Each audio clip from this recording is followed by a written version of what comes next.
Hi everyone, and welcome back to Paranormal M. Please subscribe if you haven't already. A few people have told me these stories help them fall asleep, so you can also share them with anyone who has trouble sleeping.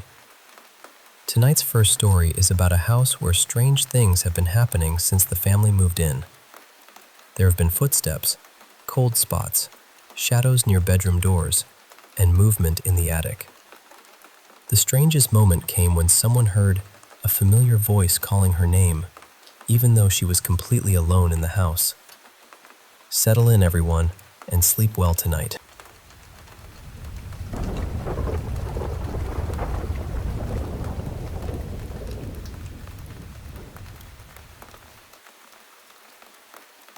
I have to share this because the part about spirits mimicking voices really struck a nerve with me. My partner, Evan, and his sister have told me so many stories about strange things happening in their old family home. I've always tried to keep an open mind, but after spending time there myself, I can honestly say I've felt something in that house too. Most of the activity seems to happen near the upstairs hallway and attic. The attic entrance is in the ceiling, just a couple of feet from Evan's bedroom door. You pull it down, and a folding ladder comes out. Both Evan and his sister have seen what looks like someone standing outside his closed bedroom door. They'll see the shadow of a person's feet underneath it, perfectly still, as though someone is waiting in the hallway. But whenever they open the door, there's nobody there. The strangest part is that the floorboards sometimes creak at the same time, almost like someone has actually walked down the hallway and stopped outside the room. Everyone in the family has also felt these sudden patches of cold air. I experienced it for the first time a few weeks ago. The air conditioner wasn't running, and there wasn't a draft. It wasn't even the whole room that felt cold. It was just one small area, like I had stepped into an invisible pocket of winter. Evan's sister once saw a woman rushing down the hallway. She said the woman was dressed in a long, pale gown, with her head lowered as though she was crying. The figure turned toward the bathroom and disappeared before reaching the doorway. The attic seems to have its own kind of activity. Evan has seen a dark, shadowy shape moving through the far corners where there isn't any proper flooring. Those areas are difficult to reach because the boards only cover the middle section. He says the shape normally stays tucked inside the darkest corners, but recently, he watched it move back and forth between them. That alone would have been enough to make me uncomfortable, but what happened to me was much more personal. A couple of months ago, I was alone in the house while Evan and his sister went out to pick up a few things. They had only been gone for about 45 minutes when I clearly heard his sister calling for me from the front of the house. It wasn't faint or muffled. It sounded exactly like her voice, speaking out loud. I honestly thought they had come home early and needed help carrying something inside, so I walked toward the front room. No one was there. I checked the porch. I looked near the driveway. I even stepped outside to see whether she had gone back to the car. The house was completely empty. They didn't return for another 15 minutes. I was so unsettled that I stayed outside until they pulled into the driveway. When I told them what happened, neither of them seemed surprised. They said the house has copied people's voices for years. Sometimes it sounds like one of them. Other times, it has supposedly imitated relatives and even people who haven't visited the house in decades.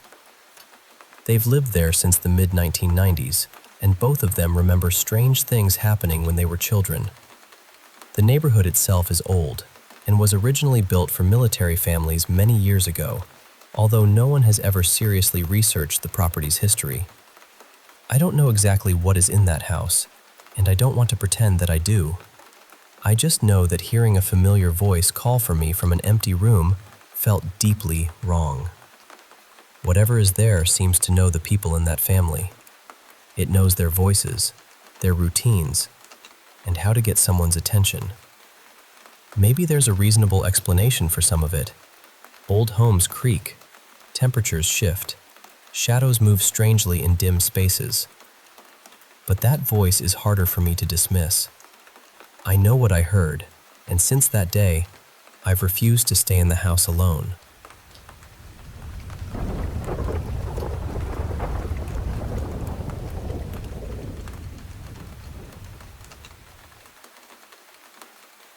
Where do I even begin?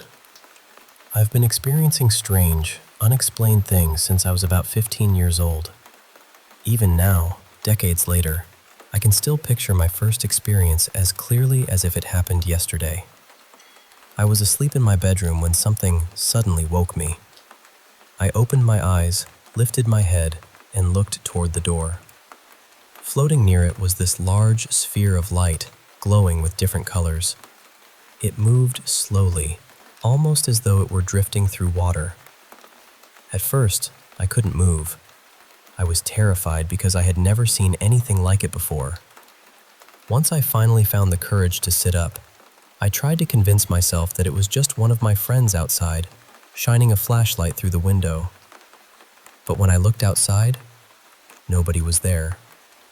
Beyond my window was an old railway line that wasn't used at night, and behind that was nothing but a stretch of dark woodland. There were no people, no trains, and no obvious source for the light. I called out for my parents and they came rushing into the room. By then, the glowing sphere had started to fade. My mother caught a brief glimpse of it just before it disappeared completely.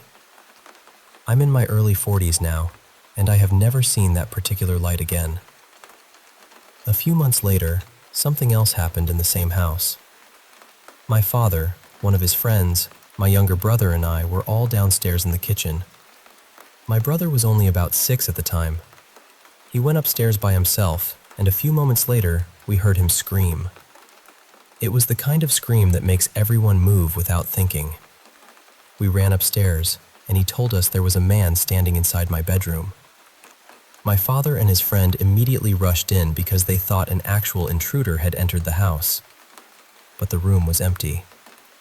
They checked everywhere, including beneath the bed and inside the wardrobe. The window was closed, and even if someone had climbed out, I would have seen them from downstairs because my bedroom was directly above the front sitting room. That house was always full of strange noises. We heard unexplained banging, footsteps, and other sounds that seemed to come from inside the walls. Later, we discovered that the property had been built over the remains of an old mining settlement. Eventually, we moved. For a while, everything seemed peaceful. Then, when I was around 19, my parents and brother went away on holiday, leaving me alone in the house. One evening, I walked to a nearby shop to buy some drinks and snacks. The path leading home gave me a clear view of the back of our house, including my parents' bedroom window. As I got closer, I saw a tall, black figure standing behind the glass. It looked like a person, but I couldn't make out a face or any clothing. It was just a solid shadow. I ran toward the house, convinced that I had forgotten to lock the door and someone had broken in. But when I arrived, every door and window was still locked. I searched the entire house. Nobody was there. I went outside to calm myself down, and one of the neighbors from across the road called over to me. They asked whether everything was all right, and then told me they had also seen someone standing in the upstairs window. That was the moment I realized I hadn't imagined it. I didn't tell my mother immediately because she had never been comfortable talking about ghosts or anything supernatural. When I eventually told her, she decided to invite a spiritual medium to the house. We deliberately gave the woman no information beforehand. Almost as soon as she stepped inside, she looked directly at me and described the multicolored sphere I had seen years earlier. Then she mentioned the dark figure standing at the bedroom window. I remember feeling completely stunned. She told me the sphere may have been some kind of doorway, and that certain spirits or energies had become connected to me. She was careful to say that she didn't believe they meant me any harm. Not long after that, my parents moved again. This time, they chose a newly built house. We all thought a brand new property would mean a completely fresh start. We were wrong. For the first year, nothing unusual happened. Then I started being woken by someone shouting close to my ear. At other times, I would feel something tap or strike my arm while I was sleeping. Oddly enough, I wasn't as frightened by then. I had become more curious than anything else. I wanted to understand who or what was trying to get my attention. One evening, my mother and I were sitting together in the living room. We had both watched my father and brother leave the house a few minutes earlier. The living room door was open and the bathroom was directly beside it. Suddenly, we heard the bathroom door close. Then we heard the lock click. A moment later, the toilet flushed. My mother and I stared at each other, waiting for someone to come out, but nobody did. I went over and unlocked the bathroom door from the outside. The room was empty. The window was shut and locked, and there was nowhere for anyone to hide. One of the most disturbing experiences, though, happened at a hospital. A friend and I had gone out late one evening to buy cigarettes and drinks from a nearby petrol station. We needed cash, but the machine at the station wasn't working, so we decided to use the ATM inside the local hospital. As we crossed the hospital car park, we noticed several security guards walking around with radios. They appeared to be searching for someone and even asked us to let them know if we saw a man matching a particular description. At that point, we hadn't seen anyone. When we reached the main entrance, we saw a man standing beside the large glass doors. He stepped aside and held the door open for us. We both thanked him. He didn't answer. We walked through the entrance and turned around almost immediately, but the man had vanished. There was no time for him to have walked away without us seeing him. The entrance was surrounded by glass, and we had a clear view in every direction. We were still standing near the security office when one of the guards came outside. He looked at our faces and asked whether we were all right. We must have looked confused because he paused and then said, "You both saw him, didn't you?" My friend and I described the man separately, and our descriptions matched exactly. His face looked badly burned, almost blackened like charcoal. His clothes appeared scorched as well. The only part of him that looked untouched was his eyes. They were clear, bright, and impossible to forget. The security guard listened quietly. From the expression on his face, it was obvious that we weren't the first people who had seen that man. I still don't know exactly what has followed me through all these years, or why I seem to notice things that other people sometimes miss. I only know that these experiences felt real, and on several occasions, other people witnessed them too. That is what stays with me most. I wasn't always alone when the impossible happened.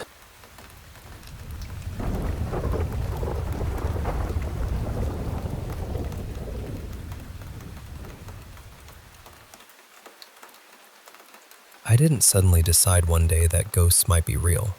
Honestly, I've been thinking about this for close to 20 years, trying to find some ordinary explanation that makes sense. I still haven't found one. Before this happened, I didn't believe in ghosts at all. I was the kind of person who thought every strange experience had a logical cause, even if you couldn't see it right away. But this was the moment that made me stop and think, okay, maybe there are things we don't understand. At the time, my mom and I lived in a small apartment in Southern California. Earthquakes weren't exactly unusual there, so we learned about them in school. We were taught how to recognize the first signs, where to stand, and what to do to stay safe. The apartment had a simple layout. When you came through the front door, you stepped into one large L-shaped room that served as both the living room and dining area. A narrow kitchen sat behind a short dividing wall. The only bedroom was on the left, and that was my room. The bathroom was connected to it, beside a small walk-in closet. Near the bedroom door stood this enormous wooden bookshelf. It stretched almost from the floor to the ceiling and had 7 shelves packed with my mom's books and belongings. The bedroom doorway was also the strongest part of the apartment, so that was where I was supposed to go during an earthquake. One afternoon, I was sitting at the dining table doing homework. After a while, I got up to use the bathroom.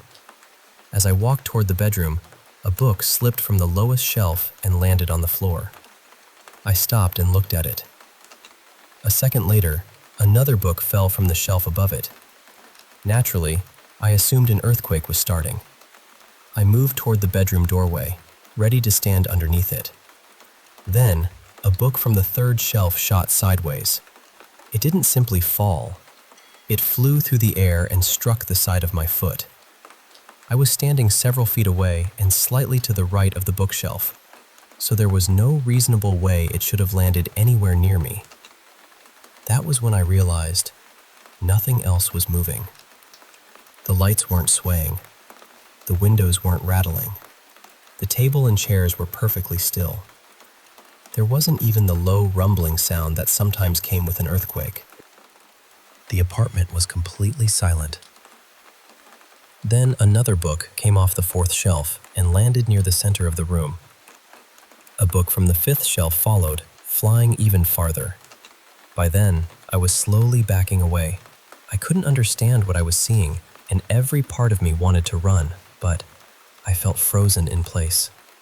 The books continued coming off the shelves one by one. Some dropped nearby, while others flew across the apartment, as though someone had thrown them with force.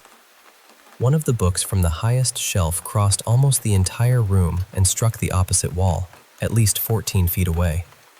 It barely dipped as it traveled. I was terrified. I already needed to use the bathroom, and now I was also trying very hard not to lose control of my bladder for an entirely different reason. Finally, I found my voice. I screamed, "Stop!" The instant I said it, everything stopped. Not gradually, not after one last book fell. Immediately. 10 books were scattered across the apartment at different distances and angles, yet nothing else had shifted. Not a picture frame, not a chair, not a single object on any other surface. For a moment, I genuinely wondered whether I was dreaming. I kept waiting to wake up in bed and realize it had all been a nightmare. But I didn't wake up. I ran into the bathroom, slammed the door, and locked it. I stood there, shaking for several minutes before I could calm down enough to do what I had gone in there to do. When I finally stepped back into the living room, I told myself I must have imagined it. Maybe I had hallucinated. Maybe I was overtired. Maybe my mind had somehow invented the whole thing. Then, I saw the books. They were still lying exactly where they had landed. I had to walk around the apartment, pick them up, and return them to the bookshelf. I couldn't remember their original order, so I placed them wherever they fit and tried not to think about what had happened. About an hour later, my mom came home. She had barely stepped inside when she looked over at the bookshelf and stopped. After staring at it for a few seconds, she asked, "Why are all my books in the wrong places? Were you looking for something to read?" That question made my stomach drop. Until then, part of me had still been trying to convince myself that the whole experience hadn't really happened, but the books had been moved. My mom noticed immediately. I didn't tell her the truth. I said there had been a small earthquake and some of the books had fallen, so I had put them back. Even as I said it, I knew it wasn't true. Nothing else had fallen. Nothing had shaken, and books don't normally fly across a room during an earthquake. My mom told me she hadn't heard about any earthquake in the area. We didn't have internet access at home back then, so she checked at work the next morning.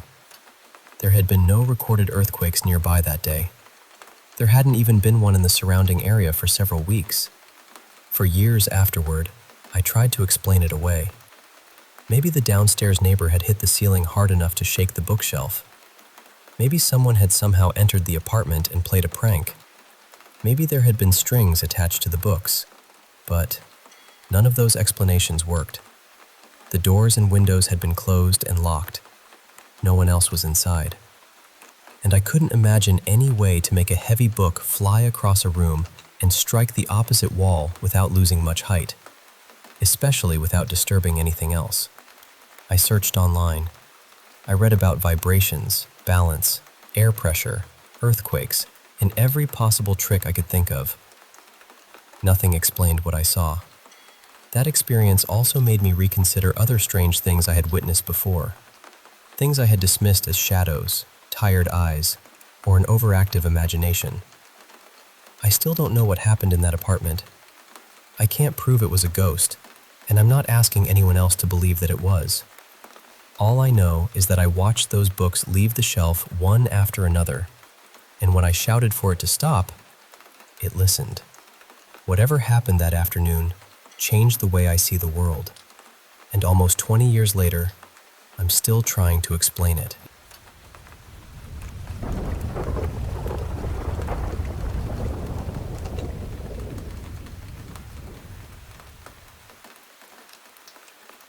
I think what you saw may have been residual energy, almost like an old moment replaying itself.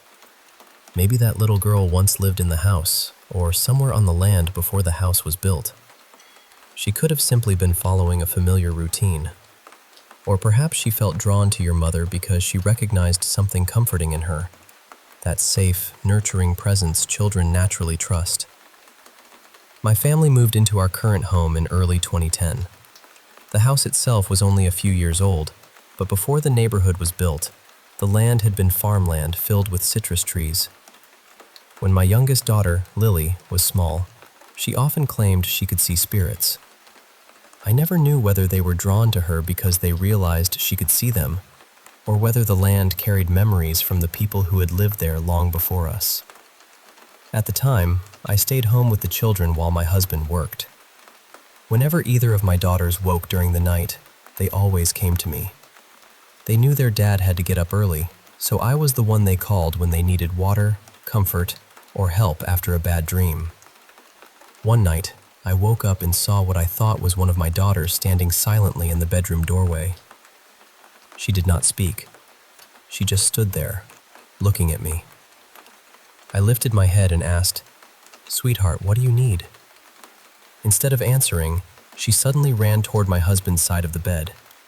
I jumped up and whispered, No, don't wake Daddy. Mommy can help you." The room was dark except for the faint glow of the baby monitor beside my bed and a small nightlight in the hallway. I hurried around the bed after her, but when I reached my husband's side, no one was there. I reached down and felt around the floor, thinking she might be hiding or crouching beside the bed.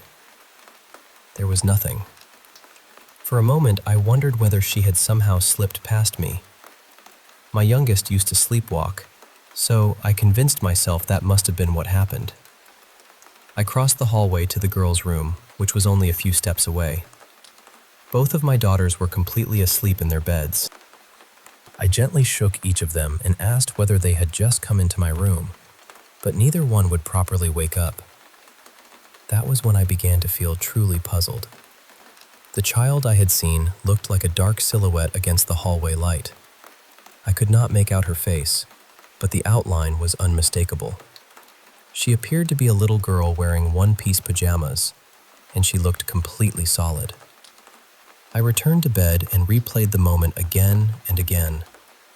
Then I noticed something that made the experience even harder to explain. At the foot of our bed stood a narrow cabinet with a television on top. There was barely enough space between it and the bed frame for anyone to pass. A real child would have needed to move behind the television, disappearing from my view for a moment. But I had watched the little girl the entire time. She had moved through a space where I should not have been able to see her. That was when I finally accepted that I may have seen the spirit of a child. I never saw that little girl again. However, my youngest daughter used to tell me there were 2 children in the house whom she sometimes played with. She said they were brother and sister, and she called them Corey and Tasha. I have often wondered whether the little girl I saw that night was Tasha. I suppose I will never know. My youngest is grown now, and she has done her best to shut that part of herself away.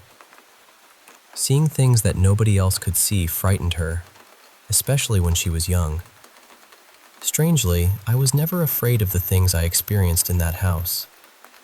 Over the years, I heard footsteps, quiet voices, and unexplained sounds, but nothing ever felt threatening.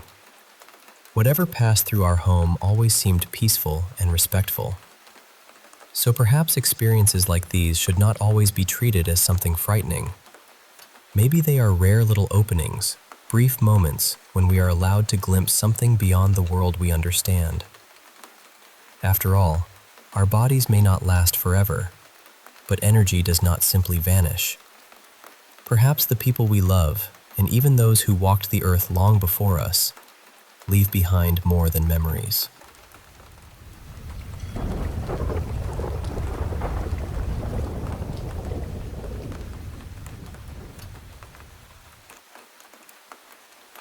You know, I still think about that night sometimes.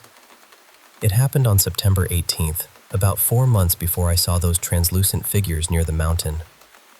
I was sitting alone on my porch, and it was completely dark. Not city dark either. Mountain dark. The kind of darkness that seems to swallow the whole world. I switched on my flashlight, and there she was. A woman's face was suspended in the open air a few feet in front of me. It was enormous, maybe 2 feet from her forehead to her chin. There were no branches behind her, no fog, no shadows, nothing that could have created an illusion. Her face was simply floating there. She was translucent, almost woven into the darkness, but I could still see every feature. Her lips, her nose, her cheeks, her closed eyes.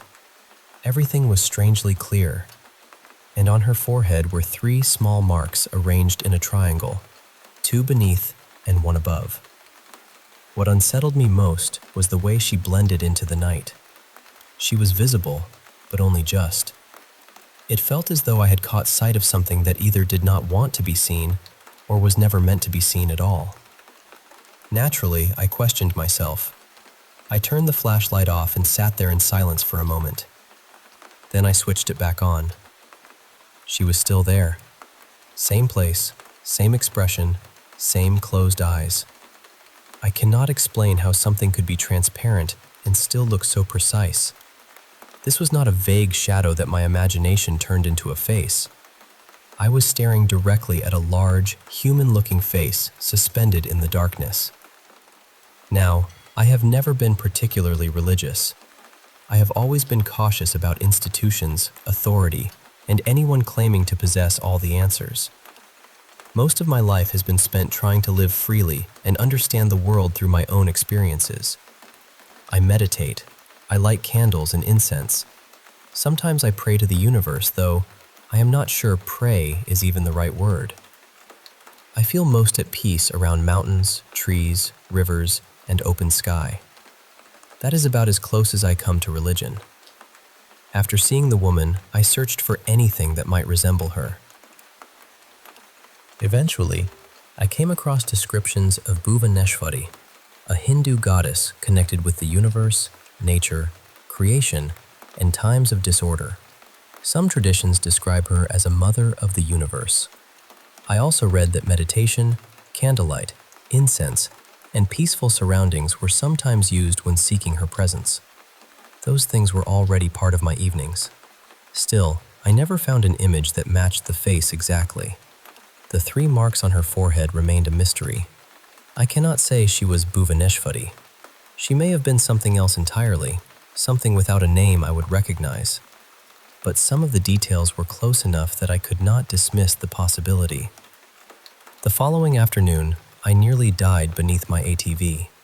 Someone had called emergency services after getting hurt somewhere on the mountain. The rescue crew had lost their signal, so I volunteered to help search. I knew the terrain well, and my 6-wheeled ATV could reach places their vehicles could not. While moving along a narrow section near a steep drop, I tried to turn away from the edge. The ATV shifted beneath me and began to tip. At first, it happened slowly. Then everything happened at once. The machine rolled toward the cliff, and I tried to jump clear while we were falling. I did not make it. I landed among jagged rocks with the ATV crashing down on top of me. My body folded sideways beneath its weight, bent in a position no body should ever be forced into.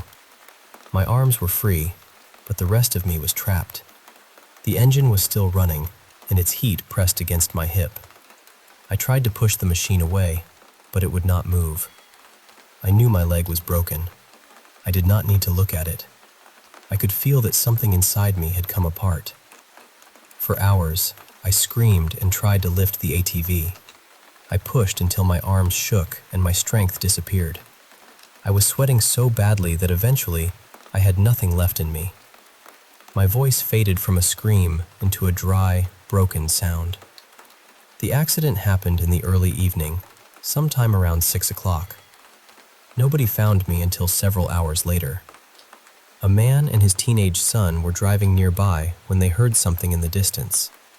They had not gone up the mountain looking for me. They did not even know what they were hearing at first.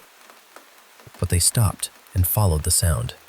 Somehow, the two of them managed to lift the ATV enough to pull it away from my body. I still could not move, so they left to find the paramedics, who were already searching elsewhere on the mountain. Once they were gone, I tried to position my leg in a way that made the pain slightly more bearable. It felt as though the bones had separated into several loose sections. Every small movement sent another wave of pain through me. Then darkness settled over the mountain. After a while, I began hearing animals moving somewhere nearby. I could not see them. I could not even see my own hand in front of my face. I pulled the pistol from the holster on my chest and fired one round into the air, hoping the noise would drive them away. I will be honest with you. Lying there alone, injured and exhausted, I had some very dark thoughts. The pain was beyond anything I had ever known, and for a moment, I wondered whether I could endure much more of it. Then, sometime later, I saw headlights moving through the trees. The man had returned in his truck, with the paramedics following behind him. They stabilized my leg and began talking about calling a medical helicopter to take me to a trauma center in Seattle. I argued with them. I told them I could not afford a helicopter and that I would survive the ambulance ride. One of them explained that money was not the issue. My injuries were causing dangerous pressure to build inside my leg. If they could not treat it quickly, I might lose the leg entirely. That was the moment I finally understood how serious things had become. Inside the ambulance, one of the paramedics leaned toward me and said, "You're not going to have to worry about the medical bills. The town will take care of it." I had no idea what he meant. Later, someone explained that there may have been a local provision for people injured while attempting to help during an emergency. I never fully understood the details. All I knew was that I had gone onto the mountain to find someone who needed rescuing, and now I was the one being carried out. They transferred me from one ambulance to another at a small park near the base of the mountain. In the end, the hospital in Shelton was able to handle my injuries. I arrived close to midnight. Until then, I had received almost nothing for the pain.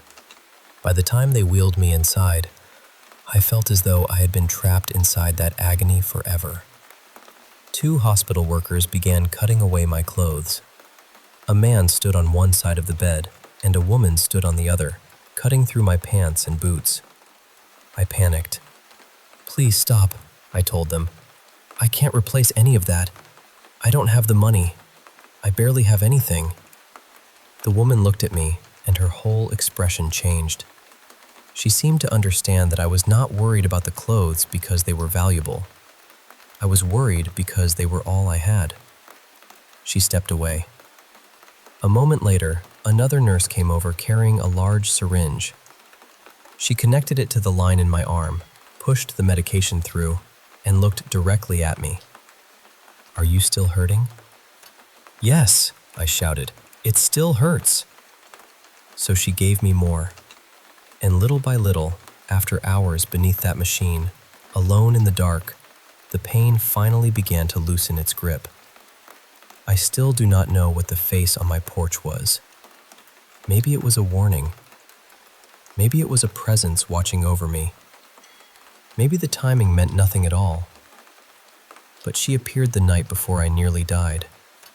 And after everything that happened on that mountain, I have never been able to forget her.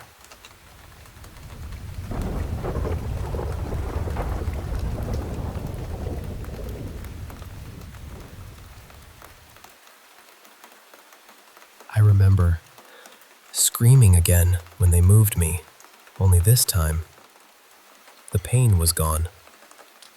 It took me a few seconds to realize I was still yelling out of habit. My voice slowly faded into this hoarse little groan, and I looked over at the nurse beside me. "What did you just give me?" She barely looked up from what she was doing. "Hydromorphone." I blinked at her. "That stuff is incredible." She smiled and said, "Everybody says that." And honestly, I understood why. My whole body felt like it was humming. After hours of pain with nothing between me and it, the relief was almost impossible to describe. It felt warm, immediate, and unbelievably good. For the first time since the crash, I could breathe without feeling like every nerve in my body was on fire. A little while later, the woman who had cut away my clothes came back into the room. She was holding one of my boots. Earlier, I had panicked when they cut the laces. I had almost nothing to my name, and in that moment, losing a pair of boots felt strangely devastating. But she had taken strips from an old sheet and threaded them through the eyelets like replacement laces. She held the boot up and said, "There, it's not perfect, but it'll work." I remember staring at it and thinking that it was one of the kindest things anyone could have done for me. It was such a small gesture compared with everything happening around us, but she had heard the fear underneath my panic. She understood that I was not really upset about shoelaces. I was terrified that what little I had left was being taken apart piece by piece. So she saved what she could. I thanked her. I thanked the nurses. I thanked anyone who came close enough to hear me. Then they wheeled me away. I was severely dehydrated, but they would not let me drink because I needed emergency surgery. My mouth felt like it had been packed with dust. They took x-rays of my chest, pelvis, ribs, hand, and both legs. At first, they counted 3 fractures. During surgery, they found a 4th. The upper part of my tibia, near the knee, had split horizontally. My fibula was broken. My lower tibia was broken. My ankle had fractured too. My leg was not simply broken, it was shattered. The rest of my body was bruised and battered, but nothing compared with that leg. The surgeons installed a plate near my knee, another near my ankle, and a long titanium rod running through the lower leg to stabilize everything. They closed me up with roughly 40 stitches. They also performed a double fasciotomy, leaving long incisions on both sides of my leg to relieve the pressure and prevent further damage. When I finally saw it, swollen beneath layers of bandages, I remember thinking, that thing looks like a basketball. Nobody close to me knew where I was. I had left my phone behind before going up the mountain, so for several days, I simply vanished. No calls, no messages, no explanation, just silence. The night after surgery, I lay awake in the hospital bed staring at the ceiling. The medication made everything feel distant, but my thoughts were painfully clear. My leg had been destroyed. I had nearly died alone under a running ATV. I had screamed for hours until my voice was reduced to a dry croak. Now there were metal plates inside me, a rod through my leg, and long surgical wounds running down both sides of it. I had no idea whether I would walk normally again. I had no idea where I would live. I had no idea what my life was supposed to become. Even before the accident, everything had been falling apart. I had been carrying so much hopelessness that every new problem felt like another stone being placed on my chest. Under ordinary circumstances, something like this might have felt like the final reason to stop fighting. But lying there, I had the strangest thought. I thought, this might be a good thing. That made absolutely no sense. I remember looking down at my enormous bandaged leg and thinking, how could any part of this possibly become good? I could not walk. I had no money. I had no safe place to recover. Months of pain and rehabilitation were waiting for me. Still, something inside me kept insisting that the accident was a catalyst. It had interrupted the direction my life was heading. Violently, yes. Cruelly, perhaps. But completely. I felt that something was about to change. I did not know what. I barely trusted the feeling, but it stayed with me. The man who found me had said something I could not stop thinking about. He told me that he and his son had not planned to be in that part of the mountain. They were not searching for me. They had taken a trail they rarely used, heard what remained of my screams, and decided to investigate. He said he did not really know why they had gone that way. That sentence kept replaying in my mind. Then I remembered the woman I had seen in the forest the night before. At first, those events had felt separate. The woman in the darkness, the crash the next day, the stranger arriving in a remote place without understanding what had drawn him there. That impossible certainty in the hospital that something good would eventually come from the disaster. Slowly, those details began circling one another. I started wondering whether the woman's appearance had somehow been connected to what followed. Maybe she had been working with some kind of spiritual force, energy, intention, juju. I did not have a word that felt right. I was not certain she had caused anything. I did not turn the idea into a fact. It was simply one possibility my mind could not completely dismiss. Maybe she had appeared because something was about to happen. Maybe she had been involved. Maybe she had been watching. Or maybe the timing was meaningless, and my injured, exhausted mind was trying to stitch several overwhelming events into a pattern. I still do not know. I had read spiritual ideas suggesting that life sends warnings before it sends catastrophes. A quiet discomfort becomes a repeating problem. The repeating problem becomes a crisis. Eventually, if a person refuses to change direction, life removes the road beneath their feet. I cannot prove any of that. But lying in that hospital, it felt as though my old life had reached the end of its track, and something had physically thrown me off it. During the week I spent there, I began learning what helplessness really meant. Nurses had to help me sit up. They had to lift my leg whenever the bedding was changed. Even shifting a few inches could send a bolt of pain through my body. One morning, a physical therapist came into the room and told me we were going to stand. I laughed because I thought she was joking. She was not. 2 people helped move me to the edge of the bed.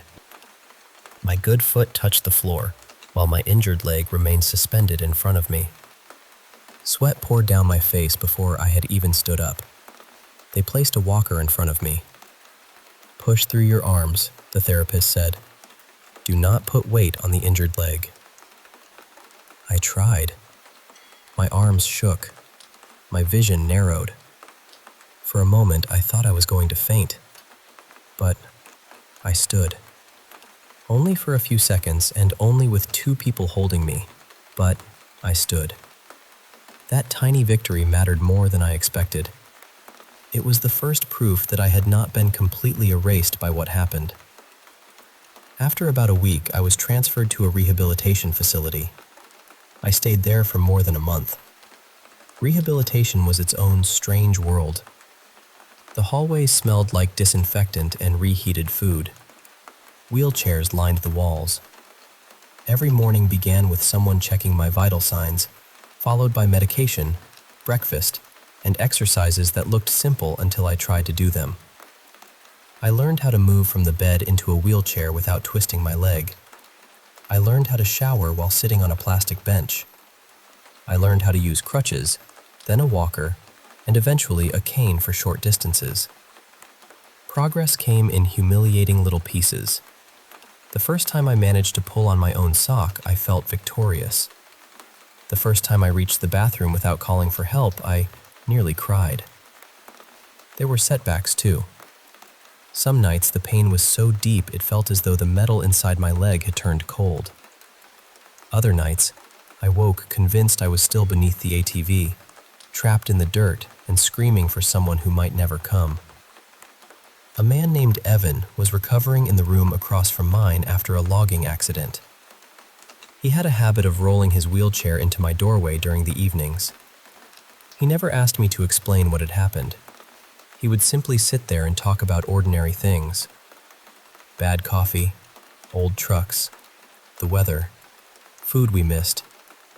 That helped more than any grand speech could have. The staff eventually began discussing my discharge, but there was a problem. They would not release me to my motorhome. It was parked far from town on rough land, with uneven ground, narrow steps, unreliable power, and no one nearby to help me. To the rehabilitation staff, it was not a home. It was a collection of hazards waiting to put me back in the hospital. For several days, I had nowhere to go. Eventually, a woman I knew named Mara offered to let me stay at her house temporarily. Her spare room was small, but it had a bed, a bathroom nearby, and a flat path to the front door. At first, it felt like salvation, but recovery made everything complicated. I could not carry a plate of food while using the walker. I could not stand long enough to cook. I needed rides to appointments and help picking up medication. I hated asking for anything, and Mara had her own life, her own stress, and her own limits. Within a couple of weeks, the arrangement began to fray. She was not cruel, she was overwhelmed. One evening, after a tense argument about transportation to a medical appointment, she sat across from me at the kitchen table and said, "I'm sorry, but I can't keep doing this."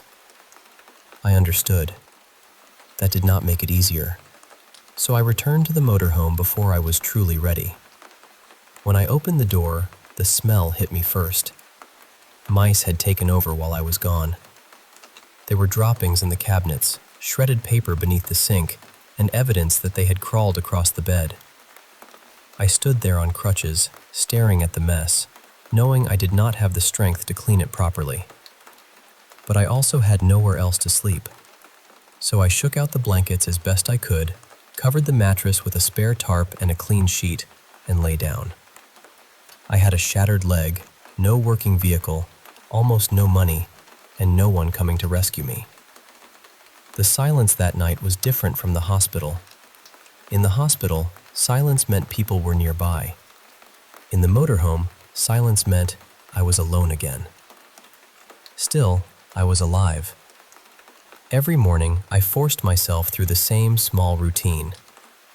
Sit up, lower the injured leg carefully, find the crutches, heat something to eat, clean one corner of the motorhome, make one phone call, complete one exercise.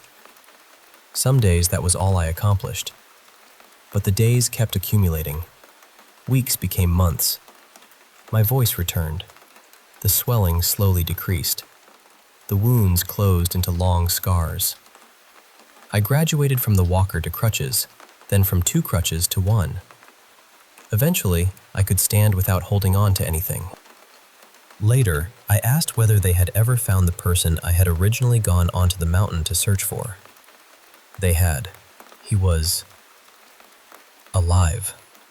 He had made his way down another route and reached safety before anyone realized where I was. The person I had gone up there hoping to save had survived without me. For a while, that knowledge disturbed me. It meant my suffering had not been necessary in the way I had imagined. I had not traded my body for someone else's life. There was no clean, heroic explanation. I had gone searching for one lost person and become the person who needed to be found. But over time, I began to understand that perhaps the rescue had never been the part of the story I thought it was. Maybe I had gone onto the mountain believing I was searching for someone else when, in a strange way, I was the one who had already disappeared. The months that followed were slow and lonely. I spent long stretches watching the forest from the motorhome windows. Some evenings, mist settled between the trees and erased the distance between them. I started noticing things I might once have ignored. Lights moving where there were no roads. Soft sounds outside that stopped whenever I opened the door. The sensation that someone was standing just beyond the edge of the clearing. At first, I blamed medication, exhaustion, or the trauma of the accident. That was the most reasonable explanation, and part of me still believes it may be the correct one. but the feeling continued even after I stopped taking the stronger painkillers. Then, one evening, months after the crash, I saw something in the forest. Not the woman, something else. Several pale figures stood between the trees, almost transparent, their outlines shifting with the fog. They were shaped like people, but the moonlight seemed to pass through them. They did not approach. They did not speak. They simply stood there, facing the motorhome. And as I watched them, unable to move, I felt the same impossible certainty I had felt in the hospital. The accident had not been the end of the story. It had been the moment the story opened.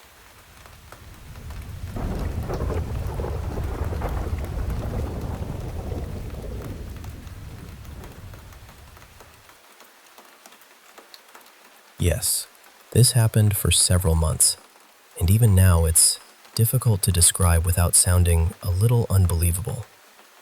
There was this young girl who kept appearing in my dreams. She had pale skin, dark hair, and eyes that were completely black. No whites, no reflection, nothing.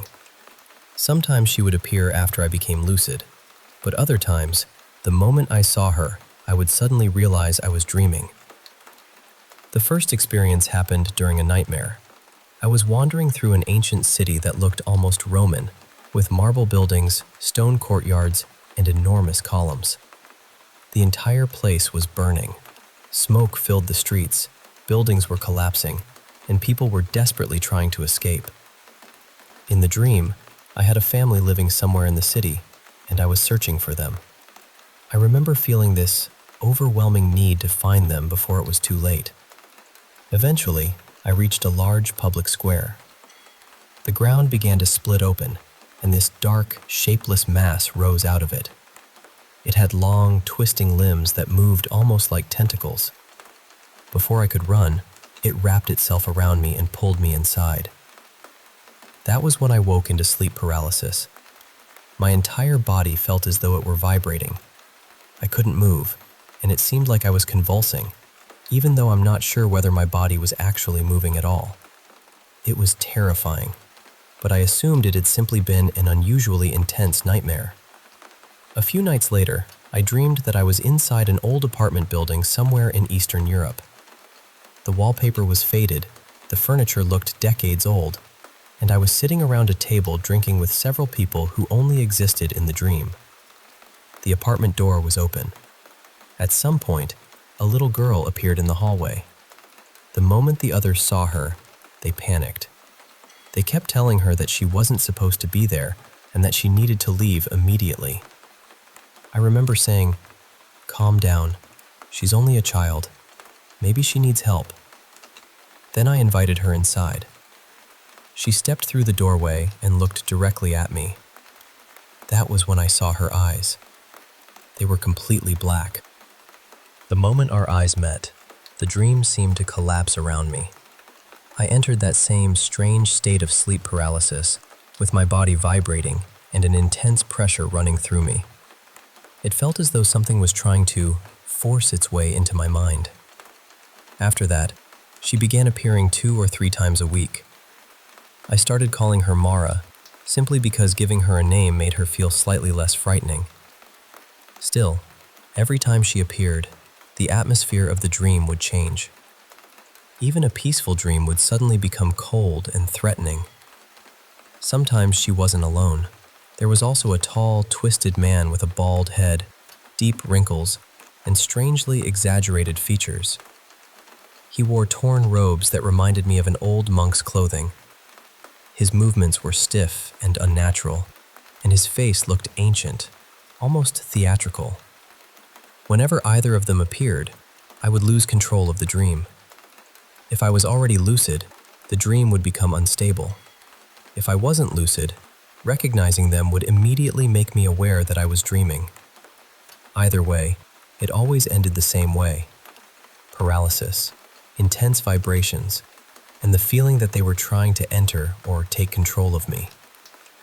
At the time, they felt completely separate from me. Normal dream characters usually feel hollow in a way. Even when they behave unpredictably, some part of you knows they belong to the dream. These two felt different. They seemed aware of me, and their presence felt deliberate, almost invasive. For a while, I honestly wondered whether something was trying to possess me. I don't believe that now. I don't think they were demons or supernatural beings. Most likely, they were manifestations of stress, fear, or emotional problems that I wasn't dealing with while awake. The mind can create some very convincing monsters when it's under pressure. Still, knowing that doesn't completely erase how real it felt. Eventually, during one of the dreams, I stopped running from them. I focused on staying calm and refused to let the fear take over. It felt like a mental struggle, but for the first time, I managed to remain in control. After that, the appearances became less frequent. Within a few weeks, they stopped completely. The whole experience lasted around 5 months. There was one other detail that made everything even stranger. I've always been a night owl, so I was often awake at around 3 in the morning. Several times a week, I would hear what sounded like someone outside, softly whistling 2 notes. Wee woo, 3 times in a row. It always sounded exactly the same. For a long time, I assumed I was imagining it. Maybe I was tired, or perhaps some electronic device nearby was making the sound. Then one night, a friend was staying over. We were sitting together talking when the whistling started. He suddenly looked at me and asked, "Did you just whistle?" I remember staring at him and saying, "No, but I keep hearing that." Honestly, I felt strangely relieved. At least I knew I hadn't imagined every part of it. The whistling stopped around the same time the dreams did. I still don't have a good explanation for that. It may have been a faulty alarm, a neighbor, or some forgotten device losing power. There was probably a perfectly ordinary cause. But when something strange happens night after night, while the same unsettling figures keep entering your dreams, ordinary explanations become a little harder to hold on to.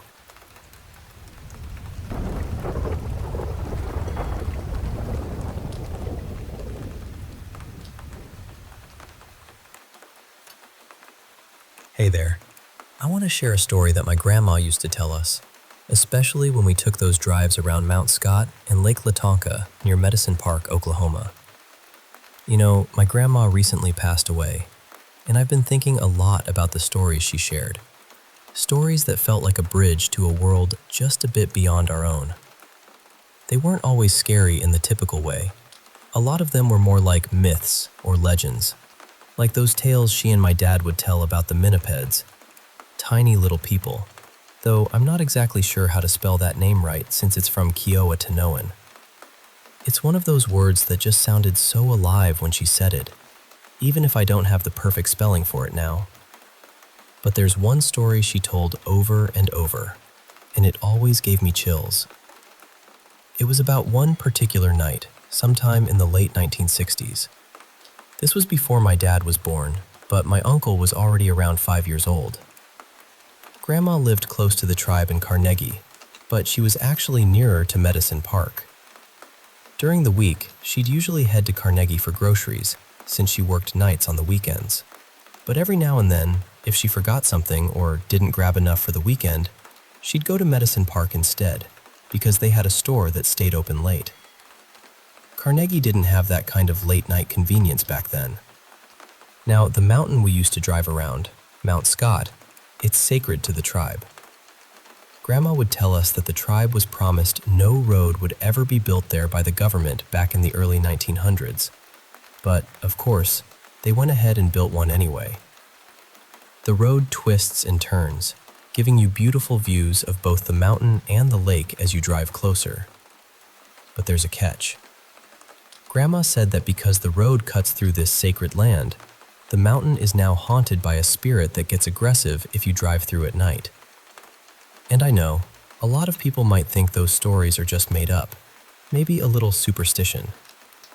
But this This was the first time she truly believed in these tales, when the supernatural crossed over into her own experience. So here's how it went. It was a night when the clouds completely covered the moon and stars, making the darkness thicker than usual. Still, Grandma wasn't bothered much by that. She said, I could still see the road, and I wasn't about to waste gas driving all the way back to Carnegie. But then, about halfway through her trip, her car just stopped. It turned off by itself. She thought it was strange, but figured the car was just having some kind of mechanical hiccup. She tried turning it on again. Nothing. Then she tried a second time, and right after she did, she heard this whooshing sound right above the car. It was sudden, like the rush of a huge wing sweeping through the air. She said it was loud, but also eerie, like something was hovering just out of sight. Then, she tried to start the car a third time, and it finally roared back to life. But here's the part that really gets me. In those few seconds while the car was off, she saw something massive and dark, right in the middle of the road, not even 6 feet away from where she was sitting in the car. At first, she only caught a silhouette, but when the headlights hit it, it turned its head toward her. And those eyes? They glowed, bright and unblinking. Giant, glowing eyes that seemed to pierce right through the night. Then, without a sound except the rush of wind from its wings, it lifted off and flew up into the darkness, disappearing into the night sky. Grandma just called it the owl, but my brother and I like to call it Owl Man, kind of as a joke since we're both obsessed with cryptids like Frogman and other local legends. But here's why this encounter was so important to Grandma. In our tribe, owls are considered taboo. They're seen as bad omens. If you see an owl, it means someone close to you is going to die soon. And, well, about a year later, when my dad was still less than a year old, they found out my grandpa had cancer. It was a slow battle, over more than a decade, but that owl and the bad news seemed connected. Do I believe it? You know, I do. Grandma was absolutely convinced it was true, and my dad believes it too, probably because he's had his own experiences with things that can't be explained. He once told me, there are things out there you can't even imagine. Think about all the times something seemed impossible until it happened or was proven real. I'm hoping to talk with my dad again soon about some of those stories. Maybe I'll share them sometime. But for now, I wanted to pass along Grandma's story. It's not my own first-hand experience, but it's one that's very close to my heart. So, what do you think? Have you ever heard of anything like this? I don't come across many native stories about paranormal encounters except the usual skinwalker tales, but this one feels different. It's personal, haunting, and full of that quiet power that lingers long after the night has passed.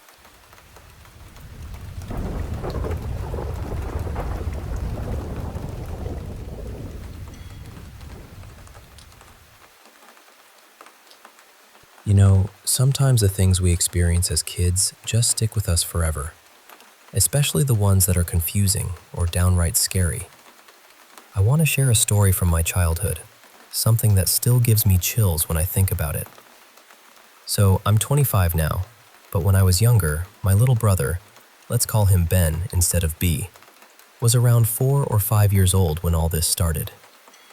Ben had some serious health challenges as a kid. He needed several surgeries and was in and out of the hospital all the time. It was tough on our whole family. My mom always tells the story beginning with Ben's night terrors, and I mean truly terrifying night terrors.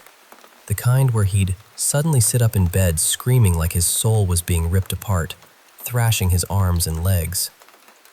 It was so intense that even after he woke up, he wouldn't remember anything about the nightmare. But over time, things got stranger. Ben started talking to someone at night, like he was carrying on conversations with an invisible friend. And the weirdest part? his toy fire trucks would start lighting up and blaring their sirens all on their own during the night. Every morning, my mom would wake up and find that every clock in the house was set to exactly 2:15 a.m. It was eerie, like something was trying to send us a message or mark a moment in time. Now, in our house, we had this little storage room tucked under the stairs, right next to the playroom where Ben and I spent a lot of time. Ben used to say that John and his mom lived in that storage room. He'd go knock on the door and say, "Hi, John's mom. Can John come out and play with me and my sister?" At the time, I just thought it was normal kid stuff, an imaginary friend, right? Ben's parents had told me it was just that, so I didn't question it much. But Ben took it really seriously. He wanted us to set an extra plate at the dinner table for John, and he'd insist that John be buckled into the car whenever we went anywhere. And if my parents didn't do it, Ben would completely freak out, like it was the end of the world. Then there were the strange happenings with our toys. My baby dolls would go off non-stop, like crying or making noises, and it got so bad that my mom finally pulled the batteries out and shoved the dolls to the bottom of the toy box. But there was this one doll that kept going off, even without batteries. And then there was this big plush bird with a motion sensor that would activate all the time, even when no one was in the room and the toy was turned off. This went on for at least a year, and it was downright unsettling. My mom says the breaking point came one night when Ben was crying in the kitchen. He was telling us about a fight he had with John. Ben said, "I told John we can't be friends anymore because I have bones, and he doesn't." That line has haunted me ever since. That same night, I woke up to the sound of a woman calling my name. I opened my eyes and there she was, standing right next to my bed. I was frozen with fear. She looked upset and immediately asked, "Where's John?" I didn't answer. She asked again, her voice a little sharper. "Where's John?" I was so scared I just rolled over and closed my eyes tight. When I dared to look again, she was gone. I bolted straight to my parents' room and begged to sleep there for the night. The next evening, I remember my mom talking quietly with a priest and a strange man I later learned was a medium. The priest was there to bless our house, and the medium was supposed to help John and his mom cross over. The medium told my mom that John and his mom had died in a house fire and had somehow attached to Ben during his last surgery. I can't help but think about the fire truck toy blaring every night. Maybe John was trying to tell us something. After the blessing and the medium's visit, we never saw or heard John and his mom again. I hope they finally found peace and moved on to the light. It's a story that stayed with me, a mix of fear and sadness and a little bit of wonder. Now, I have another story that's been on my mind. It's about some mysterious, muddy boot prints that appeared in my apartment hallway, and even now, years later, I can't explain them. I was 26, living alone for the first time in a tiny 2-bedroom apartment. I'd moved away from roommates to have some peace and quiet, and I found a place right across the hall from my best friend's apartment. Her place had its own history of strange happenings, but when I walked into my own apartment for the first time, I felt nothing unusual. It was calm, or so I thought. That calm didn't last long. Soon, I started hearing heavy footsteps above me during the night, especially when I was getting ready for bed. I'd hear sounds from the kitchen, like someone rummaging through the cupboards, plates clinking, and a curious plink noise. It took me a while to realize it was coming from a little bear figurine with a hard nose I'd left on the countertop. And then came the more direct experiences. One time, while I was napping and my sister had gone out for lunch, I suddenly felt a hard push on my shoulder, shoving me into the bed. I was lying on my side and could distinctly feel the pressure of a hand pushing me down. Another night, just as I'd settled into bed, I felt someone blow gently in my face. I even heard the breath and felt the movement of my hair. Each time, I checked every window and door. Everything was locked tight, 4 locks on the front door alone. My cousin, let's call her Cece, asked if she could move in for a bit.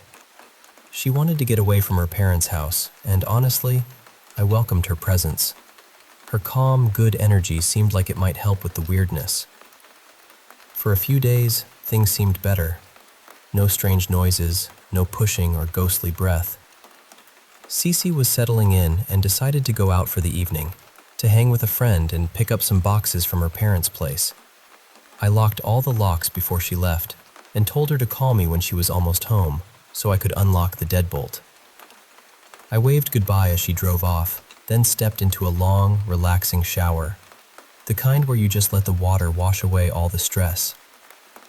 About 10 or 15 minutes in, I heard the front door open and slam shut, hard, like someone was angry. For a moment I thought, is Cece upset about something? Then I heard footsteps down the hallway, carrying what sounded like a heavy box. I could hear it being set down on the bed in her room, right across from the bathroom where I was showering. Then the door opened and slammed again. I thought maybe she'd come back and leave again. Soon enough, the door opened and slammed once more. Footsteps again, another box placed down, and then footsteps retreating. I was getting more curious, definitely wanting to catch her and figure out what was going on. I quickly grabbed a towel, dried off, wrapped it around myself and my hair, and rushed out of the bathroom, heading straight to the living room window to see if Cece was outside. No car.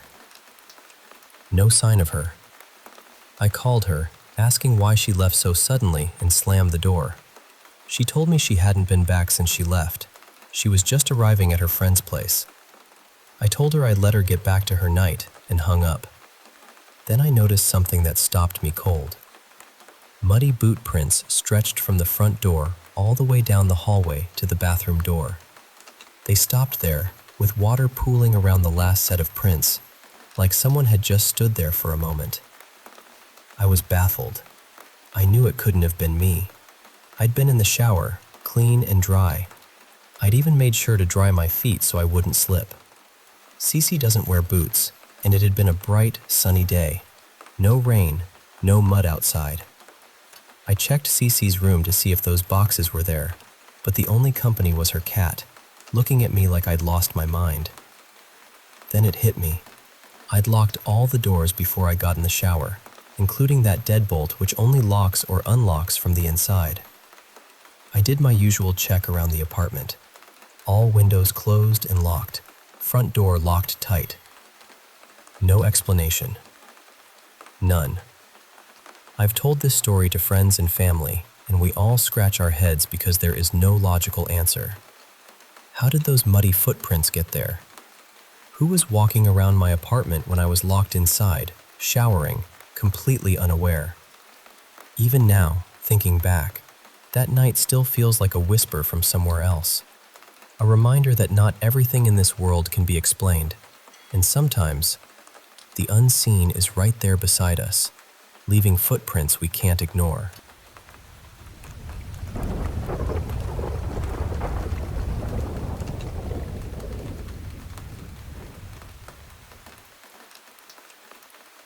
Hey, I want to share this really eerie experience I had when I was 18. It was my very first solo trip from Montana to Seattle, just me and my dog. The trip was pretty typical for the most part, but there was this one stretch late at night that completely threw me off. So picture this. I'm driving along I-90, somewhere near Cle Elum, Washington, in this part of the highway where the radio signal just disappears. I was listening to a BBC talk show on AM radio, and even though I can't remember the exact topic, it was definitely spooky. The static on the radio was really bad, like it was struggling to come through, crackling and fading in and out. That stretch of the road is super empty and quiet, almost like the world just pauses there before the mountain pass. I started feeling really sleepy, and the radio finally gave out completely. I thought, Okay, better pull over and get some rest. So I took the exit before Cleellum, something like 6 Mile Road if I remember right. It was pitch black out there, no streetlights, no signs of life. The fog was rolling in low, swirling right in front of my headlights, making the road look like it was breathing or moving. It was just me, my dog, and this endless stretch of dark, empty road. After driving a little ways down this deserted road, I came across this huge warehouse. It was white and gray with no windows, just blank walls. Around it were several white vans and black cars that looked way too expensive to be parked in the middle of nowhere. The whole place was surrounded by a tall fence topped with barbed wire. It gave off this cold, closed-off vibe. I didn't see anyone around, so I backed my car up a bit and parked near some trees to the side. The air was still, except for a faint breeze that carried the fog around on the cement, adding to the eerie silence.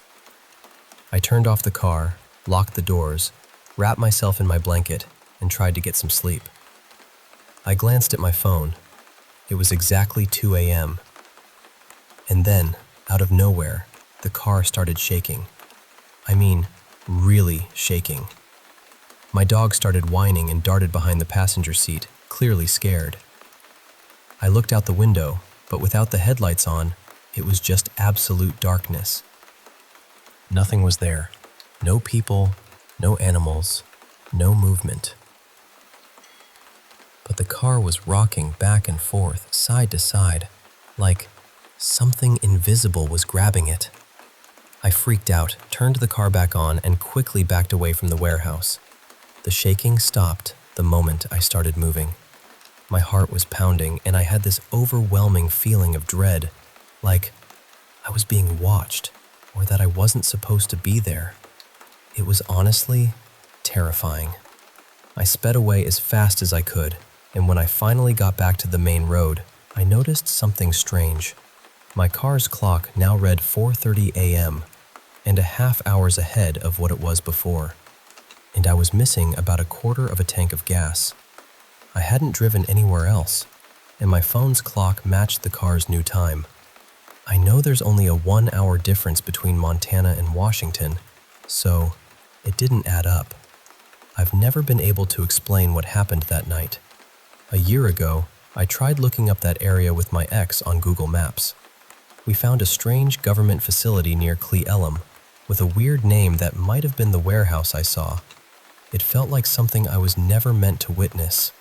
Even now, thinking back on that night, the silence, the cold fog, the shaking car, and that feeling of being watched, it all still gives me chills.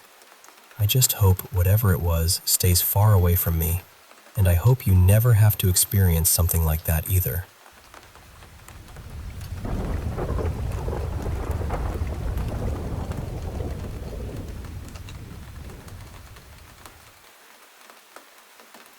Hey, I want to share something that happened to me about 3 years ago.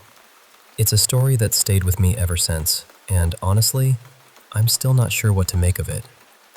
So I was working in this small office, nothing fancy, just a tiny space where I sat across from this woman named June.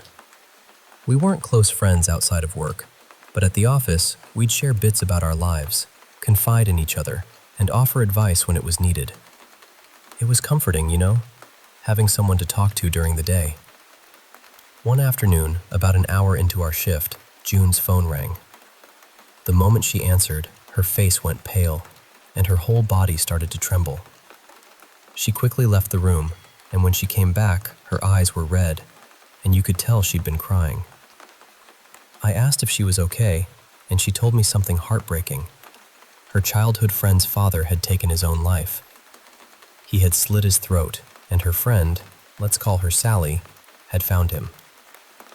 I didn't know them personally, but hearing that made my heart ache for everyone involved. Over the next few days, June kept telling me about the turmoil and the drama that was unfolding around the man's death. It was heavy stuff, and I tried to be there for her as much as I could. But then, on the following Monday, things started to feel off for me. My husband and I lived in a modest little apartment, That morning, he left for work before me, like he always did. As I was locking the door to leave, I suddenly got this shiver down my spine, like the air had shifted. And then, a voice, clear as day inside my head, whispered, "Don't turn around." Of course, I did the exact opposite. I slowly turned, and standing there in the bedroom was this older man, maybe about 5'8", wearing glasses, with this really solemn look on his face. It felt like he was staring right through me. I don't think I've ever moved so fast in my life. I practically bolted out of the apartment and headed to work, my heart pounding. The day went by as usual, but when I got to work, June was already waiting by my desk, looking furious. She pulled out the obituary from the paper and showed me a photo of the man who had died. And I kid you not, it was the same old man from my apartment that morning. Only in this picture, he was giving a thumbs up, smiling like he was proud of himself or something. June was so upset, saying, "Can you believe they used this picture? It's so inappropriate given what happened. It's like he's bragging or something." I stared at the photo, trying to catch my breath. I managed to say, "Wow, yeah, that's really strange." I couldn't shake the image of that man from my mind. When I got home that night, I just collapsed into bed, exhausted. My husband joined me and quickly fell asleep. I was scrolling on my phone when, suddenly, he twitched and jolted awake. I asked if he was okay, and at first, he was quiet, just staring at me. Then he said, "Yeah, but there was an old man with glasses right in my face." That was it for me. We didn't know what to do, so we sought some advice, and I ended up smudging and sprinkling salt around the apartment and even on my husband and myself. It felt intrusive, but honestly, I was terrified. We haven't seen the man since then. Sometimes I feel bad, like maybe I chased him away without understanding him. June still doesn't believe in any of it. She has no idea what I saw. I hope wherever he was supposed to go, he finally found peace. And as for me, that experience, it still lingers, like a shadow just at the edge of my vision.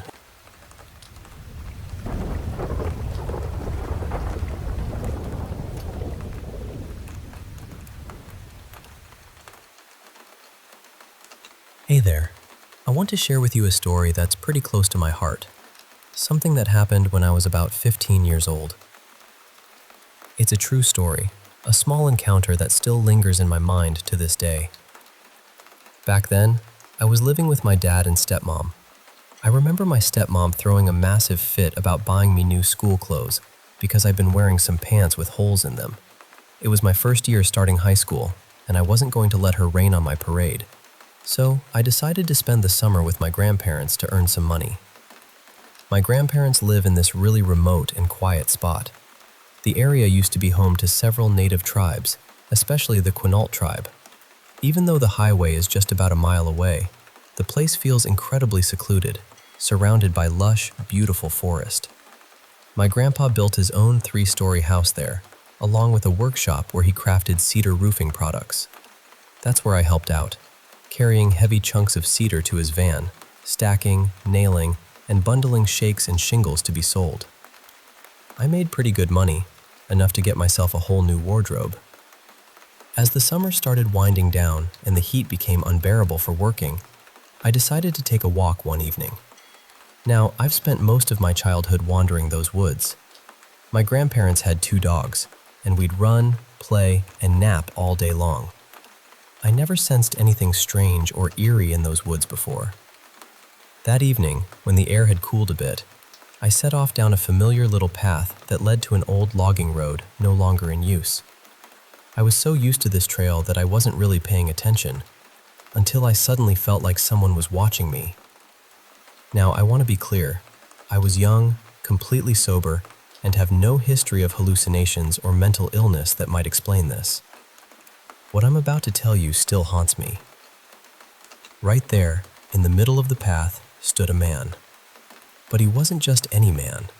He was naked, tall, maybe 7 feet, towering over my 5-foot frame. His hair was long, tangled, a mix of black and gray, and there were thick tufts growing out of the sides of his arms and legs. He didn't have any genitals. Instead, smooth flesh covered those areas. His skin was a sickly pale yellow, almost too loose for his frame, hanging in places. We locked eyes. His eyes were these strange yellow orbs, staring deep into me like he could see into my soul.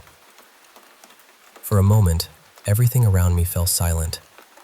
I couldn't move, couldn't think. Those few seconds felt like they stretched on forever. Then, without warning, he turned and walked back into the trees. The leaves and branches barely rustled as he disappeared. I expected him to come at me or be threatening, but he simply left.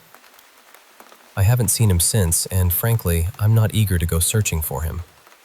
I told my grandma about it and she shrugged it off, saying it was probably just some drug addicts, since the area is known for methamphetamine users and makers. But honestly, that night, under the summer sky in those woods, something felt otherworldly and chilling. I still can't explain it, and it remains one of those memories that quietly sits in the back of my mind, waiting to be understood.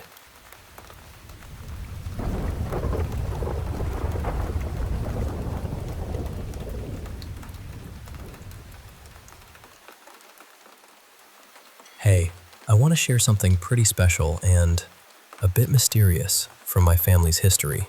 Something that might sound unbelievable, but it's part of who we are. Before I dive in, I should explain a little about how family works in my tribe, because it's not quite like what you might expect. We don't really have specific words for cousins, stepfathers, or even many extended family members. It's mostly just mother, father, brother, sister, grandmother, grandfather. Simple terms that cover a lot of relationships. So, for example, I have 3 grandmothers, all sisters by blood, but only one of them is my direct grandmother. It can get a little confusing even for me sometimes, but that's just how it is. Anyway, back to the story you're here for, the shapeshifter. My dad, before he left Oklahoma, lived mostly with his parents. Sometimes he stayed with other family members in a small town called Carnegie, or out in the woods nearby. He didn't like staying out in those cabins in the woods much. They were old, isolated, and he said it sucked having to be there. But when he was a kid, he didn't have much say about where he stayed. His great aunt from his mother's side lived out in one of those cabins, along with some cousins. She was quite old, around 76 at the time, and didn't move around much. She mostly sat knitting or making quilts. She used a cane to get around, and she was pretty heavy, which made moving even harder for her.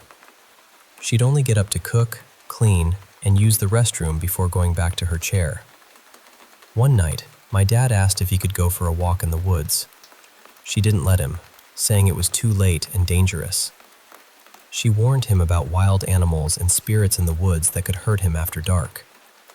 Now, my dad wasn't really into those kinds of stories. He didn't believe in legends or supernatural things. He thought she was just worried about wild animals.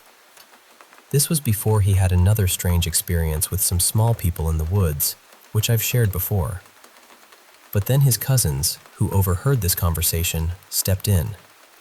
The older cousins, her grandchildren, told my dad she was very serious about this warning. They shared stories of creepy things happening in the woods, not just at night, but even during the day. They said if he ever went into the woods alone, even in daylight, he had to stay alert because the spirits there could make you lose your way. They told him if he ever heard silence in the woods, the animals and even the wind suddenly quiet, it meant something unnatural was near. Nature itself knows when something's wrong. They also shared this unsettling thing. Animals in those woods aren't always just animals. Some are actually people who can't become human again. And then, in a quiet moment, they let it slip. The great aunt was a shapeshifter. She didn't deny it. She said it was true, but that she rarely changed anymore because she didn't need to. Of course, my dad and his cousins didn't just take her word for it. They asked her to prove it. She agreed, saying she'd show them the next morning. When morning came, they pressed her again. She told everyone to leave the cabin and said to wait outside for exactly 1 minute, then go to the other cabin where she'd be waiting. So, they stood outside between the two cabins, the fresh morning air crisp and quiet around them. As they waited, my dad spotted a rat. Only, it wasn't a normal rat. It was as big as an eggplant, darting across the open field between the two cabins. The field was flat and clear, surrounded by dense woods. If anything moved across it, you'd definitely see it. He watched the rat run to the other cabin. Then, when he went inside, there was his great aunt sitting in a chair, chuckling softly and clasping her hands. Some of the cousins who hadn't seen the rat and weren't her grandchildren still didn't believe it. So, they asked if she would do it again. She smiled and nodded. Same instructions, wait outside for 1 minute, then go to the other cabin. They did, and this time, everyone saw the rat cross the field and enter the other cabin. When they went inside, there she was again, sitting calmly and laughing quietly. My dad was convinced.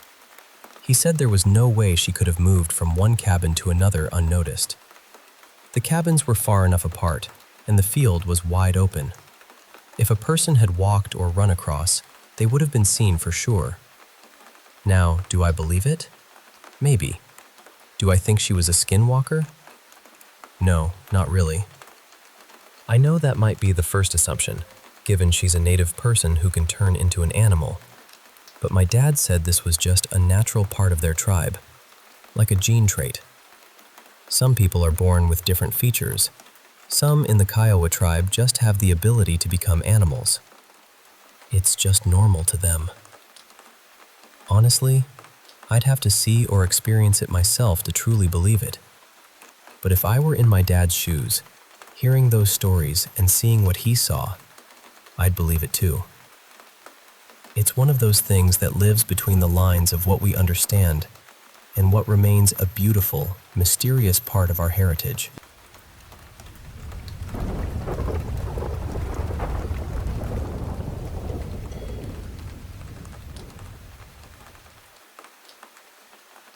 Something really strange happened to me at a concert last night, and I still don't know what to make of it. I'm not sharing this because I want to convince anyone that it was supernatural. Honestly, I'm just hoping somebody has experienced something similar, because I don't even know what words I'd type into a search bar. An apparition? A shapeshifter? A stress-induced hallucination? None of those descriptions feel quite right. I should probably give you some background first, because it explains where my mind was when all of this happened. Several months ago, I went to a rock show at an outdoor venue in eastern Pennsylvania with a coworker. We had received free tickets through work, and our seats were on an elevated platform overlooking the crowd. From up there, I started noticing something unusual. It almost looked as though the energy of the audience was flowing toward the stage. Thousands of people were moving together, shouting the same words and focusing on the same handful of performers. Between the pulsing lights, the enormous screen, and the deep vibration of the music, the whole thing felt strangely ritualistic. My coworker noticed it too, or at least understood what I meant. We talked about it for a while afterward, but eventually I let it go. Then, last night, I returned to the same venue to see another band with my fiancée. She has loved them for years, and I was having a genuinely good time. My fiancée is extremely outgoing. She can walk into a crowd of strangers and somehow leave with 5 new friends. I'm almost the opposite. I'm quiet, observant, and usually stuck inside my own thoughts. I notice faces. I keep track of the people standing near us. I look for exits without even realizing I'm doing it. By the middle of the concert, I had a pretty clear sense of everyone in our immediate area. That's important, because I'm certain the woman I saw later had not been standing near us before. At some point during the show, I started thinking about that earlier concert and the strange feeling I'd had while watching the crowd. Almost without knowing why, I decided to stop moving with everyone else. Instead of singing or swaying, I stood completely still. I focused on my breathing and tried to match the singer's rhythm. In my head, I imagined pulling some of that energy toward myself instead of sending it toward the stage. I realize how bizarre that sounds. I'm in my early 30s. I have a family. I spend most of my free time listening to hip-hop and playing competitive games on my computer. I'm not normally someone who talks about auras, energy, or anything particularly mystical. But for a few seconds, I felt different. Stronger somehow. More awake. Then somebody struck me on the shoulder. When I turned around, I saw a woman who appeared to be in her late 50s. She was wearing a dark green top, large gold earrings, and several smaller piercings climbing the edge of one ear. Her hair was dark, with a pale streak near the front.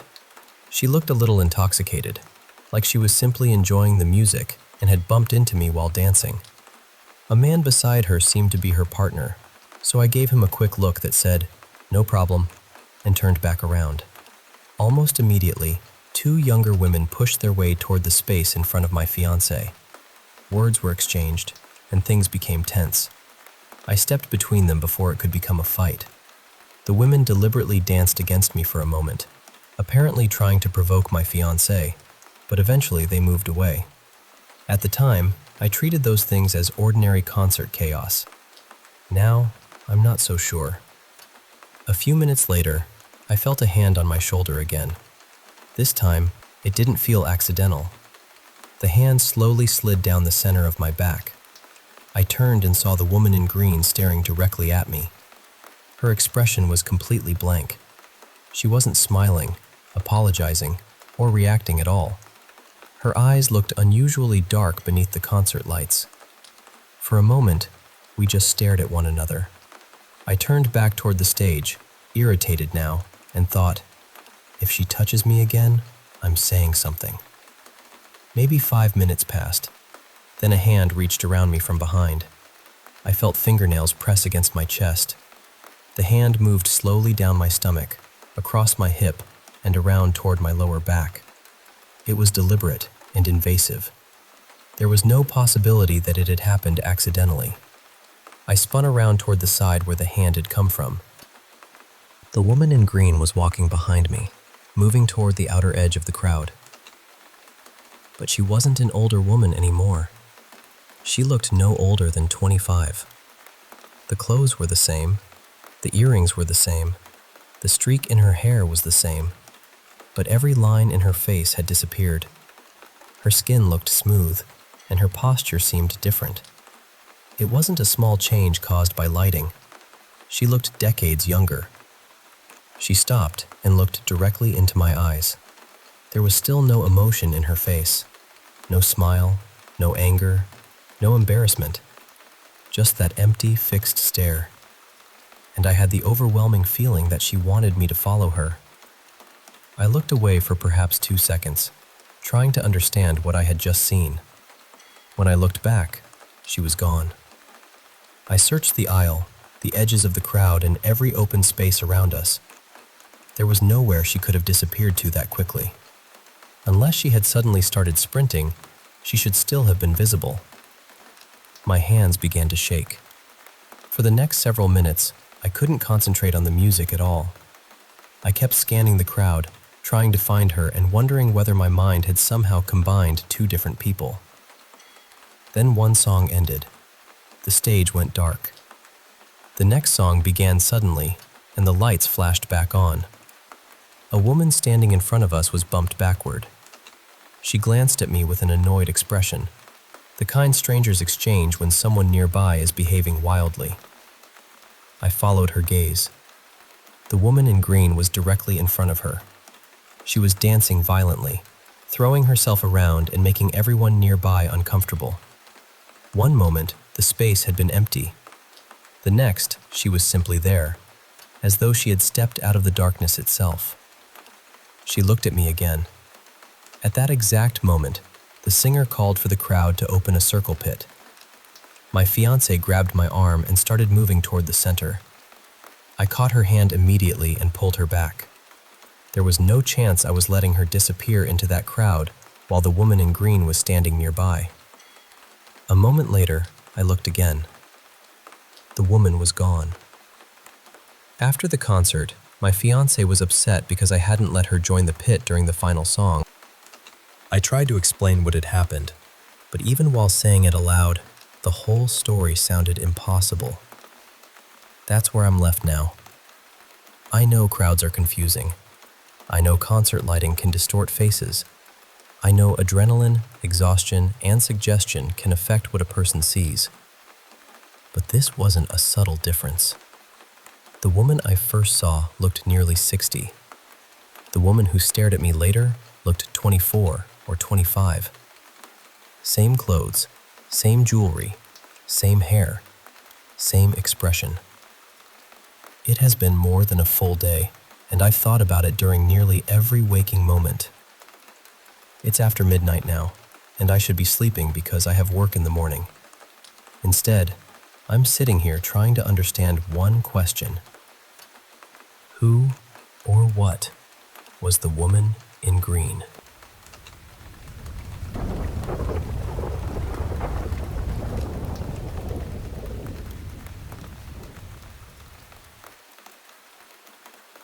You know, I've spent a lot of time thinking about ghosts, jinn, spirits, whatever name people want to give them.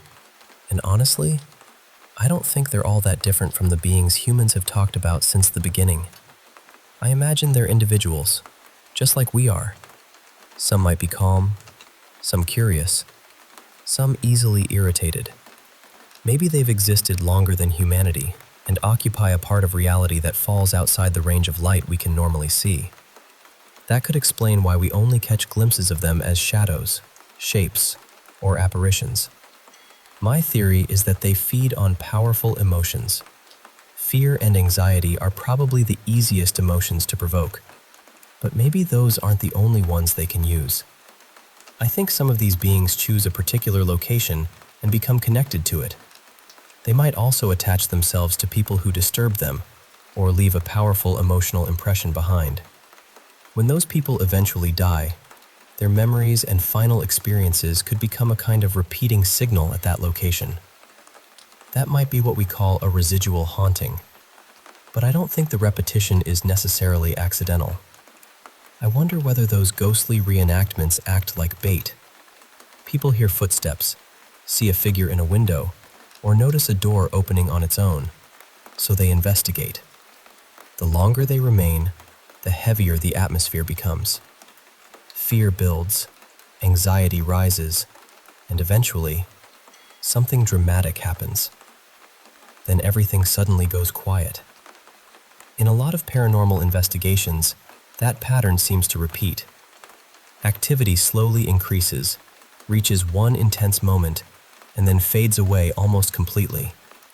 In my mind, that could mean the entity has taken what it needed and gone dormant again, leaving the residual activity behind to attract the next group. It could also explain why some spirits seem desperate to make people leave. Maybe they aren't threatening the visitors. Maybe they're warning them. Perhaps they're afraid of whatever is sleeping there too. I've even wondered whether certain entities can abandon their original territory and follow someone home. Imagine a soldier stationed near an abandoned settlement overseas, one of the final people to pass through after the population disappeared. If the being connected to that place no longer had anyone nearby, why would it remain there? Maybe it would attach itself to one of the last people who carried a strong emotional presence through the area. That doesn't mean the person caused anything. They may simply have been noticed. Even so, I don't believe these beings are usually as violent as horror films make them seem. Most reported physical encounters involve something minor: a scratch, a tug, a small shove, or an object moving. Those incidents are frightening, but they rarely resemble the unstoppable monsters shown in movies. Their real influence seems psychological. They work through tension, uncertainty, and the feeling that something is watching from just beyond the edge of the room. To me, they're not necessarily evil. They might simply exist on the opposite side of a reality we share. What fascinates me is how many cultures describe similar beings. Islamic traditions speak of jinn as intelligent creatures with free will who live within their own societies and may be good, neutral, or harmful. Older European traditions describe fair folk, household spirits, sprites, and local beings that could bring fortune when respected or trouble when insulted. I don't mean gods in the grand sense of thunderbolts and temples. I mean the quiet presence in the forest, the thing beneath the stairs, or the unseen resident of a home that people once acknowledged through small rituals. You left it an offering and hoped it left your family alone. Maybe these traditions were describing the same broad category of life through different cultural languages. Perhaps what one community called a jinn, another called a fairy, a guardian, a trickster, or a local spirit. Some traditions describe jinn as beings of smokeless fire. I sometimes wonder whether that language was an ancient attempt to describe something made from an energy we cannot directly perceive. Not fire without smoke exactly, but something closer to invisible light. I know that idea raises scientific questions. If it produced heat, surely we would detect it.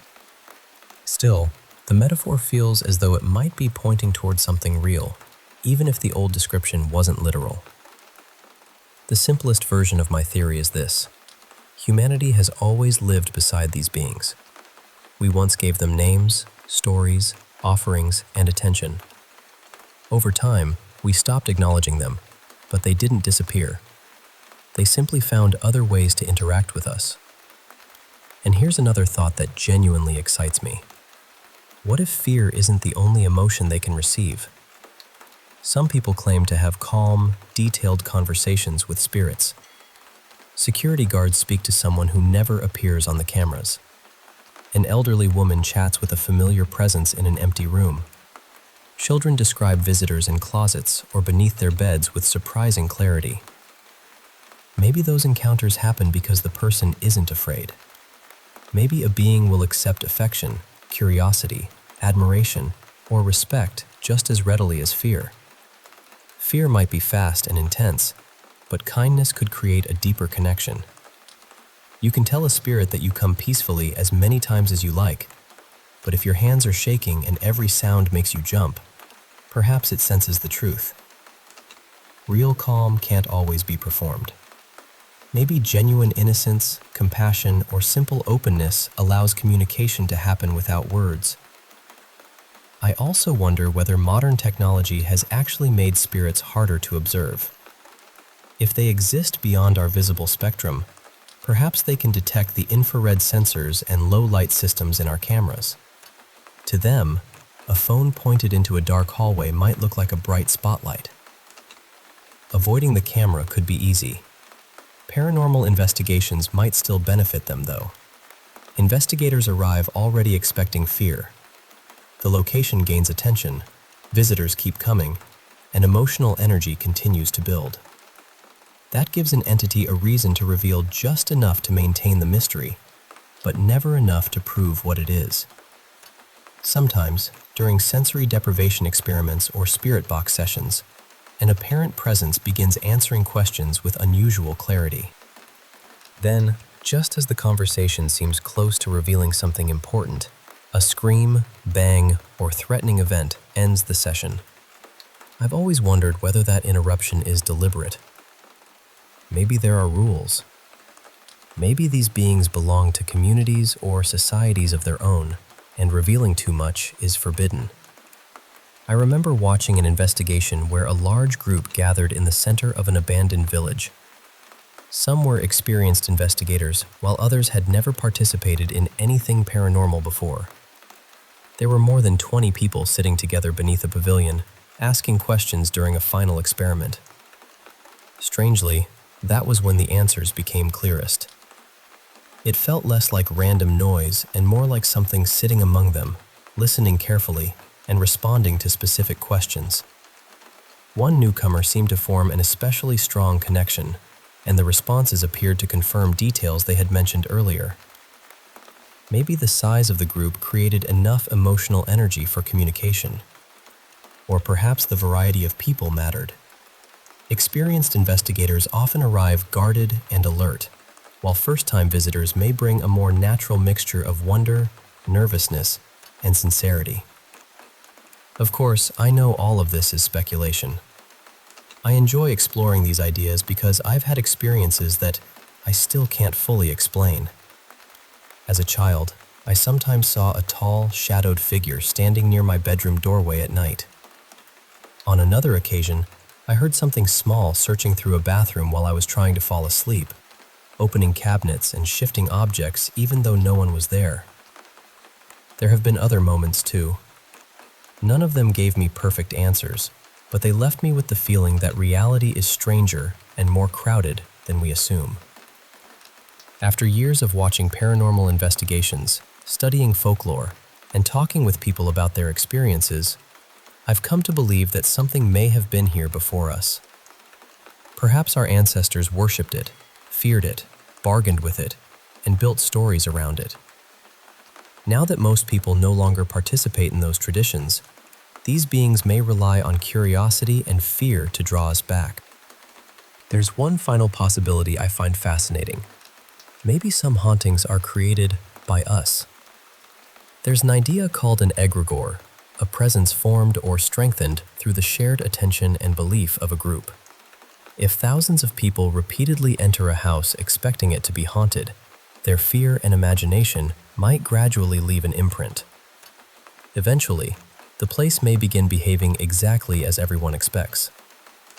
That could explain why famous hotels, amusement parks, theaters, and historic homes develop so many ghost stories.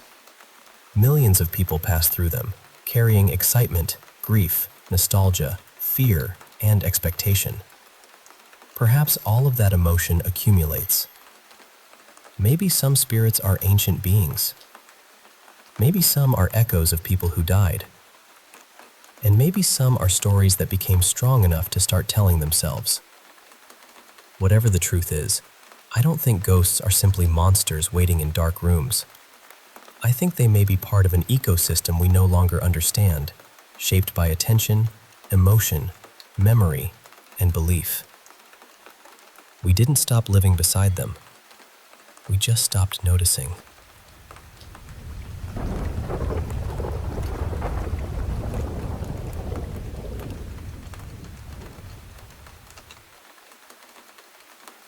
Okay, so, have you considered running away forever? Maybe sprinting into the distance while screaming. I'm kidding. Mostly. But honestly, some of the most terrifying moments of my life have been caused by children. Not because they were trying to scare me either. That's the worst part. They were just existing, completely unaware that they had turned the room into a low-budget horror film. And thank goodness they didn't know. If my kids ever realized how easy it was to frighten me, they would have made it their full-time job. My youngest daughter's favorite family story is about the night I almost punched her. Please lower the pitchforks. No children were harmed. She was around 4 years old at the time. I was working long shifts, taking evening classes, and surviving on maybe 5 hours of sleep. My brain wasn't really a brain anymore. It was more like cold oatmeal with responsibilities. One night, I was finally getting some precious sleep when my daughter came into my room because she wanted a glass of water. Perfectly normal. Except my body decided that this would be the ideal moment to experience sleep paralysis for the first and only time in my life. Because apparently my nervous system enjoys drama. I opened my eyes and saw what looked like a tiny shadow creature standing beside my bed. It had dark, empty eyes, and it was speaking in my daughter's voice. Meanwhile, I couldn't move. Not a finger, not a toe, nothing. I was absolutely terrified, and my first clear thought was, I have to punch the demon child. Fortunately, sleep paralysis had completely frozen my body, so my heroic battle against the supernatural never happened. Eventually, I could move again, the horrible little creature turned back into my thirsty 4-year-old, and I realized what had happened. My daughter thinks this story is the funniest thing she has ever heard. She tells it to her friends without context, too. She'll casually announce, "My mom almost punched me in the middle of the night," and then leave me to deal with the horrified expressions. Only after everyone starts looking deeply concerned does she explain that I was hallucinating during sleep paralysis. I'm fairly certain this story will appear in every major event of her life: graduation speech, wedding toast, retirement party, my funeral. She will keep it alive long after I'm gone. And for the record, I hated sleep paralysis. Every second of it. It only lasted a few minutes, but those were some of the longest minutes of my life. And I have experienced childbirth. Children are frightening even when there's a completely logical explanation. Sometimes, they don't even need sleep paralysis. A friend's little niece was visiting one afternoon, and the two of us were sitting in the living room while my friend made sandwiches in the kitchen. The girl suddenly looked at me and said, very calmly, "There's a man in my closet. His coat is made out of mouths, and they all whisper when he gets hungry." She said it with the same cheerful tone a child might use to tell you that butterflies are pretty. I just stared at her for a moment and said, "So, would you like a cookie?" Because what else was I supposed to do with that information? She happily accepted the cookie and immediately started talking about a children's television show, as though she hadn't just planted a brand new nightmare directly into my brain. I still think about that closet creature sometimes. I've even dreamed about it. So thank you, mysterious little child. That was a wonderful gift.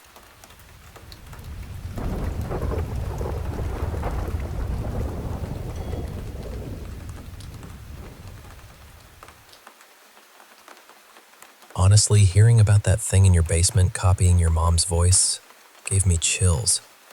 I genuinely don't know how you kept your composure. If something had approached me like that, I probably would have frozen on the spot. You mentioned having a video of it, and I'd really like to see it. Is it posted somewhere? Maybe on YouTube? What you said about certain entities not knowing how to move naturally really stuck with me. I've heard similar theories before, especially when people talk about supernatural creatures trying to imitate human voices. They might get the words right, but something about the rhythm feels wrong.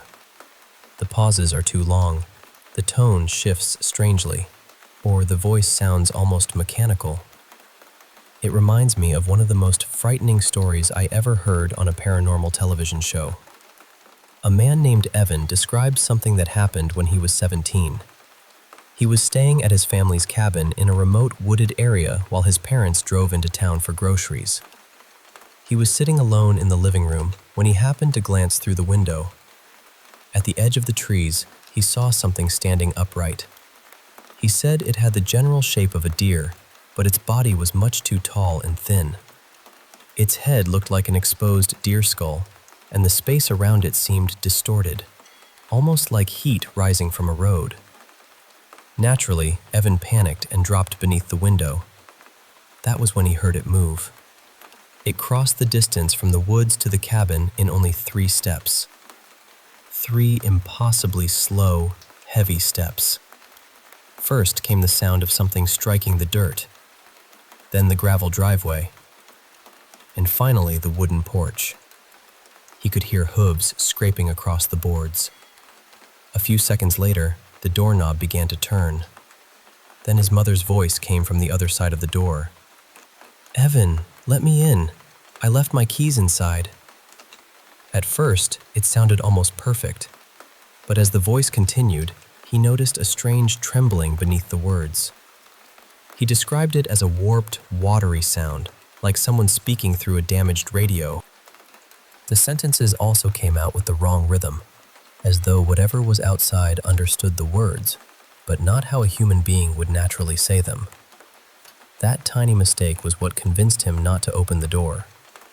The creature eventually left, but according to Evan, that wasn't the end of it. Over the years, he continued seeing it near wooded places. Sometimes it would stand far between the trees. Other times, he would only hear those heavy steps following him. Years later, while visiting his girlfriend, she woke during the night and saw a tall, blurred figure standing near her bedroom doorway. She had never heard Evan's story before, but the description she gave matched the creature almost exactly. Stories like that completely fascinate me. I truly believe there is far more to this world than what we can detect with our ordinary senses. There are too many strange accounts from different cultures, generations, and parts of the world for me to dismiss every single one as imagination or dishonesty. Of course, science needs evidence that can be observed, measured, and repeatedly tested. Paranormal experiences rarely happen under controlled conditions, which makes them incredibly difficult to prove. Still, the absence of accepted scientific proof doesn't automatically mean that every person who has experienced something unexplained is lying. Another story that stayed with me came from an episode of A Haunting. A woman woke in the middle of the night and found a dark, inhuman face hovering only inches above hers. She said it stared directly into her eyes and released this low, furious hiss. I'm not embarrassed to admit that after watching that episode, I slept with a lamp on for several nights. Some stories don't leave when the television turns off.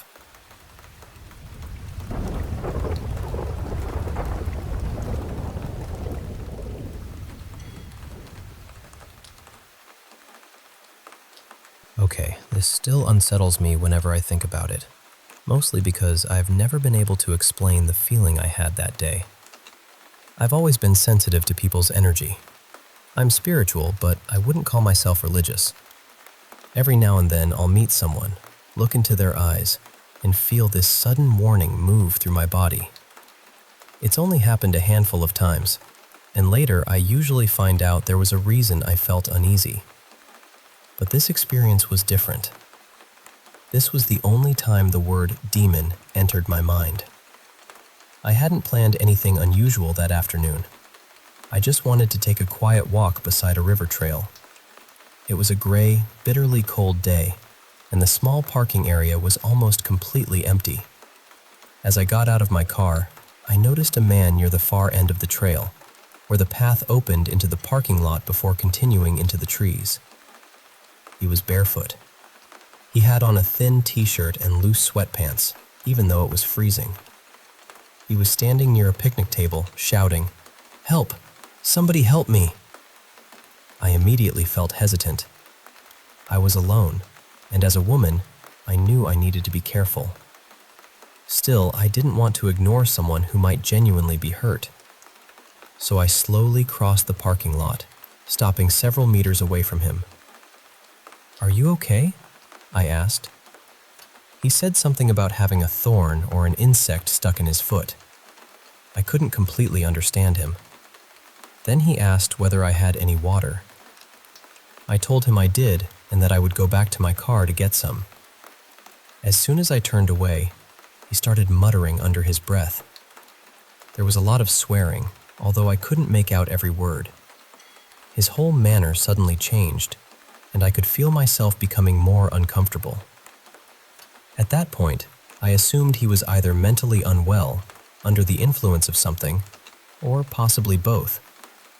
But it was so cold, and he clearly wasn't doing well, so I decided to help while keeping my distance.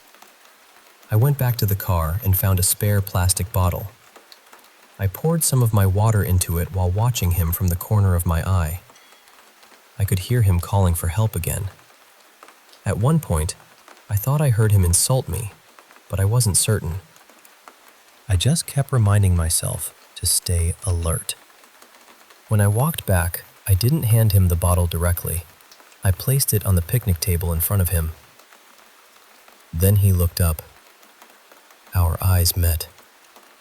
I don't know how else to describe what happened next. A violent shudder moved through my entire body, from my shoulders all the way down my spine. Every hair on the back of my neck stood up, and immediately, without any conscious thought, one word appeared in my mind: demon. His eyes were blue, but they were almost completely clouded over. Even the whites had a pale, milky appearance. It could have been a medical condition, I understand that. There are plenty of reasonable explanations for the way his eyes looked. I've tried to rationalize the entire encounter many times. I was alone in an isolated place. He was behaving unpredictably. He might have been homeless, frightened, sick, intoxicated, or experiencing a mental health crisis. Of course my body would have been on high alert. I know all of that. But I've encountered distressed people before. I've seen people shouting in the street, talking to themselves, or behaving erratically. I've also met people with cloudy or damaged eyes. None of those encounters made me feel what I felt when that man looked at me. It wasn't simply fear. It felt heavy, dark, almost as though there was something underneath the person I was looking at, staring back through him. I began backing away very slowly. I didn't turn around until I had put a safe distance between us. He was still barefoot, bending over and struggling with whatever was hurting his foot. The moment I finally turned toward my car, the swearing started again. I got inside, locked the doors, and called a friend as I drove away. My friend was horrified that I had approached him at all. She reminded me how dangerous it can be when a stranger asks a woman for help in an isolated place. Another friend later pointed out that some violent criminals have used injuries or helplessness to lure people closer. I know helping him could have ended badly, and I'm deeply grateful that nothing happened. But what stayed with me wasn't only the danger of the situation, it was that look. I haven't told many people about the word that entered my mind because it sounds dramatic, especially coming from someone who isn't religious. I'm not saying I know what he was, or that there wasn't a perfectly ordinary explanation. I only know what I felt. For one brief moment, when he stared directly into my eyes, it seemed as though my body recognized something before my mind could understand it. And even now, I still can't completely shake the feeling that something deeply wrong was looking back at me that day.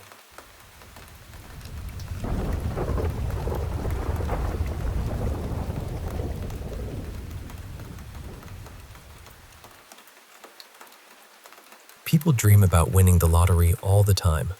Most of us wake up, smile at the thought, and dismiss it as nothing more than our imagination playing with us. But every so often, someone wakes up with numbers they simply cannot forget. That is what happened to a former hotel cleaner named Marie Dalton. A few nights before a major lottery drawing, Marie dreamed that she was holding a ticket with 6 winning numbers printed across it. The dream felt unusually real. She could see the ticket clearly, hear the excitement around her, and even feel the paper trembling in her hands. When she woke up, she immediately wrote the numbers down. Marie was so convinced that the dream meant something that she bought not 1, but 2 tickets using the exact same combination. Now, buying 2 identical tickets does not increase the chance of those numbers being drawn. But Marie was not trying to improve the odds. She had a feeling that other people might choose the same numbers, and she wanted a larger share if the jackpot had to be divided. And that is exactly what happened. When the numbers were announced during an early autumn drawing, every one of Marie's dream numbers appeared. Another player had also selected the winning combination, but because Marie held 2 matching tickets, she received 2 shares of the prize. Her total winnings came to nearly $16 million, and Marie's story is far from the only one. A delivery driver named Martin Tyler had been playing the same numbers for almost 30 years. He said they first came to him in a dream shortly after his father passed away. In the dream, his father stood beside him and calmly recited a sequence of numbers. Martin woke up, wrote them down, and continued playing them year after year. To everyone else, they were ordinary digits. To him, they felt like a message he was not supposed to ignore. Then there was Elena, a woman whose life had taken a painful turn after she became seriously ill. Medical expenses drained her savings, and eventually, she was forced to sell her home. Just when she felt she had reached the end of her strength, something extraordinary happened. Numbers she had dreamed about almost 3 decades earlier appeared in a late December lottery drawing. After years of holding on to them, Elena had finally won a life-changing jackpot. Another remarkable case involved a family who quietly claimed an enormous Mega Millions prize. They chose to remain anonymous, but they revealed one unusual detail. The night before buying the tickets, one family member dreamed of relatives calling out several numbers. He woke up unable to shake the feeling that they were important. He bought 10 tickets, arranging the dream numbers in different combinations and mixing them with meaningful family dates. One of those combinations won a jackpot worth close to $200 million. In Malaysia, a shop owner repeatedly dreamed of 2 4-digit numbers, 3867 and 5795. She did not see them only while sleeping. She began noticing similar patterns on receipts, signs, and everyday objects. Eventually, she entered both numbers in a jackpot game. When the drawing took place, both sets appeared. She was so stunned that she asked her son to check the ticket several times. The prize was worth millions. An Australian man had a similar experience. Years earlier, he dreamed that he had used a particular set of numbers to win first prize. The dream stayed with him because it felt less like fantasy and more like a memory of something that had already happened. He kept playing those numbers for years. Then one Sunday, he became the only top prize winner in the drawing and collected more than $3 million. There was also a Canadian woman named Dina who continued playing numbers her husband had dreamed about 20 years earlier. Even after losing her job during a difficult economic period, she kept buying the occasional ticket with that same combination. One day, those numbers brought her a $60 million prize. Perhaps one of the strangest stories belongs to a retired man named Alvin Cole. He dreamed of a simple sequence: 12, 13, 14, 15, 16, and 17. It almost looked too obvious to play. Most people would assume that a neat sequence like that could never win. But Alvin trusted the dream and spent only a few dollars on a ticket. Every number was drawn in order.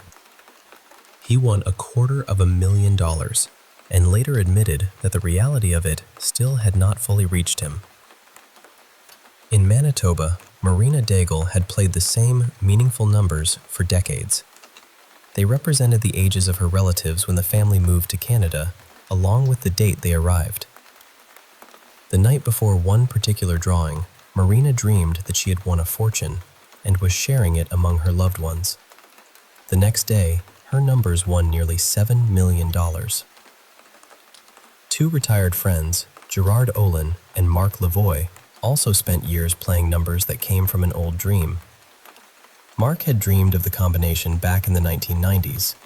He woke up, wrote it down, and eventually memorized every digit. The friends played together for around 20 years. Then one evening, Mark saw the lottery results on television. The numbers looked instantly familiar. He jumped to his feet and thought, "I really hope Gerard bought the ticket this week." Gerard had. They split a jackpot of more than $5 million. Of course, there is another side to all of this. Thousands of people probably dream about lottery numbers that never win.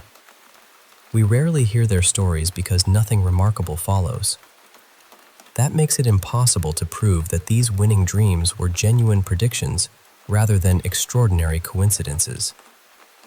Still, the stories leave us with an intriguing question.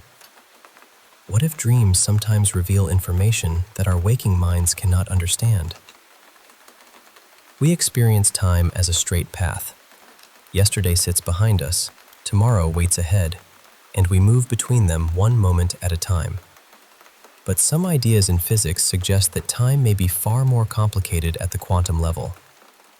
Under certain theoretical conditions, processes may appear to support opposing directions of time rather than one simple flow from past to future. That does not prove that anyone can dream tomorrow's lottery numbers. But it does invite us to wonder whether our perception of time tells the whole story. Maybe these winners were simply lucky. Maybe their minds noticed patterns and gave them meaning afterward. Or perhaps, for one brief moment while they slept, they caught a faint glimpse of something waiting further down the road. Whatever the truth may be, I think that is why these stories stay with us. They are not only stories about money, they are stories about intuition, patience, hope, and those strange dreams that feel so real we cannot bring ourselves to ignore them.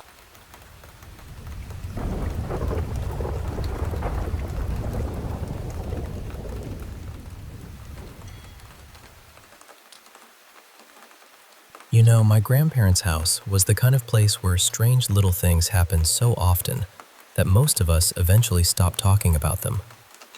We would hear footsteps, catch movement out of the corner of an eye, or feel as though someone had entered a room when no one was there. But 3 experiences have stayed with me all these years. The first happened when I was a child. My grandfather had this old reclining chair that he loved, and I used to lie across it upside down with my legs folded over the back. One afternoon, while my grandmother was alone with me in the kitchen baking cinnamon bread, my entire body suddenly froze. I was completely awake. I could see and hear everything, but I could not move or call for her. Then I noticed something crawling toward me. It looked almost human, but not quite. Its body was smooth and pale, with no face, hair, clothing, fingers, or even proper feet. At that age, I had never seen a mannequin before, but that is the closest way I can describe it now. I tried to scream, but nothing came out. Tears filled my eyes and everything became blurry. Just before the figure reached the chair, my grandmother came into the room, picked me up, and held me. She kept asking what had happened, but I was too frightened to explain. Over the next few years, I sometimes lay in that same position, just to see whether it would happen again.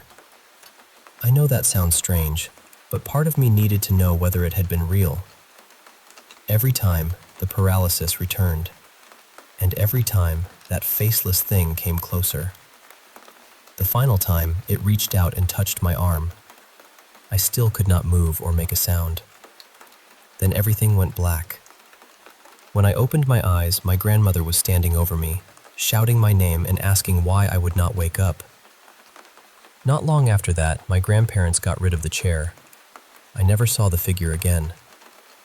At least, I do not think I did. The second experience happened years later. I was sleeping alone in an upstairs bedroom while my grandparents slept downstairs. I woke in the middle of the night and checked my phone. It was a little after 2 in the morning.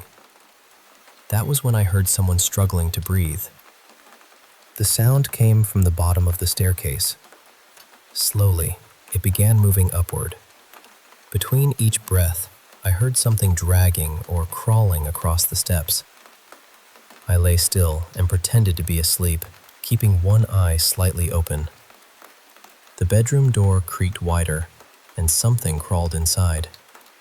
It looked like a woman covered in thick fur, or perhaps extremely long, tangled hair. As it moved past the bed, the rough hair brushed against my feet. I could feel it. It crawled into the corner and stayed there, making low, growling sounds between those terrible, strained breaths. I tried to pray, but I was so frightened that I kept forgetting the words. Finally, I forced myself to slow down and finish the prayer properly. The moment I said the last word, the corner was empty. I ran downstairs, climbed into my grandparents' bed, and stayed there until morning. The third experience was different because everyone heard it. One evening, the whole family was gathered in the living room watching an old thriller. My grandparents were there, along with my mother, my 2 aunts, my uncle, one of my cousins, and me. Suddenly, my uncle paused the movie.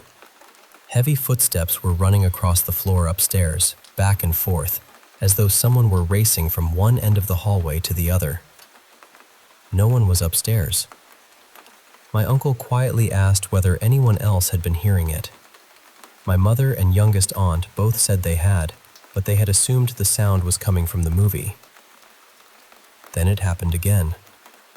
Every person in that room heard it. My grandmother became furious. She believed whatever lived in the house had been frightening her children while leaving her alone.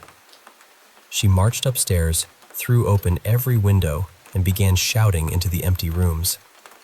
She demanded that whatever was there leave her family alone. She even challenged it to come after her instead. She used a few words I probably should not repeat. Afterward, all of us went outside together for fresh air. Nobody wanted to remain inside that house for a while. There were many other stories too. Over time, my grandfather became so accustomed to the strange activity that his reactions could be more frightening than the events themselves. After my grandparents separated, 2 men once came to help him move a heavy box from upstairs. As they started down the staircase, one of the men suddenly panicked. He began yelling for help and desperately trying to escape, although no one could understand what he was seeing. The other man tried to calm him, but something seemed to shove him backward into the wall. My grandfather watched the whole thing happen. Instead of helping, he simply laughed and said, "Careful, it's coming to get you." That was just how he had become. By then, the house no longer frightened him. It had become an old companion.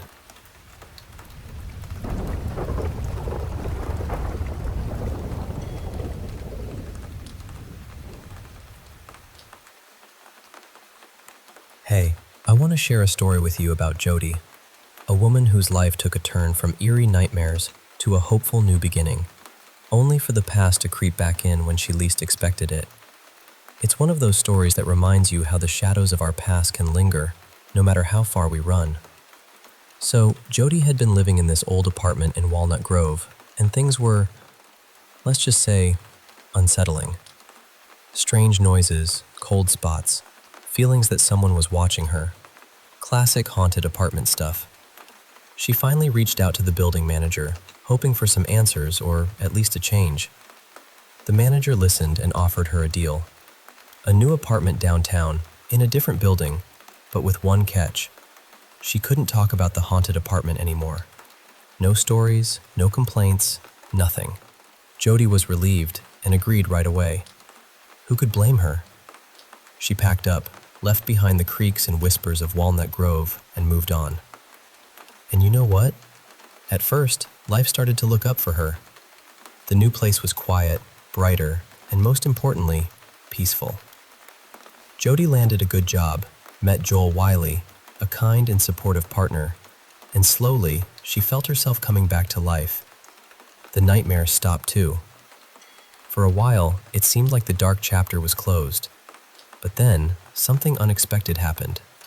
Her daughter, Hannah, began to see the same young woman Jody had seen in her nightmares. Hannah started drawing pictures of her, a woman with a hauntingly sad expression. One drawing was especially chilling. It showed a couple abusing the woman, her wrists tied high above her head. When Jody saw Hannah's drawings, a cold knot formed in her stomach. The spirit from her old apartment hadn't stayed behind. It had followed them. Jody wrestled with disbelief and fear, but after some deep thinking, she decided to confide in Joel. And to her surprise, really a pleasant surprise, Joel believed her. He didn't dismiss her fears, and instead encouraged her to dig deeper, to find out who this woman was. So, together, they spent hours at the library, flipping through archives, old newspapers, and records. And then, they found it. An article from 1976 about a young woman named Marie Spanhake who had gone missing. The address listed? Jody's old apartment in Walnut Grove. They kept reading, and there it was, a photo of Marie. And the moment Jody looked at it, her breath hitched. The woman in the picture was exactly who she'd been dreaming about. The nightmares came back, vivid and relentless. Determined to understand more, Jody reached out to a local crime journalist named Roger, She told him everything: the dreams, the visions, the abuse she saw. Roger listened intently, then shared a story that sent chills down Jody's spine. He told her about a couple, Cameron and Janice, from Red Bluff. They had kidnapped a young woman named Colleen and imprisoned her in a coffin under their bed, using her for their own twisted desires. Colleen's ordeal lasted 7 long years before the police finally rescued her. When Roger showed Jody pictures of Cameron and Janice, her heart sank. They were the same couple from her nightmares. And then came the darkest part. Janice had testified against Cameron, admitting that they had abducted and killed another woman a year before Colleen's capture. The victim's name? Marie Spanhockey. Her body was never found. Joel urged Jody to contact the police with all she knew. When she called, the detective was stunned, seriously surprised that Jody had so much detailed information. They were about to reopen Marie's case that very day. After hours of questioning, the police acknowledged the depth of Jody's knowledge, but without concrete evidence, they were limited in what they could do. But for Jody, this was more than just a case. It was validation. The nightmares, the spirit, the haunting, they were all real. And though the past still cast a long shadow, she was no longer alone in facing it. She had Joel, the police, and even the spirit of Marie, who, in a way, had found a voice through Jody. It's a story that stays with you, reminding us that sometimes the hardest battles are those we fight within ourselves, and that healing can come from facing the darkness head-on, with courage and the support of those who believe us.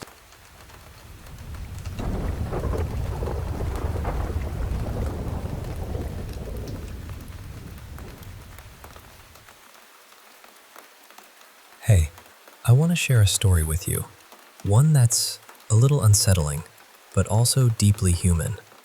It's about a family and their encounter with something they couldn't explain, something that turned their dream home into a nightmare. So settle in, and I'll take you through every moment, every eerie sound, every shiver down their spines. It all starts with Garvin Hodges, a war veteran who landed a good-paying job in Lawton, Oklahoma. After years away serving, he was finally coming home to be with his family again. Garvin, his girlfriend Heather, her daughter Caitlin, and Garvin's brothers Kevin and Wesley, plus Wesley's girlfriend Sabrina, all packed into one big family.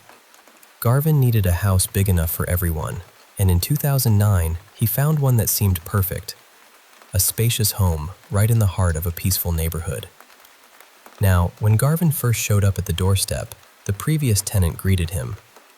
The man seemed uneasy, his hands trembling a bit when Garvin asked why he was breaking his lease early. He danced around the question, saying he'd just felt he'd spent enough time in the house. But Garvin, who'd seen his share of stress and fear in the military, could tell this man was hiding something. Still, the house was just right, and the price was tempting, so Garvin asked if he could look inside. Here's where things start to get weird. The previous tenant agreed but was hesitant to step inside. In fact, he never entered the house. Garvin walked in alone, and the moment his foot crossed the threshold, a cold, odd feeling gripped him, like the house was watching him. He wandered through the rooms, noticing all the lights were on, including the closet. Strange for a sunny afternoon when daylight poured through the windows. Despite this strange vibe, Garvin decided to take the lease. The previous tenant swiftly packed 2 trash bags and left, almost like he was fleeing. But Garvin shrugged it off. The family moved in. 2 weeks later, the first night of creepiness arrived. The family, everyone except Caitlin, was in the living room, watching TV, when heavy footsteps thundered from the floor above. Garvin, as the eldest, took it upon himself to investigate. He thought maybe Caitlin was wandering, but when he checked her room, there she was, sound asleep. The footsteps stopped, only to start again seconds later, this time from his own bedroom. Heart pounding, Garvin burst into his room, expecting to find an intruder. but the room was empty. No sign of anyone. Confused, he tried to rationalize it away, chalking it up to his imagination. Later that night, as Garvin and Heather settled into bed, Heather noticed that the closet light, which she'd turned off, was flickering back on. She mentioned it to Garvin, who suggested she might have forgotten to switch it off, but Heather was sure she hadn't. She got up, turned it off again, and went back to bed. Then, Garvin woke with a jolt. That feeling, the sensation of being watched, washed over him. When he opened his eyes, the closet door was ajar, and the light was glowing inside. He shook Heather awake and showed her, hoping she'd have a logical explanation. But she didn't. The next day, Garvin confronted his brothers, accusing them of pranking him. Kevin and Wesley denied it, saying it was probably faulty wiring. But Garvin was unconvinced and stormed off. A few nights later, Garvin awoke again. This time, he felt the bed beside him sink slowly, like someone had sat down. Heather felt it too. They leapt out of bed, flicked on the lights, and found the room empty. Garvin dashed to confront his brothers, only to find them fast asleep. Returning to Heather, the couple tried to make sense of it. Then, the closet light switched on by itself again, and through the grated door, a large shadow shifted. Garvin crept forward, opened the closet, and found nothing. No one. Deciding to sleep in the living room that night, they nearly drifted off when they heard glass shatter in the hallway. Investigating, they found a drinking glass smashed on the floor, far from any table. It seemed to have flown through the air. That was the moment Garvin realized they were dealing with something paranormal. The family started to feel the strain. Garvin grew irritable from sleepless nights. His brothers thought he was overreacting. One day, during a heated argument in the dining room, a glass suddenly flew off a kitchen table and shattered. That sight converted Kevin and Wesley. They finally believed Garvin. But money was tight, and moving wasn't an option just yet. Then came Zozo. One day, heavy footsteps thudded above again. The family bravely searched the upstairs but found no one. When they returned downstairs, they saw every cabinet, drawer, even the refrigerator and oven, all wide open. Later that night, while Garvin showered, the thumping returned. Heather rushed in to check on him, but as she stepped through the door, Garvin felt a burning pain on his back. He looked down to see 3 deep, claw-like marks appearing slowly. They fled the bathroom, and the footsteps stopped. That night, Kevin heard someone creep up the stairs and stop outside his door. He opened it, expecting a family member, but found no one. Then, eerie dragging sounds circled him. Opening his eyes, he caught sight of a crawling demonic figure. Then it vanished. Terrified, Kevin ran to Garvin, tears streaming. Garvin and Wesley armed themselves and checked Kevin's room. Nothing but flickering lights. On their way back, Garvin noticed a tapping at Caitlin's window. Pulling back the curtain, he saw the word Zozo written on the outside glass. Curious and scared, Garvin searched online and discovered Zozo was a demon linked to Ouija boards, known for bringing death, bad luck, and evil. So, the family made their own Ouija board with a shot glass as a planchette, desperate to communicate. At first, the glass didn't move. Then, a cold breeze swept the room, and the glass slid to yes, then no, then back again. When Sabrina asked its name, it spelled out Z-O-Z-O, over and over. Garvin asked the demon what it wanted, and the glass spelled, "Kill Gary." Suddenly, heavy thumping echoed overhead. The glass flew off the board, shattering, and chairs toppled around them.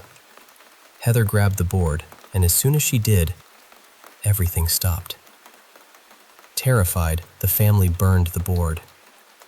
For a week, peace returned, but then the stomping started again. The brothers cautiously crept upstairs, hearing the sound from Garvin's room. Peeking through the door, they saw a monstrous, bull-headed demon pacing. It locked eyes with them and charged. Frozen with fear, they ran. Garvin's fear turned to fury as he shouted for the demon to come out. The demon descended the stairs, doors slammed, locking the family in the hall. The demon growled, a deafening sound that shattered glass around them. The shards swirled into a glowing cloud and shot toward the family. They ducked just in time, unharmed, but the demon vanished. The family moved out shortly after. Now, let me tell you about another family, the Wilsons, living in Springfield, Louisiana. Janine and her husband AJ finally bought a foreclosure with a perfect floor plan and a price that seemed too good to be true. They moved in September 2013, bringing their sons Hunter and Gage. Though the house needed work, they were excited. AJ even bought a camper van to live in while renovating. But soon, strange things began. One day, while painting, Janine's radio suddenly switched off on its own. She'd been alone in the house. No one touched it.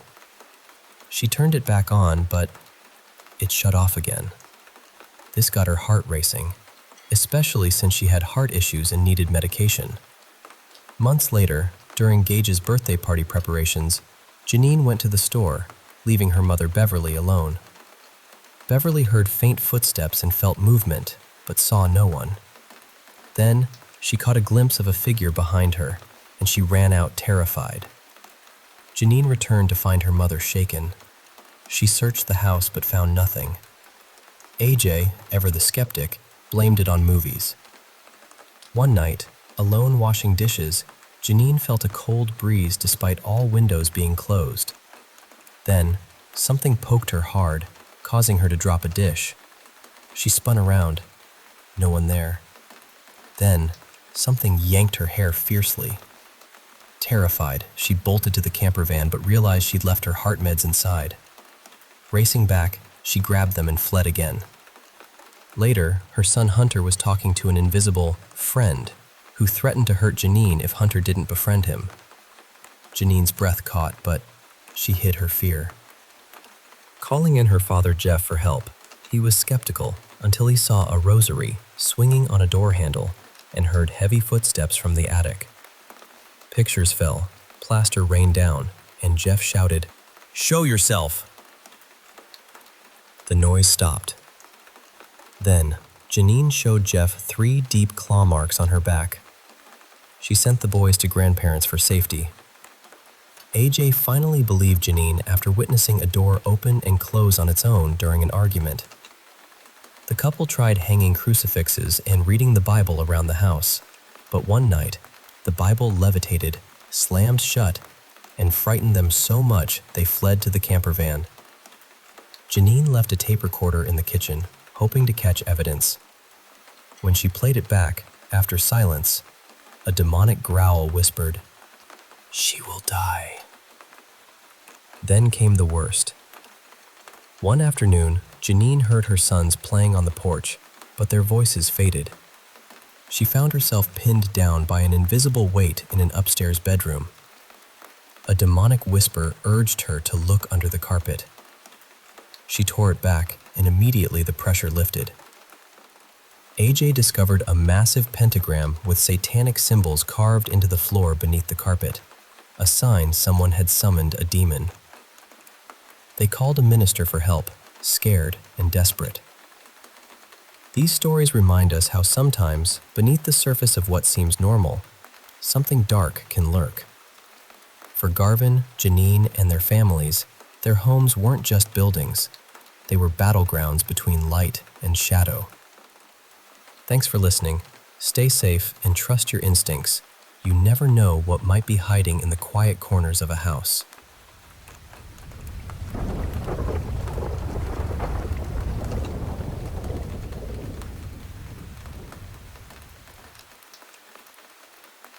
Hey there. I want to share with you some stories that have really stuck with me. Tales about haunted houses, possessions, and the kind of darkness that creeps in where you least expect it. So let's take a moment and dive into these chilling experiences together. First up, there was a minister who arrived at a house with a heavy sense of dread hanging in the air.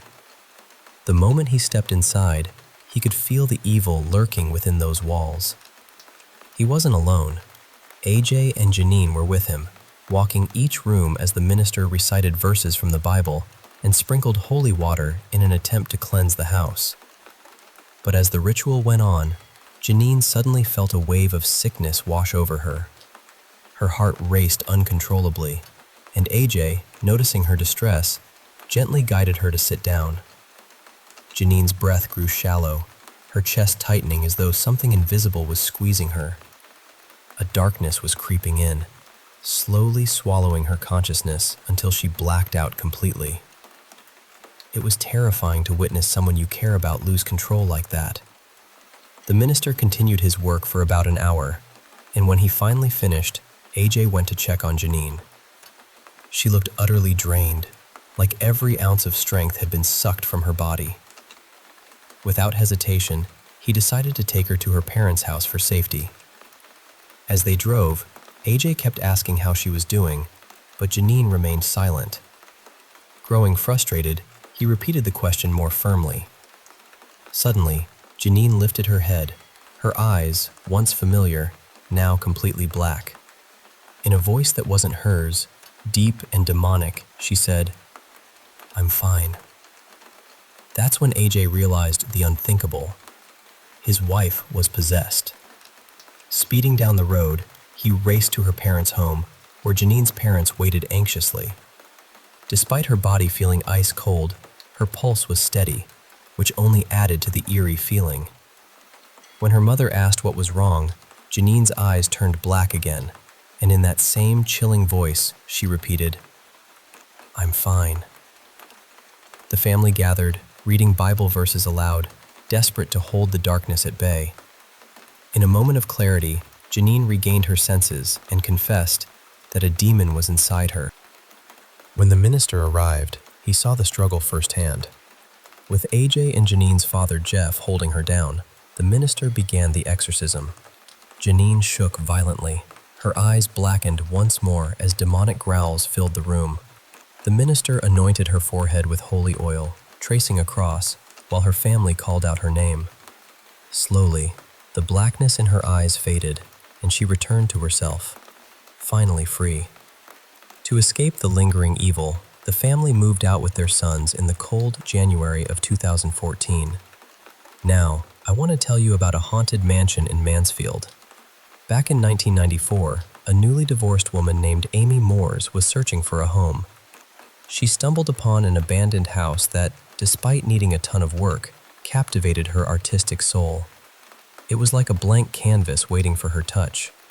The house was up for auction, and before placing her bid, Amy arranged a walkthrough with the property manager. They started in the basement, where Amy's eyes caught sight of a strange concrete stone, mysterious and unmarked. Moving through the disordered rooms, she noticed the house was in complete chaos, particularly the third floor, a room littered with dead rodents and old hospital relics, remnants of a forgotten past. There was a fading board that read, "The Mansfield Training School," sparking questions about the house's history. The manager had no answers. The records were lost. Undeterred, Amy bid strongly and won the house. At night, after her day job, she began renovating alone. One night, while peeling old wallpaper near the ceiling, Amy accidentally cut her hand. As her blood dripped onto the floor, something unseen knocked her off the ladder. Lying there, stunned, she heard heavy footsteps running around her, but no one was visible. Fear gripped her, and she fled the house, returning only the next day for a thorough check, finding nothing out of place. A month later, renovations done, Amy and her daughter Alyssa moved in. Amy was thrilled, but Alyssa felt an unsettling darkness that chilled her bones. To face her fear, Alyssa explored the house, discovering a creepy old door blocking the staircase to the third floor. The door unnerved her, but curiosity pushed her to unlatch it. The instant it swung open, a blast of icy wind hit her, stealing her breath. Yet, Alyssa climbed the stairs, feeling eyes watching her every step. Suddenly, a breath ghosted her neck, cold and heavy. She fled the house. Weeks later, Amy was cooking dinner when heavy stomping shook the floor above them, vibrating through the ceiling. Grabbing a hammer, she cautiously ascended, with Alyssa trailing nervously. Just as Amy neared the third-floor door, it slammed shut. Alyssa, overwhelmed with fear, ran outside. Amy opened the door but found an empty room, no explanation for the pounding sounds. The stomping worsened, and the mysterious door acted strangely, always opening on its own. Amy tried to secure it with an iron rod, but moments after stepping away, the rod flew off and the door creaked open. Terrified, Amy fled. One stormy night, Alyssa heard loud, eerie moans from her mother's room, louder than the rain outside. She knocked repeatedly, but there was no answer. Remembering she'd seen Amy leave for work earlier, Alyssa realized those sounds weren't her mother's. The creepy door to the third floor creaked open behind her, and she ran, only to collide with Amy returning home. With tension rising, Alyssa moved out, leaving Amy alone. Later, Amy rented rooms to her friend Dave, a detective going through a divorce. Dave dismissed the house's reputation, but soon he experienced it firsthand. Shadows darted past him, unseen forces threw objects, and guttural growls echoed through the halls. After a terrifying night, Dave packed up and left. Amy's son Bill, his fiancée Casey, and their baby moved in next. One night, while Bubba slept, the baby monitor picked up the lullaby, "Twinkle, Twinkle, Little Star," even though no toy played it. The song stopped abruptly, replaced by a deep voice calling, "Bubba." Startled, the couple rushed to the crib, but no one was there. Nightmares haunted the family. Amy dreamt she was a young girl, tormented and killed by a sinister woman. Visions linked to the house. Searching for answers, Amy photographed the interior. At a local pub, a friend recognized the house as the former House of Imbeciles, a mental asylum notorious for patient abuse. The young girl in Amy's dreams was a victim. Driven by curiosity and dread, Amy and Casey uncovered a concrete structure in the basement containing partially cremated human remains.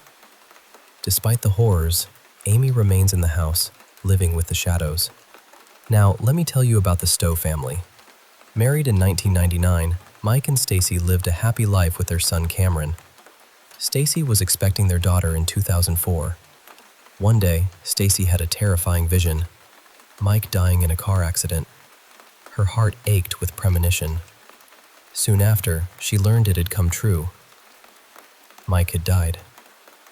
Life went on, Stacy raising her children alone in the same house, feeling Mike's presence. But then, strange things began. A glass teddy bear appearing mysteriously, the fireplace igniting itself, and whispers calling Stacy's name at night. One night, Stacy woke to find an indentation beside her bed, as if Mike had been there. She lay down beside it, comforted yet unsettled. Her children's nightmares revealed more darkness. Bryn was chased by a towering black figure with glowing cat-like eyes. One day, Bryn saw a man resembling her father, but as she neared, his face twisted into the demon from her dreams. Cameron, too, saw the black figure in the kitchen, its presence heavy and terrifying. Seeking help, the family called Johnny, a spiritual cleanser. During the ritual, Bryn felt the demon's grip on her ankle, but Johnny's chants forced it away. The house felt lighter, for a time. But nearly a year later, the evil returned. Bryn heard whispers begging for help, felt the blanket ripped away, and saw the black figure once more before sharp marks appeared on her chest. Stacy, alarmed, called in Claudia, a psychic medium. Claudia discovered the family's nephews had conducted a séance in the kitchen during a vacation, inadvertently inviting the demon in. Together, they completed the ritual properly, and peace returned to the house. These stories remind me that sometimes what we think we know, the comfort of a home, the presence of a loved one, can mask something far darker. In these houses, shadows linger, whispers haunt, and the line between the living and the unseen blurs. Thank you for listening, and remember to keep your heart brave, even when the night feels cold and full of secrets.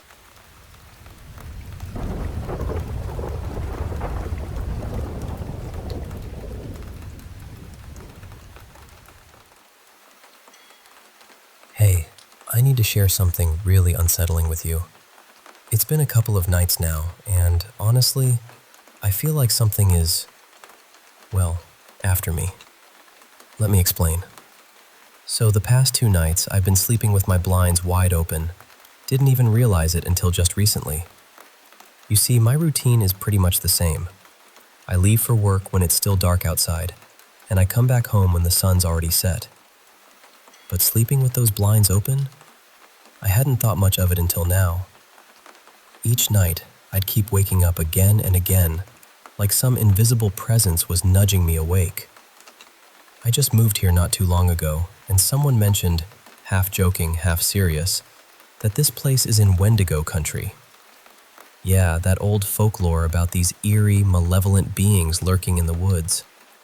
At the time, I laughed it off, but now I'm not so sure. This morning was particularly strange.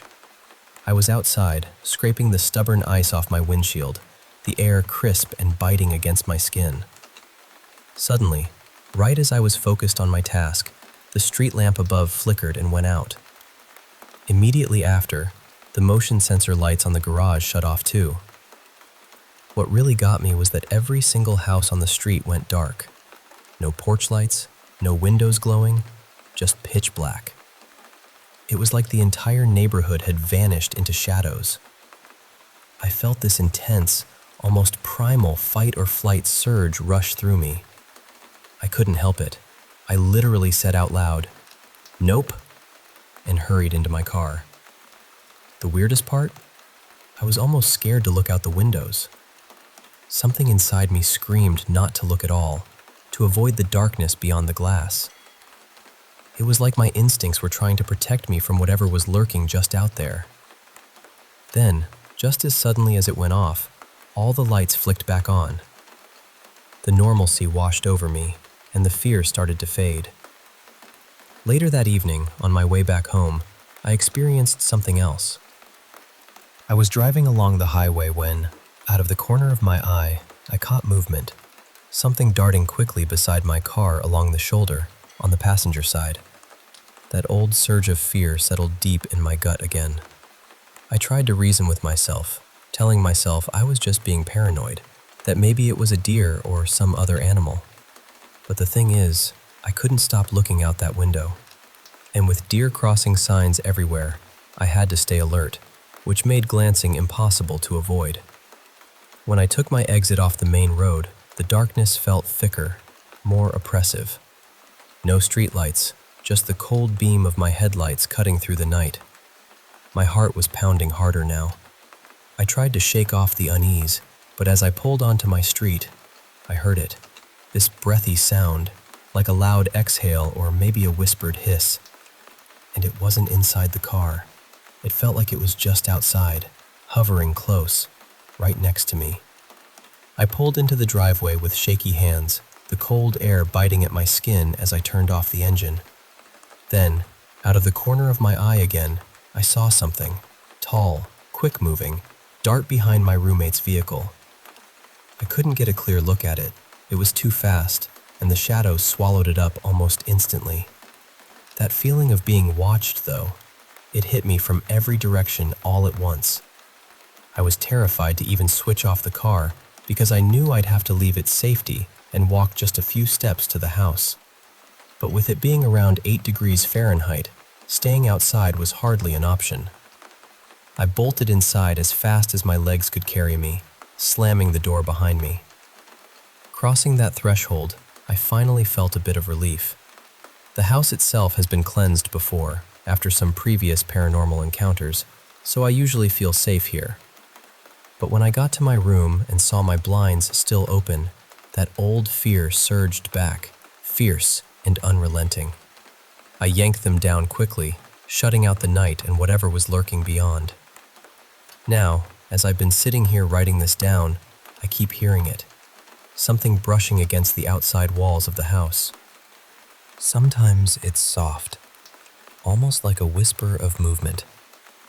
Other times it's louder, like something is dragging itself along the siding. Sure, the wind could be a factor, but there's nothing near enough to the house that could cause those sounds. And my eyes keep being drawn back to that window, like some invisible force is pulling me toward it. I honestly have no idea what I saw tonight or the other night, but I know this. I feel like something is waiting for me. I've always been super sensitive to things most people can't see, and this is the first time since moving here that I've felt this overwhelming fear. Even inside, where I should be safe, I can't shake the feeling that something is close. So, what do you think? What would you do if you were me? Because right now, I'm feeling scared, confused, and honestly, a little lost.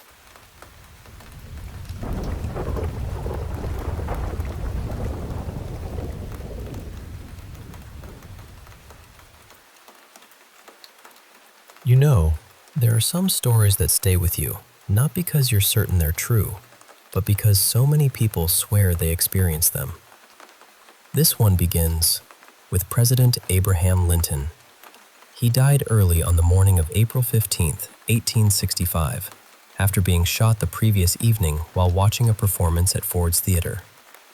The country mourned him, his family buried him, and history moved forward. But according to generations of White House residents and staff, President Lincoln never completely left the building. One of the earliest well-known accounts came from First Lady Clara Coolidge in the late 1920s. She said she entered an upstairs sitting room and noticed a tall, quiet figure standing beside the window. His hands were folded behind his back, and he was gazing toward the river as though carrying the weight of the entire nation on his shoulders. She said she knew immediately who he was. Years later, Queen Wilhelmina of the Netherlands was staying at the White House when someone knocked on her bedroom door late at night. When she opened it, she reportedly saw a solemn man in a dark frock coat and tall hat standing in the hallway. The shock was so great that she fainted. Then there's the story involving Winston Churchill. After taking a warm bath one evening, Churchill returned to his room with his cigar in hand, only to discover the former president standing silently near the fireplace. Churchill paused, looked at him, and calmly said, "Good evening, Mr. President. I must admit, you've caught me at a rather awkward moment." According to the story, the figure smiled faintly before disappearing. But it wasn't only world leaders and royal guests who sensed something unusual. First Lady Eleanor Roosevelt said she often felt a powerful presence in the White House, especially near the room associated with the late president. Her dog would occasionally stop outside the doorway, stare into the empty room, and bark as though someone were standing there. One of Roosevelt's assistants claimed she once entered the bedroom and saw a tall man seated on the edge of the bed, bending down as if he were fastening his boots. She was so frightened that she fled down the hallway calling for help. Other staff members reported hearing slow, heavy footsteps outside the room, long after everyone had gone to sleep. Some heard mysterious knocks at the door.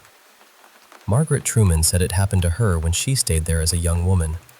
Her father, President Harry Truman, also spoke about strange sounds in the White House during the night. One of the later accounts came from a maintenance supervisor named Anthony Savory. In the early 1980s, he said he looked toward the top of a staircase and saw a tall man sitting quietly in a chair. The figure didn't speak. He simply watched.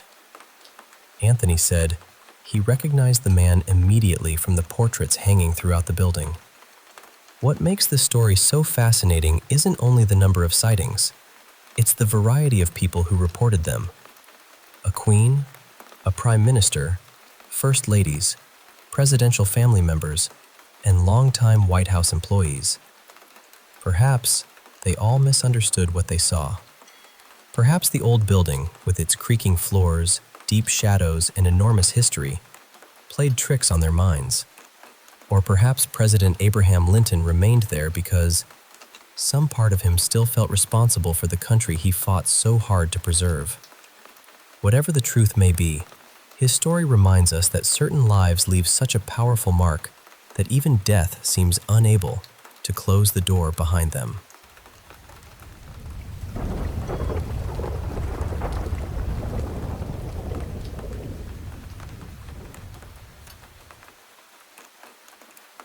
I've never really told this whole story out loud before. Most people in my life don't enjoy talking about paranormal things, and honestly, I understand why. Some memories become heavier when you say them aloud, but I've carried these experiences for years, so I want to tell you about them as clearly as I can. It starts with my grandfather's house. He had lived there since he was barely 20. It was an old family home, the kind of place where several generations leave pieces of themselves behind. Years later, ownership passed to my mother, and after she died, it went to my oldest brother, whom I'll call Alec. A lot of death had touched that house. My grandmother died in the bedroom she shared with my grandfather.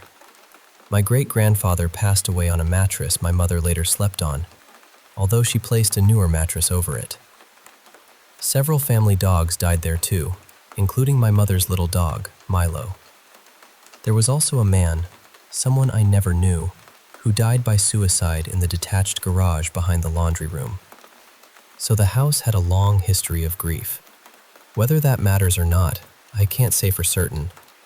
I only know that the atmosphere there sometimes felt crowded, even when nobody else was around. My grandparents were deeply religious. My mother grew up with religion being forced on her, and she rebelled against it as she got older. She became interested in spiritual practices that my grandparents would never have approved of. She also claimed she could sense things other people couldn't. Sometimes she saw figures, sometimes she heard voices, and sometimes she simply knew that something was nearby. She once told me about a dream, or perhaps something more than a dream, in which two glowing shapes circled around her. They screamed horrible things at her, telling her to leave and threatening her. My mother didn't know what else to do, so she shouted back, "In the name of Jesus Christ and in the name of the Lord, leave this house." After one final scream, she woke up. She believed that was when everything truly began. At night, while she was lying in bed reading or watching videos, she would hear whispers close to her ears.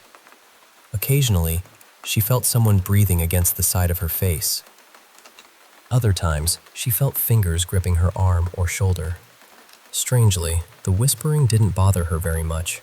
She would simply ignore it. But she hated being touched. One night, she felt something wrap its arms around her in what she described as a full embrace. She sat up and said, very firmly, "Touch me again, and I will make you leave." According to her, it never grabbed her again. There was another experience she remembered much more fondly. After injuring her hip, she woke during the night and felt someone carefully pulling the blanket over her legs, tucking it beneath her feet.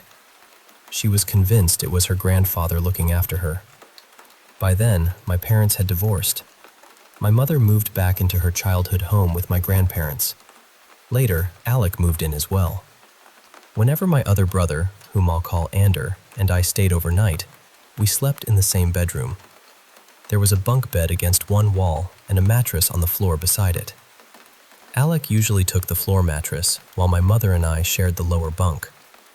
That room is where I had some of my worst experiences. The first happened during an ordinary afternoon.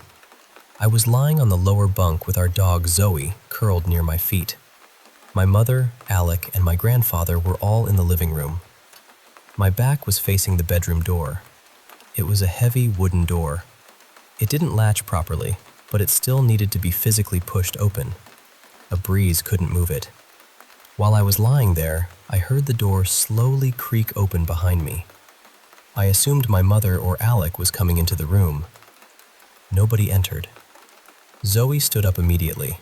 Her ears lifted, and she stared toward the narrow space between the bed frame and Alec's mattress. I turned around. The door was continuing to open, inch by inch, but there was nobody standing behind it. Years earlier, my grandmother's cat used to push that door open whenever it wanted to sleep beside my mother. The door had opened almost exactly as far as it used to when the cat came inside. For a moment, I wondered whether that was what had happened. Then Zoe began growling. She wasn't staring at the doorway anymore. She was looking above the mattress, toward the dresser on the opposite side of the room. Her eyes tracked something I couldn't see. She paced along the edge of the bed, growling at the same empty spot. Then her growl became a frightened whine, and she ran out of the room. She left me there alone. My second experience is much harder to talk about. Even now, remembering it can bring tears to my eyes. I was spending the night at the house.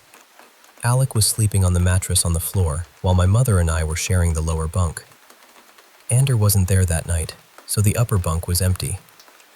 I was young and usually fell asleep before everyone else. My mother and Alec both struggled with insomnia, so they often stayed awake late into the night.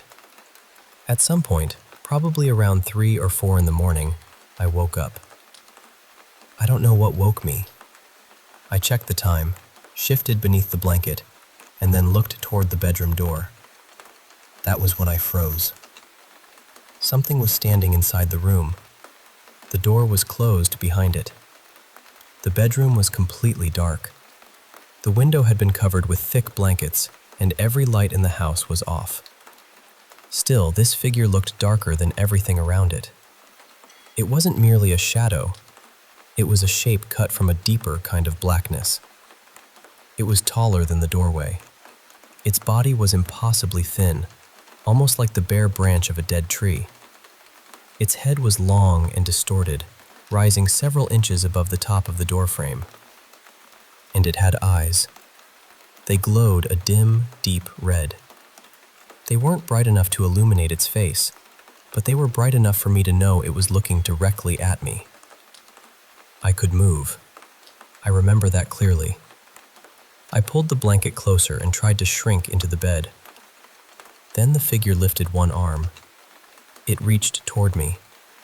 Its arm was as thin as the rest of its body, and its hand ended in long, claw-like fingers. My mother and Alec were still asleep. Nobody else saw it. I did the only thing my frightened, younger self could think to do.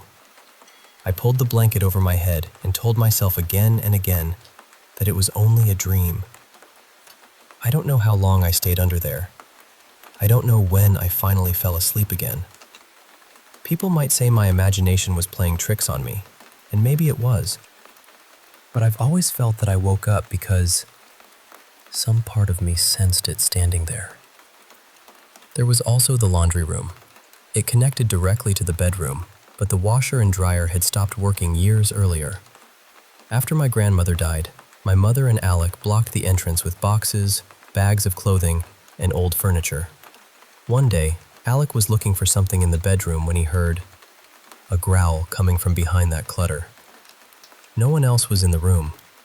My mother was sleeping in a hospital bed in the living room, with my grandfather and Zoe nearby. Alec described the sound as deep, rough, and almost human. He said it didn't sound like an animal growling randomly. It sounded deliberate, as though it was warning him. He tried to explain it away as a raccoon, a rat, or something moving inside the walls, but the fact that he told us about it at all meant it had frightened him. And that wasn't the only house where strange things happened. Before my parents divorced, we lived in another home. When I was still a toddler, my older brothers and a few cousins decided to use a Ouija board. I don't know whether the board was real or whether one of them moved the planchette as a joke. What I do know is that they became frightened and pulled their hands away without saying goodbye. Maybe that invited something into the house. Maybe it had already been there. A few years later, when I was 4 or 5, I often played alone in my bedroom. Nearly every day, I would glance toward the hallway and see a black figure rushing past my open door. It moved quickly, but never so quickly that I could completely dismiss it. I usually saw only a blur. Then, one afternoon, it stopped. My father was at work. Alec was playing video games in his room at the far end of the hall, and Ander was elsewhere in the house. I looked up from my toys and saw a little boy standing in my doorway. He appeared to be around 7 years old. He was completely black, with no visible face or clothing. He simply stood there, watching me. Because I was so young, I wasn't frightened at first. I thought perhaps one of my brothers had a friend visiting. I stood up and started walking toward him. The boy suddenly turned and ran down the hallway. I followed. The front door was at the end of that hallway, directly across from Alec's room. The screen door was old and extremely noisy. Nobody could enter or leave without the entire house hearing it. I went into Alec's room and asked who the boy was. He told me nobody else was there and ordered me to leave. I checked the front door, but I hadn't heard it open. I couldn't understand where the boy had gone. So my 4-year-old mind invented an explanation that somehow felt perfectly reasonable at the time.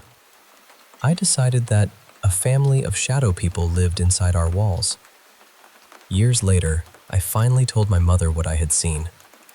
She became very quiet. Then, she told me her own story. While she and my father were still married, she had been lying in their bedroom reading. My father was at work.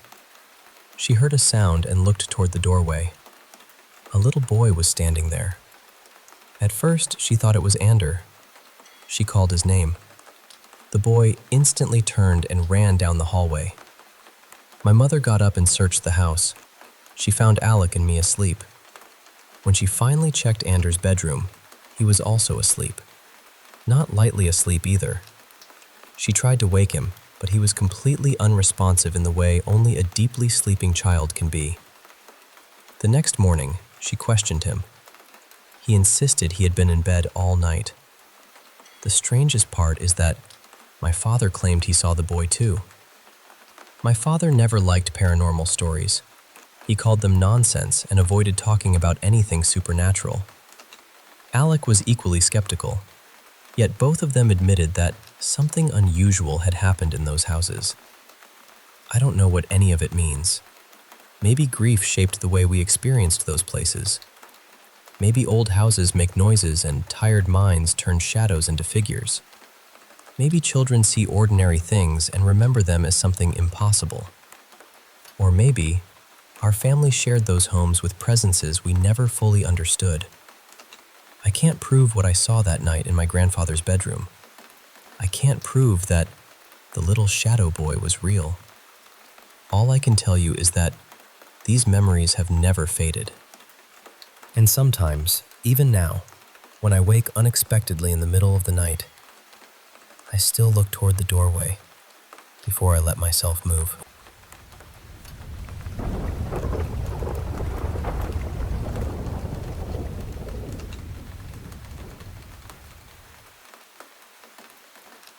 All right, you want a ghost story? Well, this one isn't exactly about ghosts. And before I begin, I should warn you, it gets intense. I never believed in zombies. Not really. I thought they belonged in cheap movies and late-night video games. Then, about a year ago, something happened that changed my mind. I was waiting for the bus after school near an old cemetery.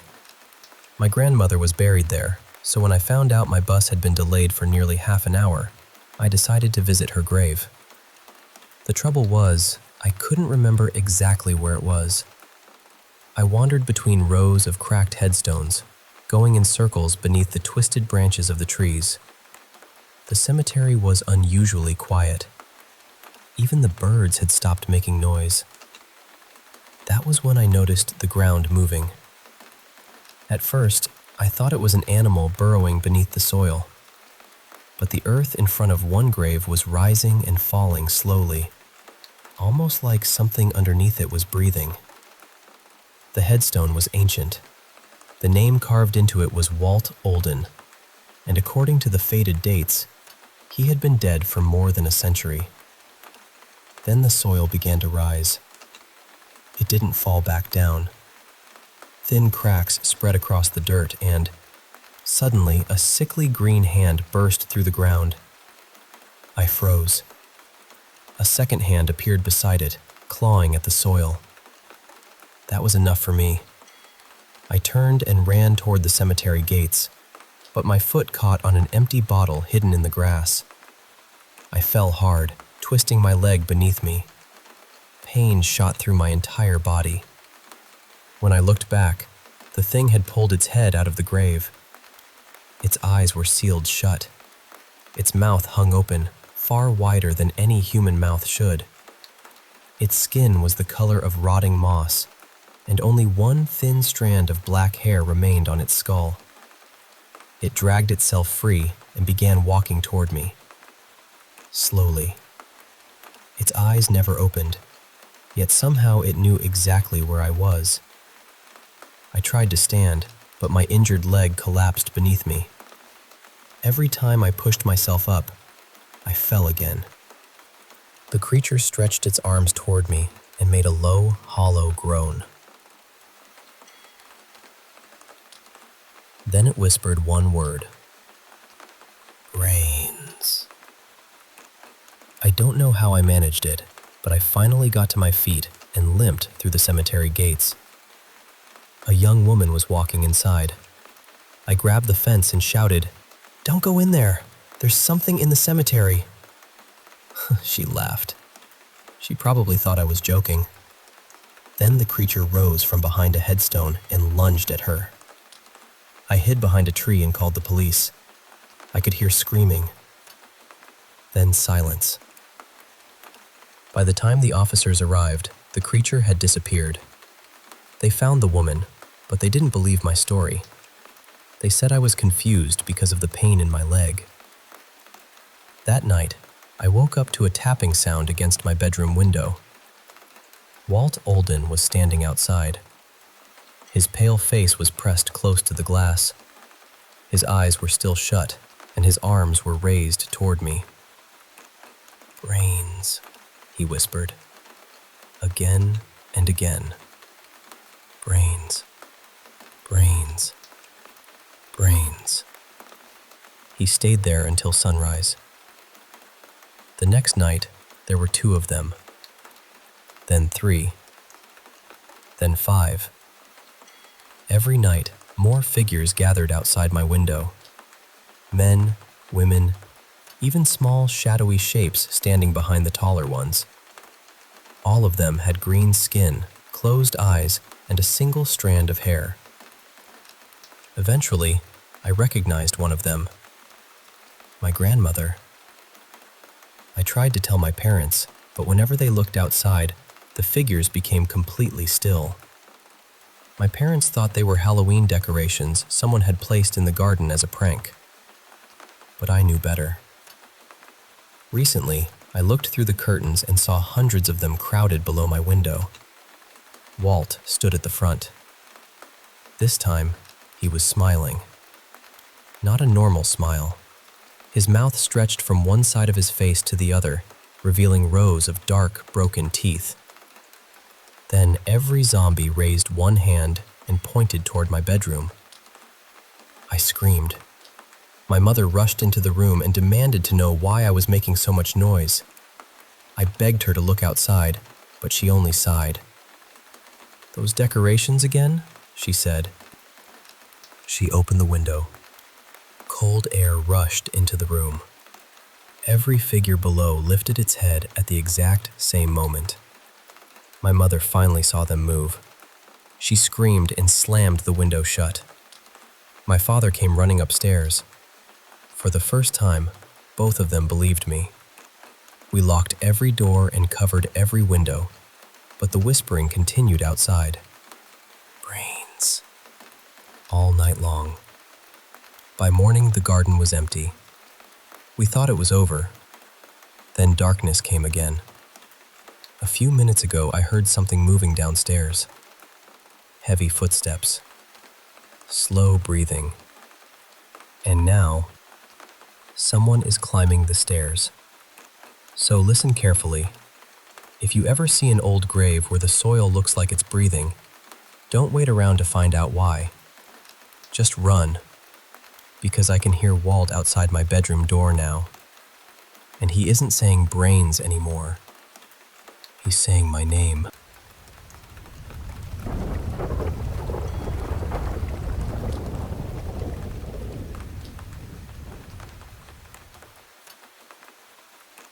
Let me give you a little background first. I spent quite a few years working at sea, and around 4 years ago, I joined a repositioning voyage from Australia to Portugal. An older passenger and freight vessel had been purchased by a European shipping company, and our job was to bring her across. I joined the ship in Melbourne. We stayed alongside for nearly a month, getting everything ready, and the voyage itself took just over 5 months. We stopped at several ports along the way, and there were a few stretches when we had to remain docked for repairs. The ship was built for short Baltic crossings. She was designed to carry plenty of passengers and cargo, but she was never really meant to spend weeks at a time in open water. Honestly, it was remarkable that she held together for the entire journey. Near the end of the voyage, we were crossing the Atlantic when the chief officer gave me a strange little assignment. He wanted me to inspect every mattress on board, count them, and record their condition. It was an unusual job for a junior deck officer, but it was one of those tedious tasks that had been postponed for months. So between watches, I worked through the cabins while also checking fire extinguishers. There was a row of unused cabins on Deck 8, near the forward end of the accommodation block. I already disliked that area. The lights were weak, the corridors always felt colder than the rest of the ship, and there was a stale smell that never seemed to go away. One of those rooms was cabin 108. It was an interior cabin with no windows or portholes. When the lights were off, the darkness inside was complete. The moment I opened the door, I noticed the smell. It was difficult to describe. Something like melted wiring mixed with wet carpet. But the cabin itself was spotless. Not simply tidy, spotless. There was no dust on the furniture, no rust around the bathroom fittings, and the carpet looked cleaner than the carpets in the occupied cabins. That should have been reassuring, but somehow it made the room feel worse. As soon as I stepped inside, I felt deeply uncomfortable. I stopped in the middle of the cabin because every part of me seemed to be saying that something was wrong. It felt strangely familiar, almost like remembering a place I had never visited. I checked the first mattress and found a wide black stain running across the underside. I wrote it down, assuming it was mold or heat damage. While I was crouched beside the bed, the second bunk suddenly released from the wall. It swung down and struck me across the back of the head.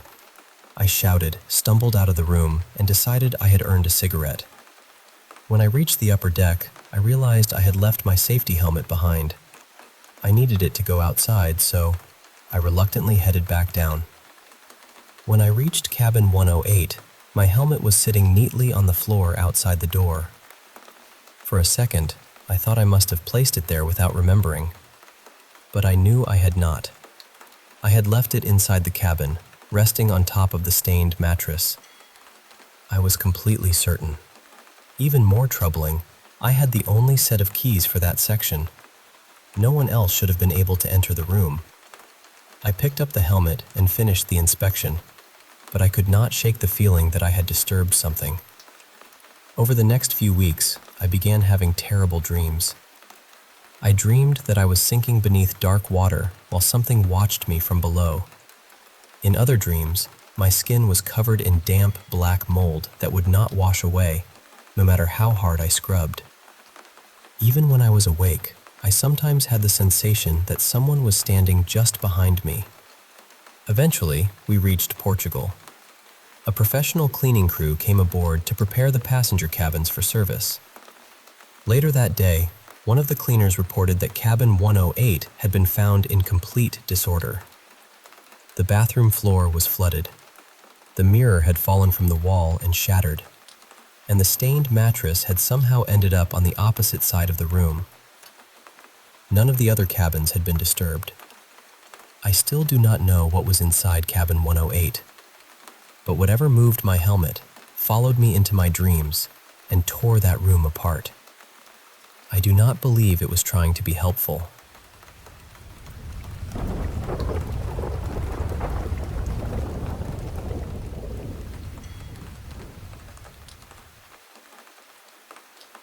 I want to share a few experiences from my childhood that have stayed with me all these years. They were strange, unsettling, and sometimes frightening, but they felt completely real to me. One of my earliest memories happened sometime in the mid-1990s. It was the middle of the day, and I was standing in our living room when I noticed a man across from me. He was unusually tall, well over 2 meters, and stood slightly turned to one side. He wore clothing that reminded me of what rural Hungarian farmers might have worn in the 19th century. A wide-brimmed hat, a long dark coat, loose striped trousers tucked into heavy boots, and a thick mustache. His skin was pale, his hair was dark, and he looked to be somewhere in his 50s. What struck me most was how solid he appeared. He didn't look transparent or dreamlike. He looked like a real person standing inside our home, completely still, almost like a statue. Years later, I learned that my father had seen the same figure around that time. When he described the man, every detail matched what I remembered. My father also said the figure followed him with his eyes, as though it could see him and was aware of his presence.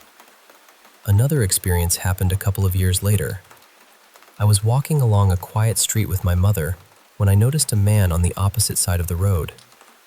He was sweeping near the entrance of a house, but he was also crying and shouting. Suddenly, he threw the broom down and began pounding desperately on the door. He looked overwhelmed with grief. He was short but powerfully built, with broad shoulders, dark hair that reached almost to his neck, and a large mustache. He wore a striped shirt and faded trousers. I pointed toward him and told my mother, "There's a man over there crying and banging on the door." But she couldn't see anyone. Later, we told my father what had happened. When I described the man, my father immediately recognized him. He had known someone who looked exactly like that, but the man had died not long before I saw him. There was also a night, sometime during those same years, when I woke up and saw a glowing object floating in my bedroom. It was oval, bright white, and perhaps a little less than a meter wide. It remained suspended in one place, filling the room with light. At the same time, I heard a sharp buzzing sound and felt a powerful vibration pass through my entire body. I could feel it everywhere, from my head to my feet. The object didn't burn anything, leave marks, or physically harm me. Afterward, there was no evidence that it had ever been there. But the sound, the light, and the sensation were so intense that I have never forgotten them. The experience that frightened me most happened in the spring of 2004. I woke just before sunrise. The room was still dim, but enough morning light was coming through the window for me to see something standing at the far side of the room. It was watching me. Its body was shaped roughly like a human being, but it was clearly not human. It was thin and around average adult height. Its neck was long and strangely angular, and its head was covered in small ridges and uneven protrusions. Its eyes were enormous and pale, almost shield-shaped, with narrow vertical pupils. Instead of a normal nose, it had 2 small openings. Its mouth was little more than a thin line that curved downward, giving it a sad or troubled expression. Its skin was dark brown and seemed slightly wet or glossy. The fear I felt was immediate. I pulled the blanket over my head and lay there with my heart pounding so hard that I could hear it. After a moment, I slowly looked out. The creature was still there. It hadn't moved. It was simply standing in the same place, staring at me. I hid beneath the blanket again. When I finally gathered enough courage to look one more time, the room was empty. I still don't know what any of these experiences were. Perhaps there are explanations I haven't considered, but I know what I saw, and I know how real those moments felt. Even now, when I think back to that tall, silent man, the grieving figure by the doorway, the glowing object, and the creature watching me at dawn, I feel the same strange mixture of fear and wonder. They remain some of the most mysterious memories of my life.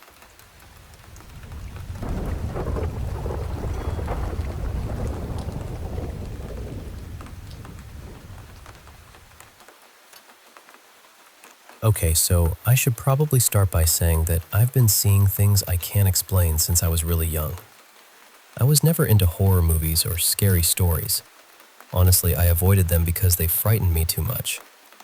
But apparently, that didn't matter, because strange figures and spirits still seem to find me. There are far too many experiences to explain one by one.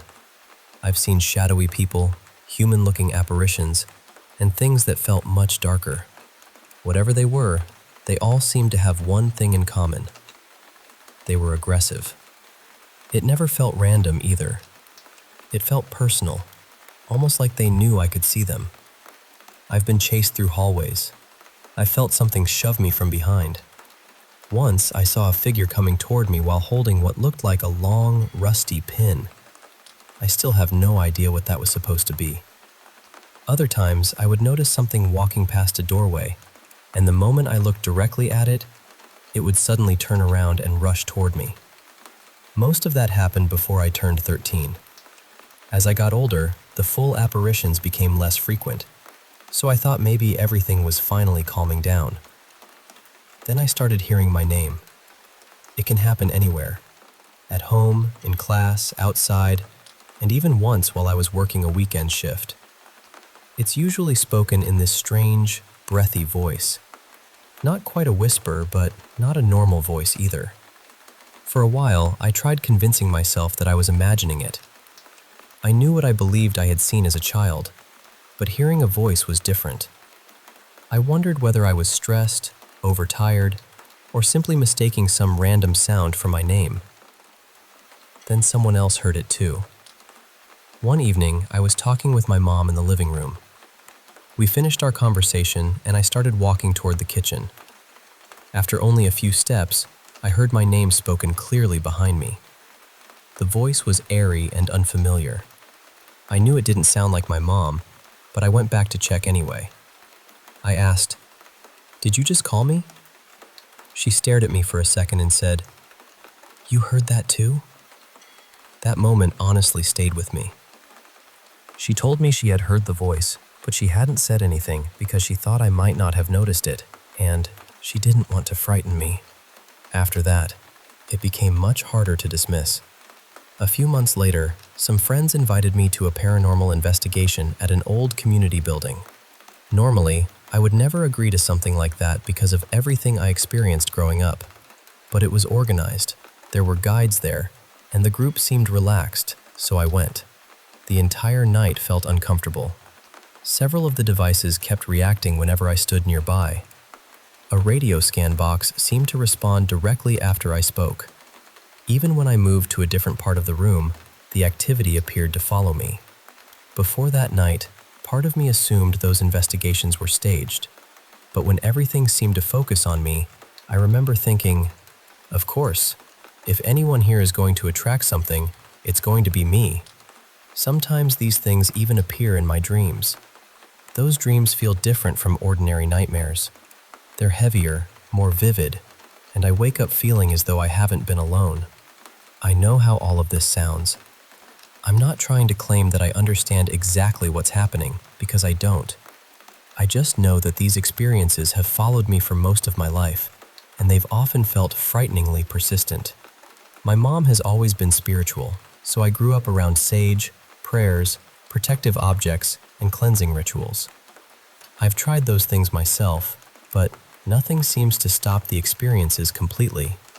My older sister also had strange encounters when she was young, but hers faded over time. Mine seemed to keep changing. That's the part that scares me most. Sometimes it genuinely feels like I'm on some kind of supernatural watch list, as ridiculous as that sounds. I understand that some people may be more intuitive or sensitive than others, but why does it always feel so aggressive? I'm not sharing this because I expect anyone to have a perfect explanation. I think I just needed to say it out loud and ask whether anyone else has experienced something this persistent. Because at this point, I don't think I'm overreacting. I just want to understand why it keeps happening.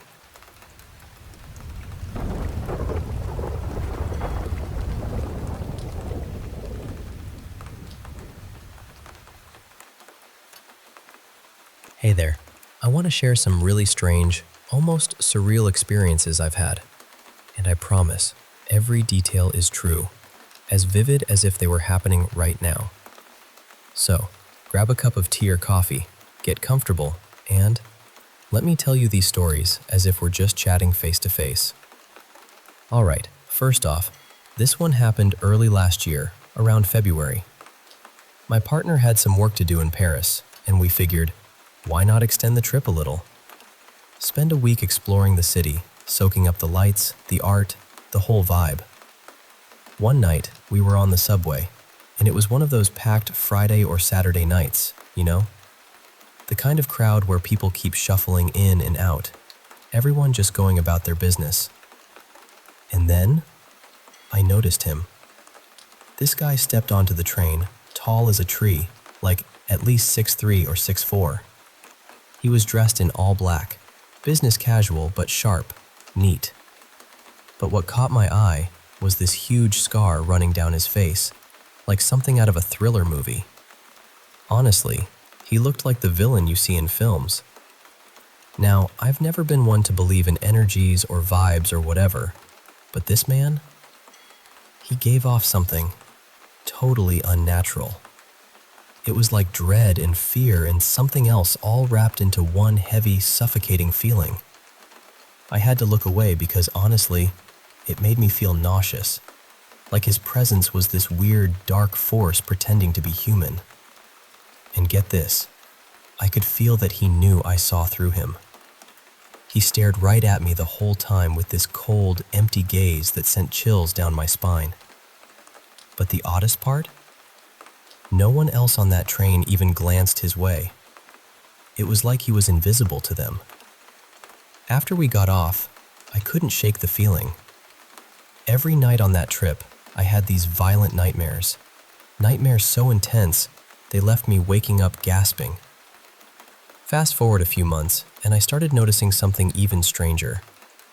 People around me, in completely different places, started giving me the same eerie stare, that blank, trance-like look the man on the train had. One moment sticks out. Black Friday shopping at the mall. There was this woman a few feet away, chatting on the phone, laughing, totally normal. Then, suddenly, her whole expression shifted. She looked at me with that same dead, scary stare.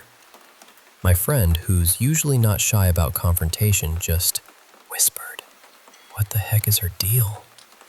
The woman held that stare for a few seconds, and then just went back to her call like nothing happened. This kept happening, random people locking eyes with me and giving me this weird, unsettling look. And every time, I felt that wave of nausea hit me, followed by those intense nightmares again. It was like these encounters were connected, but I had no idea why. Have you ever felt something like that?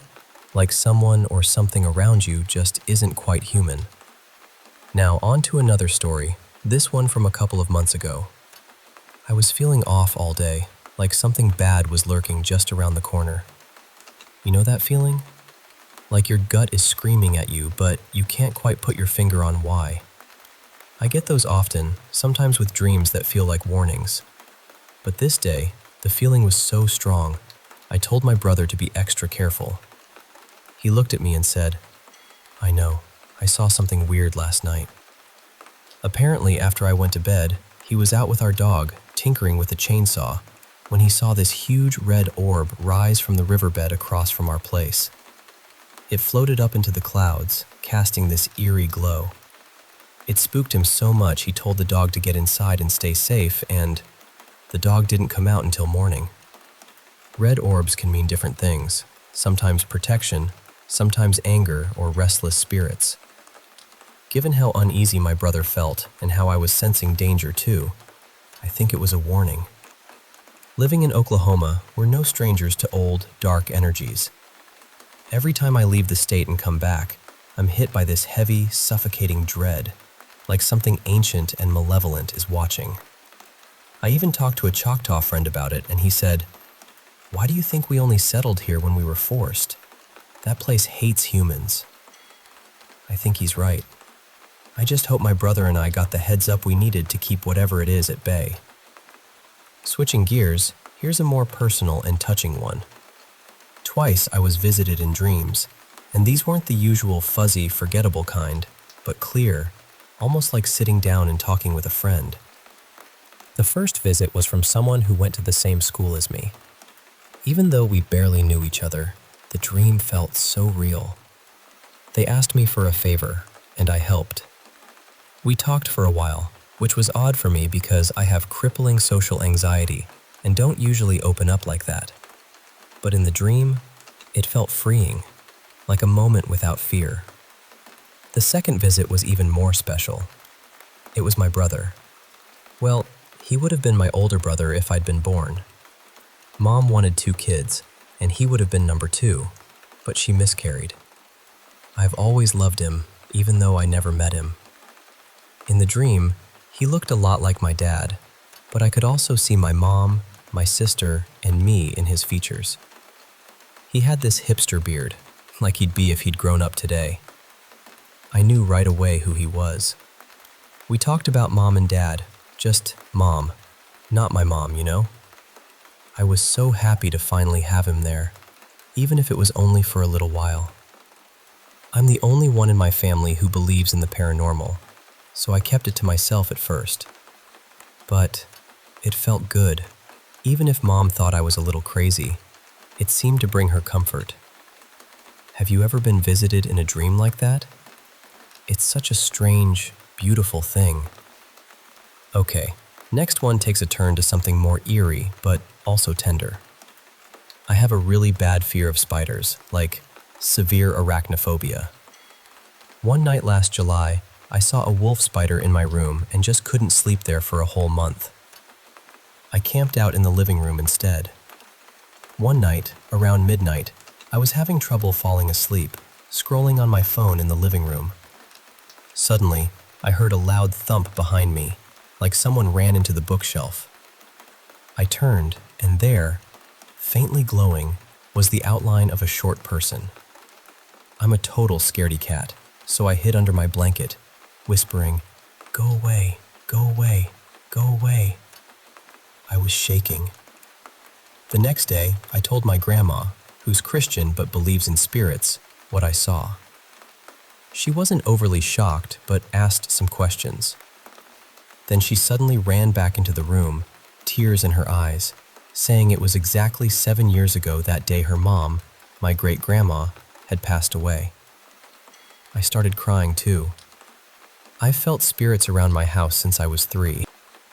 Once, a spirit even trapped me in my room. It's a hazy memory, but it scared me then.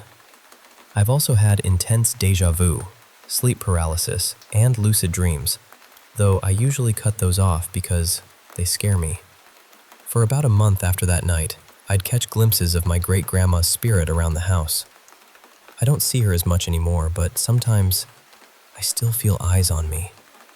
If I ignore it or say, "Go away," usually it stops. Now, here's a story my Cherokee friend shared with me, and it's something that stuck with me deeply. Years ago, when he was a teenager, he had a terrifying encounter with a Wendigo, that legendary, monstrous creature from native stories. One night, his family's dog, normally calm, went aggressive the moment the back door opened. Then suddenly, the dog got scared and ran back inside. My friend grabbed his boots, a flashlight, and a big club he made, and ran outside. Out back, he felt this pure, evil presence. Then he saw a massive shadow, around 8 feet tall, humanoid but with huge antlers. His flashlight didn't even light up the shadow. It was like the light disappeared into a void. The figure moved slowly, searching a workbench, then stopped and turned to face him. Its eyes glowed red. They stared at each other for what felt like forever. Fear was a death sentence, but somehow he lifted the club and pointed it at the figure. The creature nodded slowly, like it understood. His flashlight flickered off and back on, lighting up the whole yard. When he looked again, the creature was gone. What felt like lifetimes was really just a minute. Isn't that chilling? All right, here's another one about family and spirits, my Aunt Pam. She passed away about 6 years ago. After her funeral, her son sorted through her things stored in a unit and invited family to pick what they wanted. My cousins and I took some purple things, potion bottles, a china set, bedding.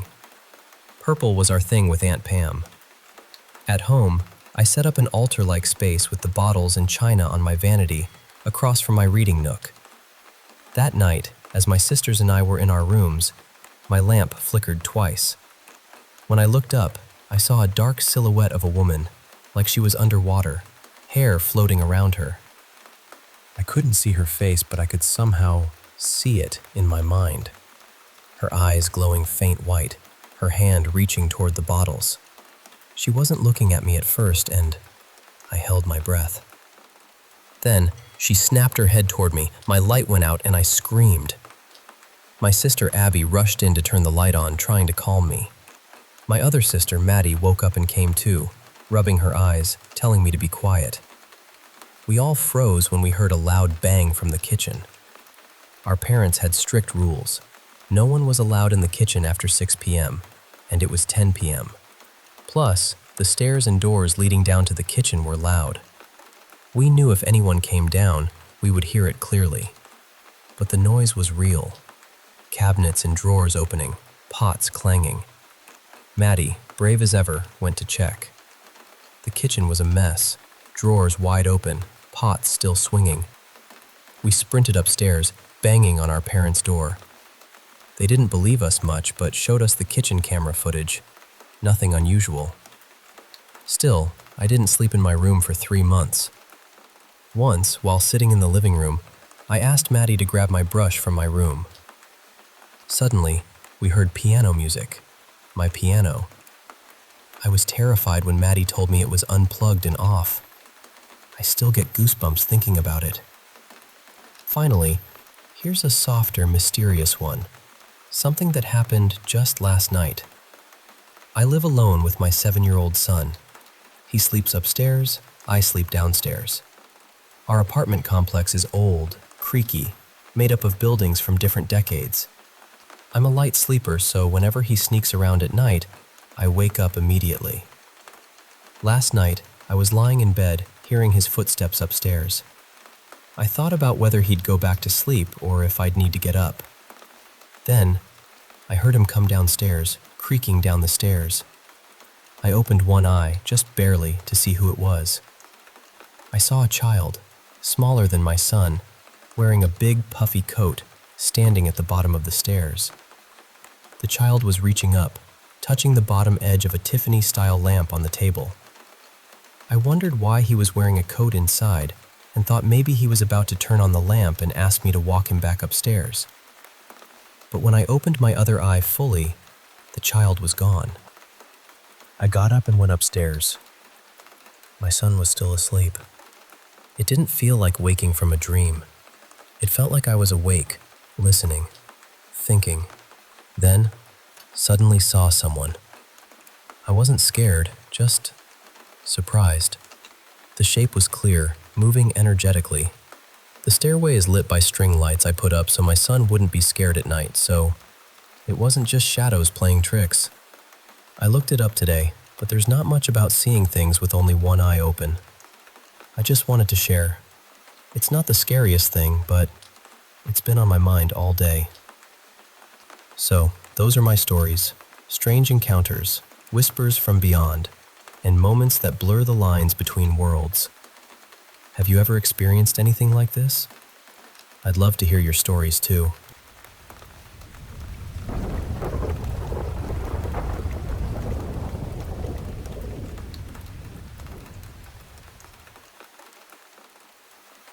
Hey there.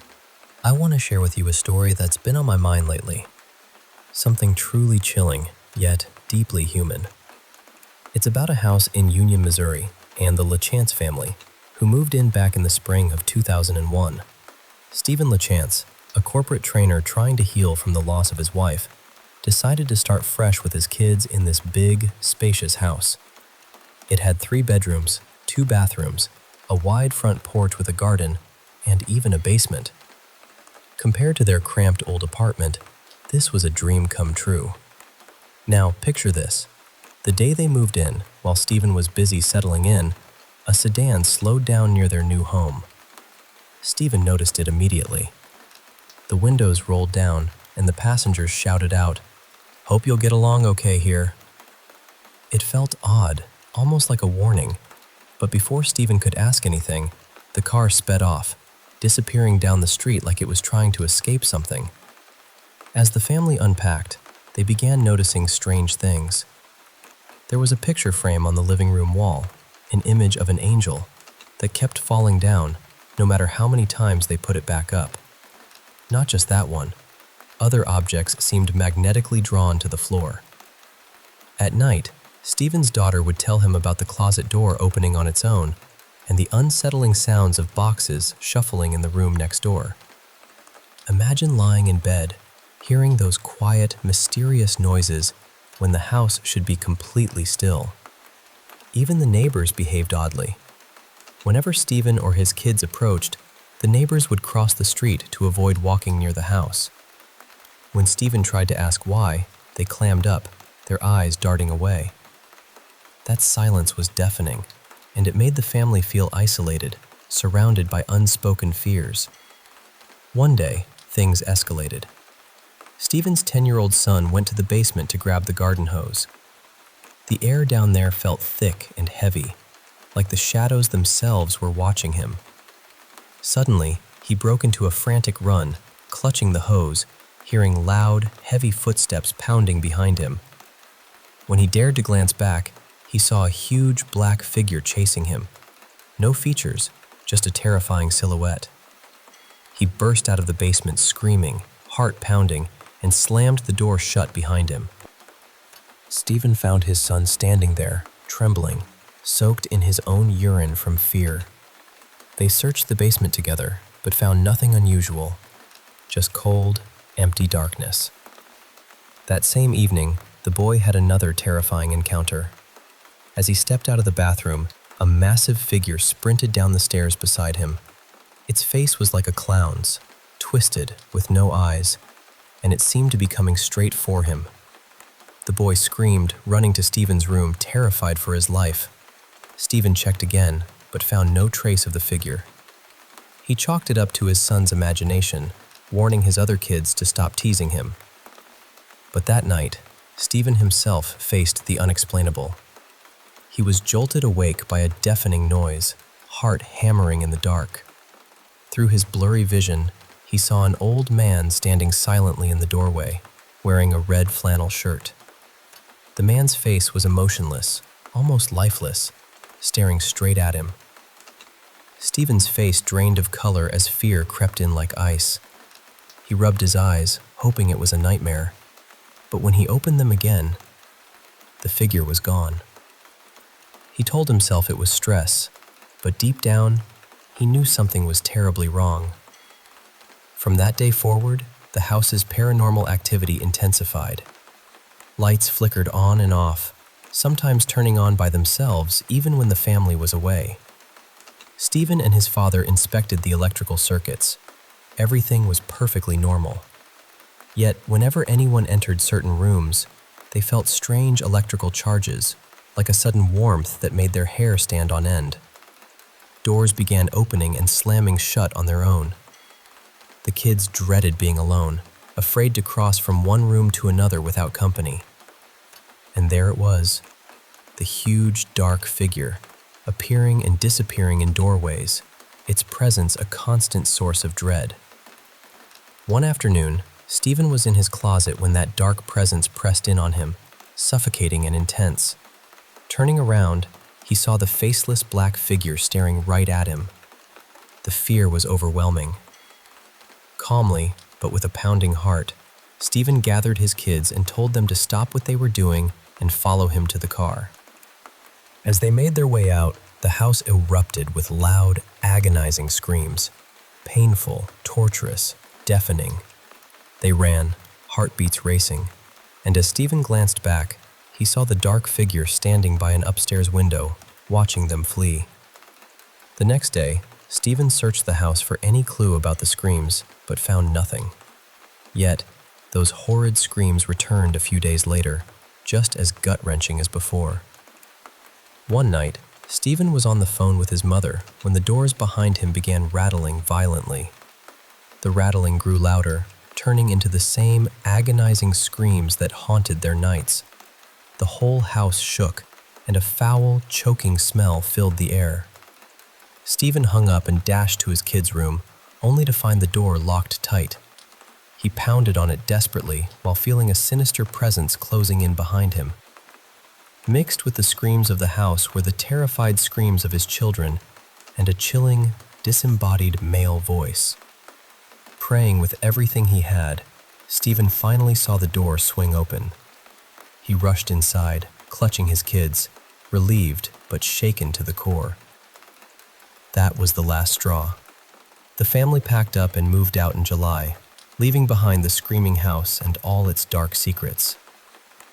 Years later, Stephen found out through a paranormal forum that a new family had moved into the house. Linda, her husband, teenage daughter, and grandson had taken up residence. Stephen reached out to warn them, but Linda already knew. She told him about hearing someone breathing right next to her when she was alone, unexplained footsteps echoing through the halls, and the same strange electrical phenomena. But the horrors didn't stop there. Police once showed up, responding to a suicide call from the house, though the family was sound asleep, utterly bewildered.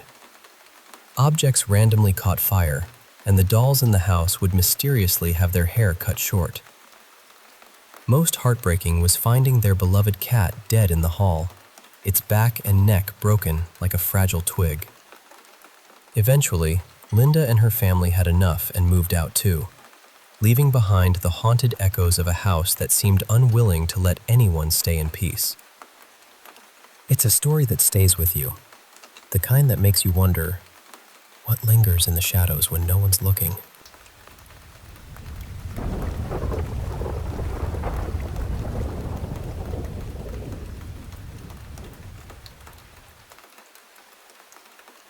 Hey there. I want to share with you a story that's both chilling and deeply personal, about a family who moved into what they thought would be their dream home, only to find themselves trapped in a nightmare they couldn't escape. It's a story about the Cranmer family and their house on Brownsville Road, Pennsylvania. So, sit back and let me take you through their harrowing journey. It all began in December of 1988.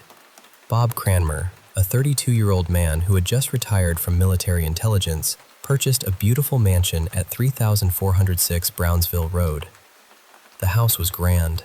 14 rooms, leaded glass windows, big white pillars, ornate woodwork, and a large yard. It was everything Bob and his wife Lisa, along with their 4 children, had ever dreamed of. They were excited, hopeful, and ready to start a new chapter. But from the very first day, strange things started to happen. Their eldest son, Bobby Jr., wandered off during the move-in. After searching frantically, Bob and Lisa found him crying, his mouth wide open but no sound coming out, eyes squeezed shut. It was Mrs. McHenry, the previous owner, who first reached him. She wrapped her arms around Bobby like she had been expecting this moment. Then she warned Bob and Lisa to keep a close eye on their children inside the house. The family tried to brush off her eerie words, thinking she was just emotionally attached to the home she was leaving. Bob described the first walk into the house as stepping into the belly of a massive ship, dark, heavy, and strange.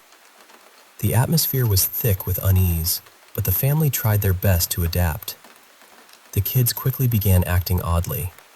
Nighttime became a source of terror.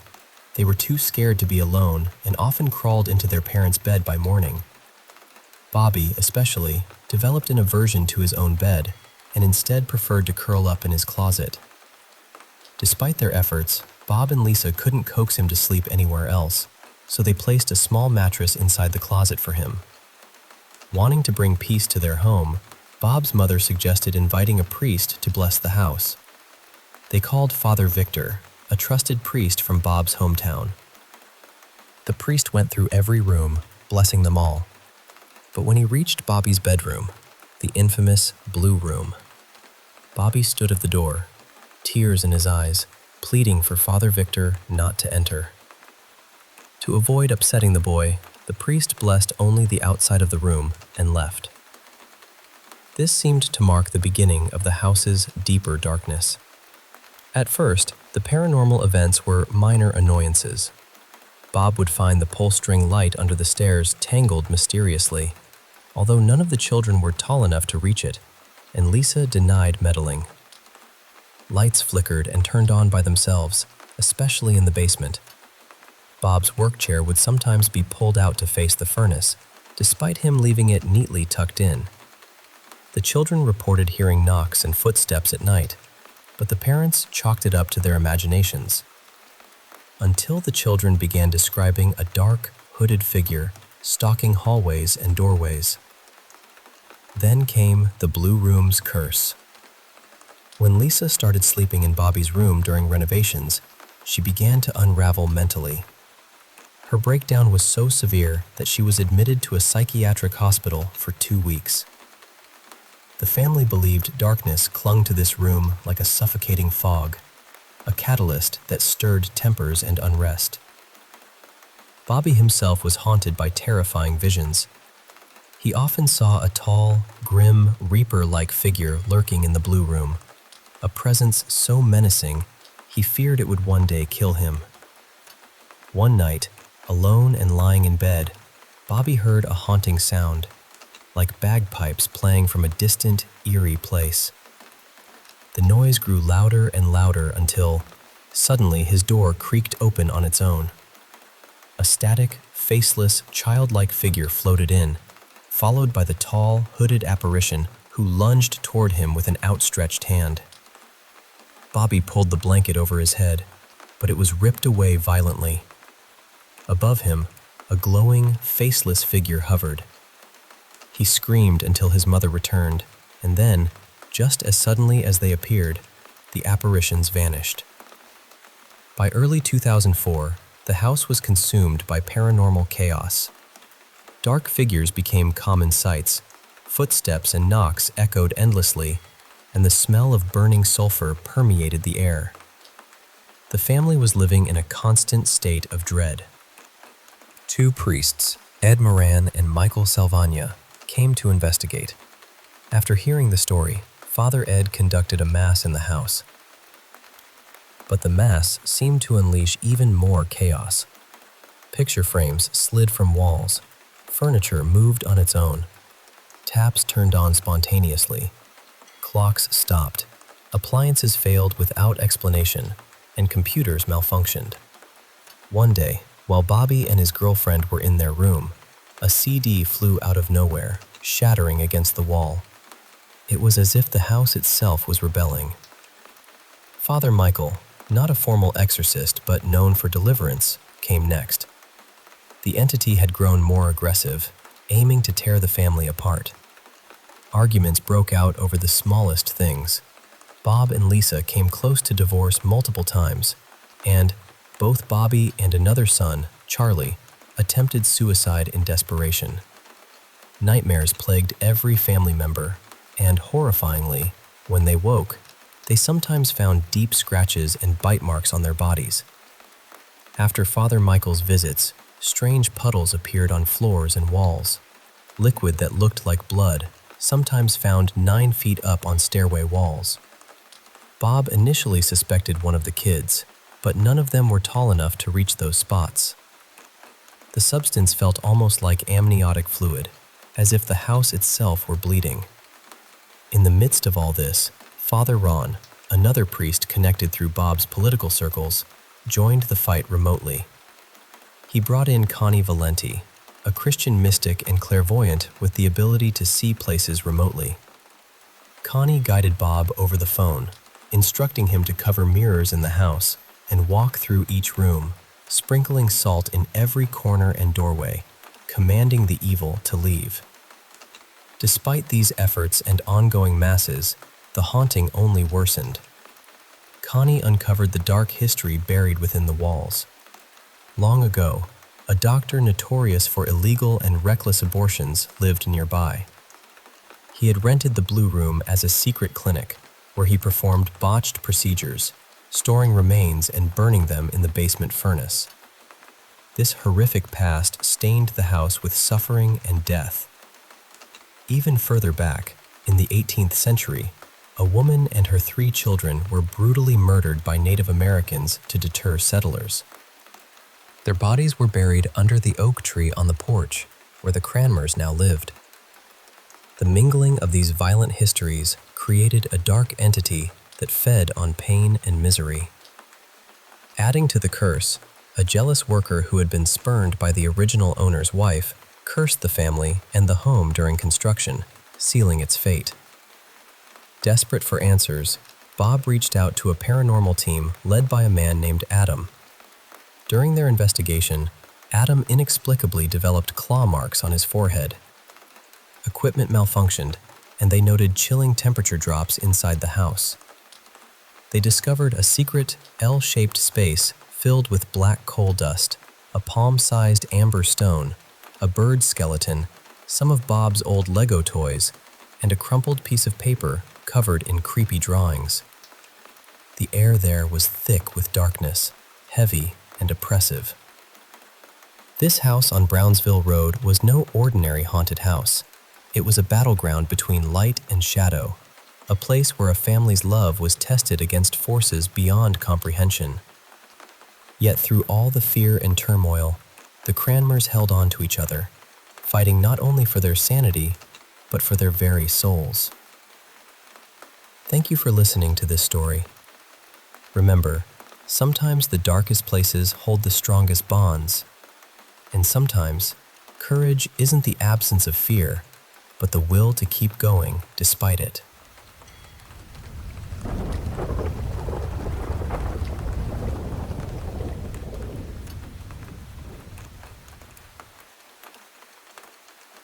Hey there. I want to share a story with you that's both chilling and deeply personal. It's about a man named Lee Moore, whose life took a terrifying turn, and his journey through darkness and hope. Lee and his girlfriend Alyssa had been together since they were teenagers. They were the kind of couple that seemed inseparable, always supportive, always caring. Alyssa was especially kind-hearted, the kind of person who'd listen to your troubles at any hour. Lee dreamed of a future with her, working extra hours to save for their wedding, picturing a happy life ahead. But then, in early 2007, Alyssa met Cheryl. Cheryl presented herself as a witch, dabbling in mystical things that Lee knew nothing about. After that meeting, something changed in Alyssa. The gentle warmth that once defined her transformed into a shadowed, irritable presence. She began spending more time with Cheryl, and their relationship started to unravel. Lee couldn't shake the feeling that Cheryl's influence was more than just friendship. He sensed a strange tension, almost as if Cheryl had a secret agenda, possibly even romantic feelings toward Alyssa, pushing her away from him. Nightmares plagued Lee, frightening visions that gnawed at his peace. Even during the day, he felt eyes on him, an unseen watcher lurking just out of sight. When he tried to confide in Alyssa, she brushed him off cruelly, her warmth replaced by cold dismissal. One day, as Lee walked up the driveway to his home, he caught sight of something horrifying, a huge black mass hovering above the house. The sight twisted his stomach into knots, and he collapsed onto the cold pavement. Alyssa rushed to his side, helping him up, but the dark presence vanished before she could see it. Before Lee could explain, Cheryl appeared, staring at him with a sarcastic smirk, dismissing his fear with a cold, "It's nothing." From that moment, Lee felt an oppressive presence at home, as if another being shared the space with him. Yet Alyssa refused to believe his claims. Tensions grew. One day, when Lee was searching for his beloved high school baseball shirt, he asked Alyssa if she'd seen it. Her evasive answers only confirmed his suspicions. She was hiding something. The distance between them grew until Lee couldn't bear it anymore. He ended the relationship and moved back to St. Louis, trying to heal. 5 years later, Lee found love again, with Claire. Their connection was genuine, and they married, expecting their first child. Together, they bought an old, spacious house, hoping to start fresh. But on their very first night, strange sounds echoed through the bedroom, footsteps and shuffles where no one was. Gripping his pistol tightly, Lee checked the room, but found nothing. They chalked it up to the house settling, old floorboards creaking. Yet the disturbances escalated. One night, startled by a loud slam in the hallway, Lee rushed out with his gun. Everything seemed normal, until the coffee table before him lifted off the floor, as if an invisible force was hurling it down. His heart pounded, sweat pouring down his face. Claire came running, finding Lee frozen in terror. They both realized they weren't alone. Days later, Claire went to the shed to grab a shovel. The moment she stepped inside, darkness enveloped her, the air turning icy cold against the warm day outside. Panic surged as an unseen force pushed her violently from behind. Her screams pierced the air, and Lee rushed in, but found nothing out of place. Claire was shaken, unsettled to her core. Another night, while Claire soaked in the bathtub, she heard heavy footsteps approaching, slow, deliberate, closing in from the next room. Calling out for Lee yielded no answer. The footsteps stopped at the bathroom door, and then, right before her eyes, a black, demonic figure with glowing eyes appeared. It pressed her head underwater, threatening to drown her. She struggled fiercely and, just as suddenly, the apparition vanished. Terrified, they knew their house was haunted. But the truth was even darker. It wasn't just the house harboring evil. It was Lee himself. Seeking answers, they reached out to Lita, a local paranormal investigator with a reputation for fearlessness. As soon as Lita stepped inside, she declared she sensed something demonic lurking. During an EVP session, Lee asked, "Are you demonic?" Immediately, lights flickered violently, and Lee's eyes rolled back. A guttural, otherworldly growl escaped him as he collapsed, unconscious. When he awoke, he had no memory of what happened. Lita warned them of a demonic infestation and summoned 2 demonologists, Deal and Farah. After thorough investigation, they confirmed the presence and began a cleansing ritual. During the ritual, Lee struggled to breathe. A shadowy demon appeared, choking him. Deal laid hands on Lee, praying fervently. Slowly, the demon vanished, and Lee's breath returned. Deal revealed the shocking truth. The curse wasn't on the house, but on Lee himself. Alyssa and Cheryl had used Lee's missing baseball shirt as a conduit to bind a demon to him. After the cleansing, the house grew calm, and the couple prepared for their baby's arrival with renewed hope. But peace was fleeting. Days later, Lita returned, insisting the demon remained, and performed another ritual before silently leaving. That same night, Claire found Lee unconscious, bleeding from his nose and mouth. Rushing him to the hospital, she called Deal and Farah. Doctors diagnosed failing liver and kidneys, but found no medical cause, only the darkness growing inside him. Claire's heart broke as she faced the terrifying reality. The battle was far from over.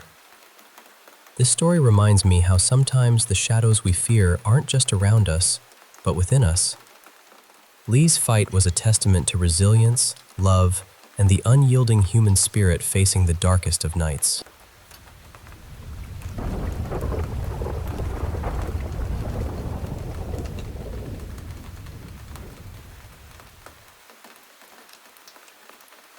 Thanks for sitting with me while I share this story. It might not be the most dramatic ghost story out there, but I promise you, it's my real experience. And if anyone else has been through something similar, please share. I'd love to hear about it. Alright, so here goes. Back when I was in high school, I decided to take a summer college course in upstate New York. I'm an art student, so the goal was to get a jump on some early credits before college really started. The dorms we stayed in were these old, kind of creaky houses with 3 floors each. I was assigned to the second floor, sharing a room with 2 other students and our RA. For some background, I'm trans, and they grouped all the trans students into one dorm for the summer. That's when I first noticed something off. At the end of our hallway, there was this small closet, and when I opened it, I saw a neat line of salt laid out along the floor inside. It was odd, but also kind of deliberate. My room was right next to that closet, and inside my room was a mirror. I've never been comfortable around mirrors, always felt uneasy about them. I've believed in ghosts for a long time, but never thought I'd actually encounter one. Later that day, we asked our RA about the salt. He told us the building was haunted. He said he'd been there a week before we arrived to prep the dorm, and every night he heard the closet door creaking open and footsteps walking down the hallway. So his solution was to sprinkle that line of salt inside the closet. But he didn't stop there. He'd also drawn these symbols on the backs of our name tags, the ones stuck to our doors. I think they were pagan protection symbols, though I'm no expert. They basically meant something like, "Leave this place," or "You don't belong here." We laughed it off at first. Kids in their first college experience, right? But that night, lying in my bottom bunk bed, I stared out into the darkness. Then I saw it. 2 bright red glowing circles hovering between the mirror on my wall and the window next to it. My heart jumped, and I felt a chill creep up my spine. I tried to tell myself it was just a reflection or some weird light from outside. But when morning came, I checked the window. There were only trees outside, no houses close enough for a light to shine through. There was a road nearby where you could hear cars, but it was too far away to explain those glowing eyes. That same day, one of my roommates mentioned the blinds moving by themselves. It was the middle of summer, nearly 90 degrees, and there was no breeze. Our fans were off too, yet the blinds shifted, like an unseen hand was brushing against them. Fast forward to Wednesday. Our whole class took a trip to a supposedly haunted theater for a guided tour. I thought it was incredible and recorded every room and every word the guide said. I've always been fascinated by this sort of thing, hoping maybe I'd catch something on camera. Though, spoiler, I didn't. That night, I was uploading all the videos into a Windows Movie Maker project. It took hours, and by 2:30 a.m., I was still at it. While I was working on the videos, I heard a sound that caught my attention. A hissing noise, like a bus pulling up and then releasing air brakes. It was a familiar hiss you'd hear from a vehicle stopping. At first, I shrugged it off since cars often passed by during the night. But then the sound came back, louder this time, and it didn't feel right. I couldn't figure out what else could make that kind of noise. Since the building was old, my mind jumped to a possible gas leak. I figured I should tell the RA just in case.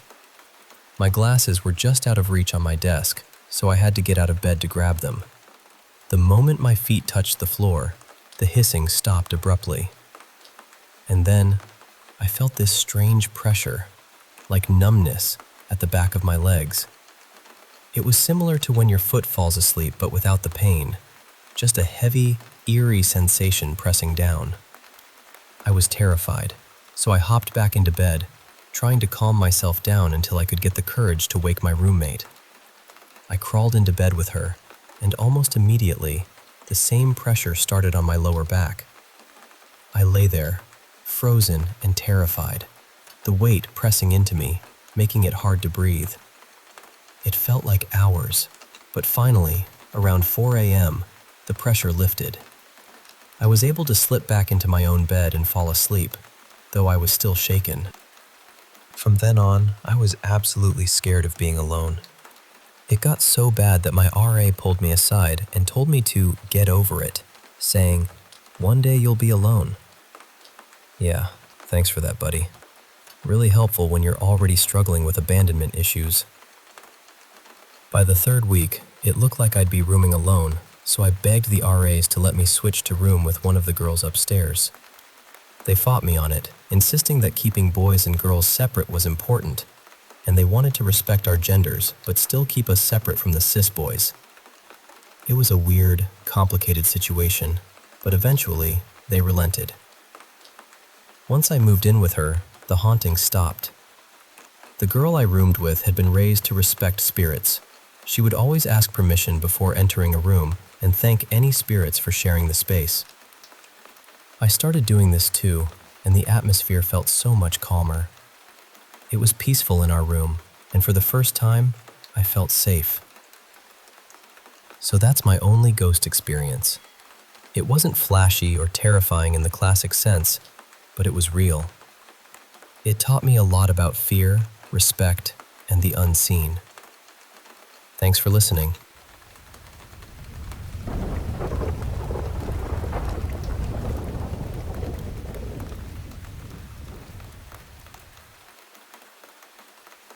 Hey, I want to share some stories about my first encounters with ghosts, experiences that honestly turned out to be far more unsettling than I initially thought.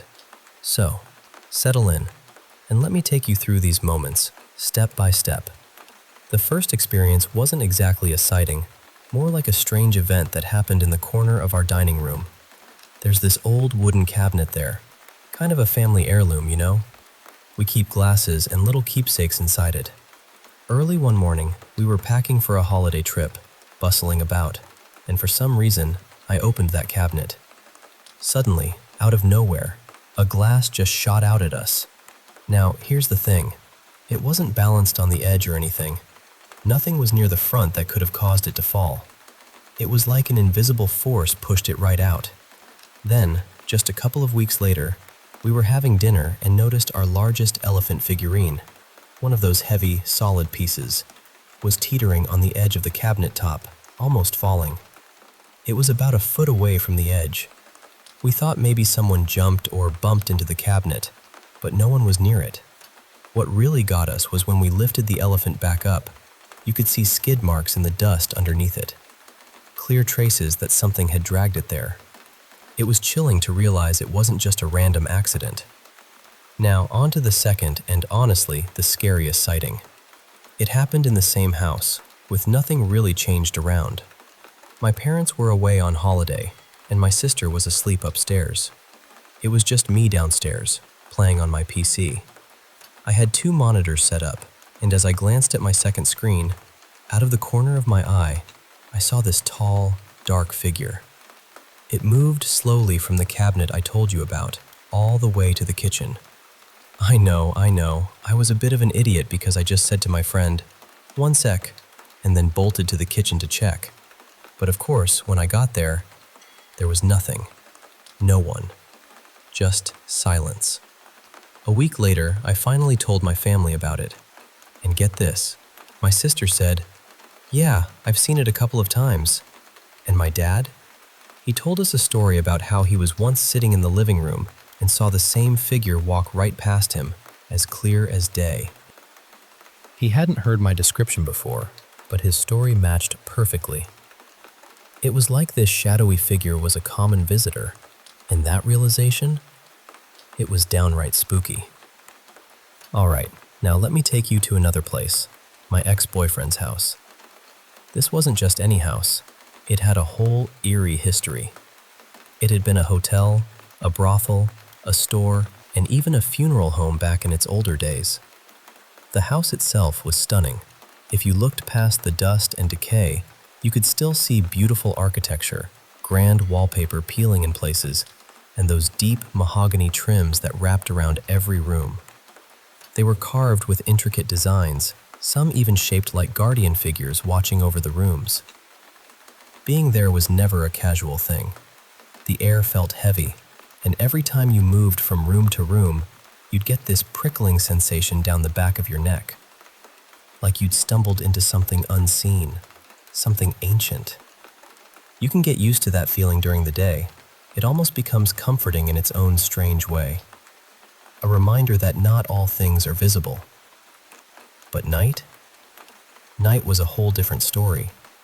Sometimes, after the sun had dipped below the horizon, the house would shift. It felt charged with tension, thick and oppressive. The hair on your neck would stand on end, and the energy of whatever was there turned cold and chilling. It's the kind of vibe that sends goosebumps crawling up your arms and refuses to fade for a while. Even now, just bringing it up makes me shiver a bit. One particular night, I was over there dog-sitting since my ex's family was out of town. We were just hanging out, watching TV, trying to keep things light. Eventually, we decided to explore the upstairs back hall, kind of daring ourselves to see if we'd stir anything up. The house had been strangely quiet all day, almost too quiet. We joked maybe the spirits had gone on vacation themselves. But as we climbed the stairs, the atmosphere shifted. The upstairs was a whole other level of eerie. You'd hear noises that didn't make any sense. Whispers, footsteps, things shifting in rooms that should have been empty. The air was thick with negative energy, and you'd catch glimpses of movement from the corner of your eye. But when you turned to look, nothing was there. To make it even creepier, the upstairs had no electricity anymore. Years ago, they'd lost power up there, so they ran extension cords from the living room to the bedrooms. Not the safest setup, but it was the only way. The upstairs was split into two parts. Right at the top of the stairs, you'd find 3 big bedrooms with massive solid wood doors, all crowned with the same ornate molding from downstairs. To the left of the stairs was another door, identical to the others, opening to a long hallway with several rooms and a bathroom. Each door still had faded room numbers, leftover reminders from the hotel days. As the sun set, our excitement grew. We wanted to stir up a little trouble, get our adrenaline pumping with some ghostly encounters. But as we reached the top and opened the door to that back hallway, everything changed instantly. The air turned thick and suffocating, like a wave of darkness washed over us. The feeling of terror was immediate and overwhelming. We both thought the same thing at once. No. We shut the door quickly, and just like that, the oppressive feeling lifted. The house seemed almost normal again, but we were cautious. Deciding to stay put, we settled in my ex's bedroom upstairs. As we lay there watching a movie, the lights flickered, a common thing because of those dodgy extension cords. But this time, the flicker brought back that horrible presence from the hallway, rushing over us like a cold gust. Then, right outside the door, we heard a loud crash followed by pounding footsteps, like a toddler running. They were just 5 or 6 quick steps, but thunderous in their volume, echoing down the hall. When the footsteps stopped, the air shifted back to normal, and we just sat there, catching our breath. Neither of us said a word for what felt like an eternity. Finally, we agreed it was time to leave. The dog would be fine overnight. But just as we opened the door to leave, we heard a crunch underfoot. Looking down, my ex realized he'd stepped on something sharp. It wasn't just broken glass. It was shattered Christmas ornaments. These were special decorations his mom carefully stored in locked containers, tucked away behind multiple closed doors, far from where we stood. It was impossible for those ornaments to have ended up there by accident. We didn't look back. We grabbed the dog and left that house behind for the night, the echoes of footsteps and the weight of that dark presence lingering in my mind long after we'd gone. So yeah, those were my first real ghost experiences. Moments when the unseen brushed against the edges of our world, reminding me that sometimes the past doesn't stay silent. And honestly, they're way scarier than I ever expected.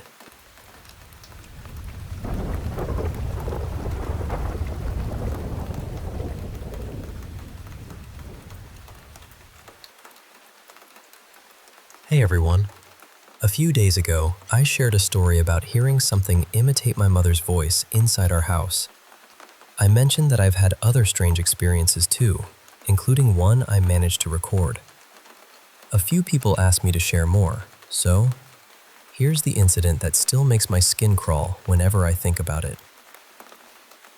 This happened around 4 years ago when I was about 19.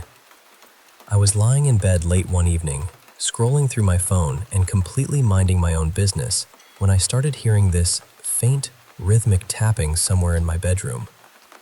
At first, I barely noticed it. It had probably been going on for a minute or two before it became irritating enough for me to actually pay attention.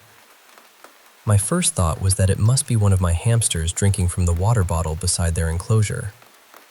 The sound was similar, but it kept going for so long that I finally looked over, wondering how one tiny animal could possibly be that thirsty. Both of them were curled up together, fast asleep. The instant I realized the sound wasn't coming from them, the tapping stopped. The room went completely quiet. Then, after a few seconds, it began again. Tap, tap, tap. Slowly at first, then faster, louder, always following the same steady rhythm. I sat up and started looking around, trying to work out where it was coming from. After listening carefully, I realized it seemed to be coming from my closet. And once again, the moment I understood where the sound was coming from, it stopped. There was another brief silence. Then it started again, quietly at first, before building into that same rapid tapping. I stared at the closet door. It was barely open, not even wide enough for my cat to squeeze a paw through. That ruled her out immediately. Then I remembered something hanging inside the closet. Months earlier, I'd worn a creepy priest costume for Halloween, and I had left a metal pendant hanging from a nail on the back wall. The tapping sounded exactly like that pendant striking the wall. But there was no breeze. Both windows were closed, the air conditioning was off, and nothing else in the room was moving. Just outside the closet, I also had 2 old medals hanging from another nail. They were perfectly still. That was when I started feeling genuinely afraid. Every explanation I came up with disappeared the second I checked it. It wasn't the hamsters. It wasn't the cat. It wasn't the wind. And somehow, each time I figured out what the sound couldn't be, the tapping would stop. Almost as though whatever was making it knew exactly what I was thinking. Then it would begin again. Slow. Soft. Patient. And gradually, it would grow faster and louder. I remember sitting there with chills running over my entire body, feeling as though something inside that closet could see me, even though I couldn't see it. I knew I needed to leave the room. My phone was still in my hand, so I opened the camera. The second the camera app appeared, the tapping stopped again. I waited.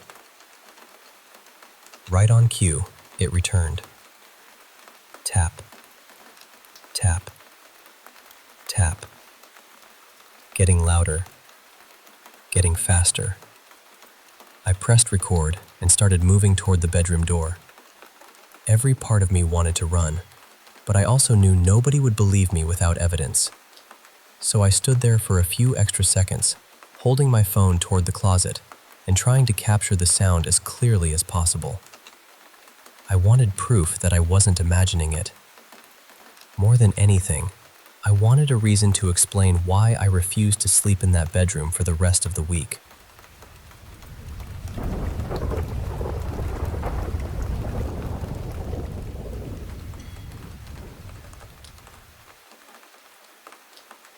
Hello again. This is another story from my childhood, and honestly, it may be the strangest thing I have ever experienced. More than 10 years have passed, but I still think about it all the time. Some memories fade around the edges. This one never has. When I was young, My grandparents owned a camper at a quiet campground in northern New Hampshire. It was a religious family campground with rows of trailers, little gravel paths, and thick woods surrounding the property.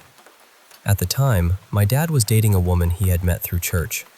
She had 2 children, and her oldest daughter was close to my age. We connected almost immediately.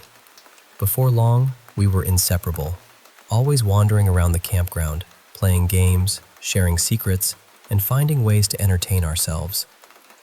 Eventually, our parents bought a camper of their own a few spaces away from my grandparents'. It sat near the final row of occupied trailers, right where the maintained campground ended and the abandoned section began. Beyond that point, the trees grew thick around old, unused campsites. That detail matters because the woods were directly in front of us on the day this happened. My stepsister and I had been inside our grandparents' camper, probably watching television and talking about whatever felt important to us at that age. After a while, we got hungry and decided to walk back to our parents' camper for snacks. We stepped outside and started down the path. As we walked, we were facing the tree line beside the abandoned part of the campground. We had only gone about 15 steps when something leaned out from behind one of the trees. Both of us stopped instantly. Without even looking at each other, we threw our arms out, almost as though we were trying to protect one another. Then, at practically the same moment, we both said, "You see that too, right?" And we both answered, "Yeah." What we were staring at looked humanoid, but it was far too tall to be a person. I would estimate it was somewhere between 8 and 9 feet tall. Its body was incredibly thin, with long, narrow arms and legs. Its head was large and rounded, and its eyes appeared completely black. Any other facial features were either extremely small or simply impossible to make out from where we stood.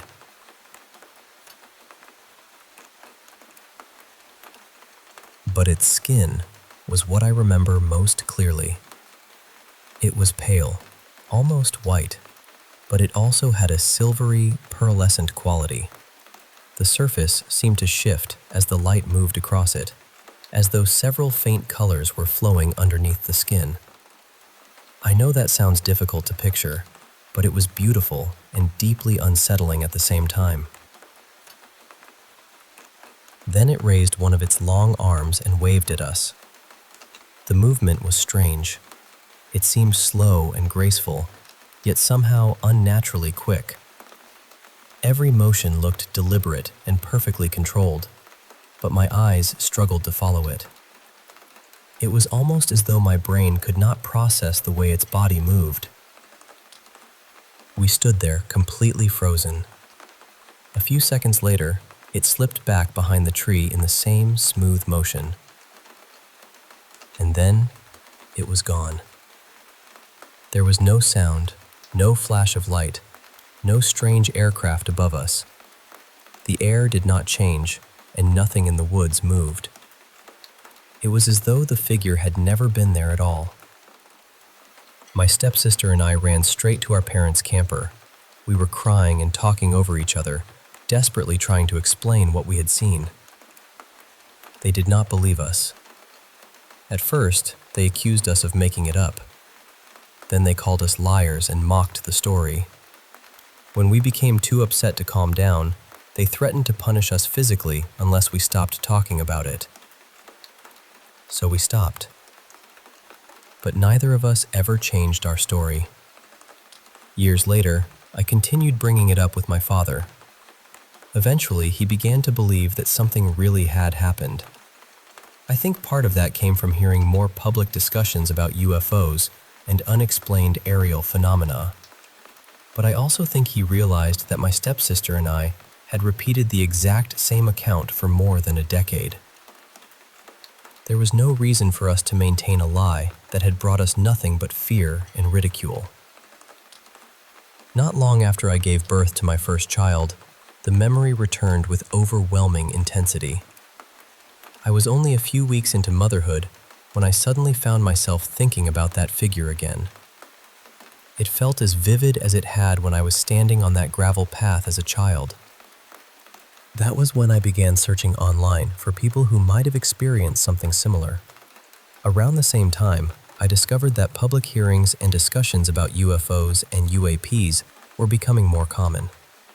Eventually, I came across a man named Darren Axton, who claimed to communicate with a non-human being from an extraterrestrial civilization. I approached the videos with a lot of skepticism. I was curious, but I was not convinced. Then I watched a recording of one of his group sessions. Someone in the audience asked what these beings supposedly looked like. He described them as extremely tall, thin humanoids with large heads and dark eyes. He said they resembled the beings commonly called greys, except their skin appeared luminous and almost white. My whole body went cold.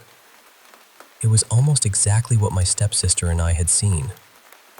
The only thing I felt he failed to capture was the color of the skin. It was not simply white or glowing. It was silver, pearl, and faintly iridescent all at once. The color seemed alive, shifting gently across the figure's body. I still do not know what we saw that day. I cannot prove that it was extraterrestrial, supernatural, or something else entirely. All I know is that two children saw the same towering figure, watched it wave, and carried the same memory into adulthood. And even now, whenever I picture that quiet tree line, I can still see it leaning out from behind the tree, looking directly at us.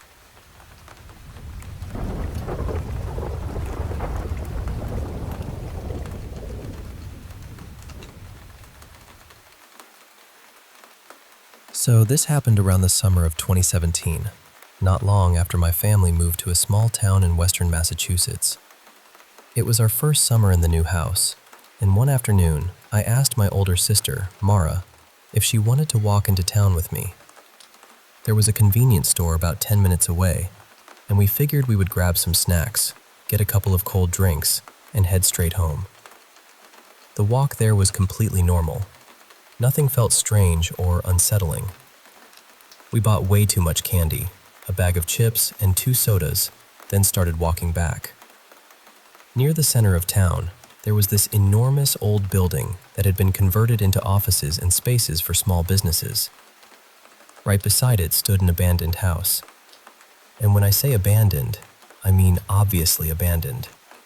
The paint was peeling, the yard was overgrown, and the windows were so empty and exposed that you could see straight into the rooms.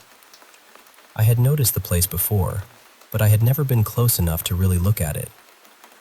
As Mara and I approached the house, we suddenly heard a man's voice. Hey, you two, you girls over there." We both stopped. At first, I assumed someone was standing somewhere on the property, so we started looking around. We checked the yard, the doorway, and every window facing us. There was nobody there. Then the voice spoke again, and this time it sounded as though it was coming from directly inside the house, right behind one of the windows. "Yes, you! Come over here. Come inside. I need to show you something. It's important. I can see you." The voice sounded completely human. It sounded like an ordinary adult man, maybe a little desperate, but otherwise normal. That was what made it so frightening. We could see through those windows. There was nothing behind them. No person, no shadow, no movement. Just empty rooms. But whatever was speaking seemed to know exactly where we were. The moment we turned toward the house, its voice changed. It sounded excited, almost relieved, as though it had finally managed to get our attention. "Come inside," it kept saying. "I need to show you something." Mara and I looked at each other, and I remember saying, very quietly, "Run." Then we took off. I don't think either of us had ever run that fast before. We flew past the side of the house, still clutching our snacks and drinks like they were somehow essential to our survival. But as soon as we reached the other side of the building, the voice was there too. Only now, it did not sound human.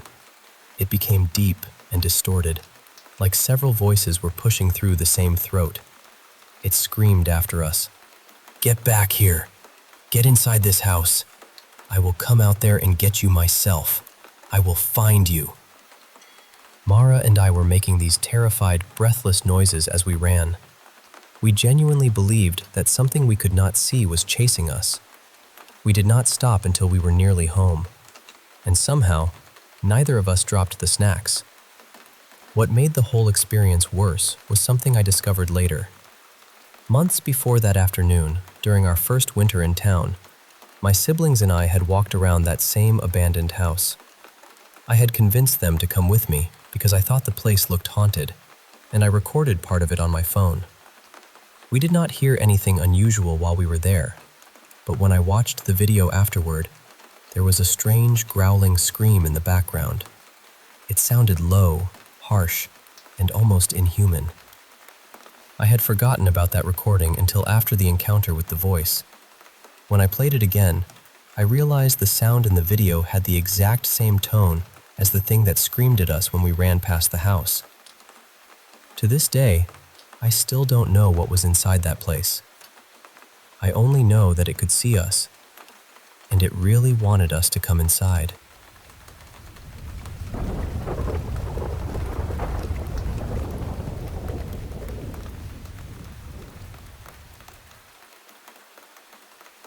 Let me give you a little background, because I feel like everything might be connected somehow.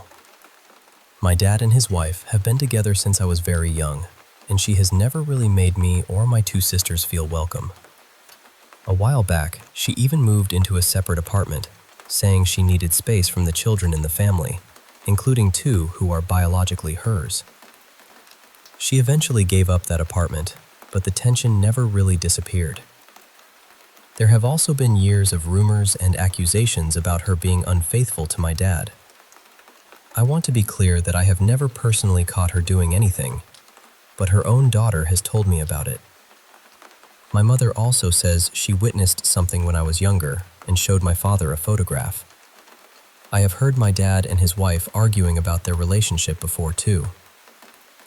What bothers me most is that several members of her family supposedly know what has happened, yet they continue smiling at my father and pretending everything is perfectly normal. She also leaves town every so often and says she is visiting relatives. Sometimes she is gone for several days. I know that does not automatically mean she is doing anything wrong, but after hearing so many stories about broken trust, it is difficult not to wonder. My father has lived in the same house for more than 20 years. He pays the household bills himself, and until recently, none of us had ever experienced anything strange or paranormal there. Her grandmother's ashes have been kept in the living room for years, but nothing unusual happened when they were first brought into the house. The strange activity only seemed to begin a few months ago, around the time my sister moved back home. Since then, objects in the bedroom where my sister and I stay have started falling for no obvious reason. A small calendar fell from the dresser. Other lightweight items have shifted or dropped. One afternoon, while I was asleep during a visit home, my sister's purse suddenly hit the floor. There was a box fan running behind it, but the purse was positioned in a way that made it seem unlikely that the air alone could have pushed it over. Right after it fell, I heard a kitchen grater rattling inside its plastic container. That sound woke me up. I remember lying there, staring into the room and trying to convince myself that there had to be a reasonable explanation. Maybe something was unbalanced. Maybe the fan caused a vibration. Maybe the dresser was uneven. But this was not the first time. I have personally seen objects fall or move on their own at least half a dozen times, and it only seems to happen in the room where my sister and I sleep. My dad has also told me something that makes the whole situation feel even more unsettling. On 2 separate occasions, he saw each of my young nephews wave toward the same empty corner of his bedroom, almost as though someone were standing there. I honestly do not know what to believe. Part of me wonders whether the ashes have anything to do with it. I even had the reckless thought of replacing them with flour just to see whether the activity stopped. but I would never want to disrespect someone's remains. I also do not want to provoke anything, especially when I do not even know whether anything paranormal is actually happening. I just feel frightened and protective of this house. My father bought it so his daughters would always have somewhere stacked to come home to. I do not want to feel watched, threatened, or pushed out of the one place that is supposed to feel safe. Maybe there is a logical explanation. Maybe the fan is stronger than I realize.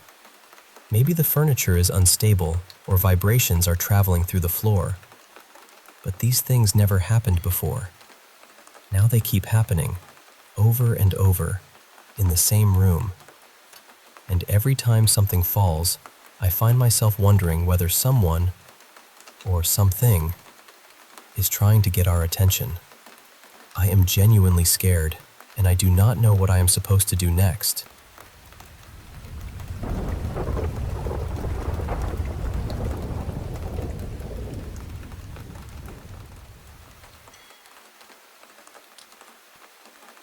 I was stretched out on the couch, right on the edge of falling asleep, when something tapped my arm. Not brushed against it, not a muscle twitch. It was a firm little tap from something hard and physical. I opened my eyes, expecting to see my pregnant wife standing beside me, but there was nobody there. For a few seconds, I just stared at the empty room. Then I heard something faint coming from the kitchen. It was so quiet that I almost missed it. Had I already been asleep, I never would have heard it at all. "Babe?" I called. No answer. I checked my phone. It was just after midnight, which didn't make sense because the last time I'd looked, it was barely 10. I must have passed out.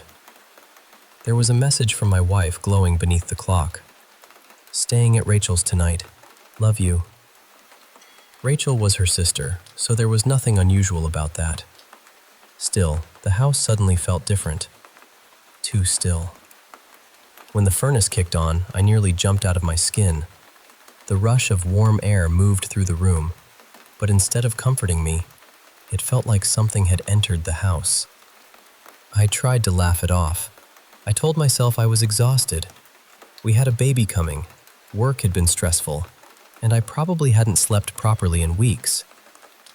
Then I heard something upstairs. A long, slow, scraping sound.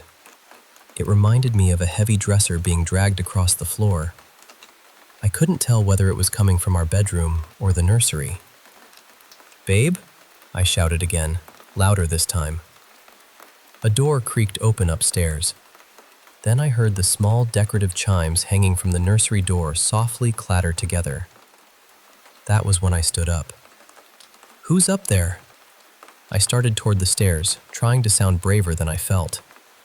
When I reached the top step, I saw a shadow at the far end of the hallway. It was small, about the size of a young boy.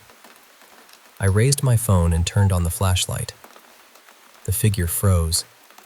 Then the beam of light seemed to take a breath. It dimmed, vanished, and came back.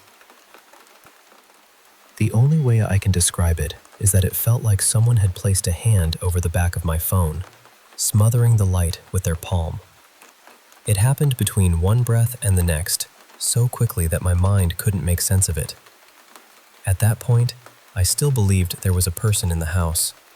Maybe someone had broken in. Maybe somebody was playing some kind of sick joke. The idea that it could be something else didn't even cross my mind. Not yet.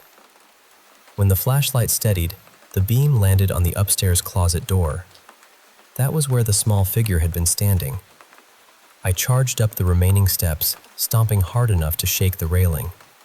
Each footfall echoed through the house like something heavy dropping onto the wooden floor. At the top, I slapped the hallway light switch. Nothing happened. I swept my phone from one end of the hallway to the other, lighting up each doorway. There was no one there.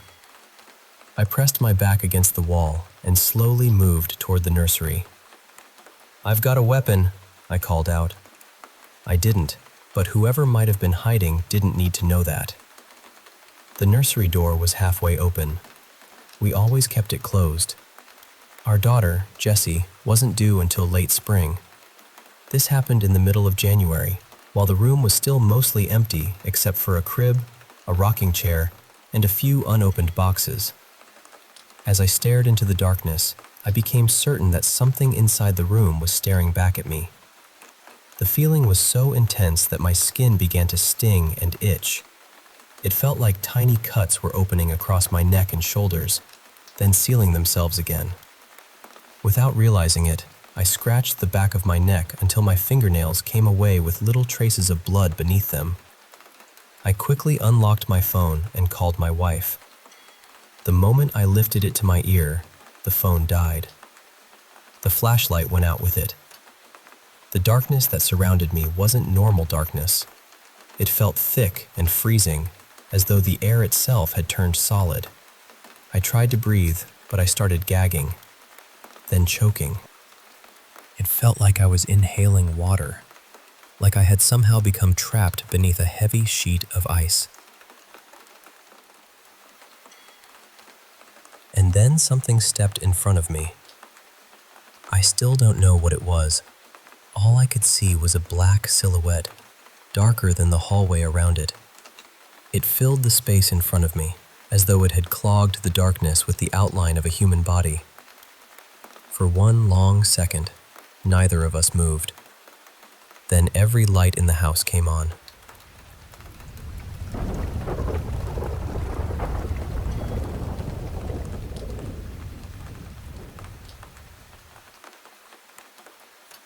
I've had one encounter in my life that I still can't explain. I live in Skopje with my parents and my younger brother, and every Orthodox Easter, we visit my father's family village in the mountains. It's a beautiful place, but incredibly isolated.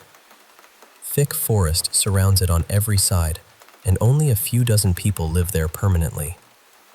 Most of the residents stay close to the church and the little village square. Our family house is different. It sits at the far eastern edge of the village, where the road narrows and the occupied homes disappear. There are no streetlights out there. Once you leave the square, the darkness feels complete. We had already been in the village for nearly a week. During Easter, hundreds of relatives and former residents return, so the place becomes crowded and lively. But by the following evening, almost everyone had left. The village was quiet again. It was close to 10:30 at night, and my family was getting ready to drive home. Because our house sits below a steep, uneven road, my father had parked the car farther uphill. My mother asked my brother and me to carry the first load of bags up to it. I used the flashlight on my phone while we followed the dirt path. Beyond that small circle of light, I couldn't see anything. We placed the bags in the trunk and started walking back toward the house. That was when my brother suddenly froze. Then he rushed ahead, turned around, and moved behind me. I asked him what was wrong, but before he answered, I saw someone coming toward us. An elderly man was walking out of the darkest section of the eastern road. That alone felt strange, because nobody lived in that direction. There were only empty holiday houses and forest. The man's clothes made the moment even more unsettling. He wore a faded mustard-colored sweater over a white shirt and a dark tie. His trousers were high-waisted and old-fashioned. He looked as though he had stepped out of a photograph taken decades ago. I didn't know what else to do, so I said, "Good evening, sir." He didn't answer. He didn't look at me or my brother. He simply walked past us at the same slow pace and continued down the road until the darkness swallowed him. My brother and I hurried back to the house and told our parents what had happened. My father said it was probably one of the older villagers taking a walk. Some of them did that during warmer months, although usually much earlier in the evening. His explanation didn't make me feel any better. A few minutes later, we all carried the remaining bags uphill. We loaded the car, climbed inside, and prepared to leave. As my father reversed, the headlights swept across the road. The old man was standing there. He was completely still, facing the car. This time, he he was looking directly into the headlights. And he was smiling. It wasn't a friendly smile. It was too wide and too fixed, as though he had been waiting for us to notice him. Then he slowly raised one hand and began to wave. My father waved back automatically. The man never stopped smiling. As we drove away, I asked my father who he was. My father glanced at me through the mirror and said, "I have no idea. I've never seen him before." That answer sent a chill through me. This was a village where everyone knew everyone. There were barely 30 permanent residents, and my father had spent much of his childhood there. When we returned later that month, I asked my grandparents about the man. I described his face, his clothes, and the direction he had come from. Neither of them recognized him. My grandmother seemed especially confused. She said no one should have been staying in the eastern houses at that time of year. The Easter visitors had already gone, and the few holiday homes beyond ours were locked and empty. I also asked several villagers, including my grandmother's sister, who had lived there her entire life. No one knew who he was. No one had seen him arrive. And no one could explain why an elderly man dressed in clothes from another era would be wandering alone through that part of the village in total darkness. I still visit the village regularly. I've walked along that eastern road in daylight and at night. I've passed every abandoned house and looked down every narrow path. But I have never seen that man again. Sometimes I wonder whether he was simply a stranger passing through. But then I remember his smile and the way he stood in the darkness, waiting for our headlights to find him.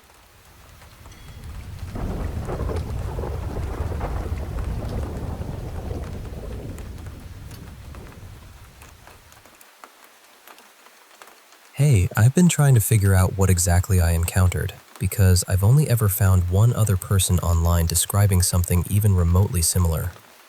Their experience happened somewhere in the South, while mine took place in the Pacific Northwest, so I have no idea whether the two could be connected.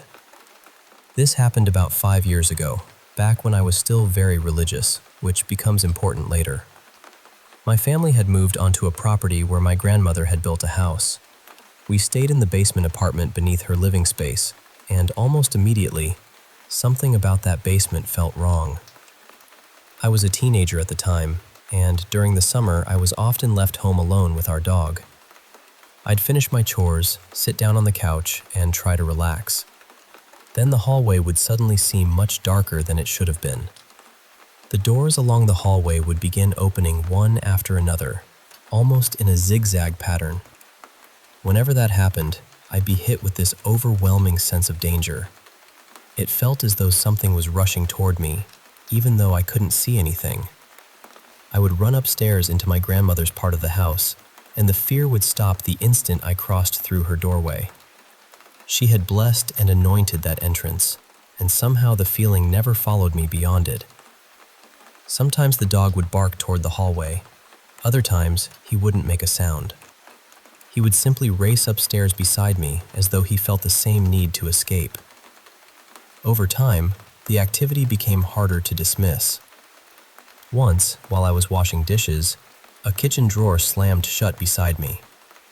Another time, I had placed a bowl of snacks on top of a bookshelf that was nearly 8 feet tall. I put it there so my younger siblings wouldn't find it. Without warning, the bowl was struck with enough force to send it flying across the room. That was the only incident my entire family witnessed. Everyone froze and stared at one another. Nobody had an explanation. They just kept saying how strange it was. There was another night when I felt something pressed down near the foot of my bed. I assumed it was our cat settling onto the blanket, but when I looked, nothing was there. Around that same period, I began seeing a figure outside near the trees. It looked like a tall, muscular man, except its head resembled a jackal or a Doberman. Its entire body appeared gray, almost drained of color. I once watched it move through the wooded part of the yard on both its hands and feet. It was fast, but its movements were disturbingly controlled. The clearest encounter happened late one night. I shared a bedroom with my little sister, who was around 6 years old. We were settling down to sleep when I noticed that the corner near the bathroom had become unnaturally dark. I immediately felt watched. I picked up a flashlight and pointed it toward the corner. Standing there was the same muscular figure with the long, jackal-like head. Its eyes reflected the beam exactly like an animal's eyes would. It wasn't simply looking in my direction. It seemed to be studying both me and my sister. The way it watched us made me feel certain that it intended to hurt one of us. Then it moved toward the bathroom. The figure was too tall to pass normally beneath the doorway, so it bent its head sideways at a sharp angle, almost 90 degrees, and slipped beneath the frame. Every few moments, its head would appear from behind the doorway to check whether I was still watching. At the time, my faith was incredibly important to me. I began praying aloud, asking God to protect us and to send angels into the room. I prayed continuously for what felt like half an hour. The entire time, I could still sense that presence nearby.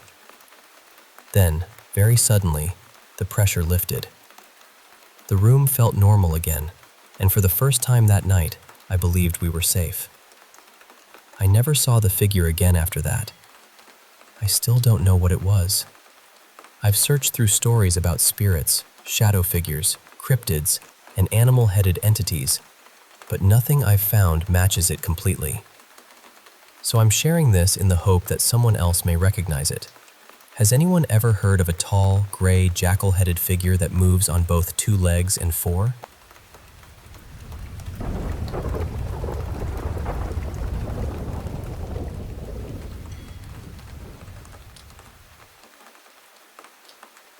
I've never expected anyone to believe this story. Honestly, I'm still not sure what I believe myself. I'm not telling you this to prove that ghosts, creatures, or anything supernatural exists. I just want to tell you what happened as clearly as I can, because even after all this time, I haven't found an explanation that makes sense. This happened in the winter of 2023 on a wooded mountain in western Washington. At the time, I was living alone in a small trailer with my dog, Luna. The property was remote, surrounded by thick forest, steep hills, and streams fed by mountain springs. It could be lonely, but I loved it there. The mountain had become my home. One afternoon, I was clearing a path through the woods toward a place where I hoped to build a workshop. A narrow stream ran through that part of the property, and I had the idea of redirecting some of the water into a low area to create a small pond. While digging, I noticed a dark opening near the roots of an old cedar stump. It was about 2 feet wide, maybe a little more. When I leaned closer, I could see that it didn't end beneath the roots. It continued sideways into the hillside, almost like a tunnel. I remember thinking, that looks like a little cave. But I didn't give it much attention. I kept working and dug a shallow channel to guide the stream toward the depression nearby. The moment the water reached it, the ground collapsed. It happened so quickly that I stumbled backward. Water rushed into the opening and disappeared underground. A gust of stale, earthy air came pouring out, followed by a cloud of tiny insects. That was when I realized the space beneath me was much larger than I had imagined. I stood there for a while, staring down into the darkness. Nothing moved. I didn't hear an animal or see a pair of eyes looking back at me. Still, something about that opening made me deeply uncomfortable. It wasn't ordinary fear. It felt more like a warning that arrived before the reason for it. So I started covering the hole. I dragged over fallen branches, rolled stones into it, and packed dirt around the edges until the water stopped pouring underground. By the time I finished, the afternoon light was beginning to fade. Before heading home, I decided to walk upstream to a place I called the Quiet Pool. It was my favorite place on the property. The creek passed over several small waterfalls there, and I had arranged stones to create a natural pool. Whenever life felt heavy, I went there to sit beside the water and clear my head. I crouched beside the creek and rinsed the mud from my hands. As I stood up, I caught a flash of movement uphill. Something dark slipped between two trees. At first, I dismissed it. In the forest, your peripheral vision plays tricks on you all the time. It could have been a bird, a shadow, or an animal passing through the brush. Then I looked straight ahead. There were figures standing among the trees. I don't know how else to describe them. They looked human in shape, but they weren't solid. They were almost transparent, as though the air around them had been folded or distorted. The forest was visible through them, but the trees behind their bodies seemed to shimmer and bend. The closest comparison I can give you is the cloaking effect from the Predator films. Except I wasn't watching a screen. I was standing alone in the woods, and there seemed to be several of them scattered around me. The strange thing is, this wasn't the first time I had seen something like that. The winter before, I had noticed a similar figure near an old cabin lower on the mountain. Around the same time, I had also seen a pale green light moving between the trees on several different nights. Those earlier encounters hadn't frightened me. They had felt peaceful, almost curious. This felt completely different. None of the figures came toward me. They didn't threaten me or make a sound, but every instinct in my body was telling me to leave. Then Luna suddenly froze beside me. Her ears lifted. Her tail became rigid. A second later, she bolted into the forest, racing back in the direction of the hole I had uncovered. My first thought was that she had caught the scent of a cougar or a bear. That was the sensible explanation. I called after her and stood watching the trees, waiting for something to emerge. Nothing did. Luna eventually returned, but the atmosphere around the creek had changed. The place that had always made me feel safe suddenly felt unfamiliar. I didn't feel welcome there anymore. So we went home. As I walked back toward the trailer, I kept trying to reason with myself. Maybe the light had been strange. Maybe exhaustion had affected my vision. Maybe mist from the creek had created an illusion between the trees. I wanted an ordinary explanation. By the time I reached the trailer, I still didn't have one. That evening, I tried to continue as usual. I fed Luna, warmed something to eat, and sat on the couch. But the uneasy feeling from the creek had followed me home. Later, I opened the small window behind the couch and sat beside it for some air. Most of the other windows had been covered for winter, so that narrow opening was my only clear view of the woods. That was when I heard the first branch snap. It came from the trees just to the right of the trailer. This wasn't the sound of a twig breaking. It was a heavy crack, the kind made by a thick, living branch. I stopped moving and listened. The woods went silent. A few minutes later, another branch broke. Then another. The sounds continued throughout the evening. Sometimes several branches would snap within only a few minutes. What bothered me most was that the noises seemed to come from different places within a small circle around the trailer. And slowly, they seemed to be getting closer. I told myself it was deer moving through the timber. Maybe snow or moisture was weighing down the branches.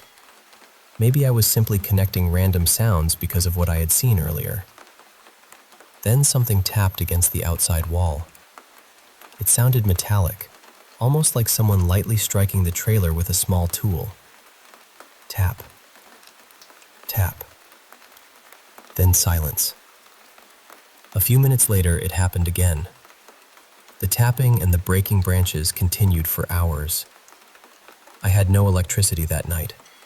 The trailer was completely dark, and none of my flashlights seemed to be working properly. I tried using my phone to record the sounds, but the screen kept freezing. Then the phone shut itself off. At the time, I was mostly frustrated. I didn't immediately assume the phone trouble was connected to anything outside. Even now, I can't say that it was. All I know is that when I needed it, it stopped working.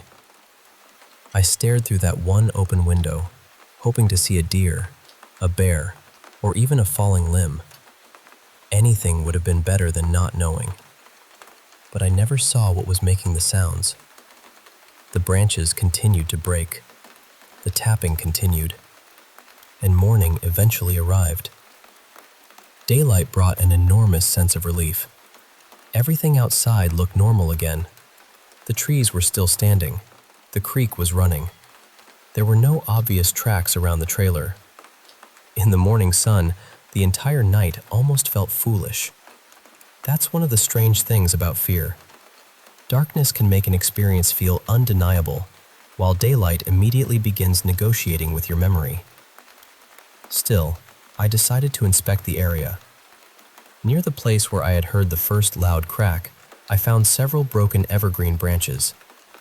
They were about as thick as 2 fingers and still covered in green needles. They weren't old or rotten. Some were still partially attached to the tree. When I stood beneath them and looked back, I could see directly into the window where I had been sitting. Then I noticed the tree beside them. The patterns in its bark formed what looked like the face of an angry man. There appeared to be a deep brow, narrow eyes, and a mark above one eye that resembled a scar. I know what pareidolia is. I understand that the human mind searches for faces in random shapes, but this looked unusually precise, and it was facing directly toward my window. I took several photographs and went back inside. Later, I sketched a symmetrical face on my computer and placed it over the image of the tree. The features aligned far more closely than I expected. Maybe it meant nothing. I'm not telling you it was a real face. I'm only telling you that, after the night I had experienced, seeing it there didn't help me feel any safer. Over the next few days, the mountain felt different. Every movement among the trees made me turn my head. Every unfamiliar sound stopped me in my tracks. Most of the time, there was nothing there. But the feeling of being watched never fully disappeared. Eventually, I stopped going outside. I remained inside the trailer for nearly 3 weeks. I searched online for descriptions of translucent figures in forests, trying every phrase I could think of. Eventually, I found accounts from other people who described almost exactly what I had seen. Many compared the figures to distorted glass or a heat shimmer shaped like a person. Some called them glimmer men. That search led me into stories involving wilderness disappearances, cave systems, and strange encounters in national forests. I didn't know which stories were true. I still don't. But I couldn't ignore the similarities. I was living alone on a heavily wooded mountain near protected forest land, and everything had begun on the same afternoon that I uncovered a hidden tunnel beneath the property. Because I was too afraid to leave the trailer, even collecting water became difficult. At one point, I tied cord around a metal cup, lowered it through the window, filled it with clean snow, and pulled it back inside for Luna and me. I realize that sounds extreme, but fear becomes very practical when you're alone. You stop thinking about whether you look foolish. You simply find a way to get through the next hour. When I finally stepped outside again, I found something that still troubles me. A thin, circular line had been scratched into the ground all the way around the trailer. The line continued beneath my parked truck instead of curving around it. There were no footprints beside it, no tire marks, no animal tracks, just the circle. From that point forward, I began documenting everything. I wrote down dates, saved photographs, and recorded every unusual detail I could remember. The intense activity eventually faded, but smaller things continued. One afternoon, I returned to the quiet pool. Near the creek, I found a branch standing upright in the soil. It was shaped like a tiny tree and had been pushed deeply into the rocky ground. I had recently started planting a garden around the property, and my first impression was strangely innocent. It looked as though someone, or something, had watched me planting and had tried to imitate it. I know how that sounds. I'm not saying that's what happened. It was simply the feeling I had when I saw it. Before accepting anything unusual, I looked for a normal explanation. I checked the branches overhead to see whether it could have fallen into that position. There was nothing directly above it. When I pulled it from the ground, it took far more force than I expected. The soil was wet, dense, and full of stones. It didn't seem possible that the branch had simply fallen and buried itself upright. After examining it, I placed it back exactly where I had found it. Over the following weeks, other small branches appeared in my garden beds. A branch lying in a garden is not proof of anything. I understand that. But these pieces often appeared in places where they didn't seem to belong. Each time, I tried to find the simplest explanation. Wind, animals, falling limbs, my own forgetfulness. I wanted one of those explanations to satisfy me. None of them did. Even today, I can't tell you what those figures were. I can't prove the sounds around my trailer were connected to the cave. I can't prove the circle, the tree, or the planted branches meant anything at all. Maybe each event had its own ordinary explanation. Maybe my mind connected them because I was isolated and frightened. That is possible. But I also know what it felt like to stand among those trees and watch the forest bend around human-shaped forms. I know what it felt like when a place I loved suddenly seemed to reject my presence. And I know that everything changed after the ground opened beneath that stream. I'm not asking you to believe me. I'm only telling you what happened. And somewhere beneath that mountain, the tunnel is probably still there.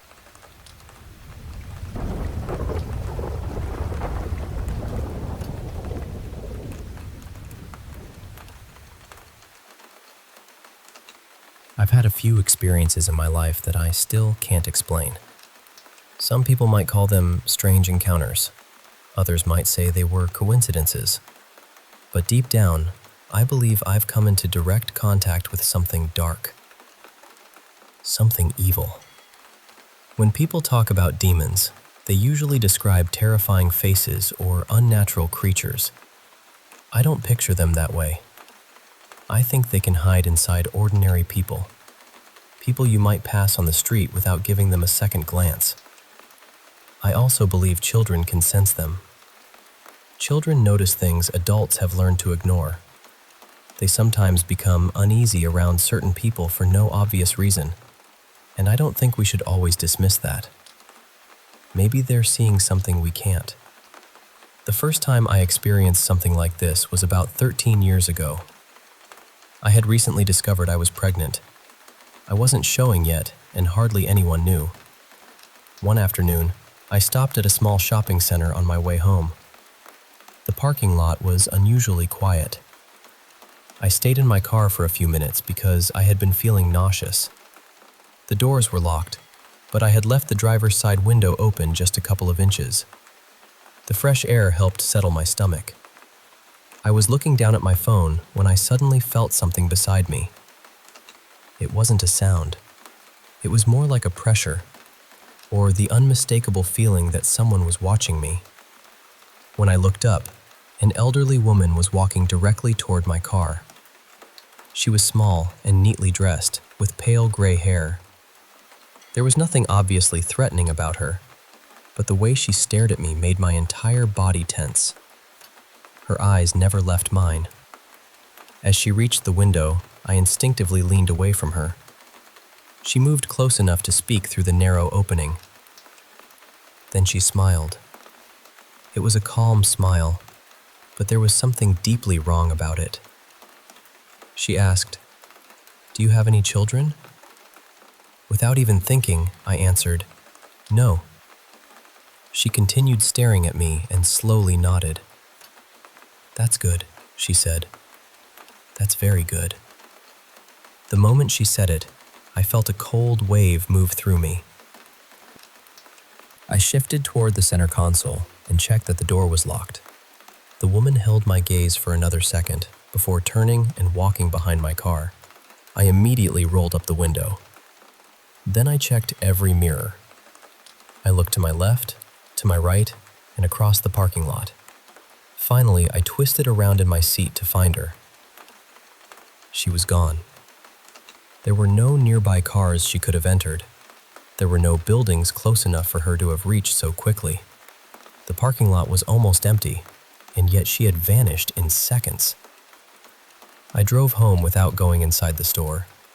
At the time, I couldn't fully understand why the encounter had frightened me so badly.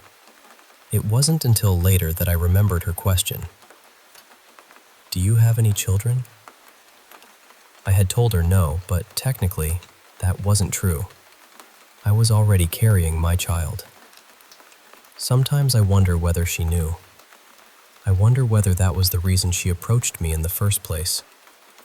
And I wonder whether some instinct inside me understood the danger before my mind did. Maybe that's why I said no. Even now, all these years later, I can still see her face. I can still hear the strange satisfaction in her voice when she said, "That's good." I don't know exactly what stood beside my car that afternoon, but I have never believed it was simply an old woman.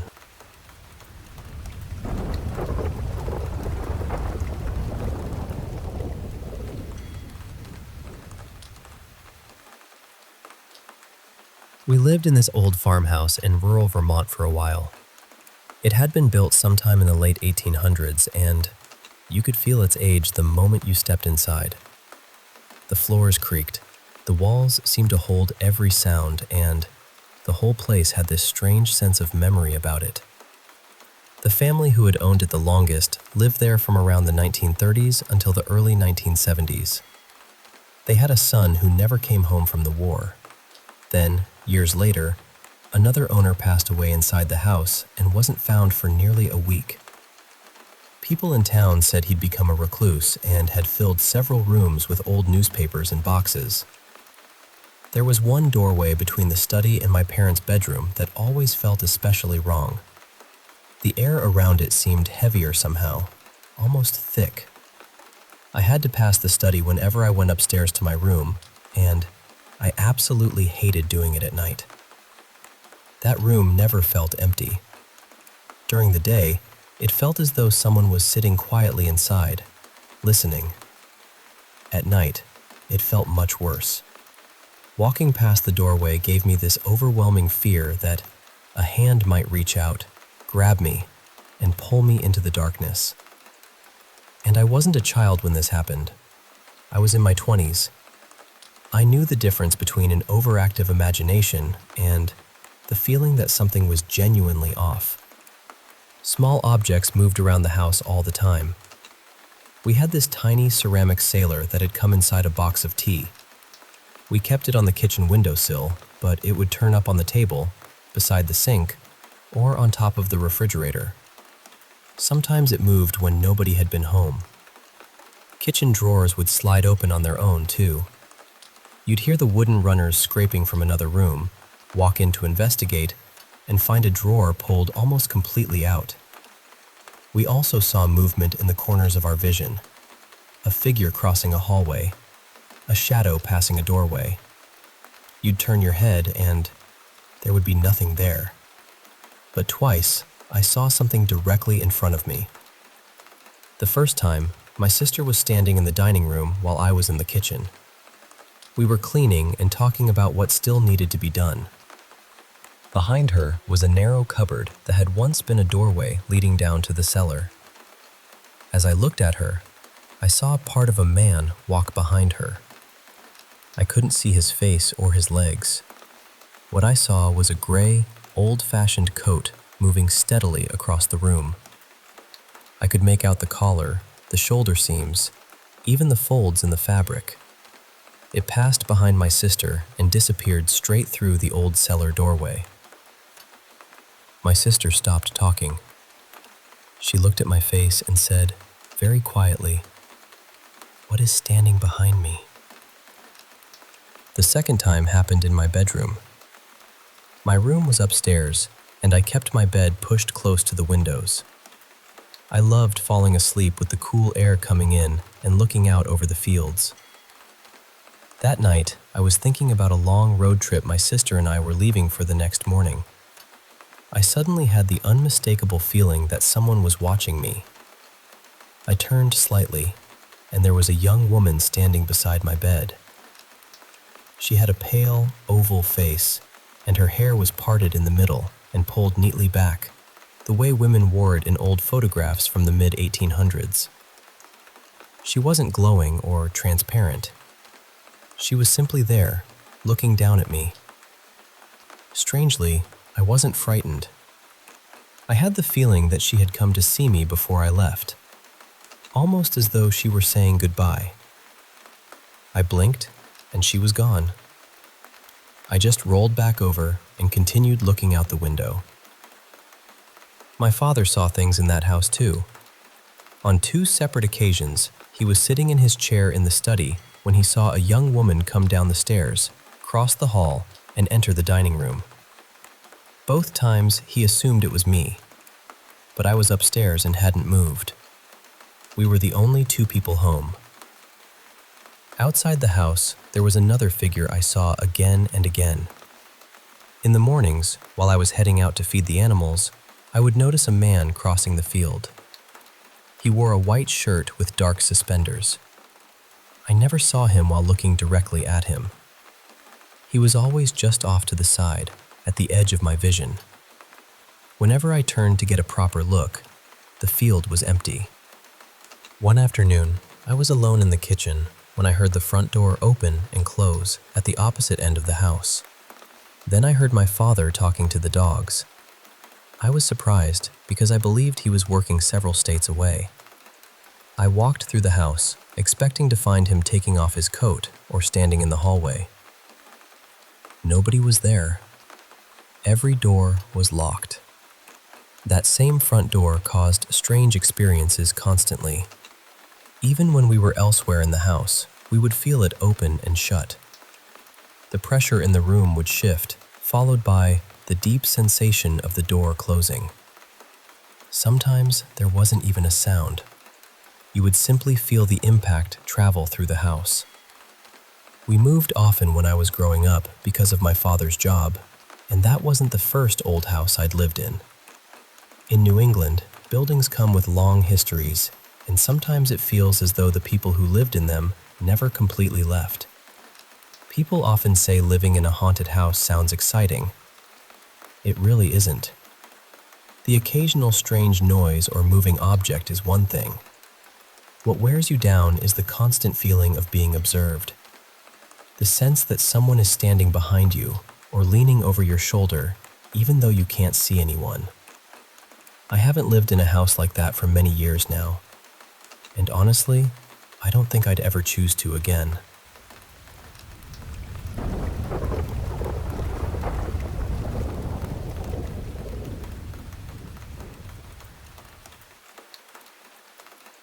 When I was little, maybe 4 or 5, my mom said I gave her quite a scare. One morning I told her I dreamed about an elderly man sitting with me on the sofa. He had his arm around me, almost like he was keeping me safe. I'd never seen him before, but I remember telling her that I wasn't afraid of him at all. He felt kind. My mom assumed it was just a childhood dream and didn't think much more about it. About a week later, we visited my uncle's house. It was my first time there. While wandering through the hallway, I noticed an old photograph hanging near one of the bedrooms. I pointed at it and said, "That's him. That's the man who sat with me in my dream." My mom froze. The man in the photograph was my great-grandfather, Henry. He had passed away long before I was born. We didn't have any pictures of him at home. My dad had never met him, and his name almost never came up in conversation. Later, one of my relatives explained that great-grandpa Henry had always been the one looking after the younger children in the family. He loved caring for his grandchildren and was known for quietly watching over everyone. Then my aunt shared something even stranger. When my dad was very young, he used to laugh and play with someone no one else could see. Whenever the family asked who he was talking to, he would simply say, "Grandpa." I've always wondered whether some ancestors stay close, checking in from time to time, just to see how the family is growing. Years later, when I was 13, I was living with my maternal grandmother. My grandfather had passed away suddenly, and the loss changed the entire feeling of the house. For several months, my grandmother and I stayed somewhere else. When we finally returned, we only used certain parts of the home. Our bedrooms were upstairs, while the kitchen and living room remained open downstairs. My grandfather's old bedroom stayed closed. During the first week back, something happened that I've never been able to explain. I woke in the middle of the night to the sound of coffee brewing. I could hear the liquid pouring into a mug, and I could smell the coffee drifting through the house. Then I heard the basement door open, followed by slow footsteps going down the stairs. That was exactly what Grandpa Arthur used to do. He would wake at unusual hours, pour himself a cup of coffee, and head into the basement for a quiet smoke before settling in front of the television. As I lay there listening, I heard footsteps coming back up from the basement. The door closed, and then someone began climbing the staircase toward the second floor. The steps stopped outside my grandmother's bedroom. Her dogs didn't bark or growl. Instead, they began softly whining and breathing excitedly, almost as though they recognized whoever was standing there. Then the footsteps moved toward my room. A shadow appeared beneath my door. Someone was standing directly outside. The doorknob never turned. The door never opened. Whoever it was simply remained there while I lay completely still, holding my breath beneath the covers. After a while, the shadow moved away. I heard the footsteps descend the stairs, cross the kitchen, and stop near the coffee maker. A moment later, the machine clicked off. Then the basement door opened and closed once more, and the footsteps disappeared down the stairs. The following morning, I asked my grandmother whether she had gotten up during the night. She looked confused and said, "No, but the kitchen smelled like coffee when I woke up." "That's strange because I don't drink it, and the coffee maker has been packed away under the cabinet since we came home." Nothing like that ever happened again. Part of me believes Grandpa Arthur was simply following his familiar routine one last time. Maybe he wanted to check on my grandmother, pause outside my room, and let us know that even though he was gone, he had found his way home.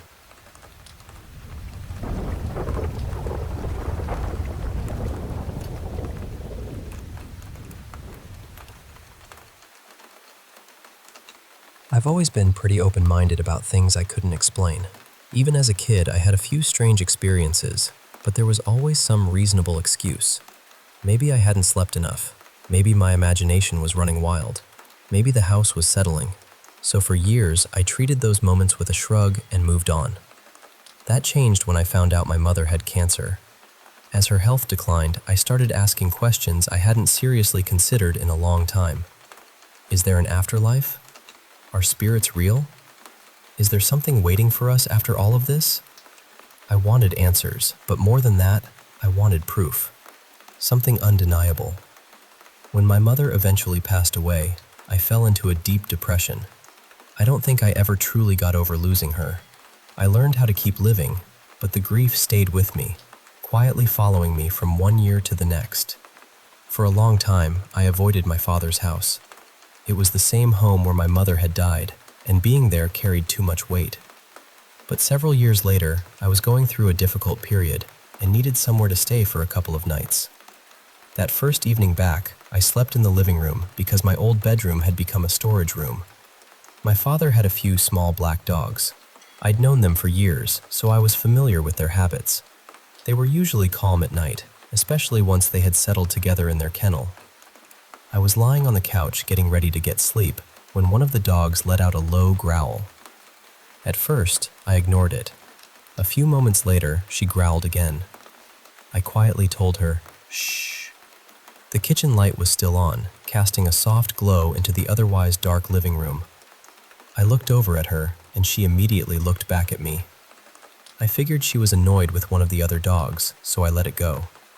Then, about a minute later, she growled a third time. This time, something felt different. When I looked at her, she wasn't watching the other dogs. She was staring past them, completely focused on the kitchen. I told her to be quiet again, but she didn't even acknowledge me. Her eyes remained fixed on something I couldn't see, so I followed her gaze. Above the kitchen table, directly beneath the ceiling fan, there was a thick patch of mist hovering in the air. The fan wasn't moving. There was no smoke, no steam, and nothing nearby that could have created it. It didn't have a clear shape. It looked almost like a small cloud suspended beneath the fan blades. For a moment, I wondered whether I was actually seeing something paranormal, or whether grief had finally begun playing tricks on my mind. But then a deep sense of calm came over me. I wasn't frightened. I didn't feel threatened. Somehow, without being able to explain why, I simply thought, okay, that's Mom. It felt as though she was letting me know she was still there. The mist remained for less than a minute, and then it slowly disappeared. But the feeling stayed. I had returned to that house at one of the lowest points in my life, after staying away for years. Looking back, I believe that moment was her way of reassuring me that I wasn't alone. I don't share this story very often because it feels deeply personal. I'm not trying to convince anyone, and I have nothing to gain from telling it. I understand skepticism because I used to be a skeptic myself. But after that night, I couldn't dismiss the possibility anymore. Whatever that presence was, I believe it was my mother. And for one quiet moment, when I needed her most, she found a way to remind me that she was still with me.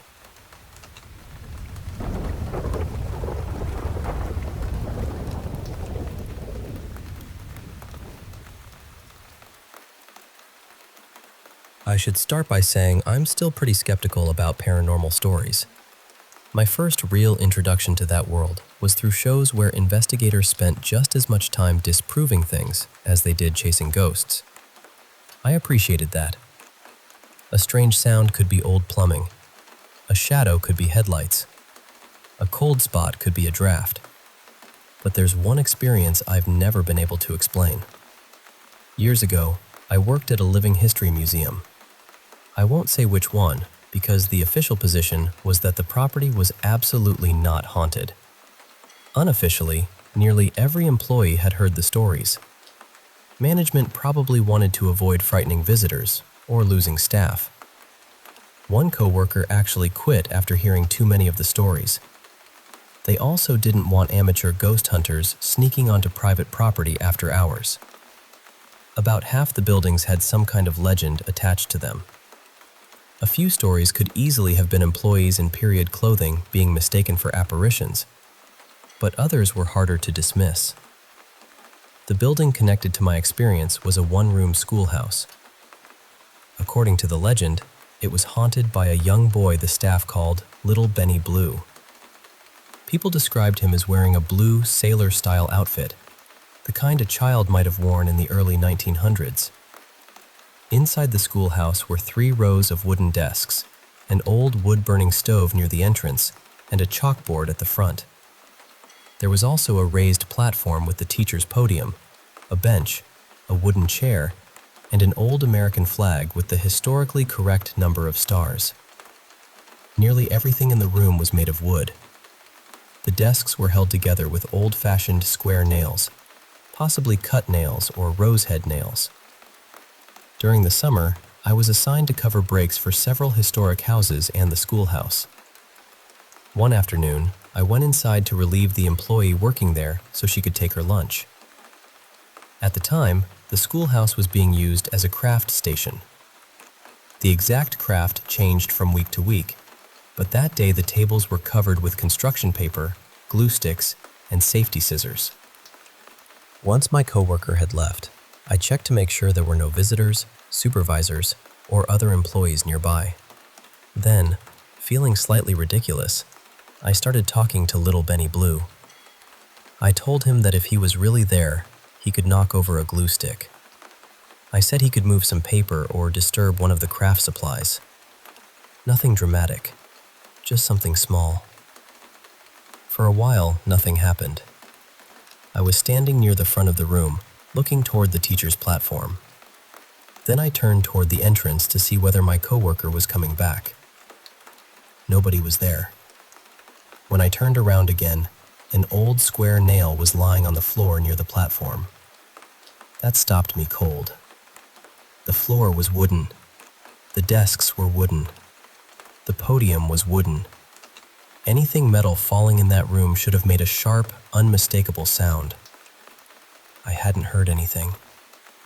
I picked up the nail and examined the teacher's desk, because it was the only nearby object it could reasonably have come from. I searched for a loose joint, an empty nail hole, or any sign that something had fallen apart. There was nothing. The desk was solid. I placed the nail on top of it and waited for my coworker to return. When she came back, I showed her where I had found it without telling her that I had been talking to the ghost. She looked genuinely confused. She hadn't seen the nail there before leaving for lunch. We agreed to mention it to a supervisor, but neither of us had an explanation. That wasn't the last strange nail incident in the schoolhouse. Several months later, during the Christmas season, the building had been turned into a holiday craft area. Children made cards and ornaments, and there were forms for writing letters to Santa. At the beginning and end of every shift, I checked inside the desks. Visitors were always leaving things behind or stuffing supplies into places they didn't belong. One evening, I was checking the room with another employee. I had worked there the previous night, so I knew the desks had been cleared. My coworker was teasing me for being so thorough until I reached one particular desk. There was an old nail connecting the seat to the desk behind it. Normally, that nail was buried so firmly in the wood that it would have taken a tool to remove it. I knew because, during a quiet shift, I had once tried. That evening, the nail was sticking halfway out. My coworker stopped laughing. I reached down and pulled it free with my fingers. It had not been loose the night before. I took the nail straight to the front desk and showed the first supervisor I saw. Maintenance replaced it before my next shift. There were other odd incidents involving smaller nails and screws appearing inside the old stove. I would check it at the beginning of a shift and find it empty. A few hours later, there would sometimes be several pieces of hardware inside. Those incidents were easier to explain away. The building had plenty of visitors, and maintenance workers came and went throughout the day. Someone could have dropped the pieces in as a joke. Even the nail sticking out of the desk might have been loosened by a maintenance worker who forgot to return and finish the job. But that first nail is different. I was alone. The floor was clear. Nobody entered the building. Nothing made a sound. I asked a little boy in blue to move something. Then I turned around and found an old nail lying where it hadn't been moments before. I'm still a skeptic, but I kept that nail.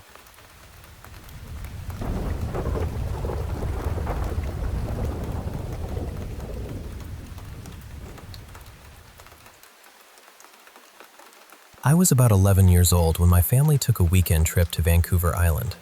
It was my mom, my dad, my older brother, my sister, and me. My aunt came too, along with a close friend of hers and her friend's husband, who all call Gareth. Gareth was competing in a local strength competition, so the whole reason for the trip was to cheer him on and make a little family getaway out of it. We stayed in a quiet little town at an old hotel that looked as though it belonged to another century. I remember the woman at the front desk telling us the building was more than 100 years old. The place was tiny, only 3 floors, with fewer than a dozen rooms on each level. Our entire group was placed on the 3rd floor, and as far as we knew, we had that floor completely to ourselves. My aunt, Gareth, and their friend stayed in a small room near one end of the hallway. My family had a larger room with 3 beds at the opposite end. The hallway was shaped like an L, so you couldn't see one room from the other without walking around the corner. One afternoon, everyone was relaxing in our room. We were talking, joking around, and resting after being out most of the day. At some point, my aunt asked me to go to her room and bring something back for her. I honestly can't remember what it was. Since nobody else was staying on the floor, they had left their door open. I stepped into the hallway and started walking toward their room. The moment I rounded the corner, I could see directly through their open doorway. Standing right in front of it were my brother and sister. They were side by side, almost shoulder to shoulder, with their backs mostly turned toward me. I could see just enough of their faces from the side to recognize them. They were even wearing the same clothes I had seen them wearing only seconds earlier. But that was the problem. I had just left them behind me in our family's room. They couldn't possibly have reached the other end of the hallway before me. There was no second exit, and they would have had to pass right by me. A horrible feeling settled over me. I remember trying to sound normal when I called out, "What are you two doing?" Neither of them answered. They simply walked through my aunt's open doorway and disappeared around the corner inside the room. I followed them immediately. I couldn't have been more than 3 or 4 seconds behind, but when I entered the room, nobody was there. The room was incredibly small. It had 2 beds, a narrow closet, and a tiny bathroom. There was nowhere for 2 people to disappear. I checked under both beds. I opened the closet. I looked behind the bathroom door and even pulled back the shower curtain. Nothing. I was completely alone. The fear that hit me in that moment is difficult to describe. It wasn't the kind of fear you feel during a scary movie. It felt heavier than that, almost physical, as though the room itself had suddenly become wrong. I ran back down the hallway as fast as I could. When I rushed into our room, my brother and sister were still sitting on the bed, laughing with everyone else. They hadn't moved. From the way everyone was acting, it was obvious they had been there the entire time. I didn't tell anyone what had happened. I was too frightened, but I was also embarrassed. I thought maybe my mind had played some strange trick on me. Maybe I had imagined it. Maybe I had somehow hallucinated the whole thing. So I kept it to myself for years. Eventually, I told my parents and a handful of people I trusted, but I always ended the story by saying that I had probably imagined it. That explanation was easier to live with. Then, nearly 17 years later, something happened that changed everything. My family was having a house party. There were relatives, friends, and guests everywhere. At one point, I walked over to where my brother was talking with a couple of people about unexplained experiences. I arrived just as he began telling them about something that had happened to him when he was around 13. He said it happened during a family trip to Vancouver Island at an old hotel. The moment he said that, I stopped moving. He explained that he had been downstairs in the lobby and decided to return to our room to get something. When he reached the 3rd floor and stepped into the hallway, he saw me standing near our family's room. Not someone who vaguely resembled me. He saw me exactly as I had looked at that age, wearing the clothes I had been wearing that day. He called my name, but the figure didn't respond. Instead, it walked straight through the closed door of our hotel room. I had never told my brother what I saw at that hotel, and until that moment, he had never told me what he saw. I interrupted him and finally shared my own story in front of everyone. I told him how I had seen him and our sister standing outside my aunt's room, how they had walked inside, and how they had vanished within seconds. I still remember the look on his face. For the first time, neither of us had to wonder whether we had simply imagined what happened. Our experiences were separate, but they reflected each other in a way that felt impossible to dismiss. I don't know what was inside that old hotel. I don't know whether it was haunted, whether something was imitating us, or whether there is some explanation neither of us has considered. I only know what I saw, and after hearing my brother's story 17 years later, I finally believed myself.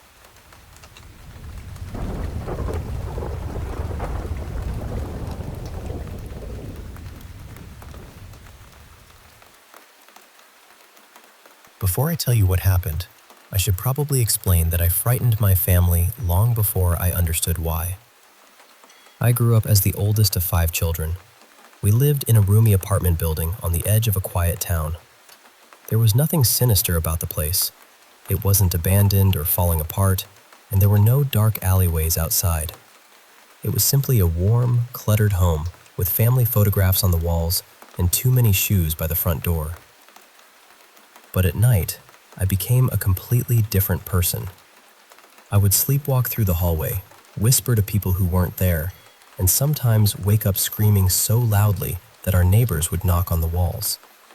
Other nights, I would cry in my sleep until the entire household was awake. Because I was the eldest, people assumed I would be the responsible one. Instead, I was the reason my parents were constantly exhausted. They took me to doctors, sleep specialists, and counselors. Some thought I was anxious. Others wondered whether I had experienced something traumatic that I couldn't remember. I was given sleeping tablets, calming medication, antidepressants, and melatonin in almost every form imaginable. Nothing stopped the dream. It always began in the same place. I was a younger version of myself, sitting in a backyard I had never seen before. The grass was pale and slightly overgrown, and beyond the fence stood a row of trees that seemed too still. I would be playing with a doll. At first, it looked ordinary, although its face always resembled someone in my family. Sometimes it looked like my mother, sometimes one of my younger brothers. Once, it even looked like me. Then I would glance down and notice that the doll's wrists and ankles were wrapped in thick iron chains. The weight would suddenly become unbearable. My arms would ache as though the chains were pulling on my own bones, and I would drop the doll onto the grass. That was when the rain would begin. Only one drop at first, cold against my forehead. Then I would turn around and see her.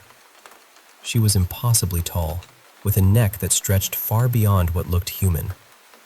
Her arms hung almost to the ground, and there was a dark mole directly beneath her lower lip. The worst part was her eyes. She had no eyelids. She would lean down until her face was beside mine and whisper a warning into my ear. The message was different every time. Someone you love will leave. Do not trust the person at the door.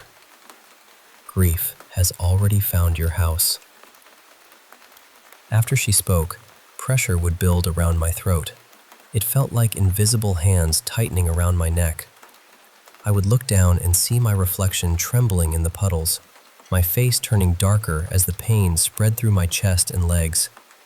My whole body felt as though it were burning from the inside. Then I would wake up. At least, I thought I was awake. I would be lying in bed, unable to move, while the same woman stood beside me. She would place one long finger against her lips and slowly lower her face toward mine. Her breath was freezing cold, and it carried the smell of spoiled meat and wet soil. "Don't tell them who I am," she would whisper. When I finally regained control of my body, my throat would be painfully sore, and my legs would ache so badly that walking felt difficult. One morning, after finding me crying beside my bed, my mother took me to another therapist. During the drive, she kept talking about how expensive the appointment was and begging me to explain everything clearly this time. The moment I entered the therapist's office, I broke down. I told him about the backyard, the chained doll, the warnings, and the woman without eyelids. I described her long arms, the mark beneath her mouth, and the way her fingers seemed to crush my throat. I was terrified, but I was also relieved. For the first time, I had ignored her warning and told someone everything. The therapist listened quietly. Then he suggested that my parents buy me stronger melatonin gummies and establish a calmer bedtime routine. That was all. When we arrived home, I removed my shoes by the door and immediately noticed a terrible smell coming from the hallway. It was thick, sour, and unmistakably rotten. The closer I walked toward my bedroom, the stronger it became. I already knew something was waiting for me. My hands were shaking when I opened the door. There was a dead fox lying on the carpet beside my bed. Its fur was wet and matted. Flies crawled around its eyes, and small white larvae moved beneath its stomach. I had no idea how it had entered the apartment or how long it had been there. Then I noticed something beside its front paw. A fingernail. It was long, cracked, and coated with dark dirt. It looked exactly like the nails that had pressed into my throat during the dream. After that day, objects began disappearing from my room. First, it was a brass key my grandmother had given me. Then a stuffed rabbit I had slept with since I was little. Later, several photographs vanished from a drawer that no one else was allowed to touch. The missing items were never found, but something was always left behind. A strand of coarse black hair. A broken piece of yellowed nail. Once I found a wet handprint beneath my pillow. I understood what she was telling me. I had spoken about her, and now she wanted me to know that she could reach me even when I was awake. A few years later, my family moved to another town. The very first night in our new house, I slept without dreaming. The woman never returned, and eventually, the memories faded so completely that I almost convinced myself they had never been real. Then, many years later, I found an old notebook from one of my childhood counseling sessions. Most of the pages contained simple drawings of my family and our apartment. But near the back, there was a picture of a tall woman standing beside a small child. Her arms reached down to her ankles. Her eyes had no lids. Beneath the drawing, in my childhood handwriting, I had written, "She knows where we are."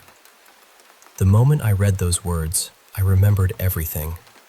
The weight around my throat, the cold breath against my skin, and the terrible smell that always appeared just before she came close.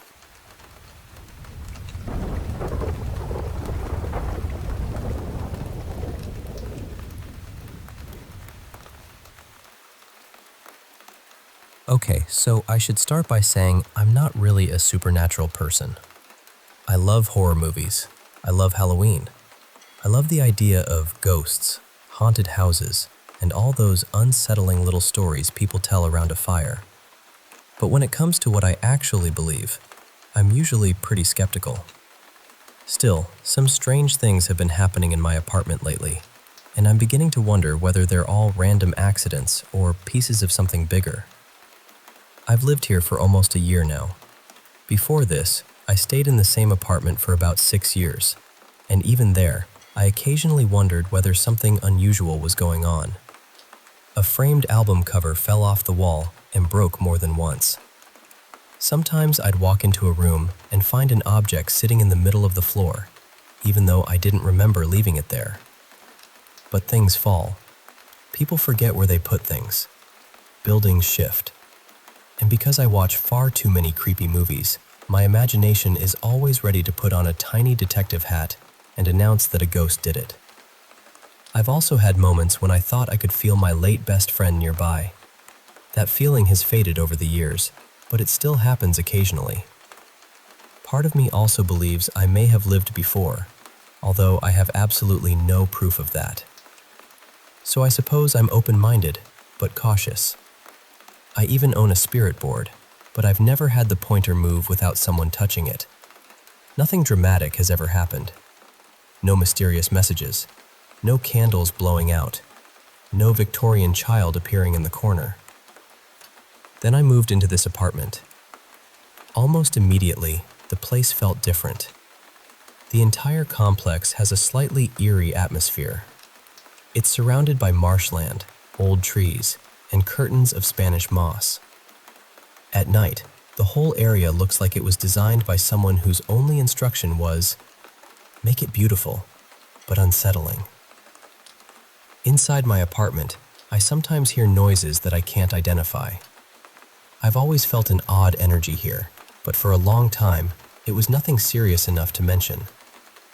Over the last few months, though, the strange moments have started piling up. At first, I thought something was turning on my television. I'd be in another room and suddenly hear dialogue or music playing. Eventually, I figured out that it was a technical glitch. If I let the television fall asleep instead of switching it off completely, the sound from whatever I had been watching would sometimes start playing again while the screen stayed dark. Creepy, yes. Paranormal? Probably not. But there are other things I still can't explain. One afternoon, I came home and found every bottle from the shelf in my shower lying in the bottom of the tub. Shampoo, conditioner, body wash, all of it. A friend suggested that maintenance work in the apartment above mine might have caused the wall to vibrate. That's possible, although the shelf is positioned in a way that makes it seem unlikely that every bottle would fall at once. Then there were the plants. I have 4 tiny artificial plants sitting on my kitchen windowsill. The blinds hang behind them, so people walking outside can see the plants without seeing into the apartment. One day, I came home and found all 4 plants scattered across the kitchen counter. They hadn't simply tipped over. They looked as though they had somehow been pushed forward through the blinds and thrown onto the counter. I still have no idea how that happened. Another evening, I was sitting on the couch watching television when I heard music coming from somewhere else in the apartment. I paused the show and followed the sound into my bedroom. My smart speaker was playing Dreams by Fleetwood Mac. I asked, "Why are you playing that?" The speaker replied, "Because you asked me to." I told it, "No, I definitely did not." It apologized and stopped the song. That could easily have been another glitch, except I had been humming that exact song for several days. It had been stuck in my head, and I'd been singing it while cooking, cleaning, and walking around the apartment. Maybe the speaker heard me and misunderstood. Still, the timing felt strangely personal. Then there was the knock. One afternoon, someone knocked firmly on my front door. It wasn't a soft tap. It was loud enough to make my dog lose her mind. I quickly put her in her crate and went to answer. Only a few seconds had passed, but when I opened the door, nobody was there. There was no delivery, no note, no footsteps. I checked both directions along the walkway, but I didn't see anyone leaving. Maybe it was a child playing a prank. Maybe someone knocked on the wrong apartment and hurried away. Or maybe my invisible roommate wanted my attention. Things became even stranger when animals started appearing inside. A couple of weeks ago, I walked in from the porch and found a snake stretched across the floor near the fireplace. I panicked, grabbed my dog, and immediately went back outside. By the time someone arrived to help me, the snake had disappeared. We searched everywhere but couldn't find it. I had left the porch door open, so I'm hoping it simply went back outside. Still, I've been checking corners like a nervous security guard ever since. Then, not long afterward, I came inside and found a small marsh crab sitting in the middle of the living room. To be fair, I live beside a marsh. There may be a tear in the porch screen or a gap somewhere that allows animals to get inside. But why am I suddenly getting surprise visits from creatures that look like they were selected by a haunted house casting department? Why not a butterfly? Why not a harmless little frog? Instead, I get a snake and a crab within a few weeks of each other. I love animals, but I believe we can respect each other from our assigned territories. The moment that bothered me most happened after I returned from a 7-day trip. I was getting ready to shower and reached for a towel hanging on the rack. The moment I touched it, I realized it was wet. Not slightly damp from humidity, wet as though someone had just used it after a shower. But I had been away for an entire week. No one was supposed to have been inside my apartment. A few nights later, I heard a loud crash from the kitchen. I sometimes hear noises from the apartments beside me or above me, but this sounded as though it came from inside my own kitchen. I checked every cabinet and every counter. Nothing had fallen. Then today, something happened right in front of me. I have a small framed illustration sitting on a bookcase. It shows a woman in a yellow coat standing beside a fox. The picture sits in the center of the shelf, with a basket of cables on one side and a carved wooden bird on the other. Nothing was touching it. While I was standing there, I watched the picture suddenly fly forward and land on the floor. It didn't slowly slide. It didn't wobble and tip over. It came off the shelf with enough force that it looked as though someone had pushed it. I stood there staring at it for a moment, trying to understand what I had just seen. Eventually, I picked it up, placed it back on the shelf, and spoke out loud. I said, "If someone is here, I don't understand what you're trying to tell me. I'm paying attention, but I'm not receiving the message. I don't mind sharing this space as long as you don't intend to hurt me, my dog, or damage my things. But please stop throwing things around." And that's where I am now. I don't know whether I'm dealing with an unusual series of ordinary events, an old building full of vibrations and technical glitches, or something I can't explain. Maybe every incident has its own perfectly reasonable cause. Maybe the bottles slipped. Maybe the plants were caught in the blinds. Maybe the speaker misunderstood my singing. Maybe someone knocked and walked away. Maybe the animals found a hole in the porch.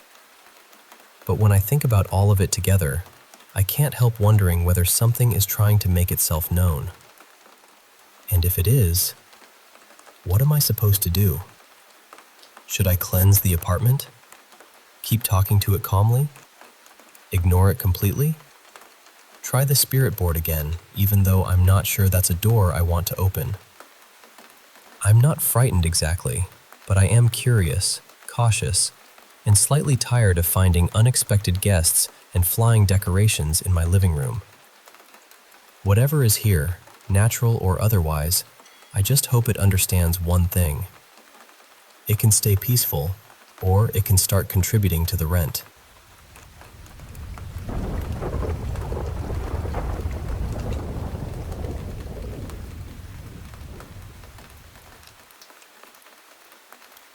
I've experienced strange things for as long as I can remember. Paranormal stories were almost normal in my family, even though nobody really liked talking about them for too long.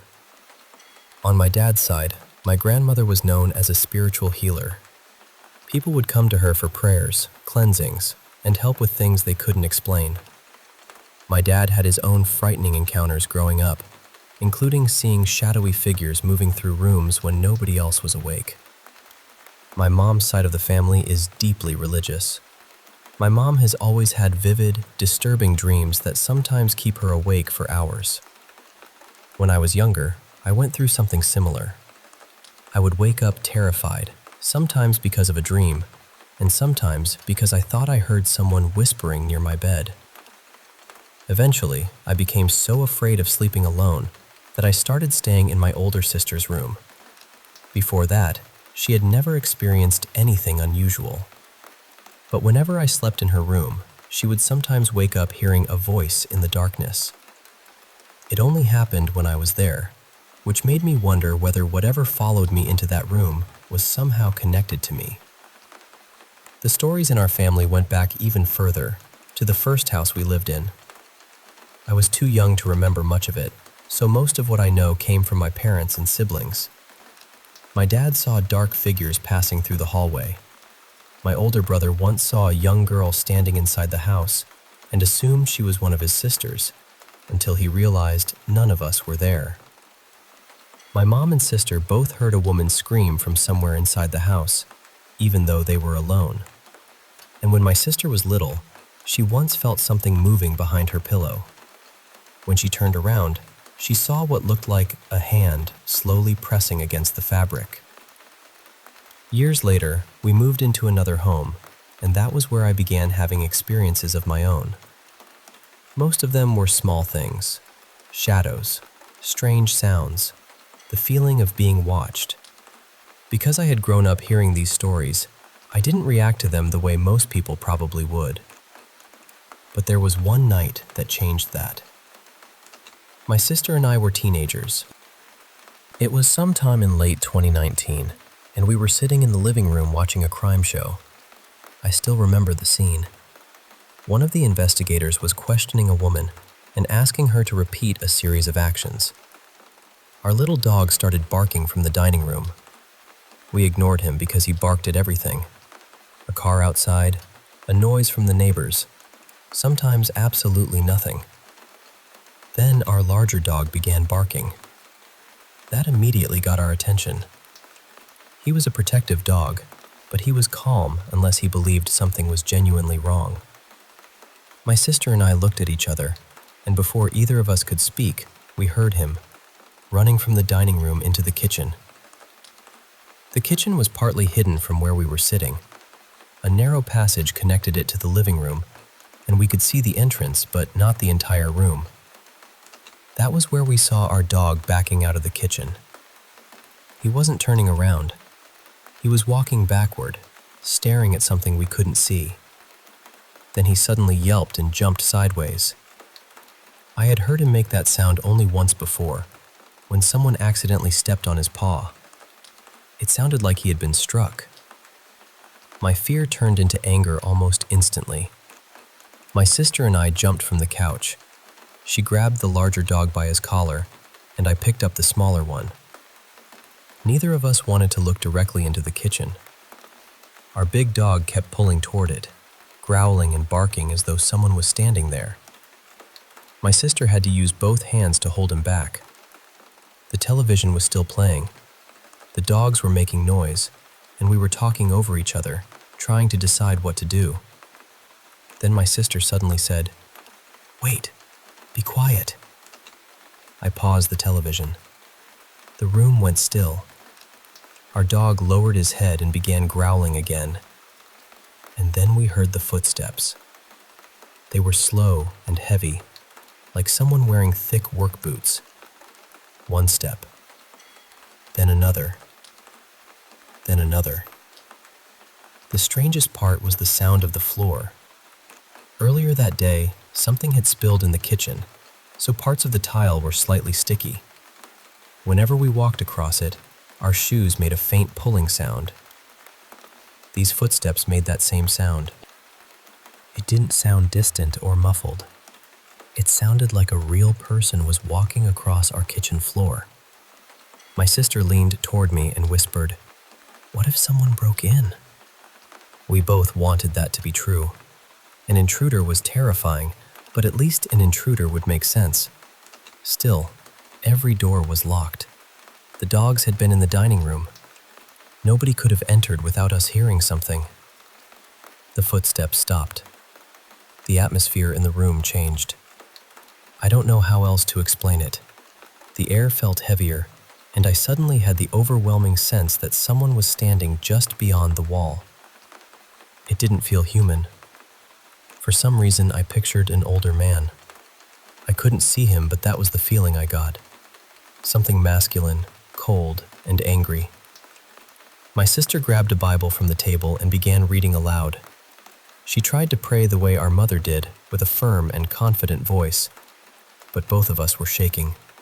As she prayed, I began feeling exhausted. Not normal tiredness.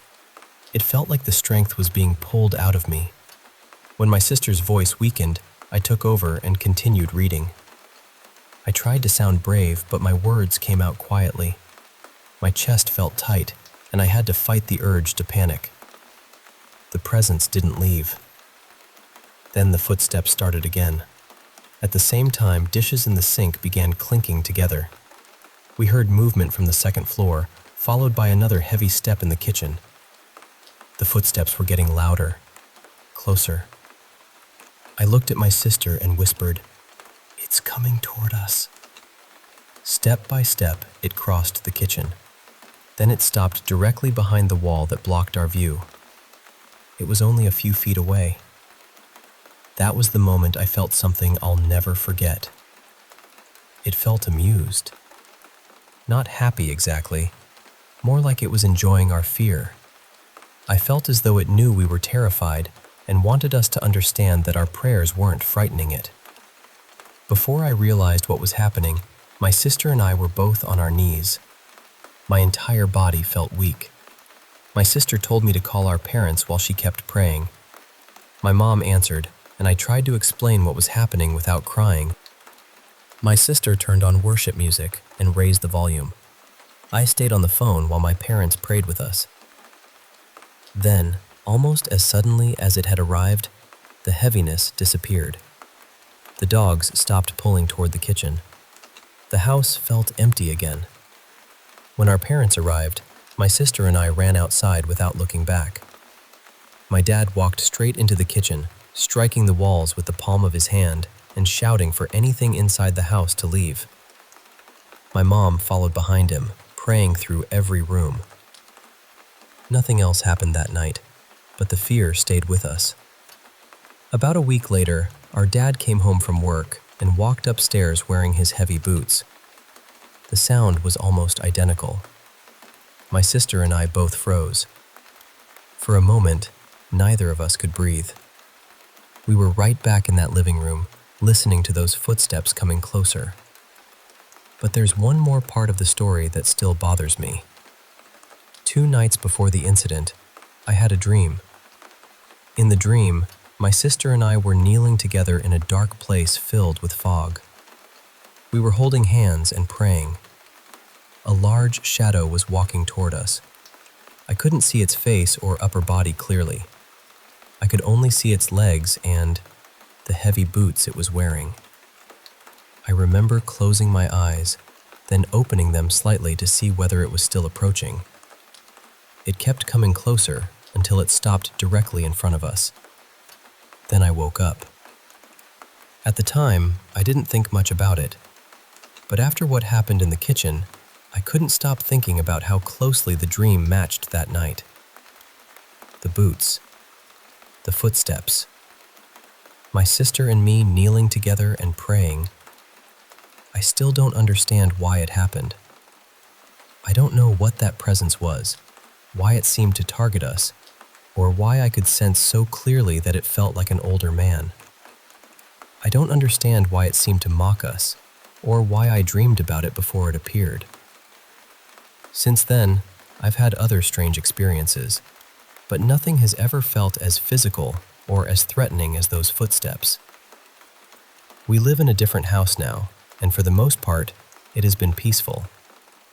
There was one unexplained incident outside, but that's a story for another time. Sometimes I still wonder whether my sister and I would believe that night happened if we hadn't experienced it together. Had I been alone, I might have convinced myself it was the television, the pipes, the dogs, or my imagination. But my sister heard it too. She felt the same heaviness.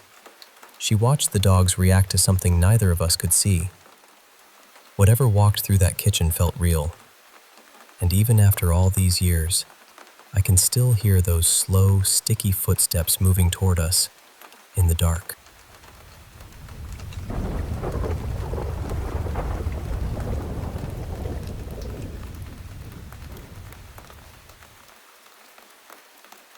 Hey, I want to share a story with you that's been sitting quietly in my mind for years. It's from back in 2016, when I was about 13, living in this small suburban town in Pennsylvania. The kind of place where everyone knows each other and the streets are lined with tall, whispering trees. I lived up on this steep hill overlooking the town, which felt like its own little world. Across the street lived my neighbor. Let's call her Annie. She was a grade below me, 12 years old, and we weren't super close but had this quiet friendship. Now, around this time, Annie had just lost her grandmother, and it was really hard on her. I didn't have much experience with loss back then. My family was distant, and I hadn't felt that kind of sadness firsthand. But I could see it in Annie. When she came back home after spending a few days with her family, she was a mess. Eyes red, shoulders slumped, carrying this heavy weight I couldn't just fix with words. So I did the only thing I knew. I found her and wrapped my arms around her in a hug. It felt like the right thing to do. After that, we decided to hang out for the night. Annie's older brother was at a friend's house trying to cope in his own way, so we had his room to ourselves. He'd graciously given us permission to use his queen-size bed, perfect for two, and we settled in. We spent the evening doing all the typical stuff, chatting about silly things, sharing secrets, laughing at inside jokes, the usual tween girl stuff I won't bore you with. But that night, something strange happened. Around midnight, we were watching episodes of South Park on Annie's laptop. She started to drift off during the last episode, her breathing slowing, eyes fluttering shut. I finished the episode quietly, careful not to wake her, then set the laptop down on the floor and turned over to sleep myself. I thought everything was normal, but then the night started to twist in a way that's hard to explain. Let me take you through the timeline because the details matter. Around 12:30 a.m., Annie stirred, not just a little, but noticeably, like she was unsettled. By 1 a.m., it was more intense.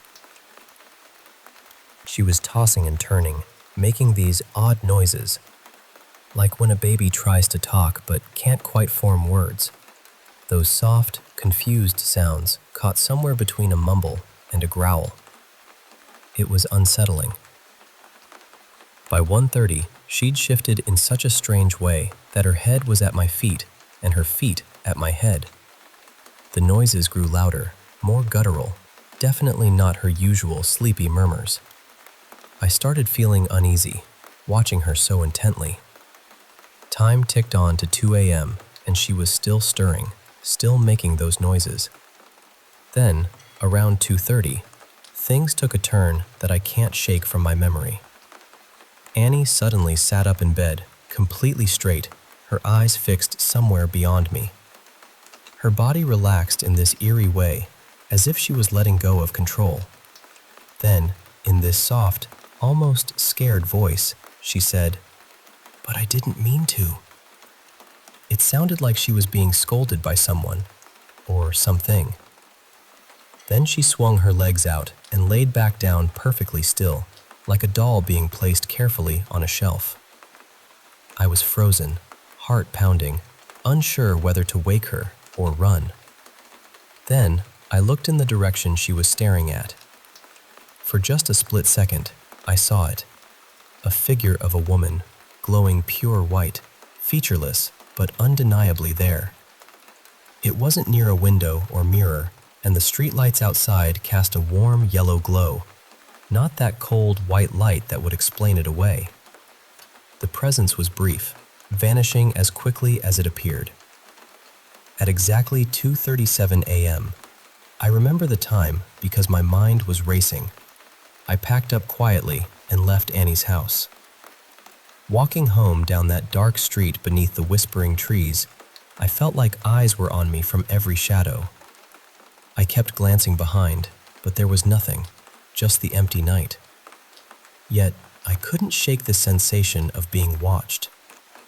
The concrete path leading up to my front door suddenly felt like a gauntlet. Then, I heard it. Heavy footsteps behind me, slow and deliberate, like someone in boots walking close, matching my pace. I stopped, trying to convince myself it was just my own steps echoing. But when I started moving faster, so did the footsteps. Right as I reached my door, the sounds faded away into silence. The next day, I told Annie what I'd seen, hoping she might understand. She didn't have an explanation, but weeks later, when I brought it up again, she looked at me with this quiet knowing and said, "Oh, that was my grandma. She visits me in my sleep now." It gave me chills, but also a strange comfort. Now, about that feeling of being watched, it connects to where we lived. Pennsylvania has a deep history with coal mining, and beneath our houses, including mine, lie old mining tunnels, abandoned and unstable. The risk of collapse was real, and stories whispered about accidents and illnesses that had happened long ago. Maybe that night, whatever I saw was more than a ghost. Maybe it was a guardian of sorts, watching over me as I walked home, making sure I was safe. Since that night, I've never experienced anything like it again. I'm now 20, and Annie and I have drifted apart. It feels like a strange, unfinished chapter in my life, a mystery wrapped in the quiet of a long-ago midnight. But sometimes, when the night is still and the shadows stretch long, I remember that glowing white figure and the soft, scared voice saying, "But I didn't mean to." And I wonder what messages are left unspoken, lingering just out of sight on that hill where we lived.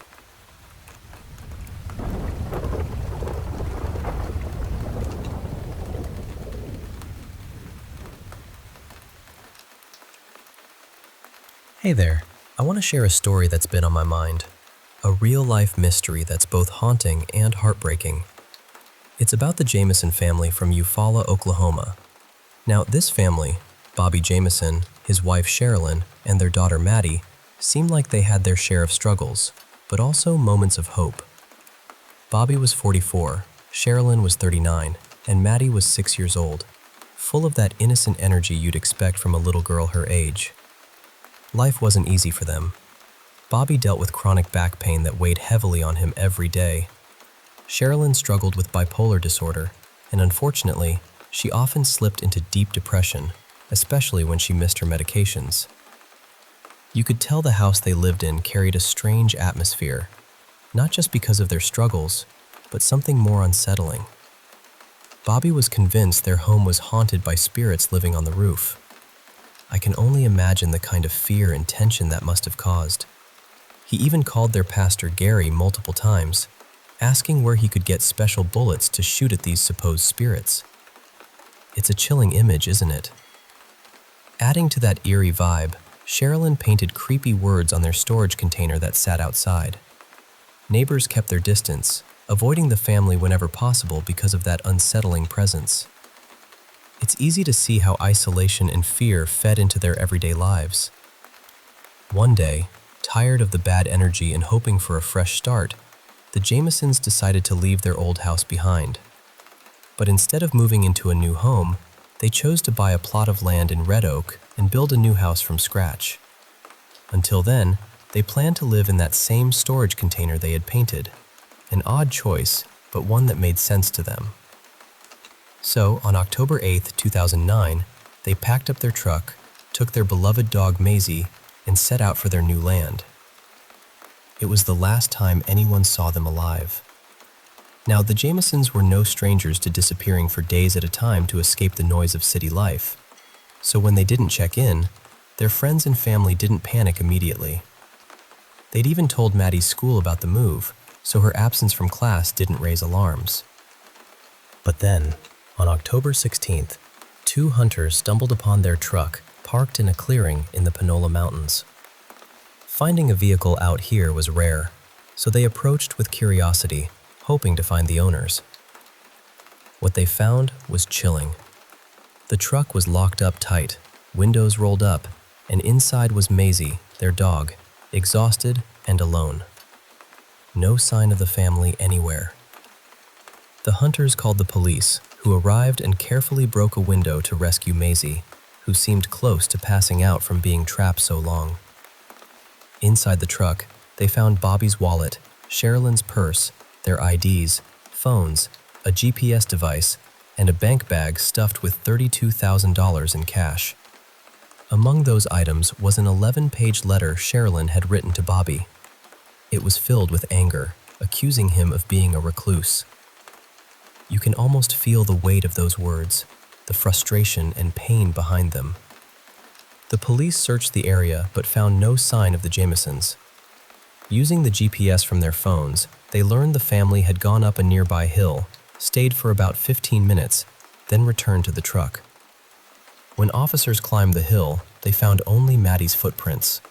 No trace of Bobby or Sherilyn. That struck a nerve. What happened to the parents? Digging deeper into the phones, they found a recent photo of Maddie taken at the hilltop. Her face looked unhappy, almost scared. It was clear the family had been there together.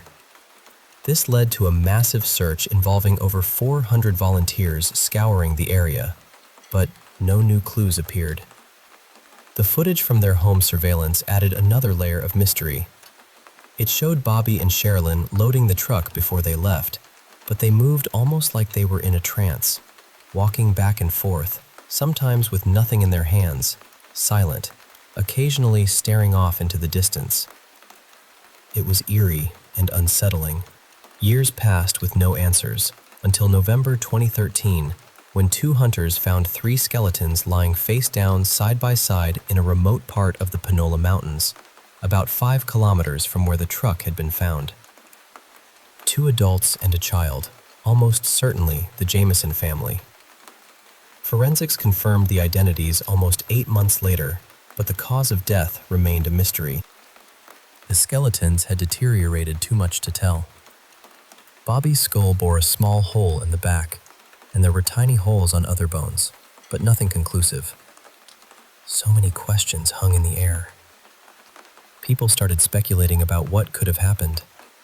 One theory suggested the family got lost in the woods and died trying to find their way out.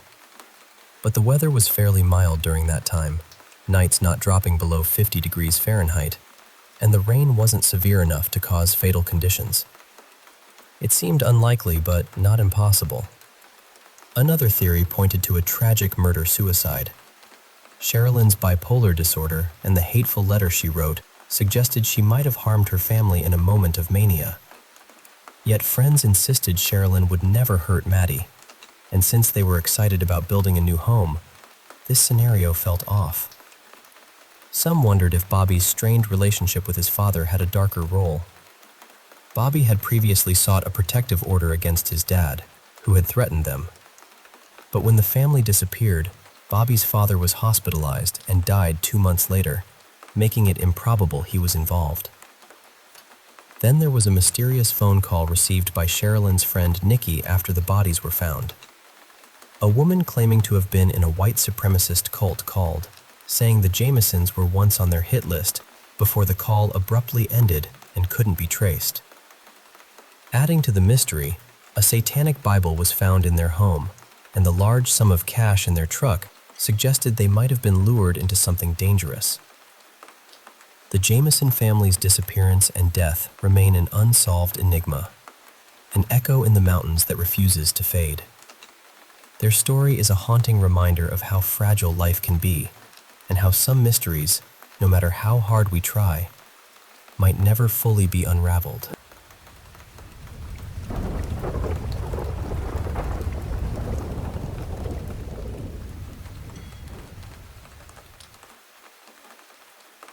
Hey, I want to share with you 2 chilling stories that have haunted communities for decades. Tales of mysterious disappearances, ghostly apparitions, and the unsettling shadows cast over ordinary lives. Let me take you back first to a quiet neighborhood in West Des Moines, Iowa, back in 1982, and then across the ocean to a small English town called Hammersmith in the early 1800s. Let's begin with the story of a young boy named Johnny Gossman. He was born in November 1969 and was the only son of John and Nora Gossman, a loving couple who doted on him. Now, Johnny was just 12 years old when, on a crisp September morning in 1982, he set out around 5:45 a.m. to deliver the Sunday papers for the local Des Moines Register. Normally, Johnny would wake his father up to accompany him on his delivery route, but on this particular day, he left alone, with only Gretel, their tiny dachshund, trotting alongside him. Johnny wore his usual white sweatshirt, emblazoned with the words Kim's Academy on the back, paired with sweatpants and those bright blue rubber flip-flops he liked so much. In his hands was a yellow paper sack, and he pulled along his trusty red wagon, the one he used to carry his bundle of newspapers. But that morning, something was off. Johnny never made it to deliver the papers. Around 7 a.m., his mother, Nora, received a call from a neighbor upset about not getting their paper.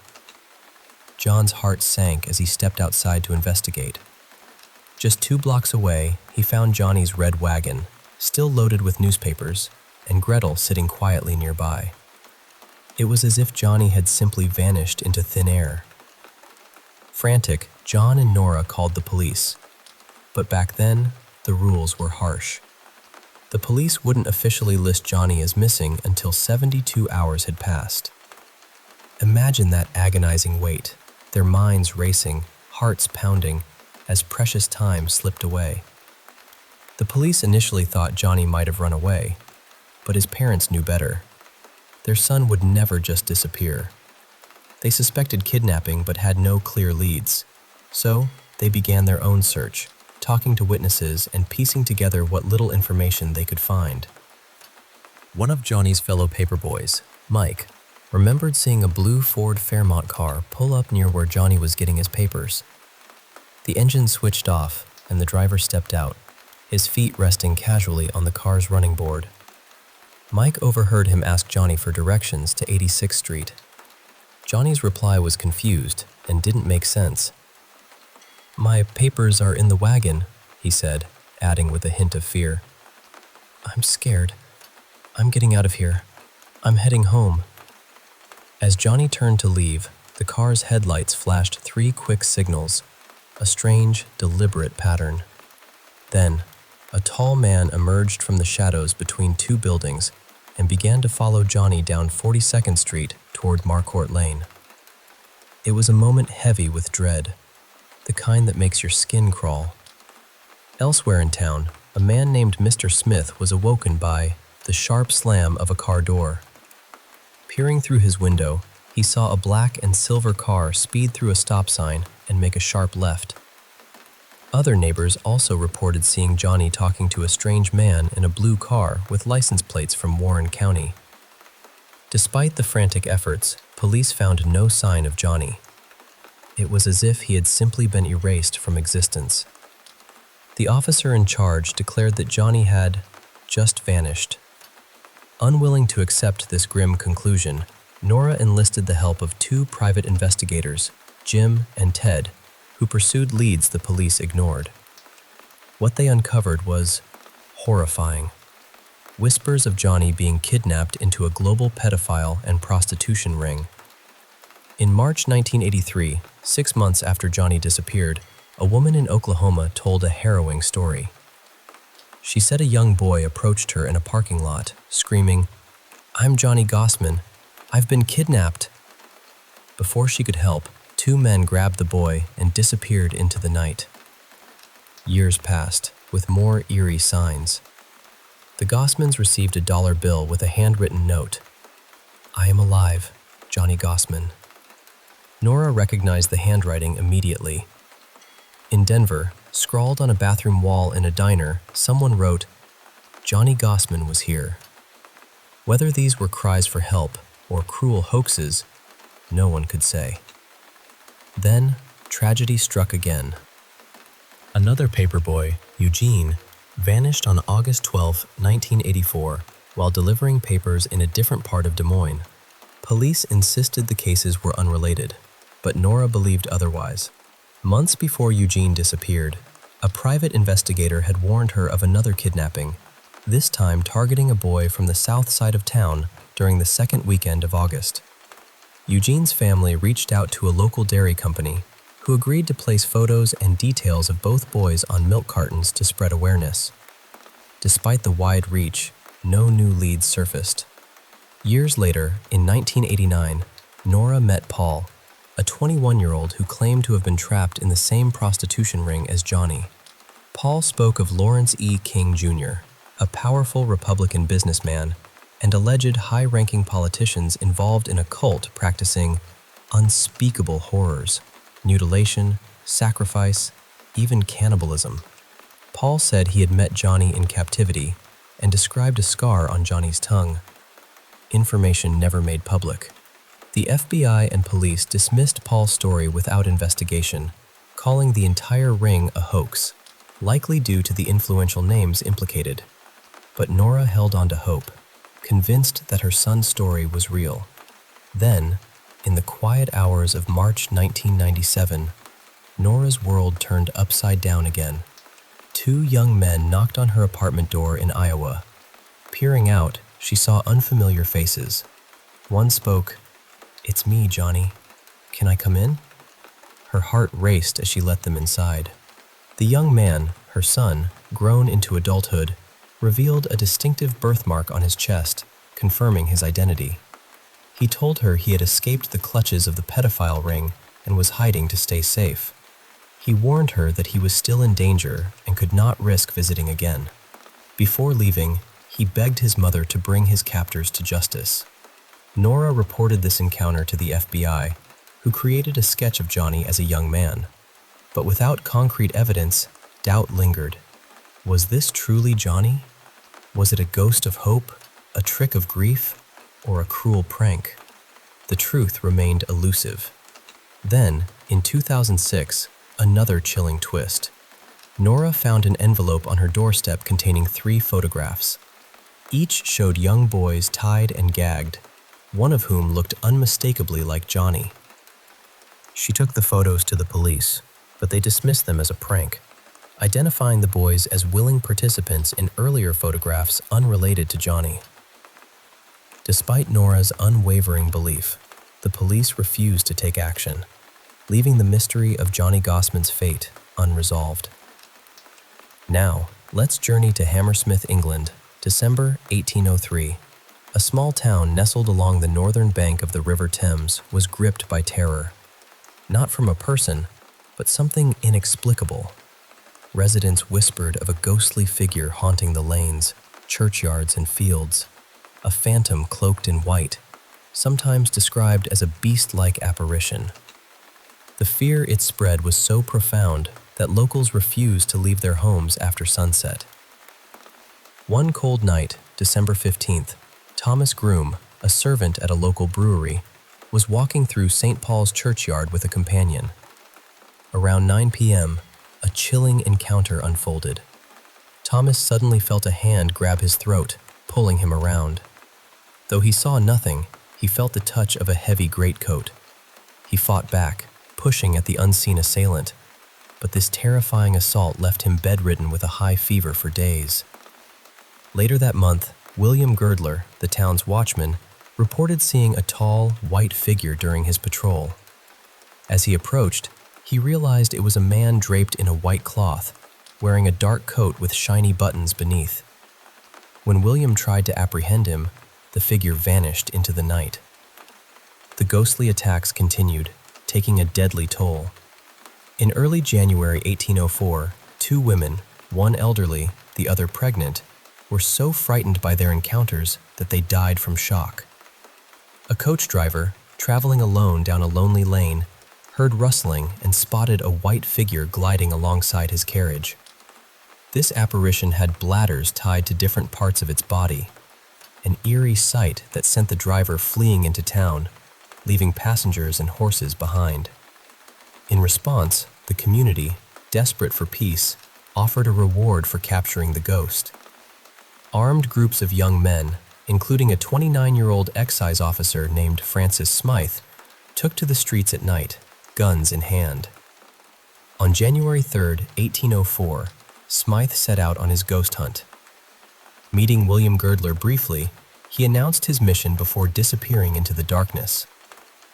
Meanwhile, a bricklayer named Thomas Millwood, dressed in his white work clothes, was returning home. Mistaken for the ghost by Smythe, who was tense and on edge, Thomas was tragically shot through the jaw. He died from his wound, and his body was taken to the Black Lion Inn. Francis Smythe admitted to the shooting, claiming he thought he was defending the town from the ghost. Despite this, he was sentenced to death on January 6, 1804. But just weeks later, on January 24, the king pardoned him on the condition Smythe serve a year in prison. As the trial unfolded, another piece of the puzzle emerged. John Graham, a local shoemaker and chapel singer, confessed to dressing as the ghost, not out of malice, but to teach his apprentices a lesson after they scared his children with ghost stories. Graham maintained he only donned the costume once, a claim accepted by the community. With this revelation, the ghost sightings ceased, and life in Hammersmith slowly returned to normal. But the ghost wasn't done. 2 decades later, in December 1824, reports of a new ghost spread through the town. This figure, tall and white, targeted women, disappearing mysteriously after appearances. One young woman, chased after work, suffered terrifying fits from the fear. A man, attacked and thrown to the ground, was left with a broken arm. Another woman was found unconscious, her clothes torn and her body scratched deeply. On February 15, 1825, the ghost was finally unmasked. A man named Worsley caught the apparition. It was Farmer John Benson, a prankster playing ghost to frighten townsfolk. After his capture, the ghost sightings stopped once more.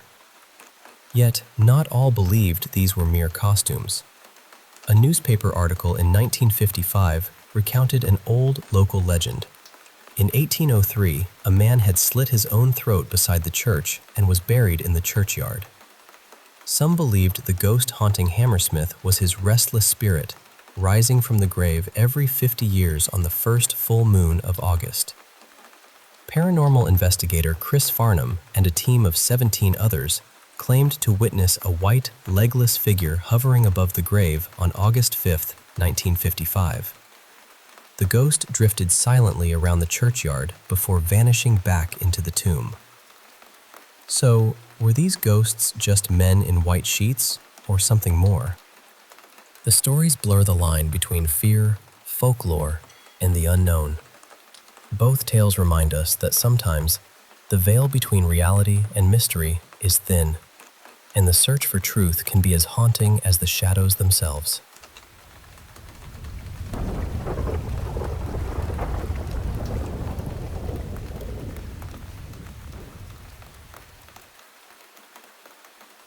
Hey there, I want to share a story that's been on my mind for a while now. It's about a young woman named Irina Cornici and the tragic events that unfolded at a remote monastery in eastern Romania back in 2005.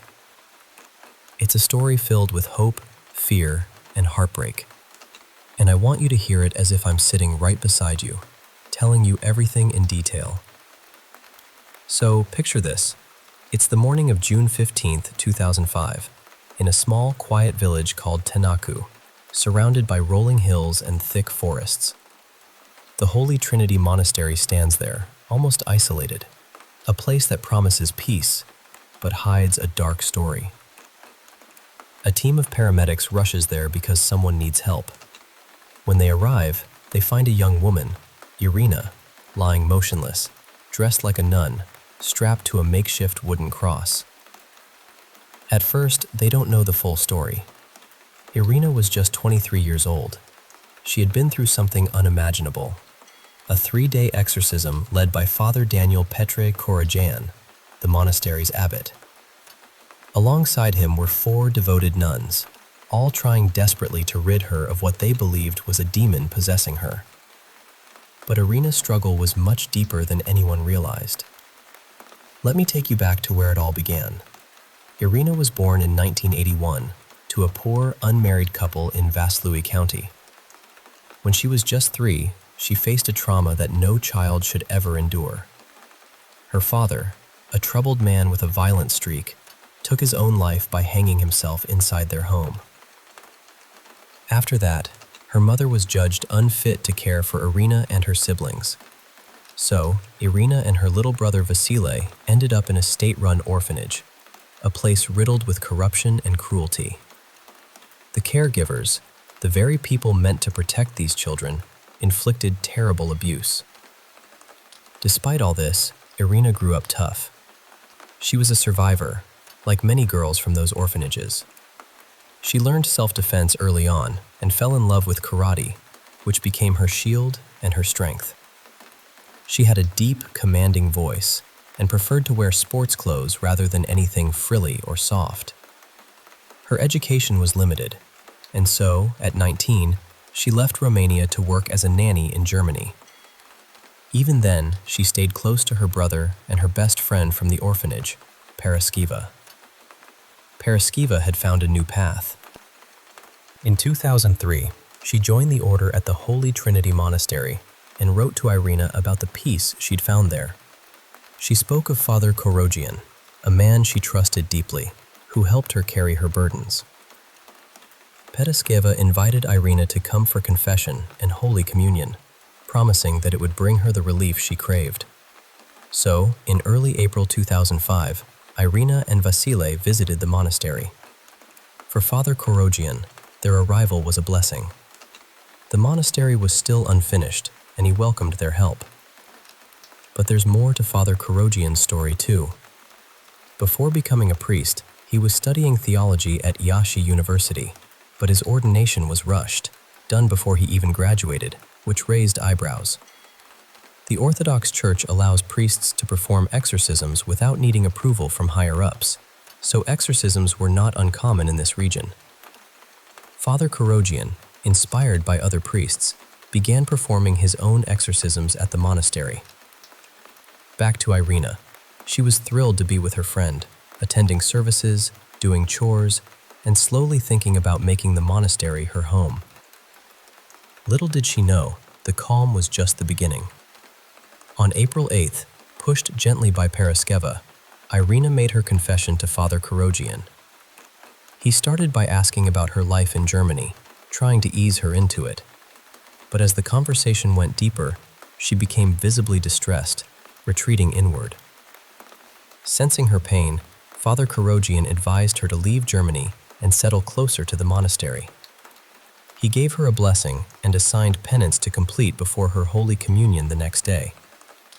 The morning of April 9th, Irina joined the sisters for Mass.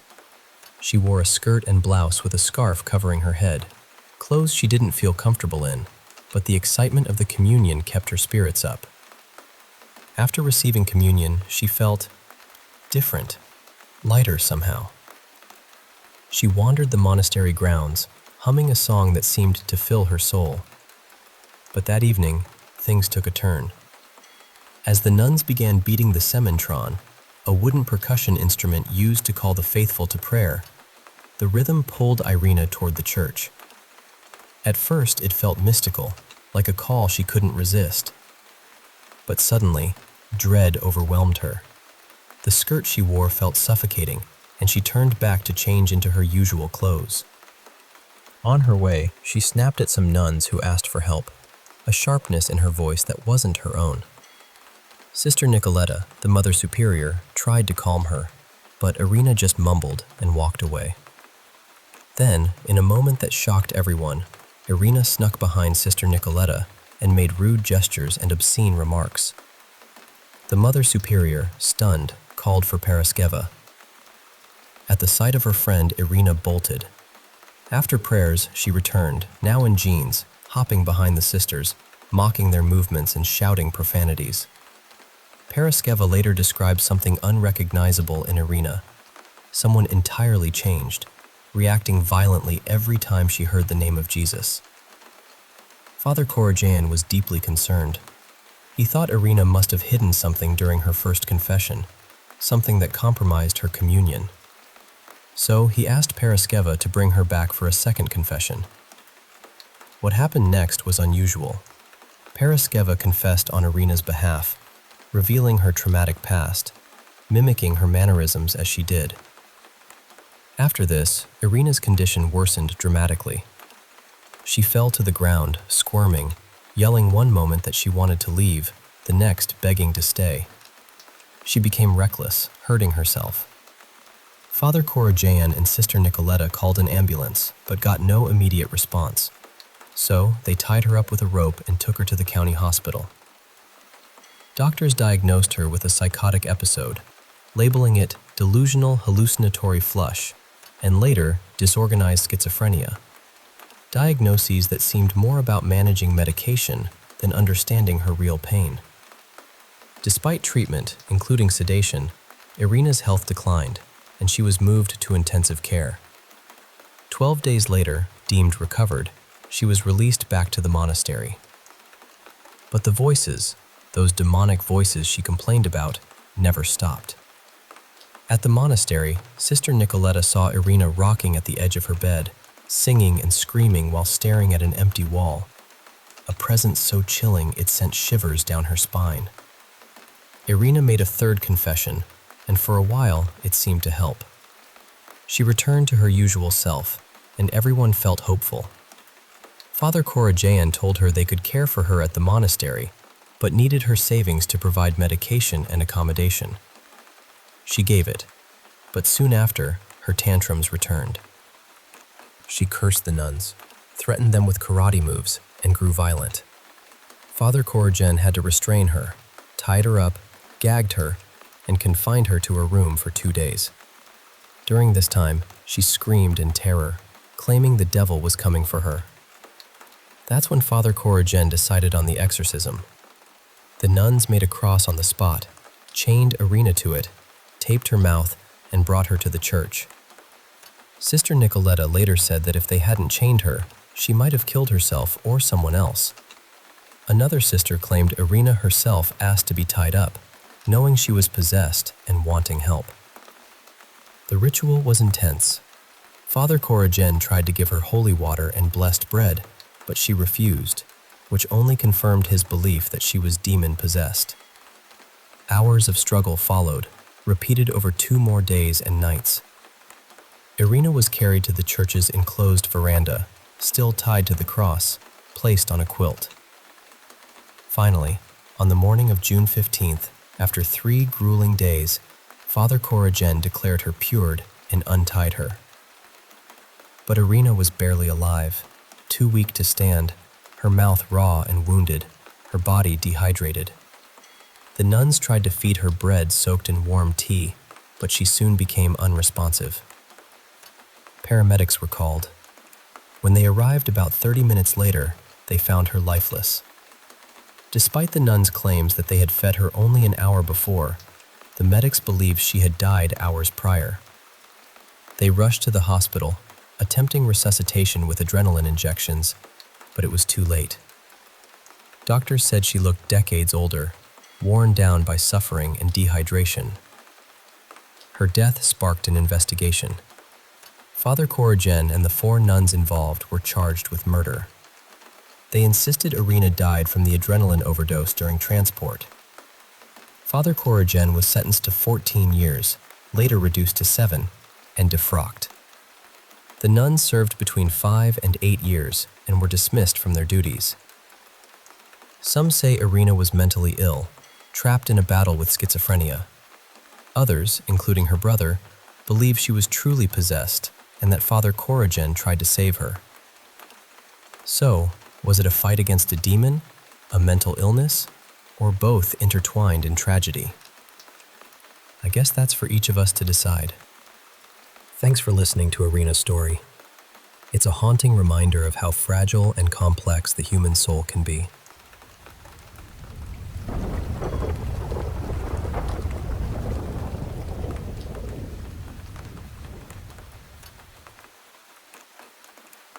I'm reaching out because I'm trying to find someone in the western North Carolina foothills who may be able to help me understand and remove what feels like some kind of attachment. I've experienced unusual things a few times before. The first episode eventually faded on its own and stayed gone for several years. I don't know whether what I'm dealing with now is the same thing returning or something entirely different. The next time it happened, I received some help that didn't seem to make much difference. Shortly afterward, though, someone else helped me, and within a week or 2, most of the activity seemed to stop. Every now and then, I would still get a strange sensation or notice a flicker of movement in the corner of my eye, even when there was no obvious shadow, branch, or reflection that could explain it. Lately, it feels like everything is building up again. I'm not exactly frightened. Honestly, I'm mostly exhausted and frustrated.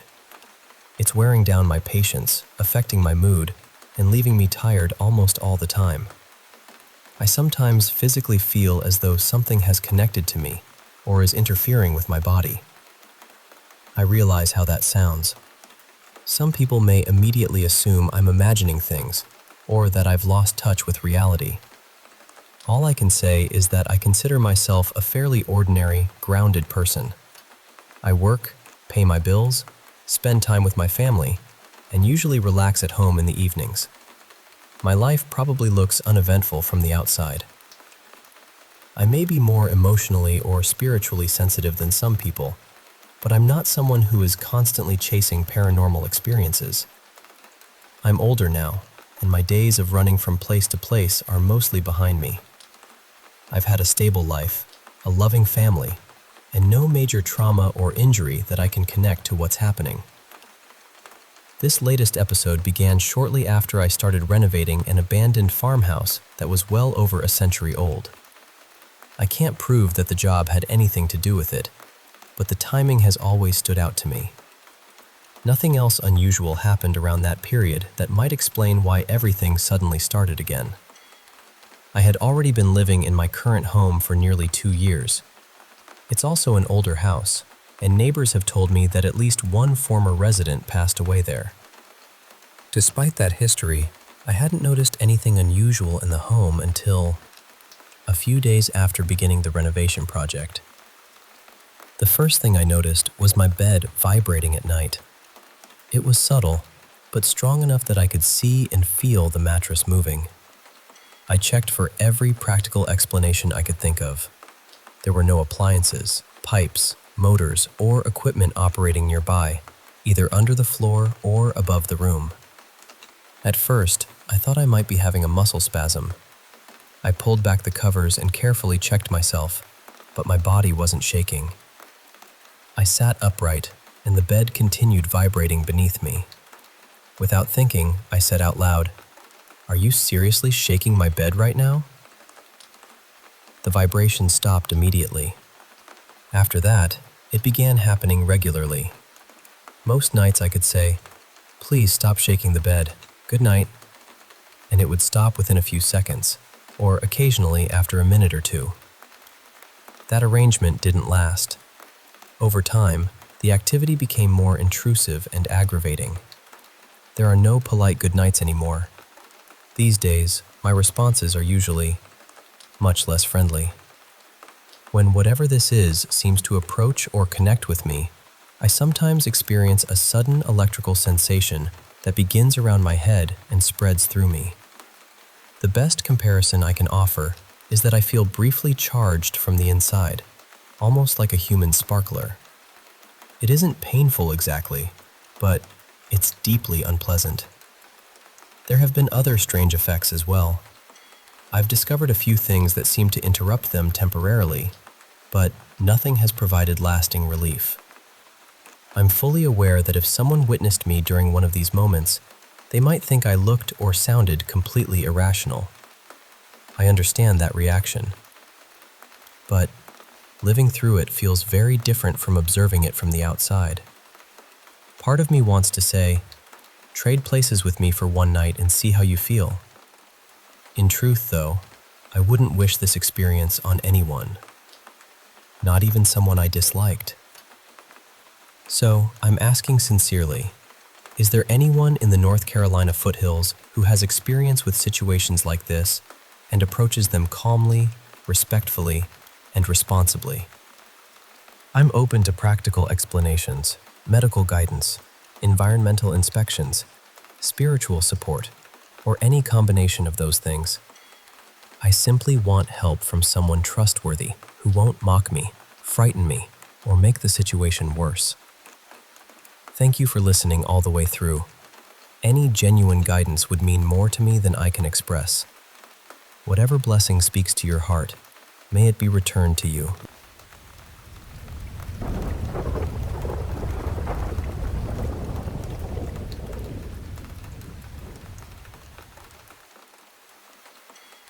My father was a pastor, so growing up, my family lived in a parsonage owned by the church. And honestly, that house never felt completely ours. From the moment we moved in, strange things started happening. Doors would swing open or slam shut on their own. Lights would flicker, and sometimes the actual switches would move without anyone touching them. Objects fell from shelves. Beds shook in the middle of the night. We heard low growling from empty rooms, and every now and then, someone would catch a glimpse of a figure that vanished almost immediately. At first, everything seemed centered around my older brother's bedroom. Then my dad prayed over the house and blessed every room. After that, it got worse. It was almost as though whatever lived there had been disturbed, and suddenly the activity spread throughout the entire house. The most frightening thing that happened to me personally took place when I was about 16. I was downstairs in the basement, watching a movie and sitting on the carpet. Across from me was a small bathroom. The door was slightly open, just enough for me to see a narrow strip of darkness inside. I remember looking down at my phone, not really paying attention to the movie, when I suddenly felt watched. It was such a strong feeling that I looked up without even thinking. There was something standing behind the bathroom door. It was tall and unnaturally thin, with dull, grayish-brown skin stretched tightly over its bones. It had no visible muscle, almost like a skeleton wrapped in old leather. One hand was curled around the edge of the door, and its eyes were enormous. They were a sickly yellow color, glowing against the darkness. Its mouth was pulled into this wide, horrible grin, as though it knew exactly how terrified I was. I could not move. It just stared at me, and I stared back. It may have lasted only a few seconds, but it felt much longer. Then I blinked, and it was gone. I jumped up, ran across the basement, and slammed the bathroom door shut. Afterward, I tried to convince myself that I had imagined it. Maybe I was tired. Maybe the light from the television had created a shadow. I only told my brother, no one else. About 4 years later, we had moved into another house. That place felt peaceful. Nothing moved by itself. There were no footsteps in empty rooms, and no figures standing in doorways. One evening, I was sitting in the living room with my brother and my dad, sculpting a face out of polymer clay. As I worked, I began to notice that the face looked strangely familiar. Then it hit me. I held it up and said, "This looks exactly like the thing I saw behind the bathroom door." My brother leaned closer and immediately looked disgusted. "That is awful," he said. Then he turned toward our dad. "Dad, look at this." The moment my father saw it, his whole expression changed. "Throw that away," he shouted. "Right now." That reaction shocked both of us. My dad was normally calm and encouraging. Whenever I made something, he would tell me it was creative or ask how long it had taken. He never raised his voice over something like that. So we asked him why he was so upset. He stared at the clay face for a moment, then quietly said, "I saw that thing in the old house." He told us that one night, while we were still living in the parsonage, he woke up and saw what appeared to be my mother walking toward the bathroom beside their bedroom. At first, he thought nothing of it. Then he noticed she was wearing a long robe. My mother did not own a robe. Something about that detail made him reach across the bed. When he did, he felt my mother lying beside him, still asleep. The figure near the bathroom stopped. Then it slowly turned around. As my father watched, its face changed. The shape of my mother disappeared, and underneath it was the same thin, skeletal creature I had seen in the basement. The same stretched skin, the same yellow eyes, the same terrible grin. It moved toward the bed until its face was only inches from his. My dad shut his eyes and began to pray. When he finally opened them again, the room was empty. Until that evening with the clay sculpture, neither of us knew that we had seen the same thing. For years, my father had tried to explain away everything that happened in that house. He said passing trains might have shaken objects from shelves, even though the tracks were nearly 2 miles away. He blamed old wiring for the lights and uneven floors for the doors. He told us that fear could make our imaginations run wild. But after seeing that figure for himself, he stopped trying to explain it. He finally understood that we had not imagined any of it, and whatever had been living in that house had shown itself to both of us.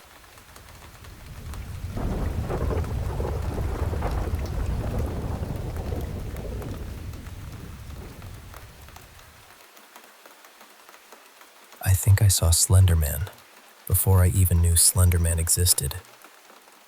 And I know how that sounds. Believe me, I do.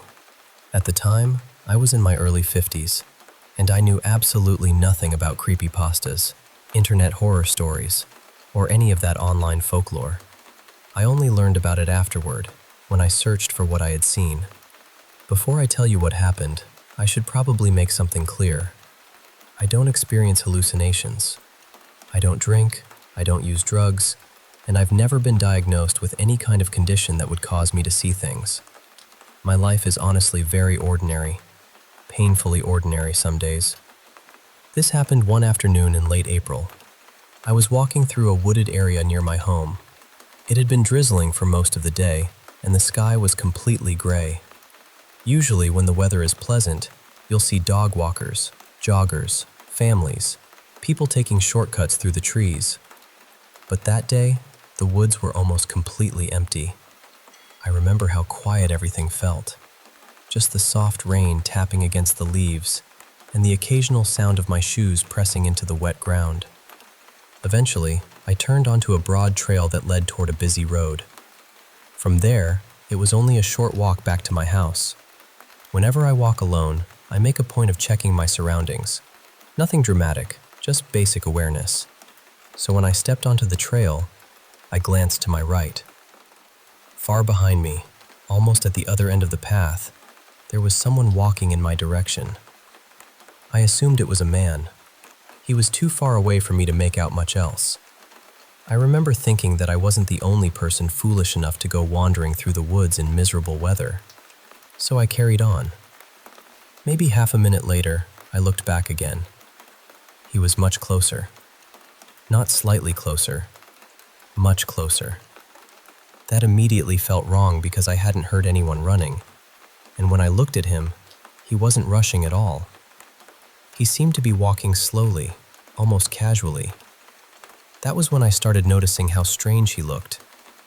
He was extremely tall and painfully thin. I knew that trail well. I knew the height of the trees and how an average person looked standing beside them at different distances. This figure didn't fit the proportions of the surroundings. He looked too tall to be human. He appeared to be wearing a dark suit. His arms hung unusually low at his sides, and his legs seemed stretched, almost as though someone had taken an ordinary person and pulled them longer. Then there was his head. It was pale and smooth, shaped like a narrow oval above the black suit. At first, I thought the distance or the rain was hiding his face, but the longer I looked, the more certain I became that there was nothing there. No eyes, no mouth, no features at all, just that pale, empty shape. I turned around and started walking faster. I told myself not to panic. Maybe he was unusually tall. Maybe the weather was distorting what I could see. Maybe he was wearing some kind of hood or mask. But when I checked again, he was closer. His movements were still slow, calm even, yet somehow he was gaining on me. I began speed walking. Then I started jogging. Every time I glanced over my shoulder, he had covered far more ground than seemed possible. His long arms barely moved, and his steps looked unhurried, but the distance between us kept shrinking. That was when fear really took hold of me. I stopped trying to make sense of it and started running. By then, I could feel my heart pounding in my throat. I didn't care how ridiculous I looked. I just wanted to reach the road where there would be cars, houses, and other people. I ran out of the woods and onto the pavement beside the main road. Cars were passing, and the ordinary noise of traffic felt strangely comforting. I kept moving, but I looked back toward the trail. The figure never came out. I watched the opening between the trees as I hurried away, expecting him to appear at any moment. He didn't. Maybe he stepped into the woods. Maybe he disappeared behind the bushes. I honestly don't know. Later, someone suggested that it might have been a person in costume trying to frighten people. I considered that, but it wasn't Halloween. There was hardly anyone around, and the weather was awful. It seemed like a great deal of effort for an audience of one. When I got home, I went online and typed in everything I could remember. Extremely tall man, black suit, pale face, no features, long arms and legs. The results all pointed to the same thing: Slender Man. I stared at the pictures and my stomach dropped. They looked disturbingly close to what I had seen. Then I read that Slender Man wasn't real. He was a fictional character created online. That only made the experience more confusing. I hadn't heard the name before. I had never seen the pictures. I didn't know the stories or the descriptions. So how could I have imagined something that matched them so closely? I know people can misinterpret things, especially when they're frightened. I understand that memory isn't perfect, but I also know what I saw on that trail. Whatever was following me did not look like an ordinary person. Over the years, I've read theories about thought forms, sometimes called tulpas. The idea is that if enough people focus on an image or believe in something strongly enough, it can somehow take on a presence of its own. I don't know whether I believe that explanation, but it's one of the few theories I've found that even begins to make sense. I've also read that Slender Man is usually associated with children, not adults. I was a grown woman, although I am quite short, so perhaps from a distance I looked younger. That's my nervous little joke about it anyway. The truth is, I was feeling low that day. I was emotionally exhausted and more vulnerable than usual. Sometimes I wonder whether that mattered. Maybe it noticed me because of the state I was in. Maybe I was able to see it because my guard was down. Or maybe it was something entirely different, and my mind simply connected it to the closest image I could find. I still walk near those woods, but I don't go there alone when the weather is bad. And every time I pass the entrance to that trail, I look down it, just to make sure there isn't a tall, faceless figure walking slowly toward me.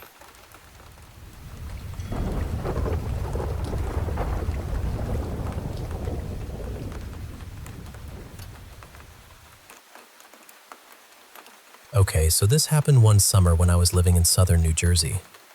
A few of my friends and I had gotten completely wrapped up in ghost hunting. We spent weeks visiting all the places people whispered about. Abandoned foundations in the Pine Barrens, strange roadside landmarks, forgotten cemeteries, and a couple of local legends near the old ironworks. Most nights, nothing really happened. We might hear a branch snap or convince ourselves we saw something move between the trees, but there was always a reasonable explanation waiting nearby. Then came the night with the Ouija board. The plan was to meet one of my roommate's friends at a small cemetery outside town. This guy called himself Dark Crow. I'll just call him Crow. We were warned beforehand not to ask for his real name and not to make jokes about whatever he planned to do. Apparently, he took the paranormal very seriously. And honestly, one look at him told you that. He had long black hair pulled into a low ponytail, a narrow braided beard, and a long coat that seemed a little dramatic for a warm summer night. He barely spoke when we arrived. He just watched us carefully, almost like he was deciding which one of us would cause trouble. There were 6 of us altogether, mostly in our early 20s. Normally, telling us not to joke around would have guaranteed the exact opposite. But something about Crow made everyone behave. He told us the cemetery was unusually active. Before doing anything else, he divided us into pairs and sent us walking between the graves for about 20 minutes. He said it would help us become more aware of the place. I've had a few experiences in my life that I still can't explain, so I wasn't completely skeptical. I've always felt that the more attention you give something, the more real it starts to feel. That night, most of us believed at least a little. A couple of people were clearly there to prove the rest of us wrong. When we finished walking around, we met at the steps of an old stone mausoleum. That was when Crow opened the trunk of his car and pulled out the Ouija board. He held it beneath the headlights for a few seconds because, apparently, it needed to charge. The thing glowed in the dark. I remember looking at this plastic, store-bought Ouija board and thinking, really? This is what's supposed to open a door to the other side? We sat in a circle on the mausoleum steps. The 6 of us gathered around the board while Crow sat behind it, leaning against the heavy metal doors. I was facing him, with my back toward the rest of the cemetery. We placed our fingers on the planchette and started with the usual questions. Is anyone here? Can you give us a sign? For a while, the planchette moved slightly, but everyone suspected someone else was pushing it. Nobody wanted to admit it, but we were all watching each other more closely than we were watching the board. Then we asked for a name. The planchette suddenly jerked beneath our fingers. It didn't slide gently. It pulled with purpose. It spelled out a strange name that none of us recognized. I can't remember the exact letters now, but it sounded old. Maybe Spanish. Maybe Latin? I really hope it wasn't Latin. We asked how it had died. The board spelled W-A-T-E-R. Someone asked whether there were other spirits in the cemetery. It answered Y-E-S. Then my roommate, in a moment of pure genius, asked whether something bad was going to happen. The planchette moved again. Y-E-S. Almost immediately, the air turned freezing cold. At first, I thought I was just getting chills. Then I breathed out and saw a cloud of mist in front of my face. Everyone noticed it at the same time. This was late July. It had been warm and humid all evening, but suddenly it felt like winter had settled around the mausoleum. That was when Crow made this low sound, almost like he had just seen something he expected to see. I looked up. He wasn't staring at the board. He was staring directly behind me. Before I could turn around, the board began to rotate. Not the planchette, the entire board. We had already pulled our hands away when the temperature dropped, so none of us were touching it.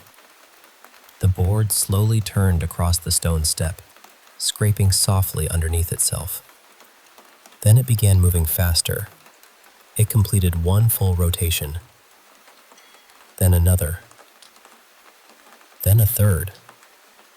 After the third turn, it stopped. Nobody said a word. I checked underneath it for string, wire, anything that could have pulled it. There was nothing. The board hadn't been altered, and nobody was close enough to move it without us seeing. Then I felt something press down on me. It started around my shoulders and spread across my chest and back. It felt like an enormous weighted blanket had been dropped over my body, only it wasn't comforting. It felt like something was holding me in place. Crow looked straight at me. Very calmly, he said, "You need to leave." I didn't argue. I grabbed 2 of my friends, both of whom looked just as terrified as I felt, and we left immediately. I had no interest in staying to see what happened next. Later that night, my roommate came home and told me what happened after we left. They asked the board whether it favored anyone in the group. It spelled my initials. Then they asked whether I was connected to the bad thing it had predicted. The board answered, Y-E-S. After that, it repeatedly spelled the word M-O-V-E. So they moved from the mausoleum steps to the hood of the car. It spelled M-O-V-E again. They tried a bench near the cemetery entrance. Again, M-O-V-E. Finally, they carried the board to an old stone fountain near the center of the cemetery. That was where it stopped. The planchette moved to goodbye. My roommate later told me that Crow had expected something to react to me. He said he told me to leave because he was worried whatever had shown up might attach itself to me. People can believe whatever they want about Ouija boards, ghosts, or haunted cemeteries. I only know what I felt. I'll never forget the cold air, the board turning by itself, or that crushing weight settling over my shoulders. So take this as friendly advice. Leave the Ouija boards alone. And go birds!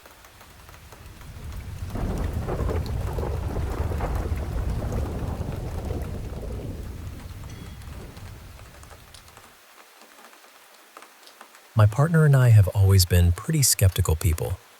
I love stories about cryptids, UFOs, strange creatures, and all that wonderfully spooky stuff, but I've always treated them as folklore. They're fun to read about, and I'll happily put on a creepy video while I'm falling asleep, but I've never genuinely believed in ghosts, spirits, magic, or anything supernatural. Honestly, I'm still not sure I believe what happened to me. It started when one of my close friends was moving away. I decided to host an elaborate murder mystery night as a farewell party. I wrote the story myself, gave everyone a character, made costumes optional, and filled the house with puzzles and hidden clues. For one puzzle, I came up with what I thought was a brilliant little trick. I bought a cheap spirit board and several strong magnets. I hid the magnets beneath certain letters and placed another one inside the pointer, so it would seem to glide toward the message the players needed to uncover. It was nothing mystical, just a homemade party trick. And it worked perfectly. Everyone had a great time. A few friends stayed over, and by the following afternoon, the house was empty again.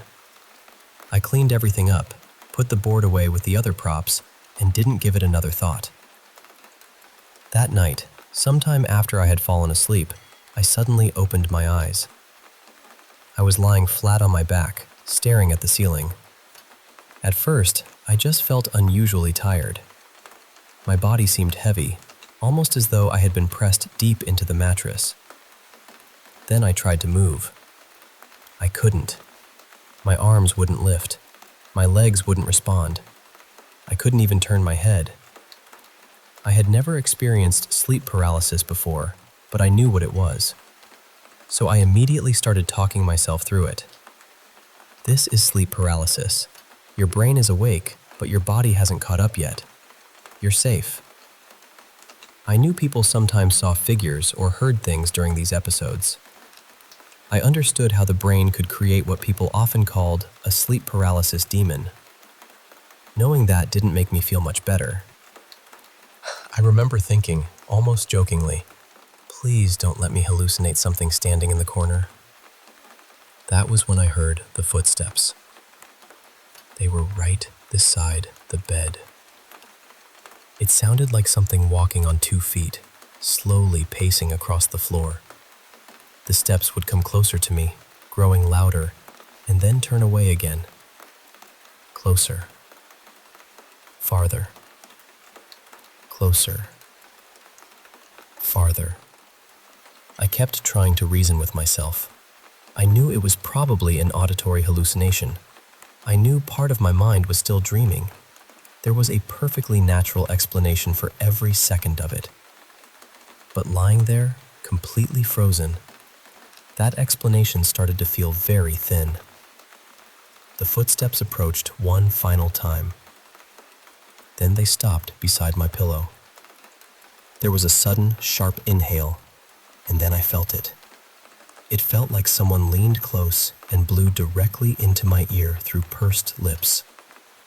The sound was so clear, and the sensation was so real, that my entire body snapped awake. I practically launched myself across the bed and landed on top of my partner. He woke up startled and asked what was wrong. I told him everything was fine. I said I'd explain in the morning, and we eventually went back to sleep. The strange part is that the following night, He had his first experience with sleep paralysis too. His experience wasn't exactly the same as mine, but he also felt that something was in the room with him. By the end of the week, I couldn't stop thinking about it. Neither of us had ever experienced sleep paralysis before. Then, within a day of each other, we both had an episode that came with the unmistakable feeling of another presence nearby. I know there are logical explanations. I know the board was only cardboard, plastic, and magnets. I know we had spent an entire evening telling ghost stories and pretending to contact the dead. Maybe those ideas simply followed us into our dreams. That is probably what happened. But every now and then, I remember those footsteps moving beside my bed. I remember that breath against my ear. And I wonder whether treating that board like an ordinary party prop invited something into the game that I never intended to play with.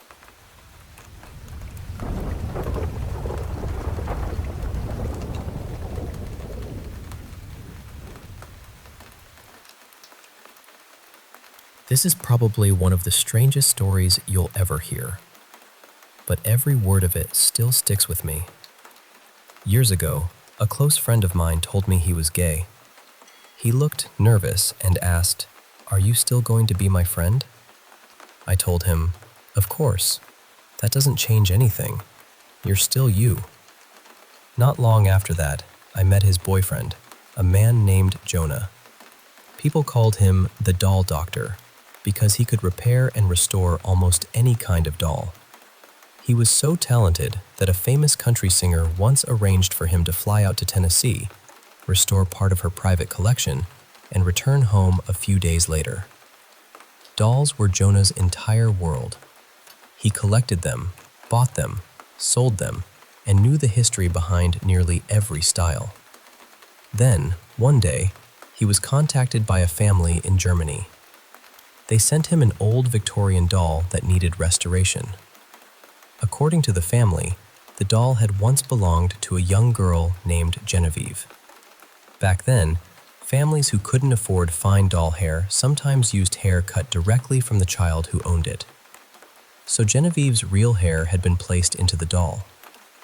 The little girl carried that doll everywhere. Then an illness swept through the area, and Genevieve died. For reasons nobody could clearly explain, her grave was later disturbed. The doll was removed from the coffin, passed through several hands, and eventually sent to Jonah. Jonah had another roommate named Mason, who was Native American and very spiritually sensitive. From the moment the doll arrived, Mason wanted nothing to do with it. He said, "That thing is watching me." At night, he could hear it making noises. Not footsteps exactly, but the slow scraping sound of its arms or legs shifting. He described it as fingernails dragging across a chalkboard. Then the truly strange things began. Tiny footprints appeared in dust on top of televisions, stereos, and other electronic equipment. Messages began showing up on the bathroom mirror. "Mason is mine." At first, everyone assumed it was a prank. But then the same words appeared across the glass shower doors. Jonah also owned one of those battery-operated writing dolls that sits at a little desk and scribbles programmed sentences onto paper. One afternoon, they found sheet after sheet covered with the same message. "Mason is mine. Mason is mine. Mason is mine." The thermostat would turn itself up until the house became unbearably hot. Then one evening, they came home and found magazines ripped apart across the floor. When they opened Mason's bedroom door, every wall was covered in red writing. The ceiling was covered too. "Mason is mine," over and over again. At first, they suspected the writing doll, so they brought it to my house. But the disturbances continued back at their place. That was when I told them, "It isn't the writing doll. It's the Victorian doll from Germany." At around 4 in the morning, they brought the Victorian doll to my house. The moment it left their home, everything stopped. The messages stopped. The noises stopped. The thermostat stopped changing. The only unexplained thing that happened at my house was that both my car keys and my mother's car keys disappeared. We searched everywhere and never found them. I never felt that the doll was evil. I'm very sensitive to the energy around people and objects, and what I felt wasn't demonic. It felt more like an attachment, a lonely presence that had never separated from something it loved. I believe Genevieve was still connected to that doll. This all happened before the COVID lockdowns. While I was away on vacation, a relative became convinced the doll was dangerous. She contacted a well-known paranormal television investigator, and he expressed interest in buying it. But the offer was surprisingly low. I told him, "I don't want money for it. Donate $700 to a small pinball museum in Las Vegas, and I'll give you the doll." I returned from a 3-week trip to Florida in mid-March of 2020. By then, California was shutting down, businesses were closing, and everything had changed. I never heard from the investigator again. I've worked at a nightclub in Modesto for more than 30 years, and during October, I sometimes display the doll there. Some employees refuse to go near it. Others think it's fascinating. One night, a manager and I decided to ask the doll questions. Another employee had also brought in an old doll that had been passed down through her family and was rumored to be haunted. I didn't realize the manager was broadcasting the whole thing live online. We began asking Genevieve questions. For a while, nothing happened. Then we heard it. A little girl giggling. It wasn't loud, but it was perfectly clear. The sound seemed to come from right beside us, even though there were no children anywhere in the building. The laugh started sweetly, then twisted into something cold and unsettling. We nearly jumped out of our shoes. The strangest part was that the nightclub's owner happened to be watching the live broadcast. A few minutes later, he called his son and demanded, "What are they doing inside my club?" That wasn't the only strange thing I've experienced there. Over the years, I've heard unexplained footsteps, watched objects move at table height, and felt people standing behind me when nobody was there. One former bartender, a woman named Hallie, once took 4 selfies inside the 3rd stall of the women's restroom. The first 3 pictures looked normal. In the 4th, a man's face appeared behind her, emerging from the tiled wall. You could clearly see his eyes, nose, and mustache. We sent the photograph to a paranormal researcher, who told us it was some of the clearest evidence of a possible apparition he had ever examined. I still have that photograph. And I still have the doll.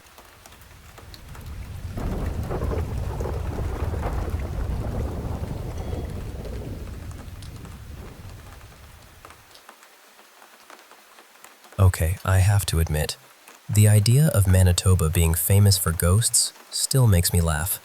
Like, is that one of our signature things now? Prairie sunsets, honey dill sauce, and restless spirits? But honestly, after what happened to me during a ghost tour at the Royal Aviation Museum, maybe it should be. The strange part is that the museum itself is fairly new, so I went in assuming there wouldn't be much of a story there. I thought it would be a fun evening, maybe a little spooky, but nothing serious. By the end of the tour, though, I was ready to get out of that building as quickly as possible. The first weird thing happened less than 10 minutes after we started. Most of the main lights had been switched off, but the safety lights were still on. It wasn't pitch black. I could still see the stairs, the exhibits, and the general shape of everything around me. That's why I couldn't understand what I was seeing on the upper balcony. It looked like 2 or 3 small children were running around up there. They seemed to be playing, darting behind displays and peeking out again. At first, I assumed another group had entered the museum. But this was an adults-only tour. There weren't supposed to be any children in the building.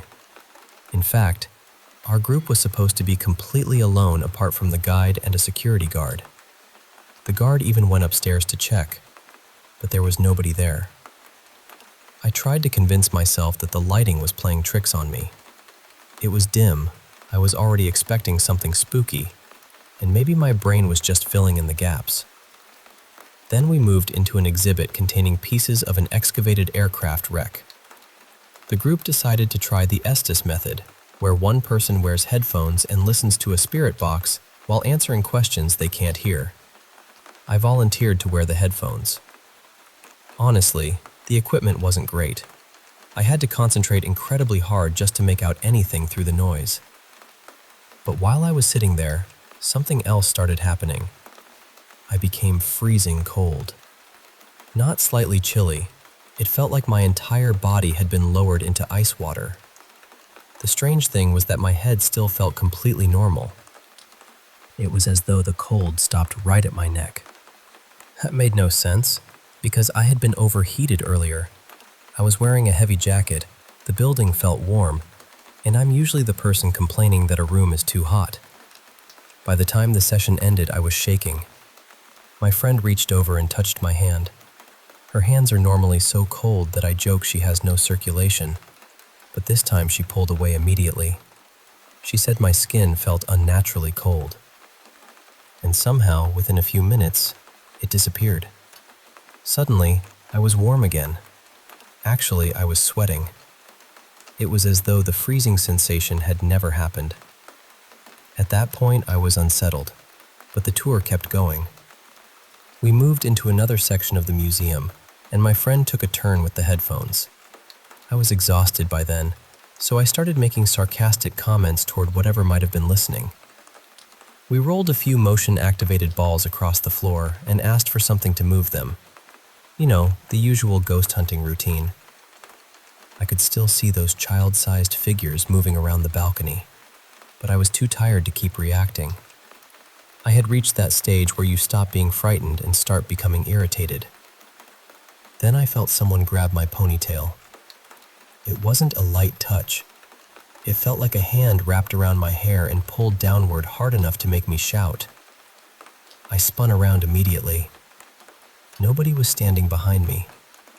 The nearest person was several feet away, far beyond arm's reach, and everyone looked just as confused as I was.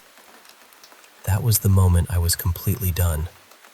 I didn't care what kind of spirits were supposedly in the museum. I didn't want another experiment, another dark room, or another question for the ghosts. I just wanted to leave before something decided to grab me again. The most frustrating part was that I seemed to be the only person experiencing anything. Because nobody else saw the figures, felt the sudden cold, or had their hair pulled, some people assumed I was exaggerating or trying to entertain the group.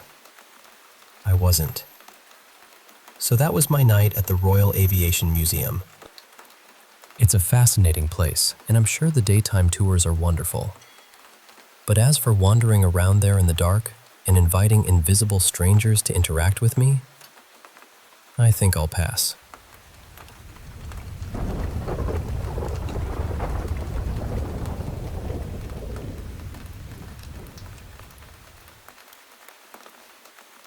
I lived in that house from the time I was about 12 until I moved out at 16.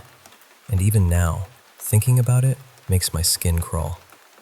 There was this long hallway with a mirror at each end, facing directly toward each other.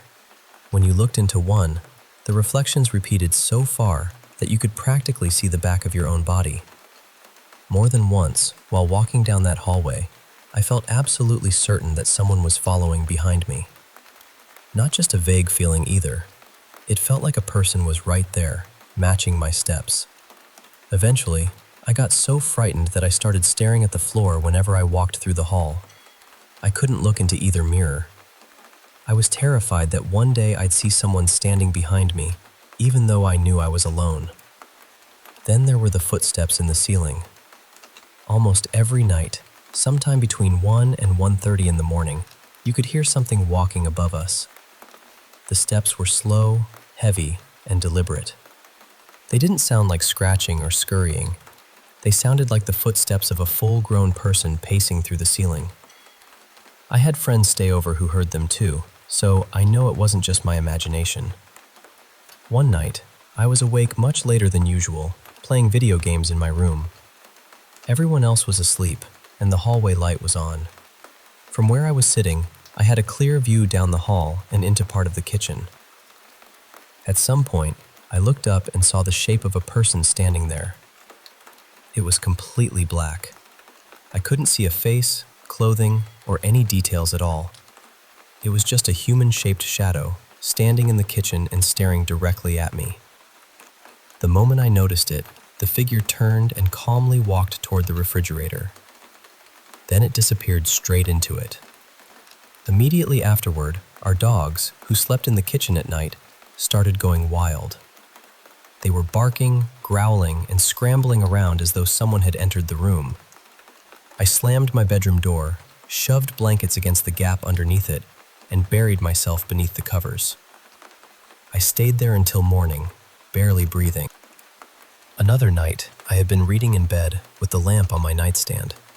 The room was dim, but there was still enough light to see everything clearly. Everything except one corner. The upper corner near the ceiling was pitch black. Not shadowy, not dim. It looked unnaturally dark, almost like a solid patch of darkness had been placed there. The light from the lamp reached the walls around it, but somehow, that corner swallowed everything. My mother also owned an old porcelain doll that she kept in the dining room. Its eyes seemed to follow you whenever you moved across the room. I've seen paintings and decorations designed to create that illusion, but this felt different. Sometimes I would turn the doll around so it faced the wall. Then I'd leave the room. When I came back, it would be facing outward again. My mother knew how uneasy it made me, but she never seemed frightened of it. The attic was worse than any other part of the house. A full staircase led to a finished room above the garage, and near the top was a small square hatch that opened into the attic. You had to walk directly beneath it whenever you used the stairs. That area felt oppressive, like the air became heavier the closer you got. I hated standing underneath that hatch. One afternoon, while I was alone near the stairs, I heard someone whisper my name from behind it. I didn't open it.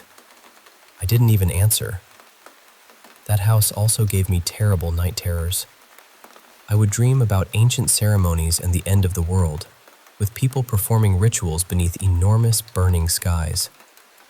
Other dreams were harder to explain. I would see impossibly huge objects being pierced by tiny, needle-like slivers. There was no story or context, but the sight filled me with a kind of fear I can still feel in my body today. I also used to sleepwalk. My stepfather told me that I would sometimes walk into my parents' bedroom in the middle of the night and stand beside their bed, silently staring at them. I never remember doing it. There were many times when I heard someone call my name while I was home alone. The voice always sounded close enough that I thought someone must be standing in the next room. Strangely, my mother insists that the house made her feel protected. I never understood that. For me, that house was where most of the worst years of my childhood happened. There was a lot of pain in those walls, and some of it is still difficult for me to talk about. Maybe the things we experienced were connected to that pain. Maybe fear changed the way I saw the house. I honestly don't know.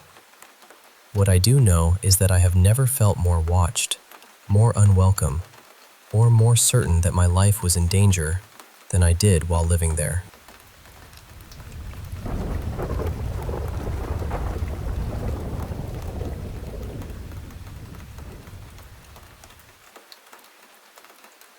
I was 24 when this happened, and even now, I still can't tell you exactly what saved me that night. Maybe it was instinct. Maybe it was some kind of sixth sense. Maybe it was a guardian angel. Or maybe the whole thing was just an unbelievable coincidence. Most of the strange experiences I've had were clearly paranormal, at least to me. But this one has always felt different, because there could be a natural explanation. I just don't know whether that explanation is enough. At the time, I was living in a small town in western Massachusetts. I worked near the center of town, only a few minutes away from my house on foot. I normally worked during the day, but that night I was covering an overnight shift for someone who had called out. It was very late, and the streets were completely empty. I had been walking for maybe a minute when I reached the point where I needed to cross the road. The sidewalk ended on my side, and my workplace was across the street anyway. The moment my foot touched the sidewalk on the other side, I stopped. There was a broken streetlight directly above me, so that entire section of the road was swallowed in darkness. But that wasn't what made me freeze. For a few seconds, it felt as though I wasn't standing on that street anymore. Instead of darkness, I suddenly saw what looked like a primitive settlement. There were people running between small shelters, desperately trying to escape something. I couldn't see what was attacking them, but I could hear their screams. They weren't ordinary screams. They were raw and terrified, the kind of sound that seems to reach straight into your body. It felt ancient, almost animalistic, as though I were witnessing people being hunted. The vision lasted no more than 5 seconds. Then it vanished. I was back beneath the broken streetlight, staring into the darkness. My heart was pounding. I began looking around frantically, trying to make out a shadow or the outline of someone hiding nearby. I thought maybe a person was waiting to grab me or attack me. Then I remembered that I wasn't supposed to be working that night. I was covering someone else's shift. Nobody outside of work knew I would be walking down that street at that hour. There was no reason for anyone to be waiting for me. Once I thought about that, I started feeling ridiculous. I actually laughed under my breath and told myself I was behaving like a child who was afraid of the dark. I convinced myself that I had imagined everything because I was tired and nervous about walking alone. So I started moving again. I took one step. At that exact moment, a pickup truck came around the corner. As it turned, its headlights swept across the sidewalk in front of me. And there, less than 12 feet away, was a mountain lion. It was crouched beside the sidewalk, facing me. It had been almost completely hidden in the darkness. The animal was low to the ground, perfectly still, watching me from the exact direction I had been about to walk. The engine and sudden burst of light startled it.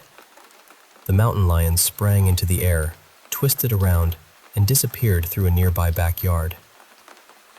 The truck continued forward and pulled into a driveway a couple of houses away.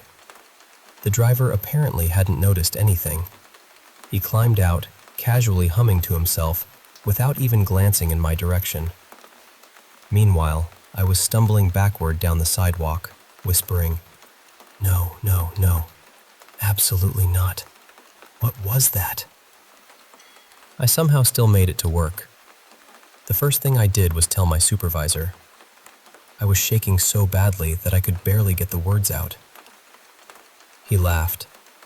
He told me there weren't any mountain lions in the area and insisted that I had probably seen a large bobcat. Then he repeated the story to some of my coworkers and joked that I had invented the whole thing. I was furious, but I also started questioning myself. Then, about 10 days later, the plant manager came into work talking excitedly about something he had seen while driving through town around midnight. A mountain lion had run directly across the road in front of his car. Suddenly, everyone believed mountain lions were in the area. Not long afterward, nearby towns began posting warnings online, telling residents to watch for a large mountain lion that had been seen wandering through the center of town at night. I'll admit, I'm still a little bitter about how quickly everyone believed the story once it came from someone they respected. But what stays with me most isn't the mountain lion or the way my coworkers reacted. It's those 5 seconds before the truck arrived. Something made me stop in the exact spot where I needed to stop. Something showed me people being hunted by an unseen predator. If I had continued walking normally, I would have passed within just a few feet of that animal before the truck ever turned the corner. Maybe my mind detected something that I wasn't consciously aware of. Maybe I heard its breathing or sensed its movement without realizing it. Perhaps the terrifying vision was simply my brain's way of warning me that a predator was nearby. Or maybe something else stepped in. Whatever happened, I listened. And I truly believe that pause saved my life.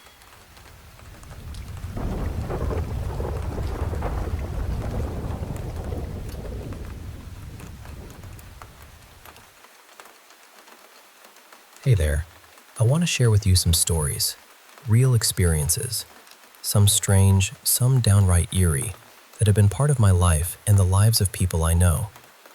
It's like opening a window to the unknown, and I hope you'll find these stories as fascinating and chilling as I did.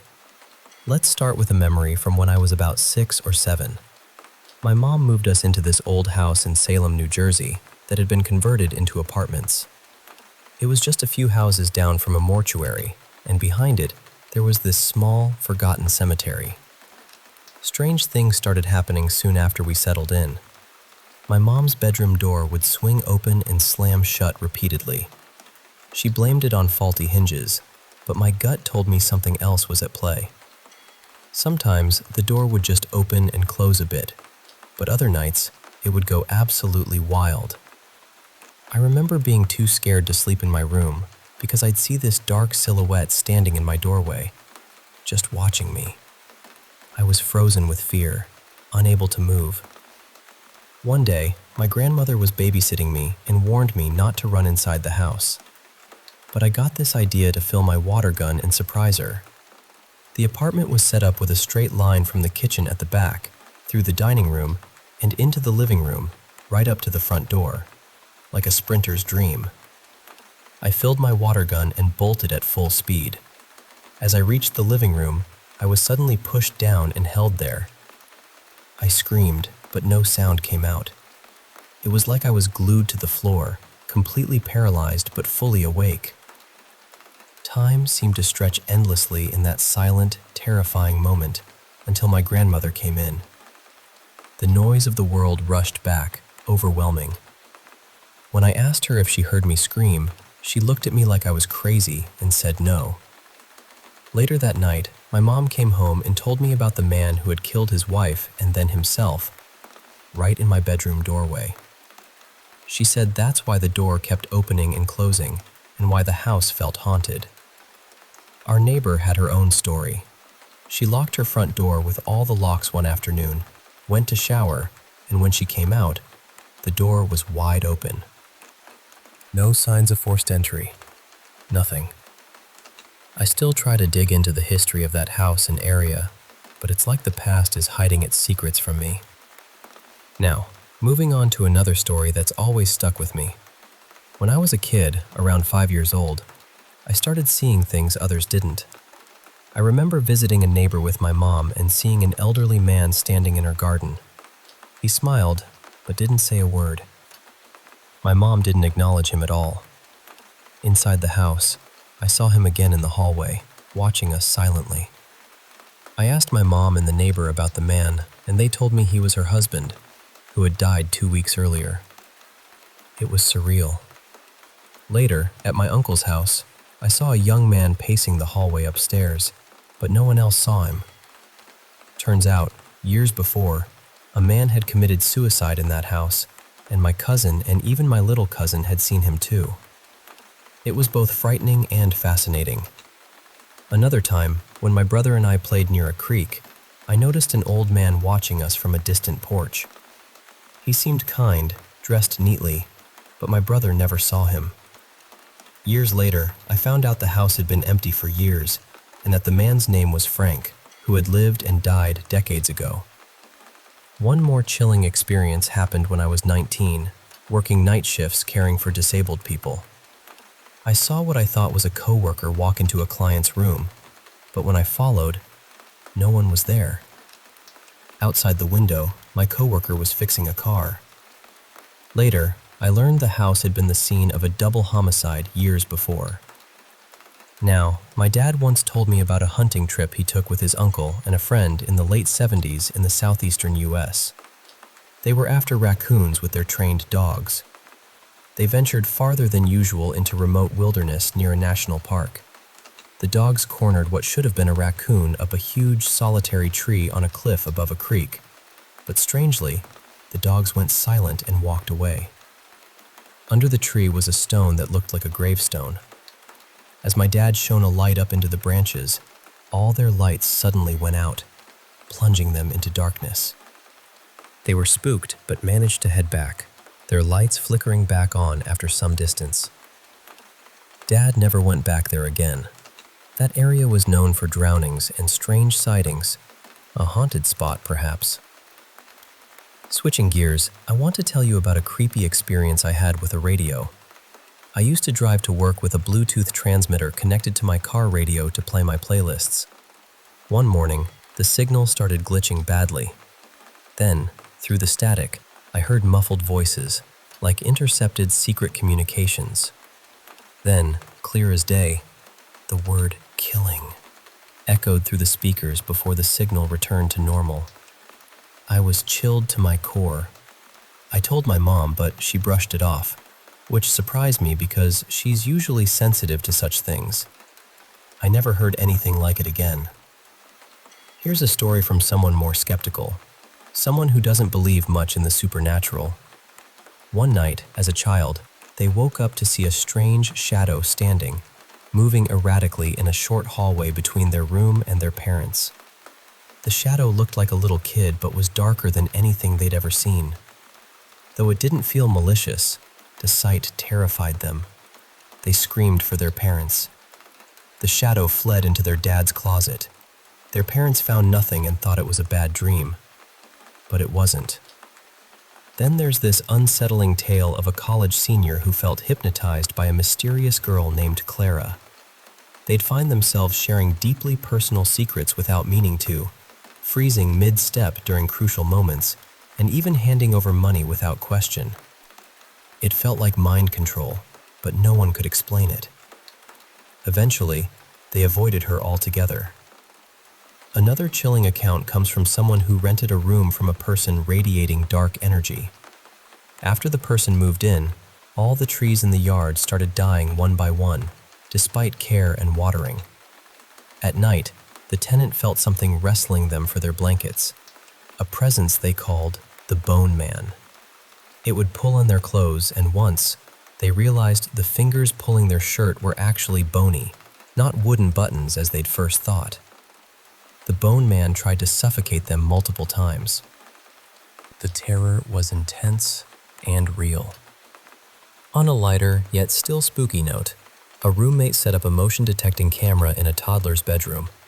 The camera caught images of an unseen presence, floating pillows, objects moving midair, and doors being held shut until politely asked to open.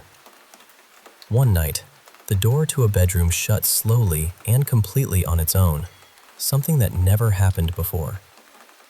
The ghost seemed to have a personality, mischievous and stubborn.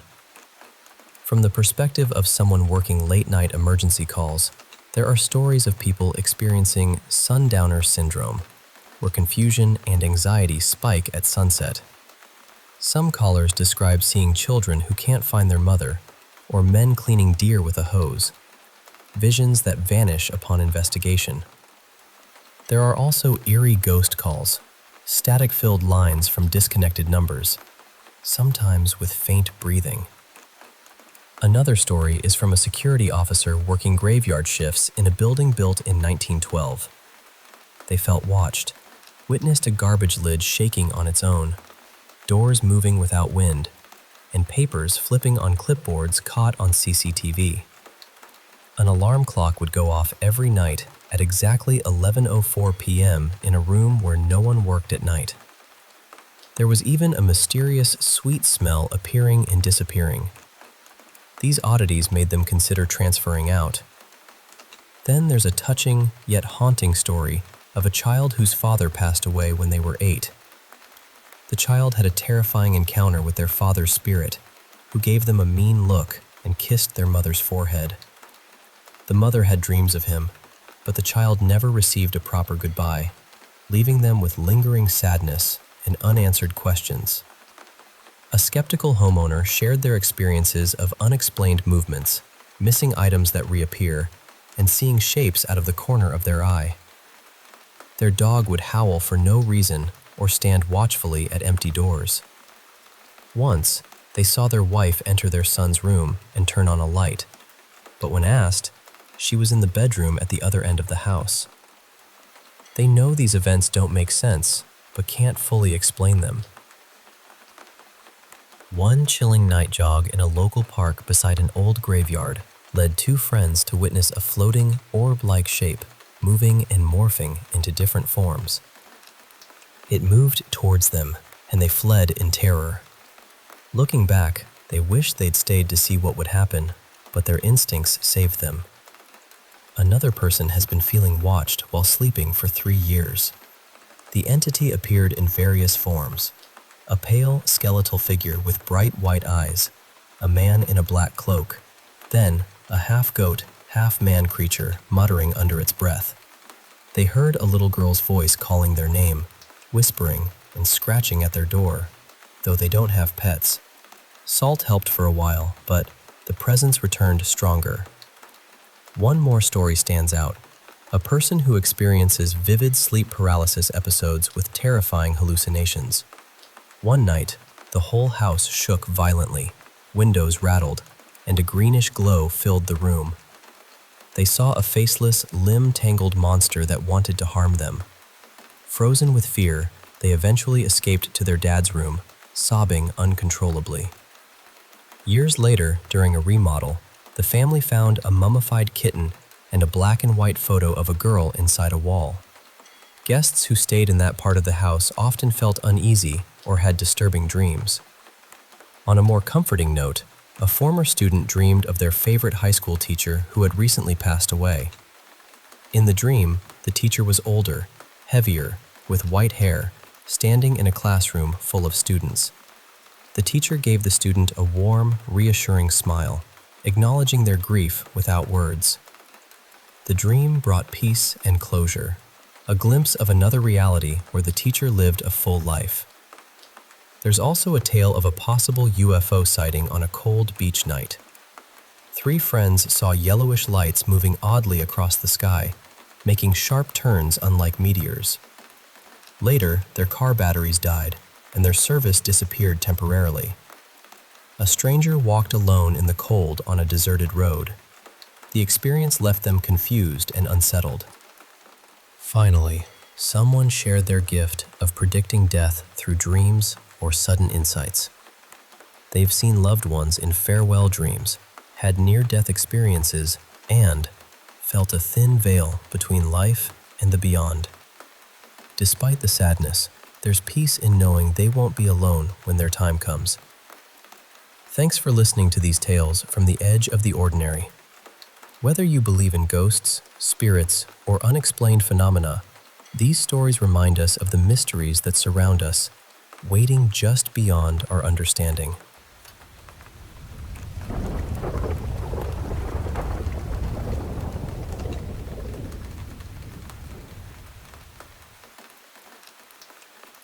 Hey, I want to share something with you. Something that's been with me for almost a decade, and honestly, it's kind of wild. It all started way back in 2011 when I was just 12 years old. My family and I had just moved into this new house, and from the very first day, I felt this strange vibe about the place. Not exactly bad, not exactly good, but like there were invisible eyes watching me. And you know how that can creep you out when you're a kid. So, the house had a few areas I'll never forget, spots we started calling hot spots because of the weird energy they gave off. One of these was what we called the rose bathroom. Now, picture this. Everything pink. Pink tiles, a pink sink, pink floors, like a bubblegum dream gone slightly off. It was a pretty small bathroom, and honestly, I always felt kind of suffocated in there, like the air was thick and hard to breathe. I just hated it. At first, I thought maybe I was just a little claustrophobic, you know? Everyone has spaces they don't like. Then there was this weird hallway area. Think of a T shape in a road. That's exactly what it looked like. This hallway connected my bedroom and the living room, with this corner right in the middle that always felt off. No matter if it was daytime or nighttime, if I was standing in my room or in the living room, I felt like eyes were glued on me from that corner. It's hard to explain, but it gave me the chills every single time. And of course, I can't forget the basement. Half of it was finished, a cozy little bar area, complete with stools and all the trappings. The other half was unfinished, just a laundry, storage, and workshop space. When we first got there, my dad, my sister, and I went down to explore the workshop part. We found some old yearbooks from the school I went to and some other old stuff.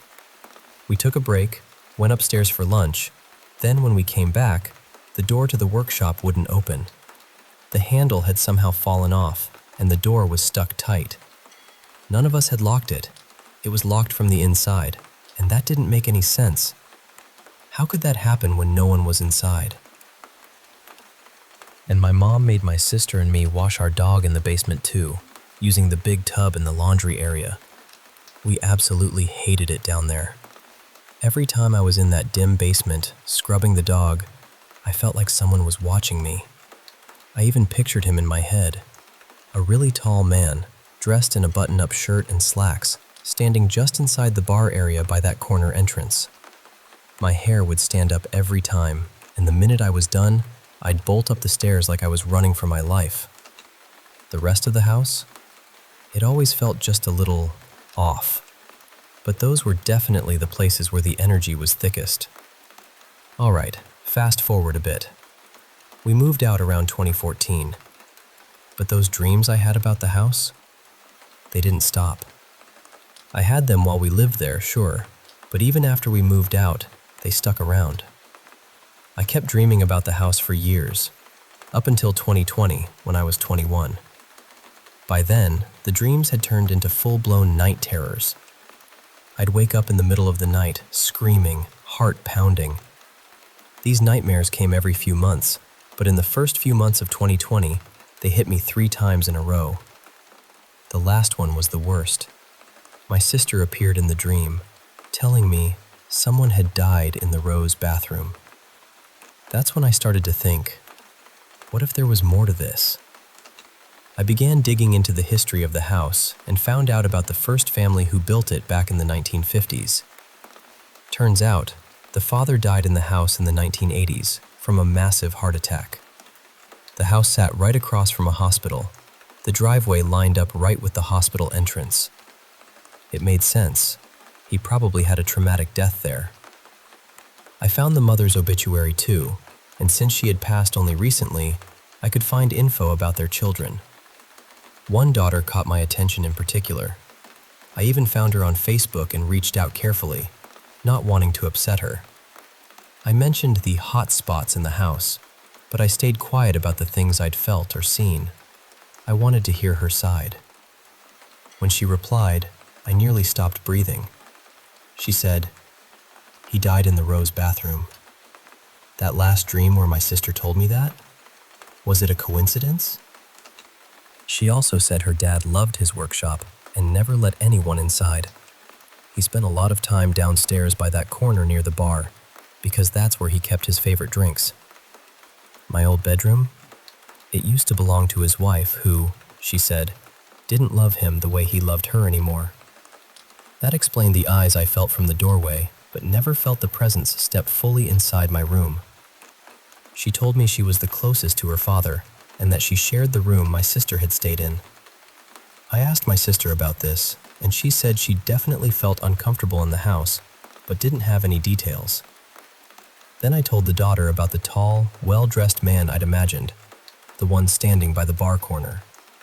She said her dad was 6'3", a businessman who always wore a button-down shirt and slacks.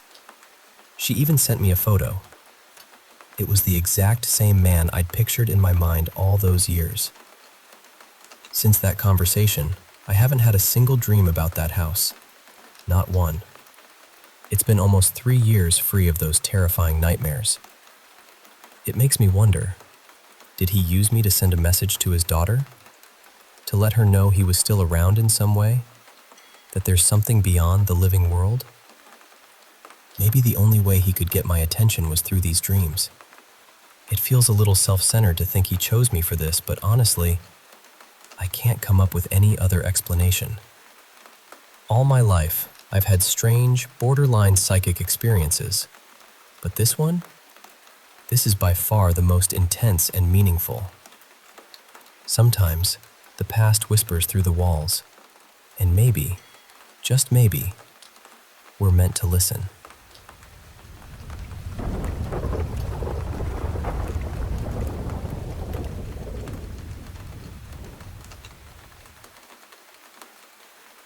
Hey, I want to share with you 4 really strange experiences involving ghosts or spirits that people have had. These stories are all unique, and honestly, some of them still give me chills. So let's take a slow walk through each one, and I'll try to capture the feelings, the sounds, and the atmosphere that made them so eerie. First, there's the story from a young person named Jame. This happened about 5 years ago when Jame was a high school freshman, feeling pretty sick and stuck at home. It was early morning, around 5 a.m., when Jame woke up suddenly because their phone started playing music. Not just any song, but Love by Keisha Cole. Now, Jame didn't remember putting the music on, and their playlist did have that song, but they usually didn't listen to music to fall asleep. The last app Jame remembered using before bed was Snapchat, so this was strange. Jame paused the music, looked at the clock, and then turned toward the door. Right next to the bed stood a figure, barely visible in the dark. It was like someone in a long, dark robe, and the face was completely covered by a white mask. No mouth, just tiny black eyes. The closest thing Jame could think of was No Face from Spirited Away, that haunting, expressionless mask. But here's what's really odd. Jame didn't feel scared. Maybe it was because they were sick, or maybe the figure just didn't seem threatening. So Jame just stared back at it for a good 5 minutes, frozen, before finally drifting back to sleep. The next morning, Jame thought it was all a dream until they checked the phone. The music app was still open, paused exactly where Jame had stopped the song the night before. It was the real deal. Jame told their dad, who chalked it up to a fever dream, but Jame couldn't figure out how the music got there or why it played at all. Nothing else happened since, but that moment still creeps Jame out. It's one of those things that just doesn't add up. The second story comes from a family trip to the Glen Tavern Inn in Santa Paula around 2015. The storyteller, a young person named Lila, went there with their mom, stepdad, and brother, just for a fun getaway. They chose the Glen Tavern specifically because it's said to be haunted, and walking inside, Lila's mom said it felt like stepping into another dimension. It was that kind of heavy, different air, almost like the walls themselves were holding secrets. Curious, Lila's stepdad asked the man at the front desk if he'd ever experienced anything paranormal while working there. The man nodded and began describing sightings. An older woman, several children roaming the hallways, laughter echoing when no one was around, footsteps pounding on the floors, and music playing softly though no instruments were visible. The restaurant, he said, was especially lively in this supernatural sense. Lila can't remember their exact room or floor, but everything seemed normal at first. Then, around 5 a.m., Lila's mom woke up to find the bathroom faucet running and the bedroom door wide open. No one else was awake, and no one had touched it. When Lila searched online later, they found others had similar experiences with faucets turning on by themselves at the Glen Tavern. It was subtle, but undeniably strange. Moving on to the third story, this one is a bit more technical, but no less eerie. A middle-aged couple reached out to someone investigating paranormal activity because their son's recently inherited car seemed to be acting on its own. The story behind the car was heartbreaking. The vehicle belonged to the son's best friend, who had died in a tragic accident. They had swapped cars for the night, and the friend was killed in a crash involving a drunk driver. The friend's parents gave the son the friend's truck afterward. The investigator teamed up with a Toyota mechanic to thoroughly check the truck's systems: brakes, engine, sensors, computer, everything. They even drove it for 2 days with all sorts of monitoring devices running: a DVR, an EMF meter, camcorder, and dash cam. Nothing unusual was caught, and the investigator initially concluded the truck wasn't haunted. But 6 weeks later, the couple called again. The father was driving the truck when, suddenly, it locked its brakes, made a sharp right turn, and skidded into a ditch, all on its own. Almost at the same moment, a drunk driver in a Mustang ran a stop sign, lost control, and crashed into a tree nearby.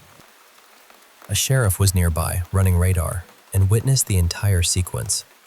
Both drivers were lucky to escape with minor injuries.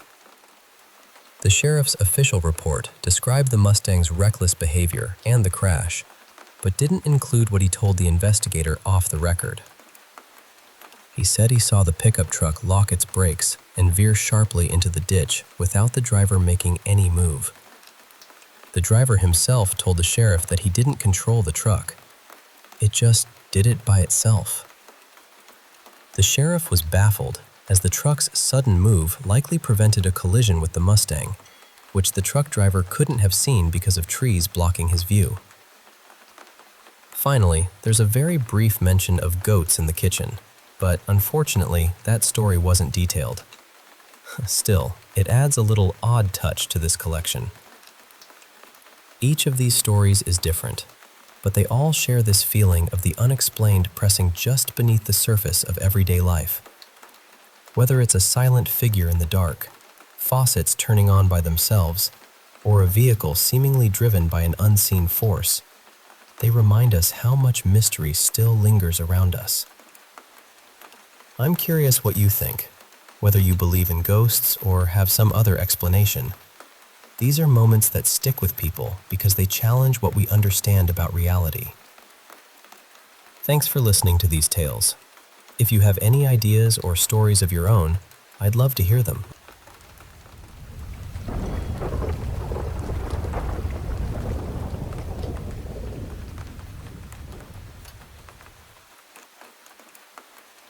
You know, I got a call recently from a woman, let's call her Mrs. Landon, who was absolutely convinced her cat was possessed.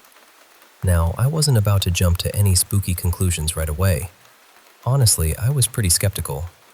But I'll admit, her story was curious enough to warrant a closer look.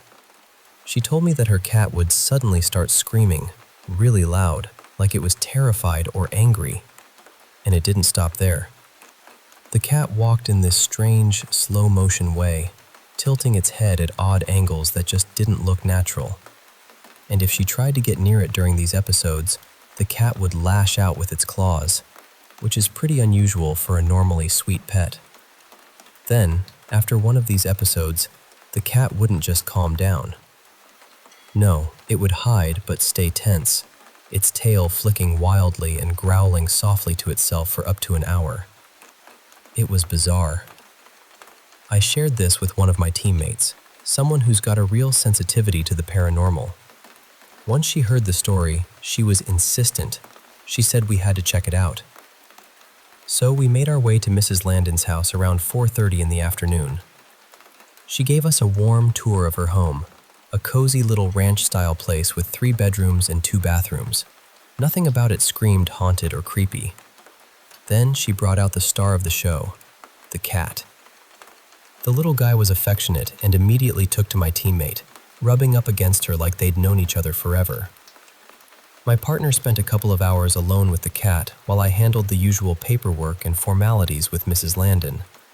She told us she had a date that evening and would be working a late-night shift at the hospital, so she invited us to stay and investigate while she was out. She left around 7:30 p.m., and that's when we officially started our investigation. We moved from room to room, quietly asking questions, hoping to catch some sort of response, maybe an EVP or a knock. The house was still, The only sounds the soft hum of our equipment and the occasional creak of the old floorboards. Nothing happened for hours. Then, right at 11:30 p.m., the cat's scream shattered the silence from the master bedroom. I was about to step inside when my partner grabbed my shoulder and put a finger to her lips, signaling me to be silent. The cat's screams were chilling, sharp, and desperate, like it was warning us or pleading for help. My skin prickled, hairs standing on end as I strained to listen. In the corner of the room, a shadow began to form, a dense, shapeless darkness that seemed almost alive. There was a whisper, so faint and hollow that none of our recorders picked it up, and it was unintelligible to our ears. The cat was furious, scared, and ready to defend itself. We were witnessing everything Mrs. Landon had described, right there in front of us. Calmly, my partner addressed the shadow, her voice steady and gentle. "You're scaring the cat. I don't think that's what you want. If you leave this room and go into the bedroom across the hall, we can help you." We moved silently to the smaller bedroom and sat on the bed, waiting. The silence was thick, broken only by our quiet breaths. After a few minutes, my partner grabbed my arm and pointed toward the doorway leading to the bathroom shared by the two smaller bedrooms. There, I saw it clearly. A humanoid shape, pitch black and lacking any features, darker than the shadows around it. We had worked together on cases like this before, so we followed our usual routine. I spoke softly to the entity. "It's okay. The cat's calm now. We want to help you." The shadow shifted slowly through the doorway, just a little into the room. Then, through my DVR and earpiece, I distinctly heard a whispered word. "Kitty." I asked if it wanted to pet the cat, and the shadow stretched out a vague arm, pointing toward the master bedroom. I asked if it wanted to hurt the cat, waiting for a clear answer. There was a soft sigh, almost like a whimper. I repeated the question, explaining that for us to help, it needed to answer honestly. My partner later told me she sensed it was a young male spirit, possibly an adolescent with some developmental challenges during life. As we talked, the shadow gently swayed back and forth, listening intently. I told it, "You scared the cat. If you want to pet it, you have to make friends. Sit still, talk to the cat, and it will learn you mean no harm. Then, the cat will come to you." A moment later, the cat appeared in the hallway doorway, calm and still. None of us moved or spoke, not even the spirit. After a few quiet seconds, the cat walked over and sat on the bed beside us. I spoke softly to the cat while my partner scratched behind its ears. When I looked up again, the shadow was gone. Nothing else happened that night. We locked up the house and left quietly. 2 days later, my teammate called me, her voice bubbling with excitement. She had done some research and found out that a young man with Down syndrome had died on the property years ago after falling from a treehouse. We gathered all our evidence and met Mrs. Landon again the next day. I played her the recordings of our conversations with the spirit so she could understand exactly what had occurred. When she heard me explaining how to make friends with the cat, she began to cry softly. She told us that just that morning, the cat had been lying on the bed in the smaller bedroom, purring loudly and moving its head as if someone was gently scratching it. It was like the spirit had finally found peace through the cat's companionship. And that, my friend, is how a scared little cat and a lost young spirit found their way to each other and to peace, right there in that quiet, unassuming home.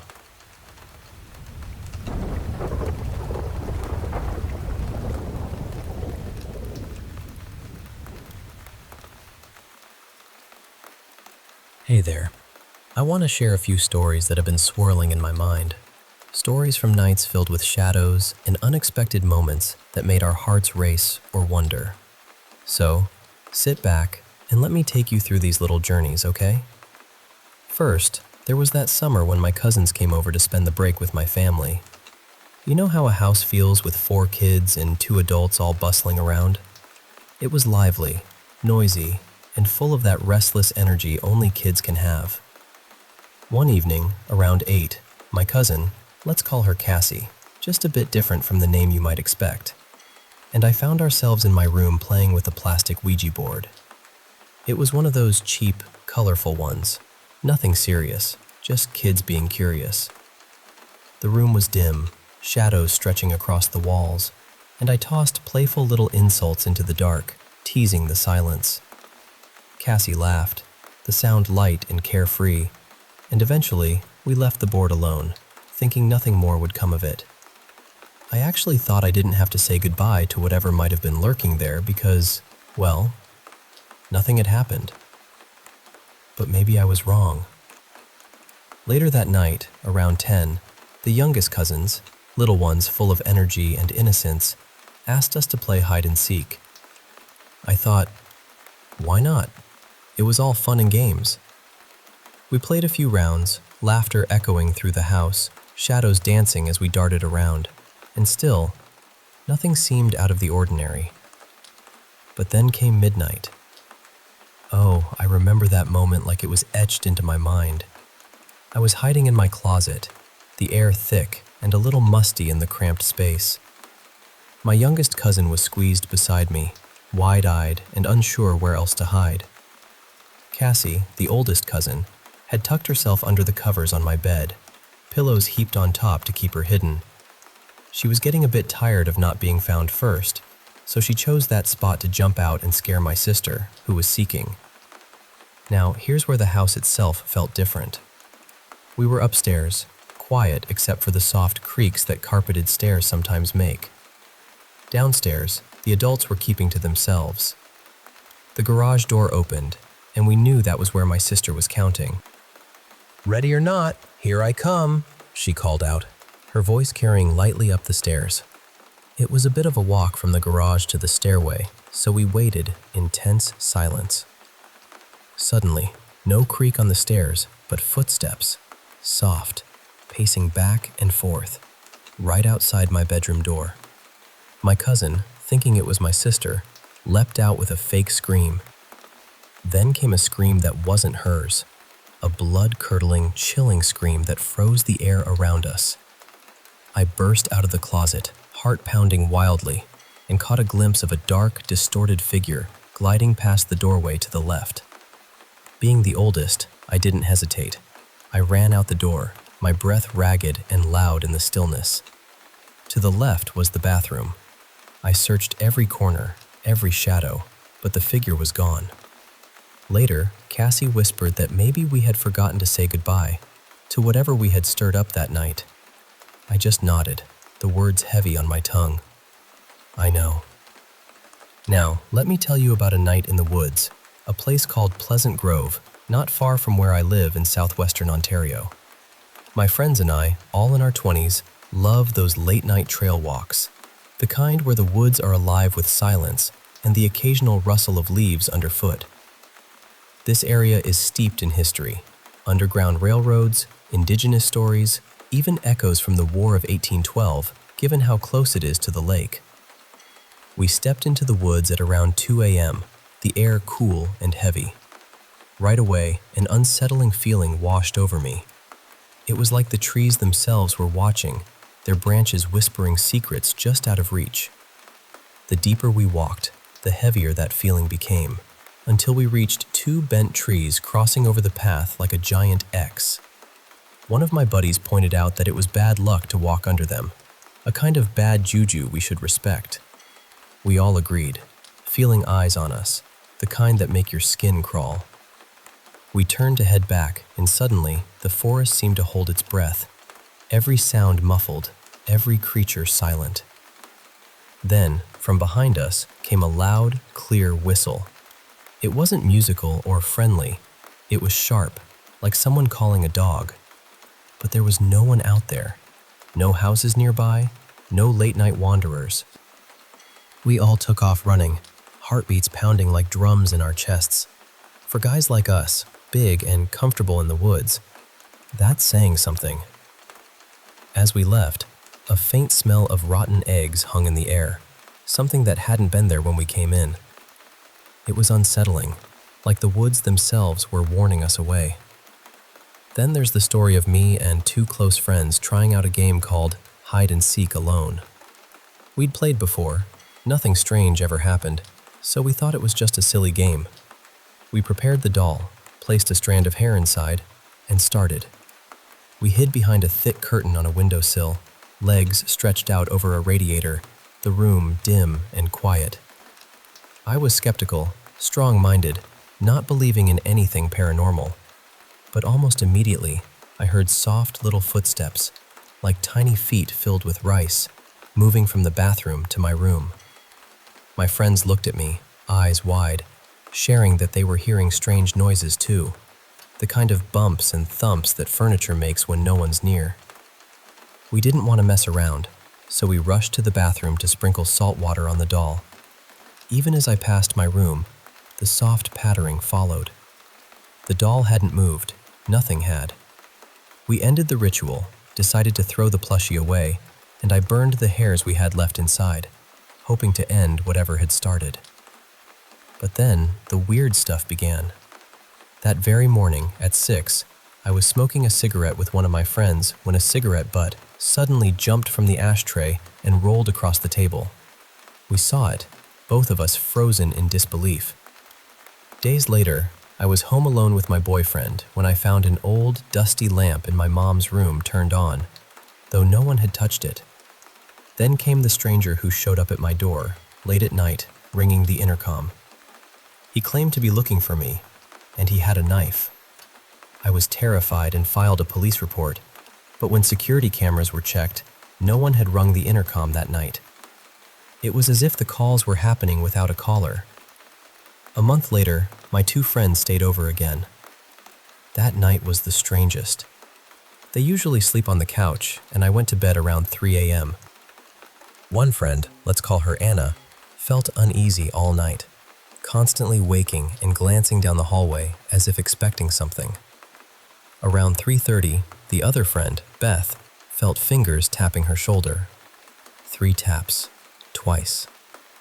She woke to a crowded feeling on the couch, turned and saw me, or at least my hair, peeking from under blankets between her and Anna.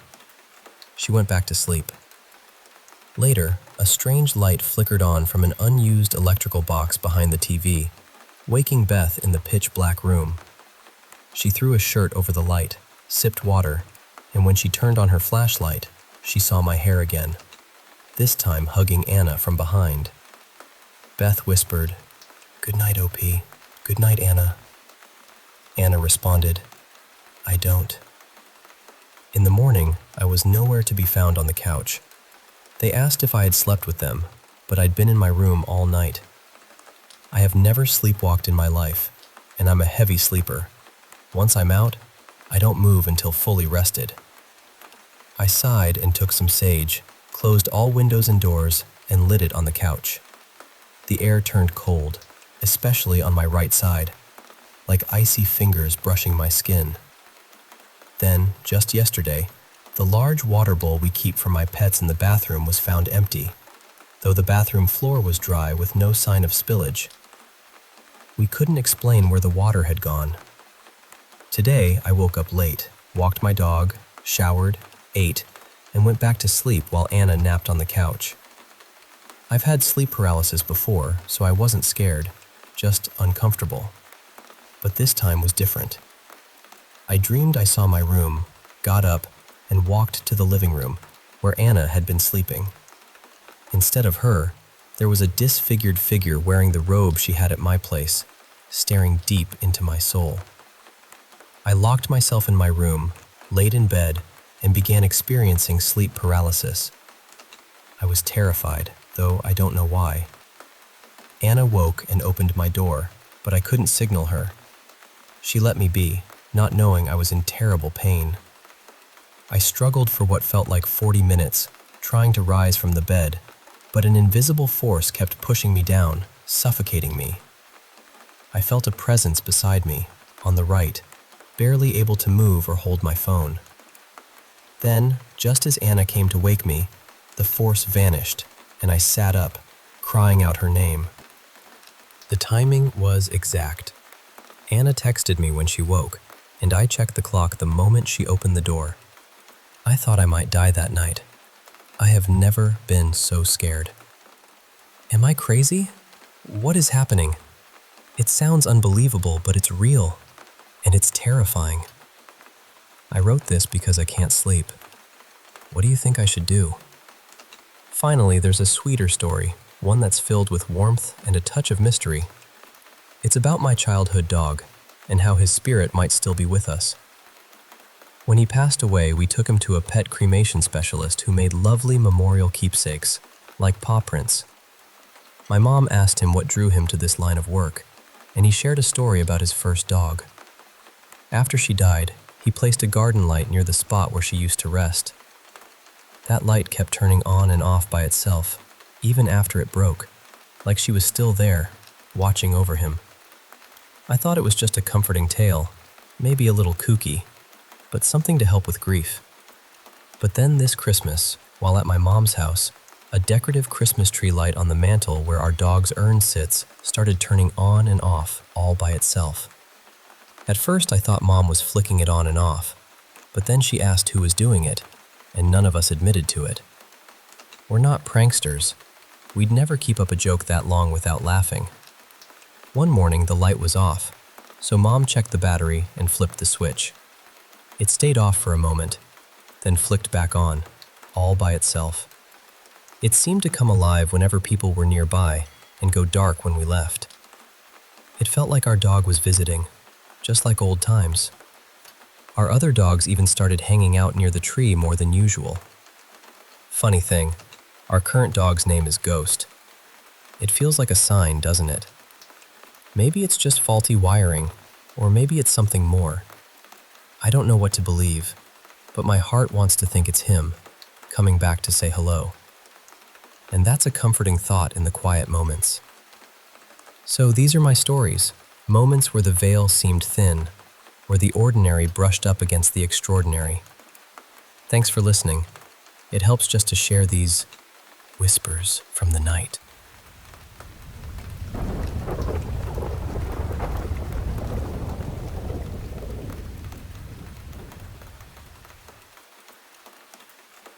Hey there.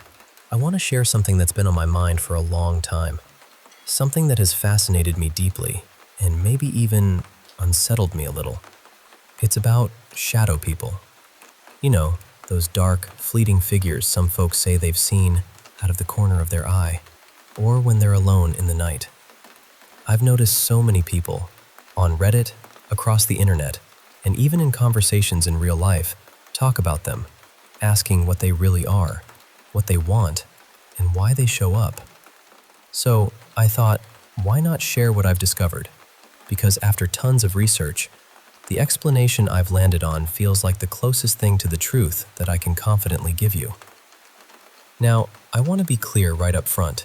The word truth in my title is in quotes for a reason. I don't claim to hold all the answers, but this is the most reasonable, well-researched theory I've pieced together, driven by nothing but honest curiosity and passion. There's just something about these shadowy figures that pulls me in, like a puzzle I have to solve. A lot of people throw out all kinds of ideas about shadow people. They might be interdimensional beings, aliens, ghosts, angels, demons. The list is endless. But I'm not here to spin a religious tale, and I'm definitely not superstitious. What I do believe, and what many have suggested over time, is that shadow people could actually be jinns, sometimes called jinns, entities mentioned in the Quran and Islamic tradition. The interesting thing about jinns is that they're said to be made from smokeless fire, able to take any shape they want. So, these shadow people? They might not be shadows at all. Instead, they could be beings made of the same flickering heat you see above a flame. Imagine that for a moment. Something not quite tangible, not really shadows, but more like living flames that choose to appear dark and shadowy when they want to stay hidden. They live here among us, but we only see them if they want us to, or if they're called. And if you happen to see one without inviting it, that's probably because it's attracted to the energy you're giving off. usually negative vibes like fear, anxiety, anger, or feelings of inadequacy. These emotions seem to open channels in your mind, almost like letting them through a door. When they appear, most of the time they just keep to themselves, standing silently, watching, unless you call them or provoke them. Their lifespan? Who knows? It could be hundreds or even thousands of years. But here's something wild. They might only have the mental age of a teenager, around 10 to 15 years old. That might explain some of their strange, sometimes inexplicable behaviors that leave us scratching our heads. Interestingly, these shadow beings are more afraid of us than we are of them, yet they're also incredibly curious. Some have even said shadow people can fall in love with humans, which might explain some encounters. And they definitely like it when we talk about them, theorize about them, and try to uncover their secrets. Maybe that's why I'm telling you all this, though it does make me wonder if just by talking about them, I'm drawing their attention right now. There's also talk that humans have used shadow people in black magic since ancient times, like Babylonian times, but that's a whole other story. Some shadow people might even be spirits or demons, depending on who you ask. But I've seen plenty of accounts where people insist these beings are harmless, even benevolent. I think that's a bit naive. They do have a dark agenda toward mankind, not necessarily physical attacks, but their battle is one for our souls. So, what should you do if you think you're encountering these shadow figures? First, if they're just standing there, watching you, not doing anything else, you probably don't need to panic. It usually means you're radiating those negative emotions I mentioned. The best thing is often to ignore them. They tend to vanish if you don't give them attention. If ignoring doesn't work, many people say that simply telling them to leave, either silently in your head or out loud, can work wonders. Some even swear at them to get them to go. And here's a quirky one: spitting at them. It sounds strange, but apparently shadow people are repelled by human body fluids like saliva, blood, urine, or even tears. They're also incredibly sensitive to sound.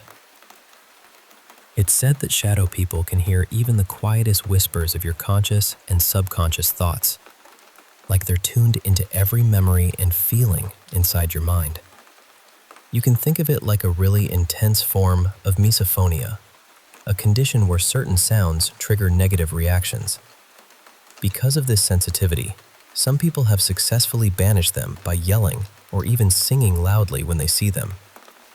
Not only does this startle them, but the positive energy from singing seems to drive them away. If shouting or singing doesn't do the trick, some have tried playing high-pitched sounds through speakers.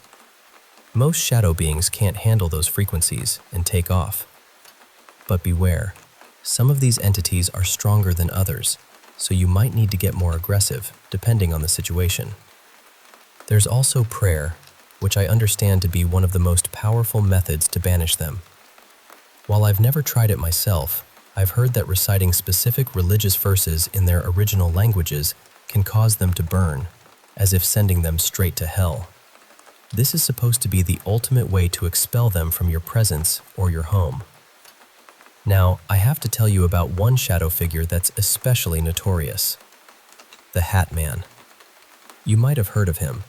He's described as wearing a trench coat, a top hat, sometimes carrying a briefcase, and sometimes his eyes glow red, though red eyes aren't exclusive to him. The Hat Man is never friendly. If you've ever seen him, I'm truly sorry, because he usually appears during some of the darkest, saddest moments of your life. He feeds off that negative energy, growing stronger the more you suffer. Some say he even foreshadows terrible events, like the death of someone close or an accident. He's definitely not a good omen. So, that's everything I've got about shadow people: the facts, the theories, the warnings. I realize this has been a long talk, but I wanted to give you the full picture. I hope it sheds some light on what these figures might be and eases any fears or unanswered questions you might have. To wrap up, let me be clear again. I'm not here to preach or convince anyone about spiritual beliefs. I don't know if there's a God, an afterlife, or anything beyond this life. Maybe shadow people are jinns, maybe not. But the rest of what I shared, I believe rings true. If you've had experiences, want to challenge what I've said, or just want to chat about it more, I'd love to hear from you. This mystery is still unfolding, and maybe together, we can get closer to the truth.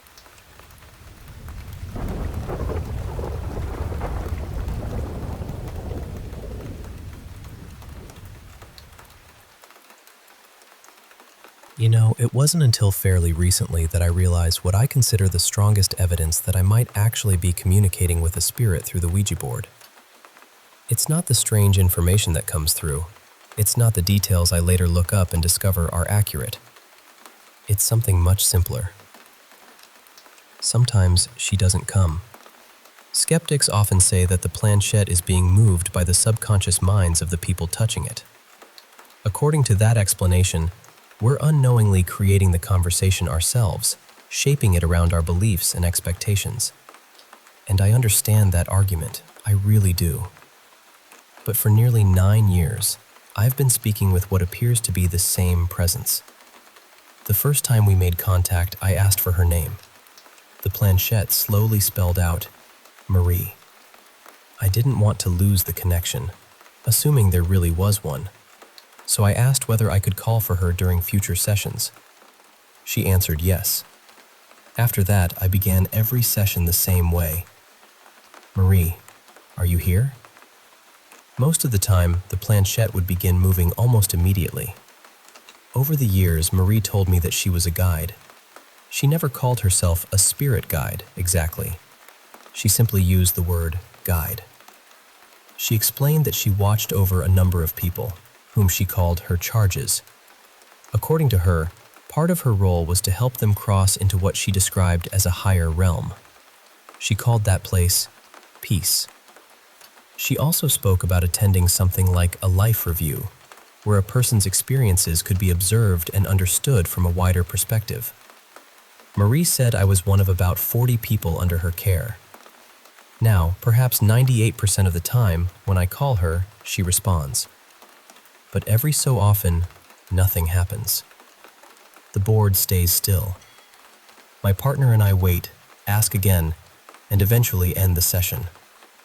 Then I'll return a day or two later, call for Marie, and she'll suddenly be there. Whenever that happens, I ask why she didn't answer before. Sometimes she says another charge needed her. Other times, she says she was attending a life review. There was one session I remember especially clearly. We had only just begun, and I was halfway through asking a question when the planchette interrupted me. It spelled out, "Must go. A charge is leaving. Peace is close." And then the movement stopped completely. Another time, I came to the board with a long page of questions. I was firing them off one after another, barely pausing between them. Suddenly, Marie refused to continue. She told me I was asking too much, too quickly, and that the intensity of it was disturbing her. The session ended soon after that. Since then, I've changed the way I approach the board. I ask fewer questions, and I focus mainly on personal growth and spiritual development, because that seems to be what she cares about most. I don't want to treat the connection carelessly. Whether it comes from a spirit, the subconscious, or something we don't yet understand, it has become meaningful to me. There have been other unusual moments too. Marie has occasionally given us words or information that neither my partner nor I recognized. Later, I've searched for those details and found that they were accurate. Of course, skeptics have an explanation for that. They might say we encountered the information years ago and stored it somewhere in our subconscious minds without remembering it consciously. That's possible. But the missed sessions are harder for me to explain. My partner and I always expect Marie to appear. We sit down believing the conversation will happen. We certainly don't expect her to interrupt a session, leave because someone else needs her, or refuse to continue because I'm overwhelming her. Those moments don't support our expectations. They disrupt them. And that's why, after all these years, the strongest evidence for me isn't what Marie says when she arrives. It's what happens when she doesn't.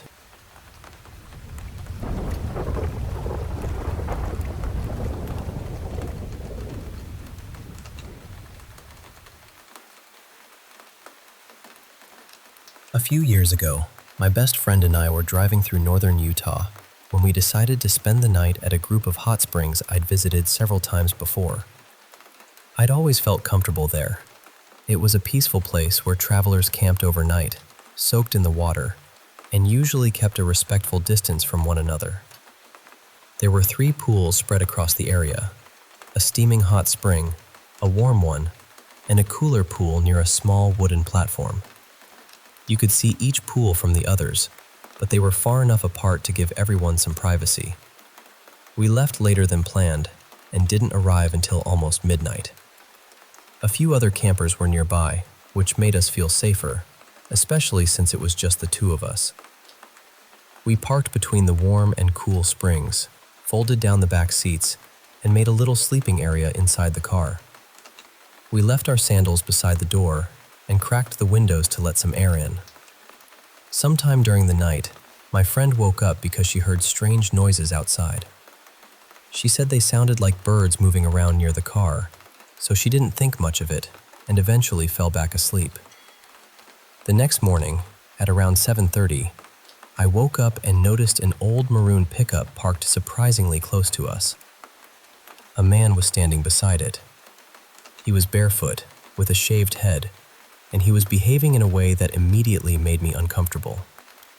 He kept pacing in small circles, making a high-pitched whistling sound through his hands, and staring straight up at the sky.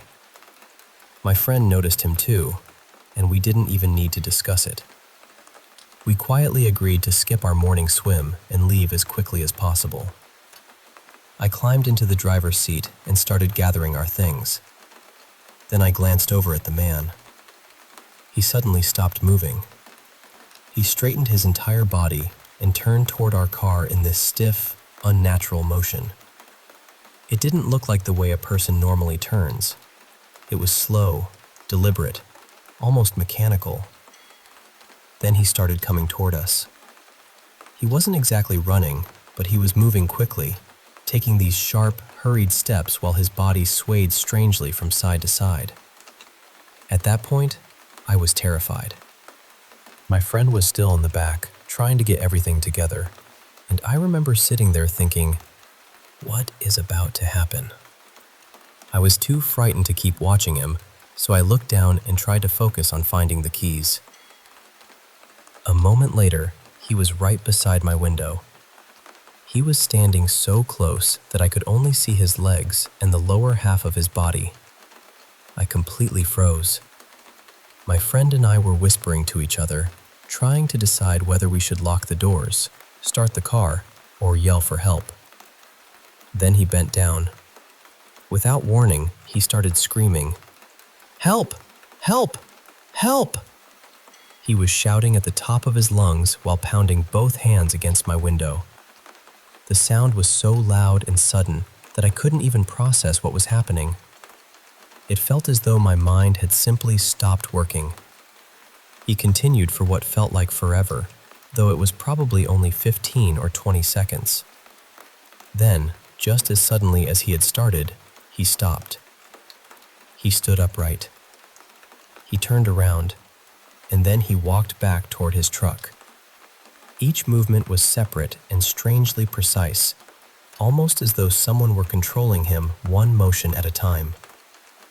The second he was far enough away, I started the car and drove off as fast as I safely could.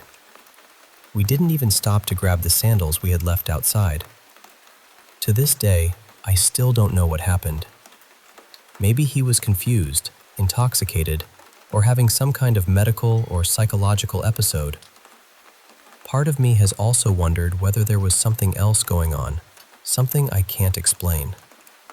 What frightens me most is that it didn't happen in the darkness. The sun was already up. Everything was clearly visible, and somehow that made it feel even more real. Sometimes I think about the noises my friend heard during the night. I wonder whether they were actually birds, or whether that man had been circling our car while we were asleep. I'm deeply grateful that we got away safely and that nothing worse happened. But I've never been able to forget the way he moved, the sound of him screaming, or the sight of him standing beside my window. Has anyone else ever experienced something this unsettling? What do you think was happening to him?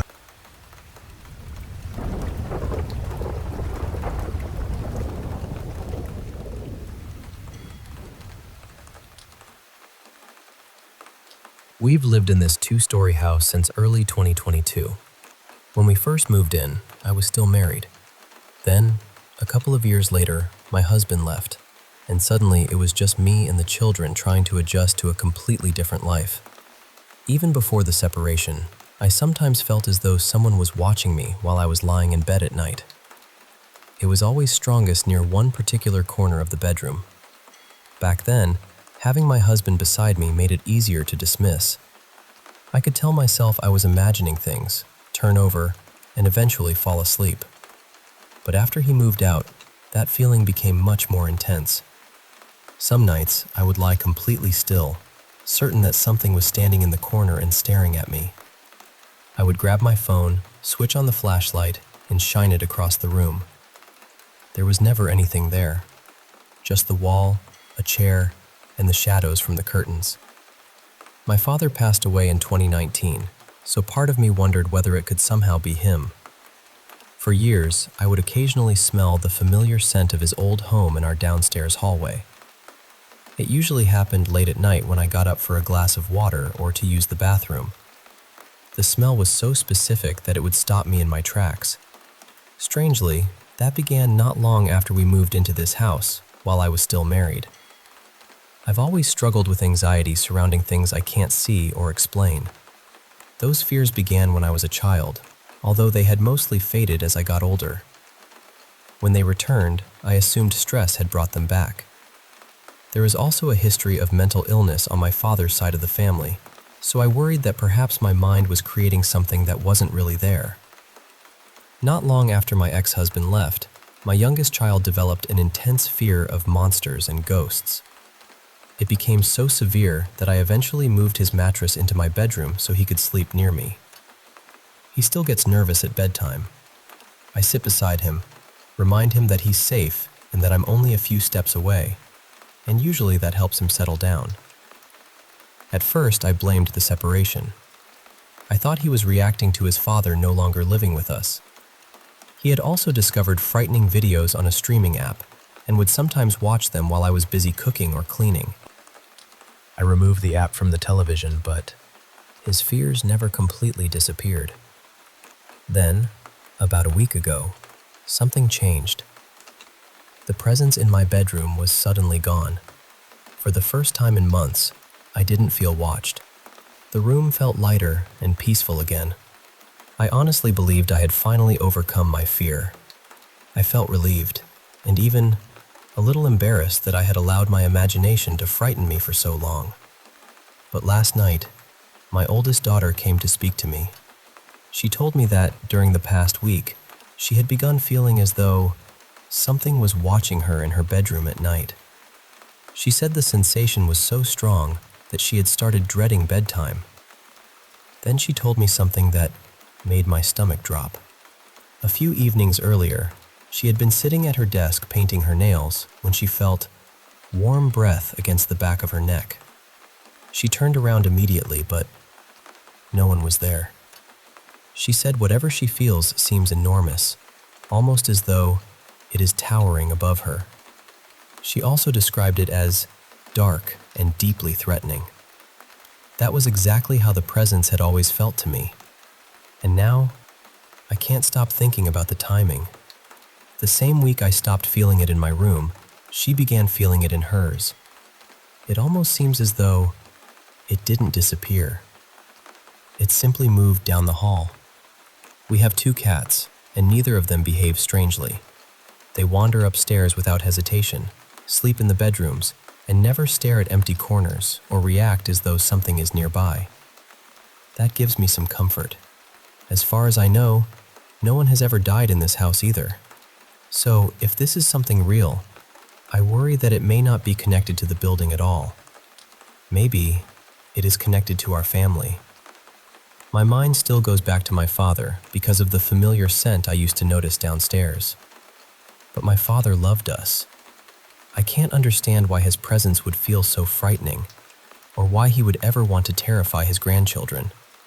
I'm trying to remain calm for the children, but the truth is that I'm scared too.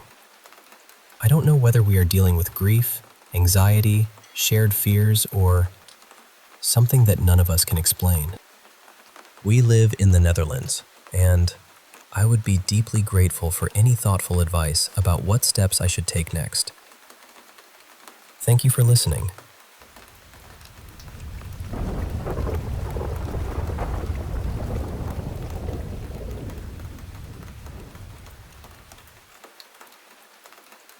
So, I was talking with my mom recently about some of the strange things our family has experienced over the years, and she told me a story I'd never heard before. When she was about 23, she was living in a quiet town in southern Poland. She rented a tiny apartment above the bakery where she worked during the day.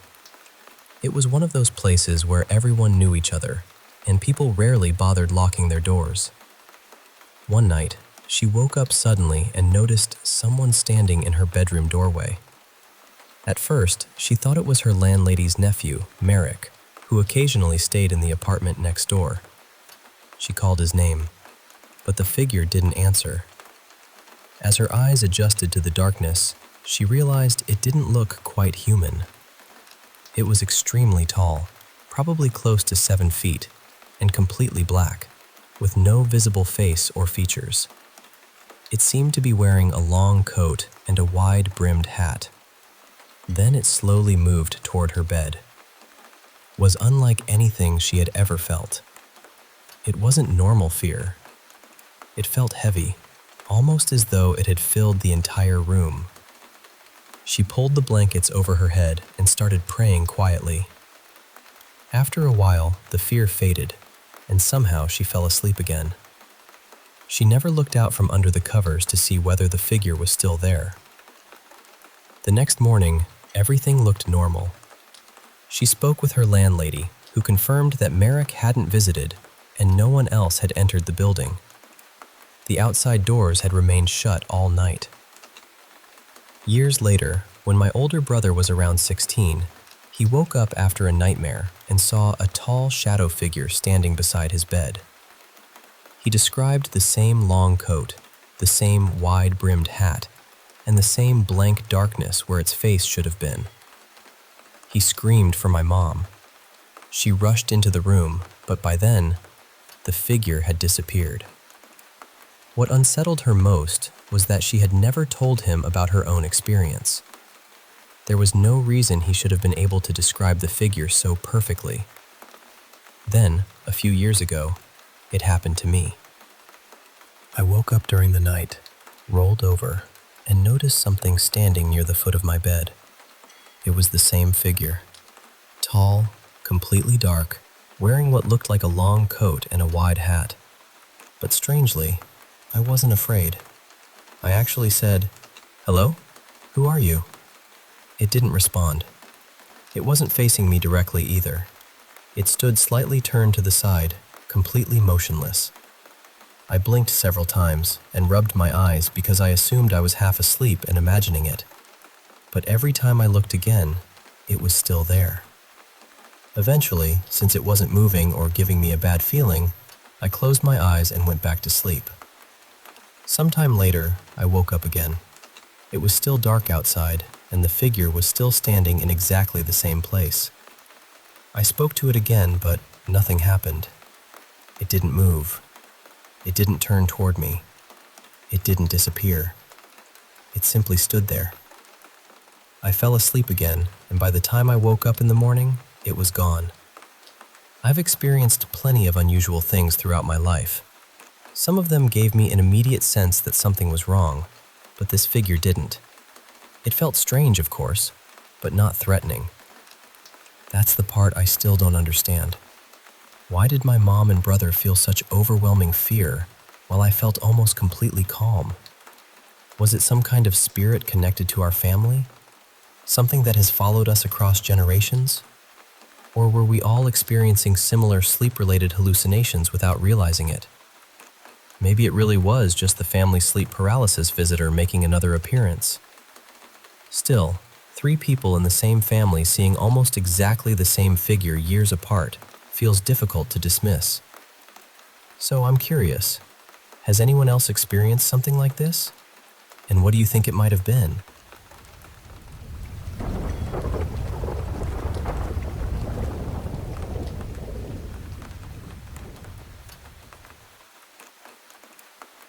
A few years ago, I visited the Tower of London for the first time. I had been in historic places that felt unusually heavy before, but this was my first experience of somewhere like that with my assistant's dog, Boyden. Boyden is a friendly, confident Labrador. He has traveled all over the UK since he was a puppy, visited countless museums and historic buildings, and even accompanied me abroad. He is calm, dependable, and not an anxious dog at all. That is why his reaction inside the Bloody Tower unsettled me so deeply. We entered the room associated with the 2 young princes, Edward V and his brother Richard, who were confined in the tower before disappearing in 1483. Almost immediately, Boyden lowered himself close to the floor. His hackles rose, and he fixed his eyes on one particular corner. Then he began to growl. It was not a sound I had ever heard from him before. It was so low that it seemed to vibrate through his entire body. At the same moment, I felt an intense cold settle over me. It was late autumn, but the day itself had been fairly mild. This was different from ordinary cold. It felt as though it had reached right into my bones, leaving me with the strange certainty that I would never feel warm again. We did not remain in that room. Nearby, there was a blocked spiral staircase leading upward. Boyden reacted to that too, but in a completely different way. He looked up the stairs, began wagging his tail, and tried to move toward them as though someone familiar were waiting above. I could not see or hear anyone. Still, whatever oppressive feeling had filled the room was absent near those stairs. The atmosphere there felt lighter, almost welcoming. Once we stepped outside, Boyden returned to his usual self. He was calm, attentive, and completely focused on his work. I began to wonder whether I had allowed the history of the place to affect my imagination. Then we reached a particular section of the courtyard. We had stopped to speak with one of the yeoman warders when Boyden suddenly turned away from us. His body became rigid. His hackles rose again, and he stared into an empty patch of courtyard, growling at something none of us could see. There were no tourists standing there. No birds. No movement at all. The warden noticed his reaction and told me that his own dog behaved the same way in that exact spot during nighttime rounds. Apparently, several of the guards' dogs refused to cross that area. The tower's ravens, other birds, and even the resident cats were also known to avoid it. He asked whether Boyden had reacted inside the Bloody Tower. When I said yes, he did not seem surprised. I cannot say which of the tower's many tragedies Boyden sensed that day. I only know that his reactions were completely unlike his normal behavior, and I have never doubted that he experienced something there. The only other place where he responded so strongly was Durham Cathedral. Most of the cathedral did not trouble him. In fact, shortly after we entered, we passed through a peaceful cloistered walkway where the atmosphere felt warm, gentle, and deeply comforting. Boyden stopped there, wagged his tail, and sat as though greeting someone. There was nobody visible nearby, and I eventually had to encourage him to continue. Later, as we approached an old Jacobean cabinet, everything changed. The cabinet survived from a period when more than 1,700 Scottish prisoners of war were held in terrible conditions nearby. Many died from disease and malnutrition during the 17th century. As we drew closer, Wyden became extremely distressed. He did not merely hesitate. He made it unmistakably clear that he could not remain there, so we left that part of the cathedral immediately. I know people will interpret experiences like these in different ways. Some may believe dogs notice sounds, scents, or movements that humans simply miss. Others may believe they sense something beyond our understanding. I cannot prove what Wyden encountered in those places, but I knew my dog. I knew his confidence, his training, and every small change in his behavior. Whatever was there, he felt it.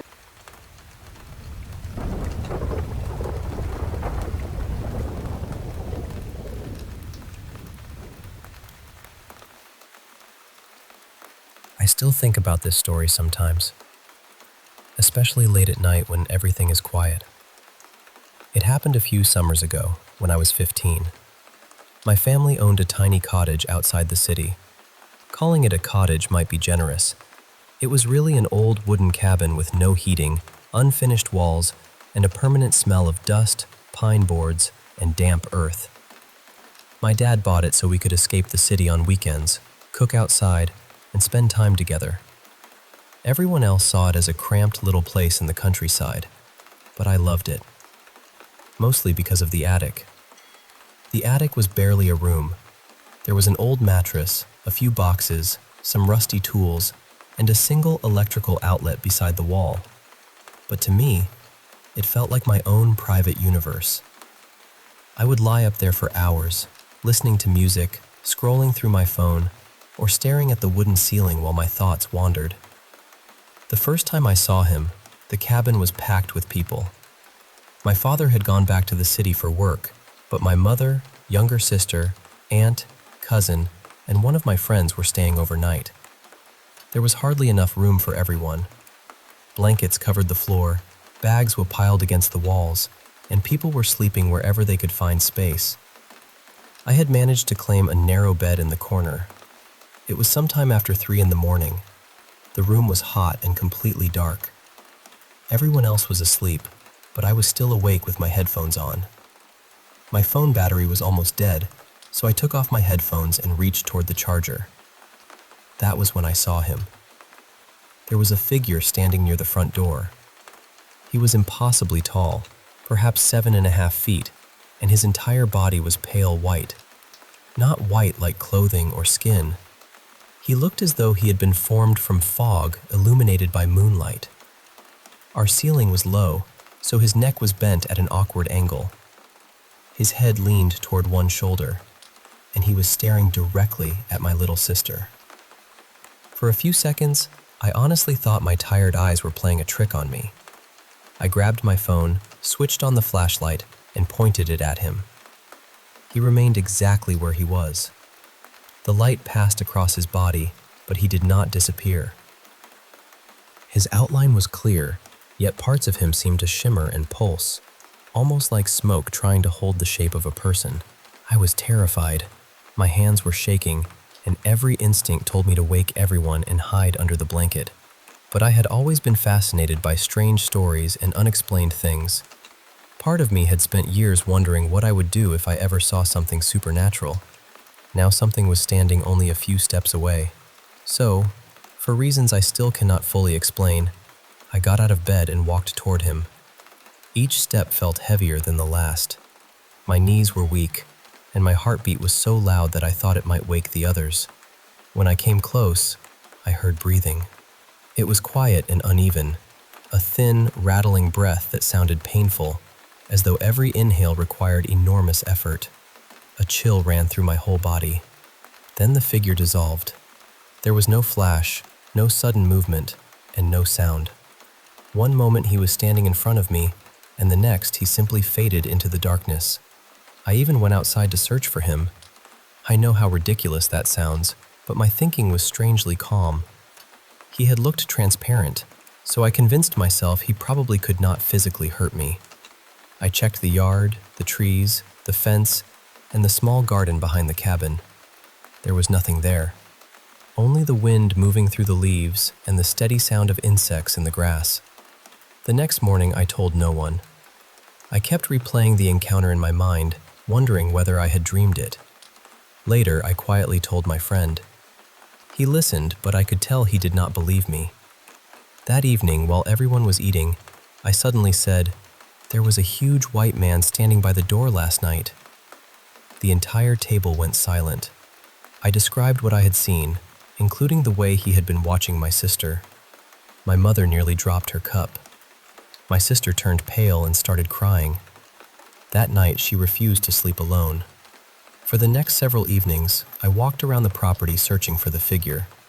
I looked behind the storage shed, beside the fence, between the trees, and inside an abandoned wash house nearby. I never found him. Eventually, I convinced myself that it had been a waking dream brought on by exhaustion and the summer heat. Then, a few weeks later, we saw him again. My mother, my sister, my friend, and I had gone for a late-night walk through an abandoned holiday village nearby. The place was filled with collapsing cottages, broken windows, tangled vines, and gardens that had grown wild. On our way home, a white figure appeared on the path ahead of us. It was the same height and the same pale, mist-like shape. This time, everyone saw him. My mother stopped walking. My sister gripped my arm and began to cry. My friend covered his face with both hands, but I felt something completely different. I was relieved. I had not imagined him. He was real, or at least real enough for the others to see. There was no other path home, so we continued forward. Before we reached the figure, several dogs suddenly rushed out from behind him, barking and snapping. My mother grabbed a fallen branch and began waving it at them, shouting until they backed away. While everyone was focused on the dogs, I kept watching the white figure. He faded from the path without taking a single step.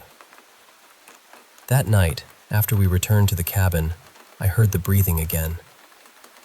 Everyone around me was asleep, and I could hear their ordinary breathing clearly. This sound was different. It was weaker, rougher, and much closer, as though someone were standing beside my bed. I stared into the darkness, but I could not see him. Strangely, I was no longer frightened. The sound almost made me feel protected, as though he had followed us home to make sure we were safe. The following evening, several neighborhood children came to visit. They were running around the yard, shouting and playing games while I hid in the attic for some peace and quiet. Suddenly, the yard became silent. Then my sister screamed. I ran downstairs and found her sitting on the ground, shaking. She said she had turned the corner of the cabin and nearly collided with the tall, white figure. "He looked down at me," she kept saying. "He was right there." I ran around the corner and called out, asking him to wait. There was no one there. After that, I did not see him again for the rest of the summer. The following year, I spent most of my vacation living alone at the cottage. I brought an old computer and a pair of speakers and spent my days making music. It should have felt peaceful, but I was constantly aware of something nearby. Sometimes I felt watched from the corners of rooms.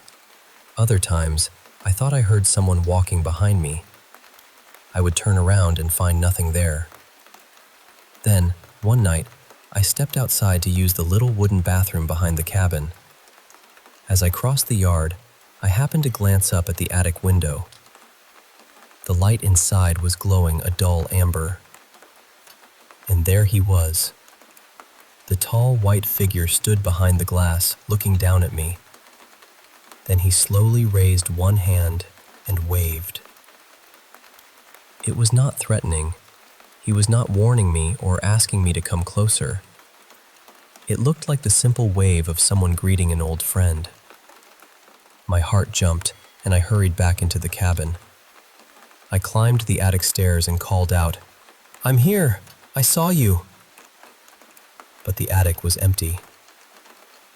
After that night, I began hearing footsteps above me whenever I slept downstairs. The floorboards would creak slowly, usually sometime before dawn, followed by that familiar, fragile breathing. One night, I finally whispered into the darkness, "I don't know who you are, but you've never hurt me. We can be friends." I felt a little foolish saying it, but I meant it. Not long afterward, I fell asleep on the attic floor with my phone in my hand. I woke in that strange space between sleeping and waking and realized I could not move. Near my feet, I saw two long, pale legs. Then I heard footsteps circling me. I knew I was alone in the cabin, but I did not feel afraid. It felt as though he had come to check on me one final time. When I could move again, the attic was empty. After that morning, everything stopped. No footsteps. No breathing. No pale figure watching from a doorway or window. The next summer, I returned to the cottage and stayed there for several weeks. I waited for some sign of him, but none ever came. And honestly, I missed him. I know there may be logical explanations for some of what happened. Exhaustion, shadows, fear, or sleep paralysis could explain certain moments. But they cannot explain why my family and my friend saw him too. Even now, I wonder who he was and why he kept returning. Maybe he belonged to that land. Maybe he was connected to the old cabin. Maybe he was simply lonely. Whatever the truth is, I never felt that he wanted to harm us. By the end, he no longer felt like a haunting. He felt like a quiet stranger who had slowly become my friend.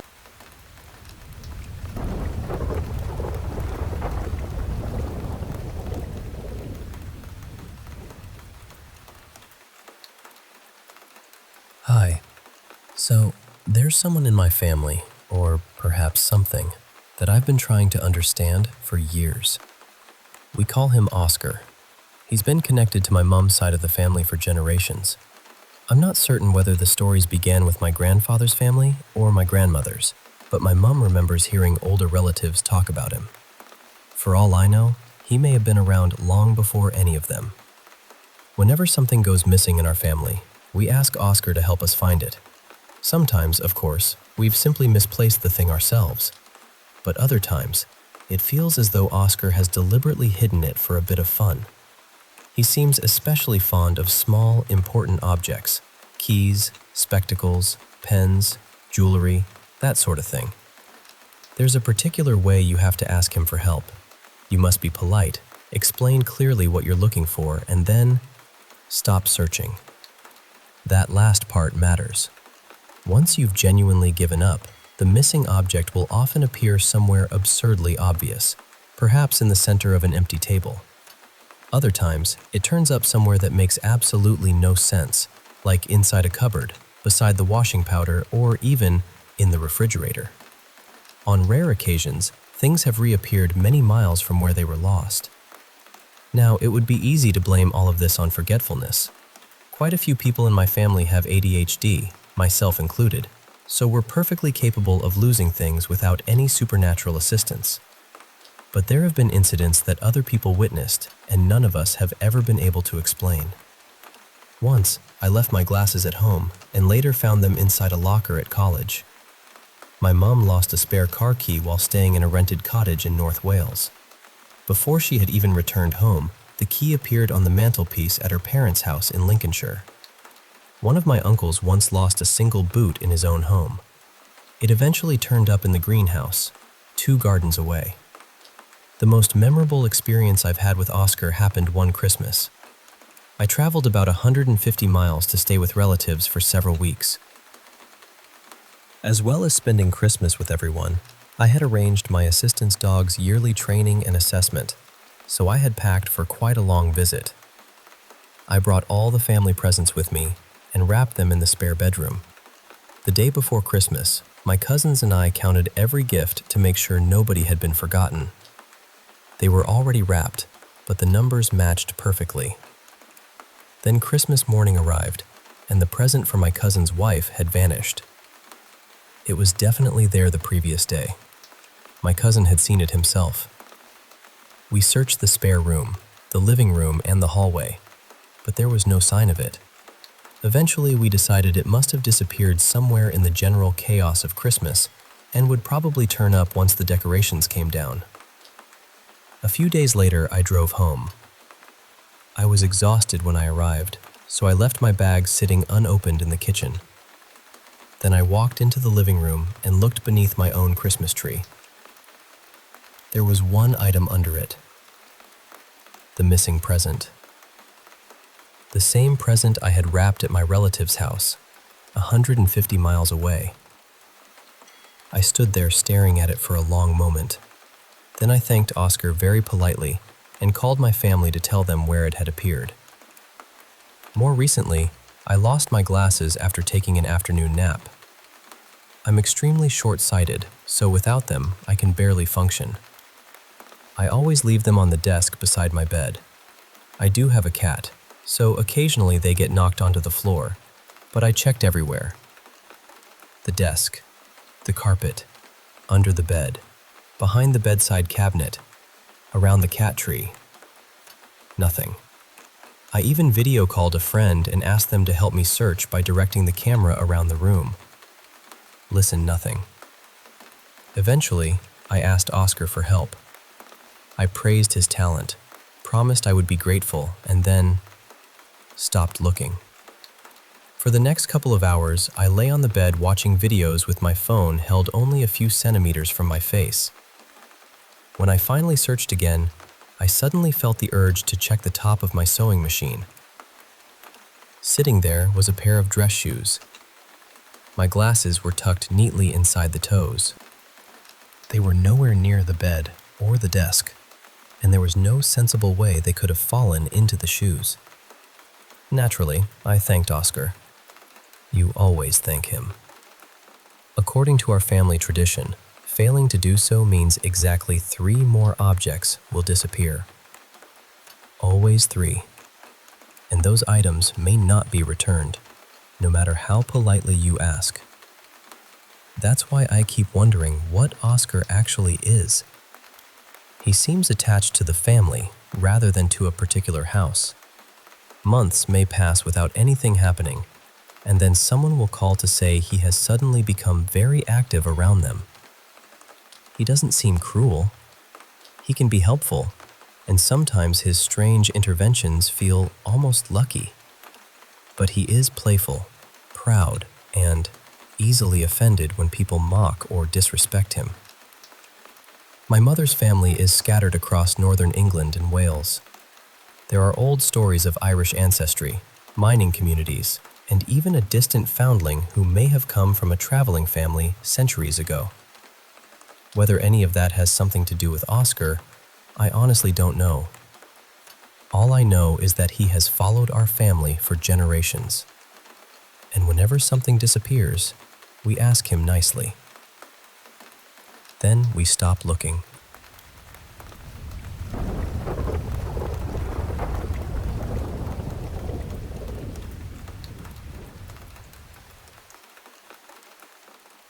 Today, I want to tell you about something that has happened in my house for years, and honestly, I still don't know how to explain it. Some people believe we're dealing with ghosts. Others have suggested duendes.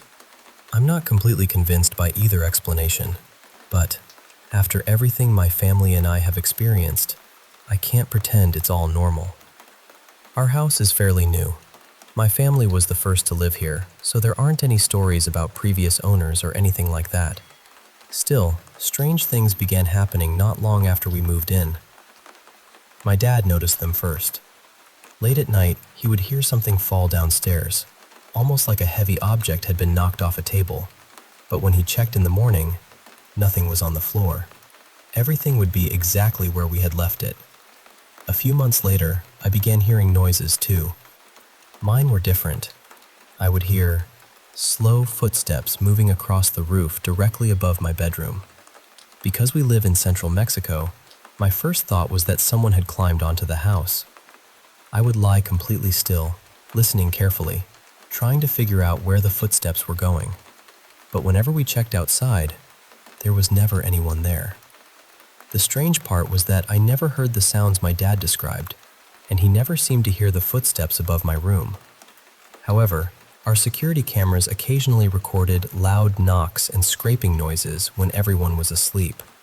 The cameras also captured small, glowing shapes drifting across the screen. They looked like floating orbs, although I know dust and insects can sometimes appear that way on night vision cameras. There were other sounds too. Sometimes we heard someone whistling softly near the hallway. Other times, it sounded like bare feet walking from one room to another. Eventually, everything became quiet, and we started to believe it was over. I've never considered myself especially sensitive to paranormal things. Other members of my family are, and they have many strange stories of their own. I've always been the person searching for a practical explanation. Then, the door started moving. One afternoon, my partner and I were sitting downstairs when we noticed the door to a storage room slowly swinging back and forth. At first, I assumed my dad had gone inside. I called upstairs and asked him, but he said he hadn't been near the room. Both of my parents were on the second floor, which meant my partner and I were the only people downstairs. My partner immediately became nervous. He thought someone might have entered the house. When we told my dad, he calmly came downstairs, looked inside the room, closed the door, and returned upstairs. He barely reacted. By then, he had already experienced enough strange things in the house that a moving door didn't seem to surprise him. My partner, on the other hand, couldn't stop staring at it. Several weeks later, I came downstairs while I was home alone and found the same door wide open. I checked the security footage. The recording showed my parents leaving earlier that day while I remained in my bedroom. Nobody entered the house afterward. At some point between their departure and the moment I came downstairs, the door had slowly opened by itself. The camera recorded the entire thing. But the strangest incident happened one evening when my partner and I were completely alone. For some reason, he kept telling me that he could feel someone else inside the house. I tried to reassure him. I had watched my parents leave. The doors were locked, and there was no reason to believe anyone else was there. Then we saw the storage room door open. This time, we walked toward it together. As we stood in front of the doorway, the door began moving again. It slowly opened, paused, and then drifted toward the frame. My partner checked the windows and tried to see whether a draft could be causing it. Then he looked at me and said, "I could understand the wind pushing it open, but how would the wind pull it closed?" We stood there watching as the door opened and closed several times. The movement was weak and uneven, almost as though someone on the other side was trying to shut it but couldn't quite manage it. Then, without warning, the door slammed shut. The sound echoed through the entire house. Neither of us touched it. That wasn't the only thing caught on camera. One night, a large sack filled with dried corn suddenly tipped over in the kitchen. There were no animals nearby, no open windows, and nothing appeared to touch it. There's also a spare room that hardly anyone enters. Whenever we go inside, we sometimes find thin marks in the dust, almost like fingers had been dragged slowly across the furniture. Small objects occasionally appear in different places. Nothing disappears completely, but things are moved just enough for us to notice. Once, we found several fingerprints on a glass cabinet that had recently been cleaned. On another glass panel, there was what looked like the outline of an entire hand. No one in the family admitted touching either one. People who have heard these stories often tell me that duendes like to move objects, make noises, and play tricks inside homes.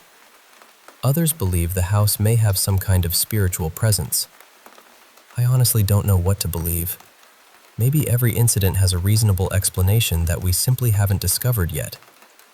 But when I think about the footsteps, the recordings, the handprints, and that door opening and closing right in front of us, it becomes harder to dismiss everything as coincidence. Nothing has ever physically harmed us, but I still wonder whether these events are harmless or whether we should be more careful. So, what do you think is happening in this house? Would you be concerned, or would you simply learn to live with it?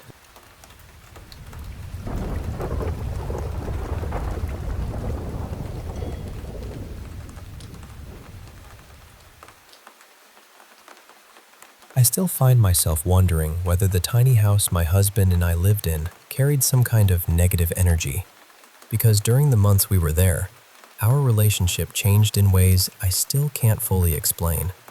About 2 years ago, we moved into this little house while we were saving money and trying to get ourselves into a better financial position. It wasn't meant to be permanent, just a quiet place where we could regroup before finding a larger home. At first, we genuinely loved it.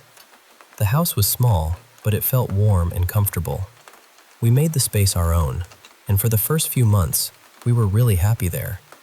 It felt peaceful. Then little things started happening. Objects would show up in places neither of us remembered leaving them. A mug might move from the kitchen counter to the windowsill, or the television remote would appear in a room we hadn't used all day. We knew it was strange, but we tried not to take it seriously. We would laugh and say, "It's probably just our friendly ghost." But after a while, it stopped feeling friendly.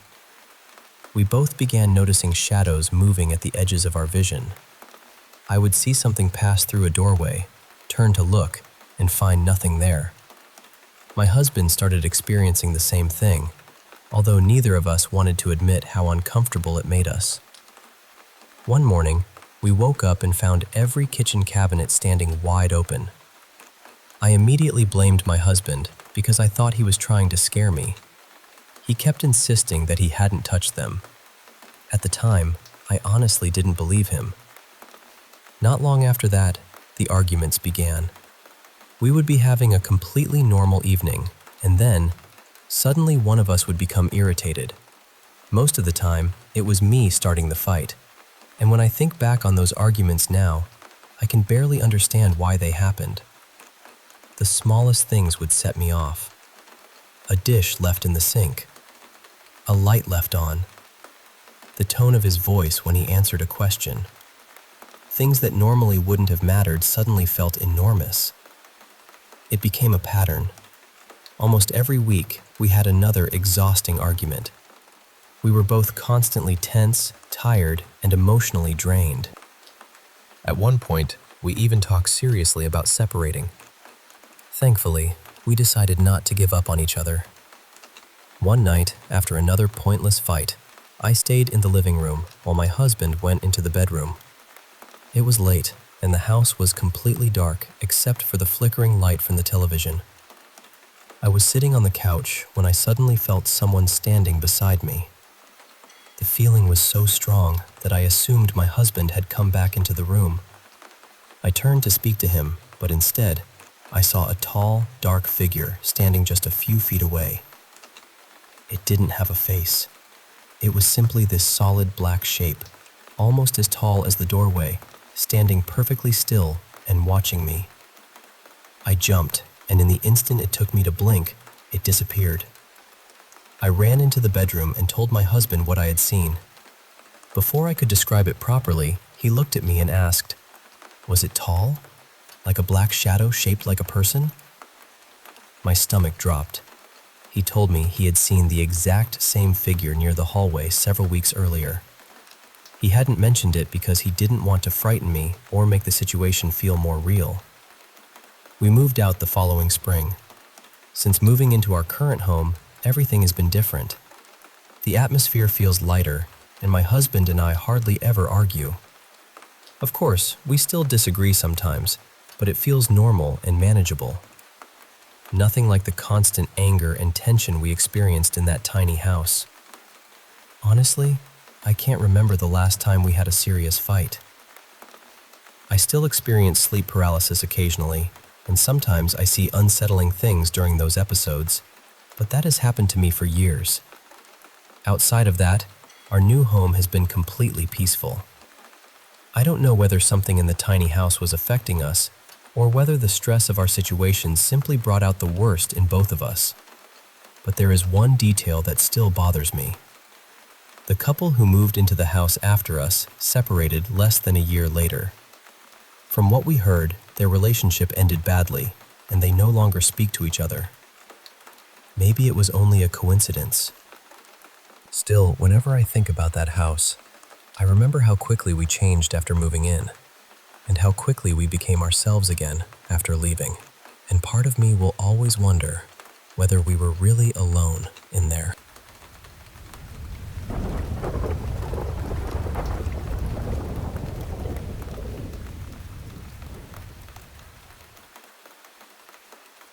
Hey, I want to share some stories with you.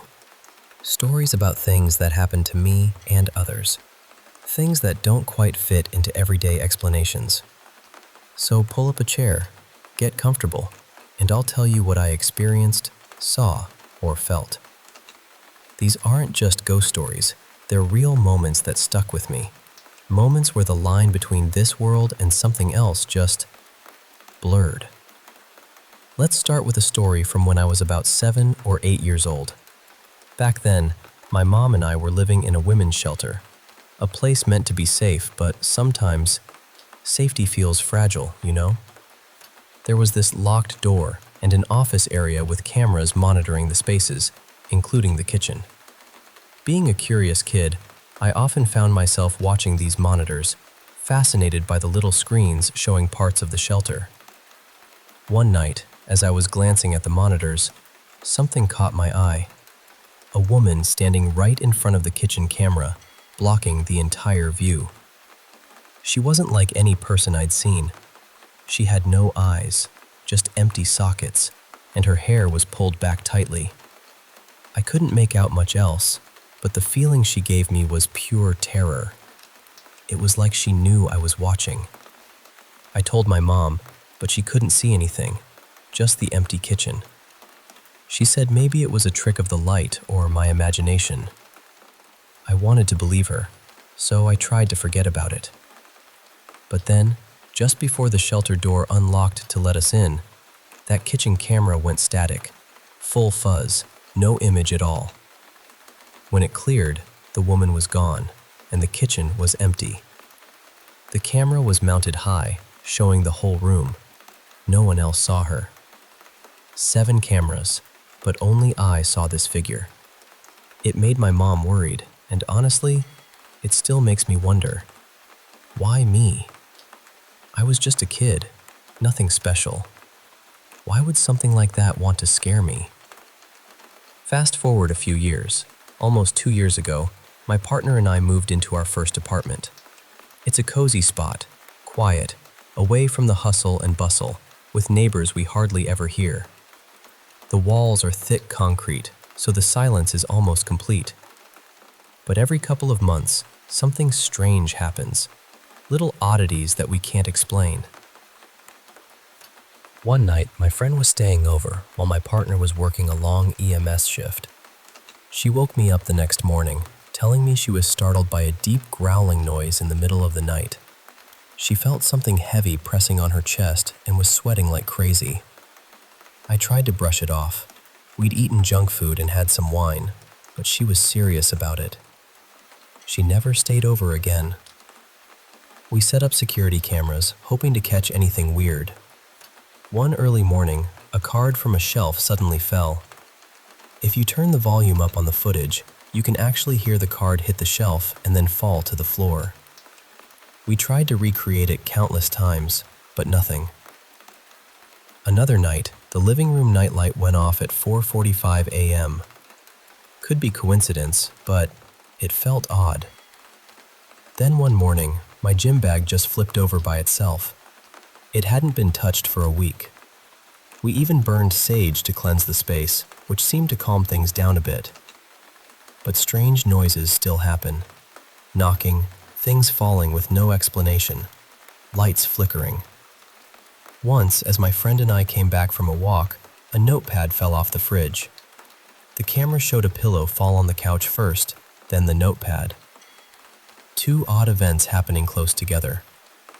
It feels like something here likes to startle us. Now, about a ghost dog. This one's strange. Back in 2017, I was hanging out with a friend, playing video games late into the night. My grandpa had told us to go to sleep, and my friend, scared of grandpa, did just that. I decided to try staying awake. Around 3 a.m., I looked over and saw a figure on the back of a pink velvet couch. A dog, but not like any dog. It was a skeleton, big and imposing, eyes glowing red, with black smoke curling off its body. The room around me seemed muted, with grays and static, like the colors were fading. I wasn't scared, just curious and oddly calm. It vanished after a blink. The next morning, my friend woke up embarrassed. She'd wet the bed, something she'd never done before. Was it a coincidence? Maybe, but I don't think so. A few weeks ago, something happened after my aunt passed away. She was mentally handicapped and had been declining for a while. We were with her until the end. After her passing, lights in my house started flickering, lamps turning on and off by themselves. My mom experienced the same in her place. I checked the lamps, but nothing was wrong. I didn't see anything, but the feeling was there. It was different from when my grandmother died. Then, nothing happened. This time, it felt like a presence, a warning maybe. I don't know if it's connected to a World War II relic I have, a helmet with real blood in it that carries a heavy energy, but I've had it for years without issues. Still, now I'm watching closely, waiting, observing. When I was little, I also encountered a shadow figure on my wall. A tall man with a hat, dark and silent. It appeared every sunset, and I was terrified. My parents thought I was making it up or being scared for attention. The tapping on the wall every night, the outline of the figure, it was real. Finally, someone gave me holy water, and when I sprinkled it on the wall, the presence vanished that same day. But now, years later, I hear tapping again in a new house. It follows me around, bedroom, kitchen, living room, always at night. When I try to record it or mention it, it stops. It's like it wants my attention but disappears when confronted. One night, I recorded a video where I knocked on the wall, and it knocked back, mimicking my exact rhythm. It made my stomach turn. I'm not in danger yet, but I want this gone for my family's sake. Once, I had 2 little dolls from a yard sale, both missing the same leg. We joked they were haunted. After buying them, it suddenly hailed while the sun shone. Strange weather for our area. That night, my fiancé had a nightmare where the smaller doll told him to kill me. A friend's mom came over and couldn't even hold the doll. The energy was overwhelming. When I picked it up, a high sensation rose through my body, choking me and making me sob uncontrollably. I had to put it down. After that, 5 crows appeared on the balcony, screeching loudly. A paranormal team came to bless the dolls and the apartment. The air felt heavy. The neighbor's dog howled non-stop. The team's protective stone heated up in their hands. Later, someone pointed out a little boy's face in the doll's eye in a photo. It was chilling. Not all my encounters are terrifying, though. Some are low-grade scary, like knocking sounds in my childhood bedroom that stopped when I called for my mom, or scratching on my pillow in college that no one else could explain. Once, during sleep paralysis, I felt chains dragging and pressure lifting me. When I prayed, warmth replaced fear and the presence faded. In a house built in the 1940s on 5 acres of woods, my boyfriend and I have heard a woman talking and laughing when no one is there. His dad saw shadow figures. My boyfriend, usually skeptical, heard laughter and saw a figure cross the kitchen. We're not scared. It feels like a friendly presence. Maybe the lady of the house. When I was 10, visiting family in a small Minnesota town, I shared a bed with my stepdad. One night, I woke up feeling crushed, like being trapped under hard plastic, hearing a creaking sound. I couldn't move properly and was terrified. My stepdad thought it was a bad dream. It only eased when I left the basement. To this day, that memory makes me uneasy. Growing up in a haunted house, I tried to convince myself nothing was happening. But one night, my dog barked hysterically at something invisible. I felt hands squeeze my legs through the blanket. I saw clear handprints on the covers. The fear was overwhelming. We had a peeping Tom leaving prints on windows and a ladder against my window multiple times. I think these events were connected somehow. After moving out, no more incidents occurred where I live now. Once, my grandma died when I was young. She had been my caretaker, and losing her was devastating. We moved into her house to care for my great-grandma. One Christmas, missing her terribly, I spoke to her silently in my room. Suddenly, pots and pans clashed in the kitchen, but nothing was out of place. Then, the whole house filled with the smell of freshly baked brownies and cookies, her signature scents. My mom came home and noticed the smell too. I believe it was her, coming back to comfort me. In my house, an entity has followed me for decades. Footsteps, lights turning on, faucets running. The activity quieted down but flared up again recently. One night, I found baby keys lying on the basement floor, though my kids' toys were stored safely on high shelves. The kids are afraid to go downstairs alone. The key's appearance feels like a message that the presence is still here. At 12, I played a game similar to a Ouija board with my mom and friend. The glass moved on its own, and I began to believe in spirits. That night, I sleepwalked, waking up on my friend's bed, beating the door that was closed in a dream. Later, I experienced apparitions, translucent figures, objects flying silently, and waking to see dorm mates dissolve before my eyes. It was terrifying, but I never told anyone, fearing disbelief. One night, at around 3 a.m., I heard odd whistling outside my window. Not bird calls, not any sound I could explain. My parents were asleep. I'm not on medication or hallucinating. I felt a chill, a gut feeling warning me not to look. I stayed in bed, heart pounding, unsure of what I heard.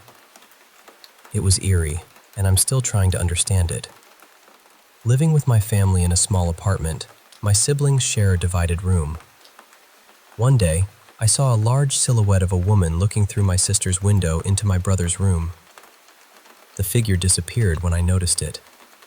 When I pressed my ear to my brother's door, I heard raspy, labored breathing, like someone struggling for air. The window is over 6 feet high, so whoever or whatever it was had to be unnaturally tall and hunched. I avoid that room now. At a nursing home where I worked, a call light went off in a patient's room, but she was at activities. Walking down the hall, I saw a faceless shadow standing in front of the room. It moved into the room, disappearing around the corner. I was shaken but didn't tell anyone until a coworker mentioned similar sightings. The night my great-grandmother passed, I dreamt I visited her in her nursing home. She looked healthy, hugged me warmly, and reassured me everything was okay. We laughed and talked for what felt like hours before I woke. That dream brought me comfort during a tough time. Back in 2016-2017, my friends and I explored a local haunted spot, a road with old bridges and a creepy church with a cemetery dating back centuries. We felt heavy, dark energy. One friend began seeing a tar lady afterward. We tried cleansing rituals, but I ended up physically ill. Later, a pagan friend told us the church wasn't on hallowed ground and suspected dark practices.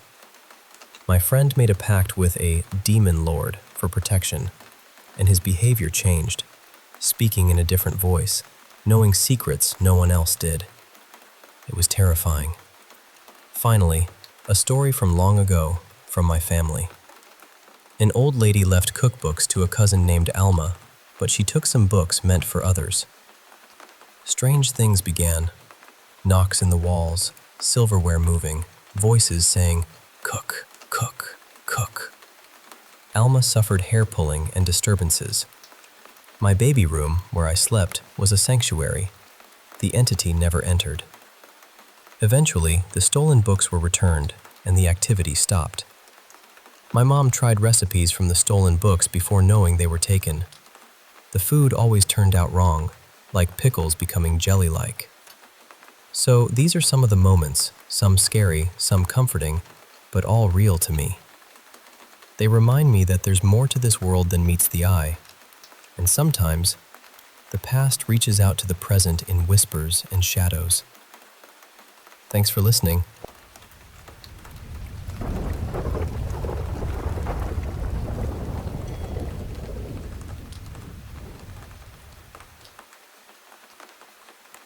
Hey, I hope you're ready to hear something a bit personal. Something that's been eating at me for years, and maybe sharing it out loud will help me make sense of it all. So, this goes back about 4 years, when I was around 11 years old. It's about the day I found out my mom had passed away. But honestly, the whole experience has left me questioning my own mind ever since. Let me set the scene for you. It was a weekend, a Saturday to be exact.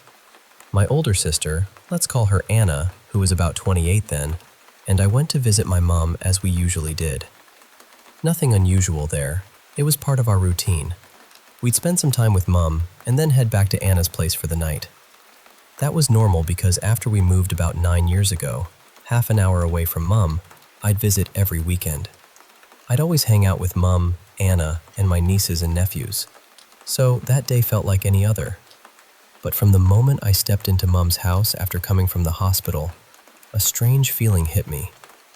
It was like this heavy weight settled in my stomach, sickening really, and it stayed with me until I learned what had happened.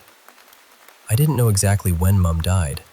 It was either late Saturday night, maybe around 9 or 10 p.m., or early Sunday morning between midnight and 3 a.m. But something about that day felt off. Later, that night at Anna's, I couldn't sleep. I kept tossing and turning, feeling this awful nausea that just wouldn't quit. I was so queasy I tried to make myself throw up just to get relief. On top of that, I had these pounding headaches and lightheadedness that made me dizzy every time I closed my eyes. I thought maybe I was coming down with a cold, so I tried to brush it off. But then came the nightmares. They were relentless, cutting through the night like sharp blades. In these dreams, I saw Mom dying over and over again.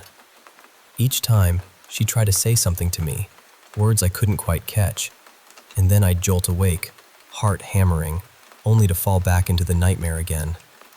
It was exhausting and terrifying. I kept telling myself, "It's okay, I'll see her tomorrow, everything will be fine." But of course, tomorrow never came that way. Instead, I woke up to my dad standing at the door, telling me the terrible news. Oddly, I felt almost like I was expecting it, even though the day before, Mom seemed fine. That contradiction haunted me. Now, here's where it gets even more unsettling. Ever since that day, I can't help but wonder if I'm losing my mind. Strange things have been happening that I just can't explain. I can't bear to be alone in the house anymore because it feels like something else is there with me. Something watching, lurking in the shadows. There are times when I see things flicker at the edge of my vision, shadowy shapes that vanish when I turn to look. My dog, usually calm and loyal, now stands stiff beside me, barking and growling at empty spaces. It's like he senses something I can't see. And then there are the weird noises, random creaks and whispers that make my skin crawl. One door in particular, the one leading to the basement, keeps opening on its own. I tried to convince myself it was just the wind or a loose latch, natural explanations. But lately, I'm not so sure. Sometimes the security lights outside flash on and off without any movement or animal triggering them. I live out in the countryside, so I thought maybe a cat or a fox was playing around. but every time I check, there's nothing there. All of this has gotten worse, and honestly, I don't know what to do. I'm scared, confused, and feeling more alone than ever.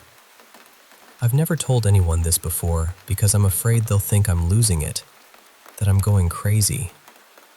But if you're hearing this, if you can offer any kind of explanation or even just listen, I'd be so grateful. Thank you for hearing me out. Sometimes, just saying it aloud is the first step to making it feel a little less overwhelming.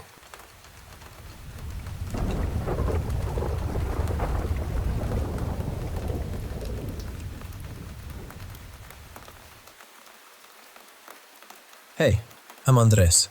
Well, Andres Vela now, and I'm 23. I've lived in the same old house since I was a baby. Honestly, that's exactly the problem.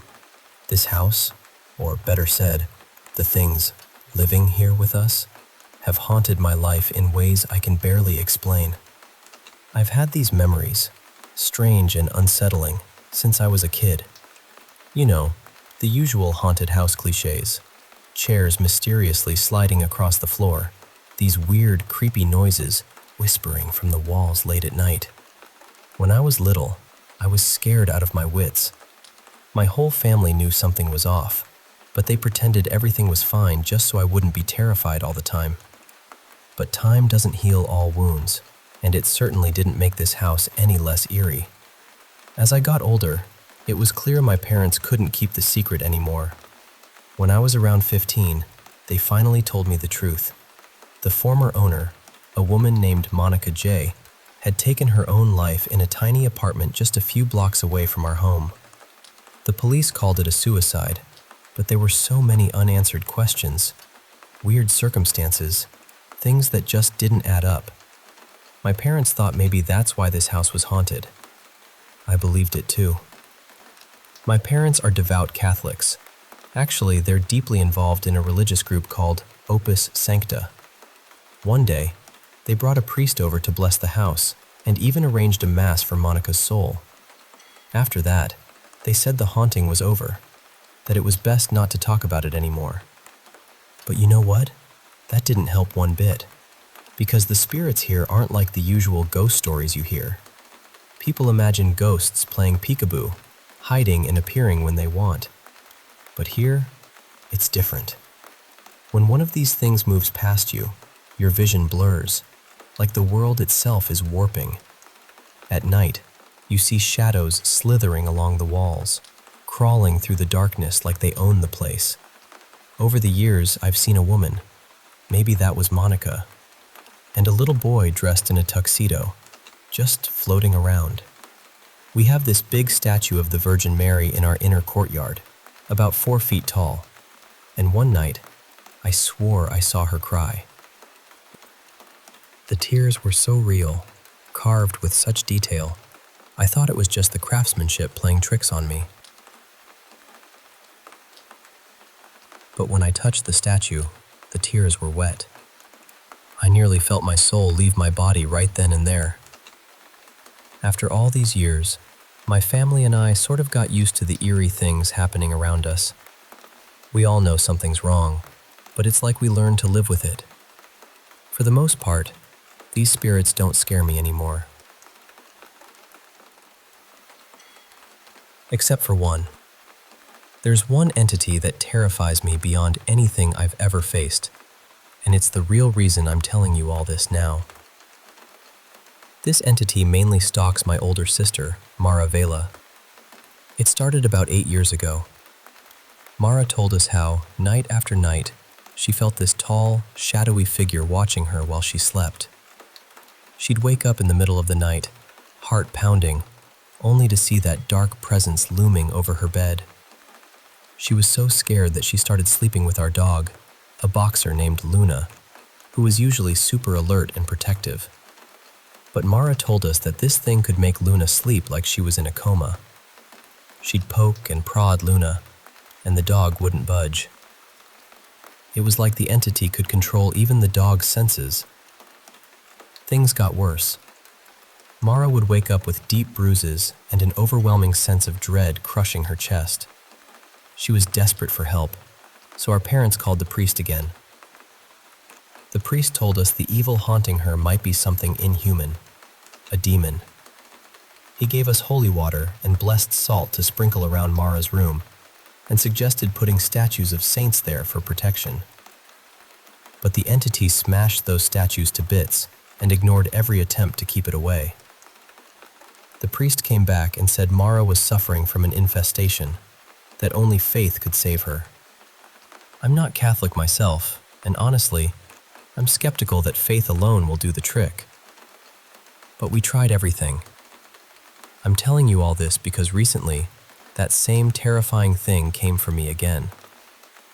I've only experienced its presence once before, but that first time was something I can't forget. I was about 17, home alone, reading a book. Actually, it was a fantasy novel, much like Harry Potter, a story I loved as a kid. It was around 4 in the afternoon, a cloudy day, and the light filtered softly through my window. Suddenly, I felt this crushing weight inside me, like an invisible force smacking me full on. I stopped reading because the feeling got unbearable. My whole body ached strangely, not like a normal ache, but a numbness, like I'd been beaten down. It was similar to that muscle soreness you get after intense exercise, but deeper, colder. Then I saw it, a huge, dark figure gliding through the air, moving closer and closer. It stopped just inches from me, and it was so massive that it blocked the daylight, plunging my room into a suffocating darkness. I started sweating and shaking uncontrollably. I had no idea what to do. Then, without speaking aloud, it communicated with me, not with words, but directly inside my mind. It filled my head with the worst insults, the cruelest things you can imagine. It twisted my thoughts, calling me worthless, broken. I covered my ears, begging it to leave me alone. For what felt like an eternity, it tormented me. Then, suddenly, it vanished. But the aftermath was worse.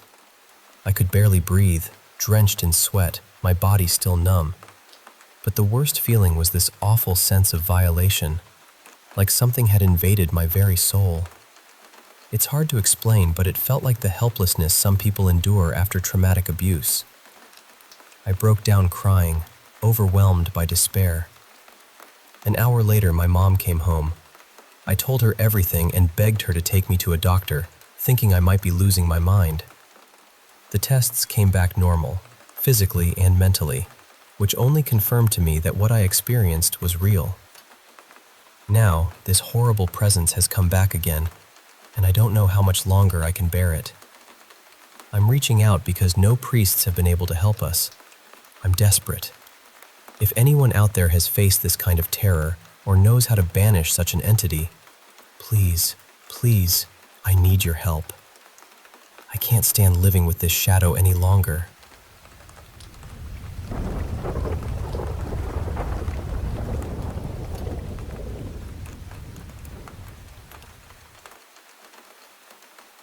Hey, I want to share something really strange that happened to me just last night.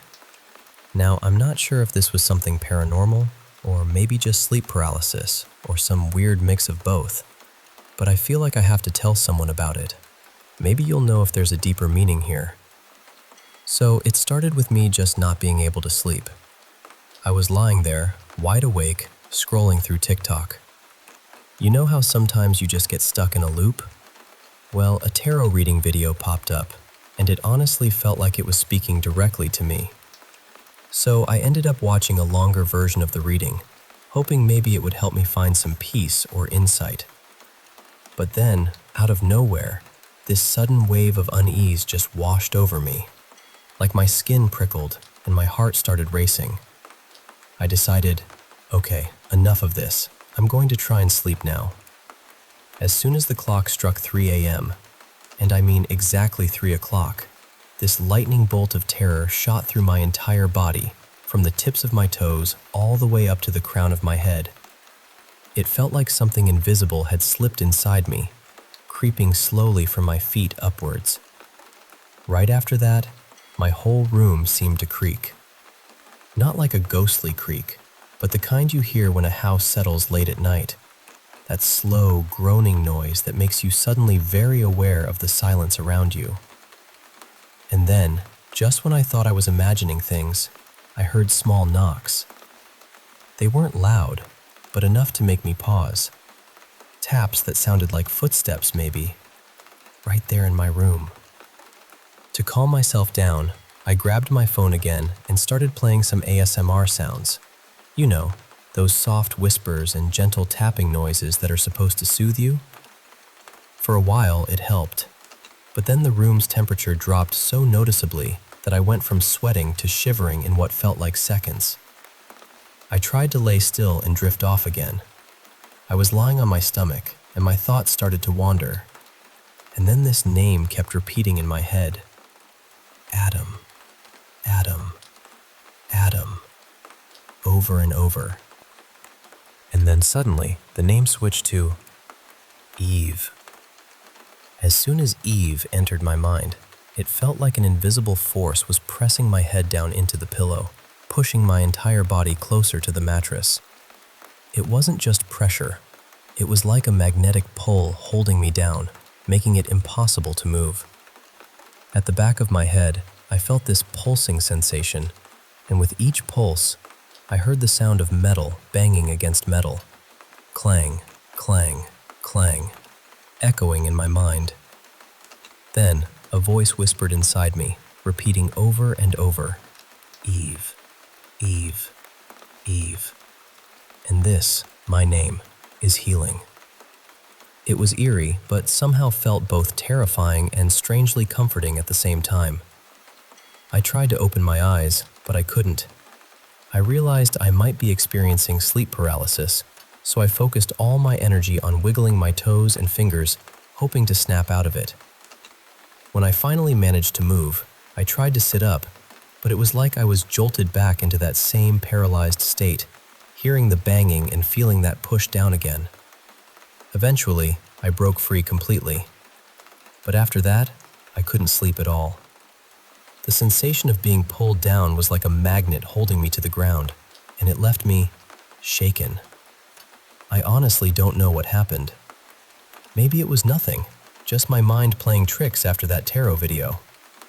But a few nights ago, I had this vivid dream where I was being chased by a demon, and now, I'm definitely not looking forward to going to sleep tonight. Now, on a completely different but also spooky note, my fiancé and I have been binge-watching loads of paranormal videos on YouTube lately, so maybe we've just got ghosts on the brain. Our son, who's 5 years old, told us he heard tapping on his window on Christmas Eve night. At first, I thought it was probably my fiancé playing a prank or something, but when I asked him, he said it wasn't him. I figured maybe our little guy was just imagining things, or maybe he was trying to get attention. But then, something happened last night that really freaked us out. My fiancé woke me up early this morning. I had dozed off on the couch next to him while he was working late. He said he heard what sounded like the screen door closing. You know, that sharp creak and slam. So he turned to look and actually saw the door move slightly, like it was being pushed. When he went outside to check, there was nothing there. But here's the weird part. Shortly after that, he noticed 2 scratches on his chest, just out of nowhere. We're both pretty creeped out, especially since we've been soaking up all these ghost stories and weird videos lately. So yeah, that's what's been going on in our house. Weird knocks, mysterious scratches, and a night filled with strange names and unexplainable pressure. I don't know if it's all connected or just a coincidence, but it's definitely got me on edge. Thanks for listening to my rambling. If you've ever experienced anything like this, or if you have any insight into what it might mean, I'd love to hear from you.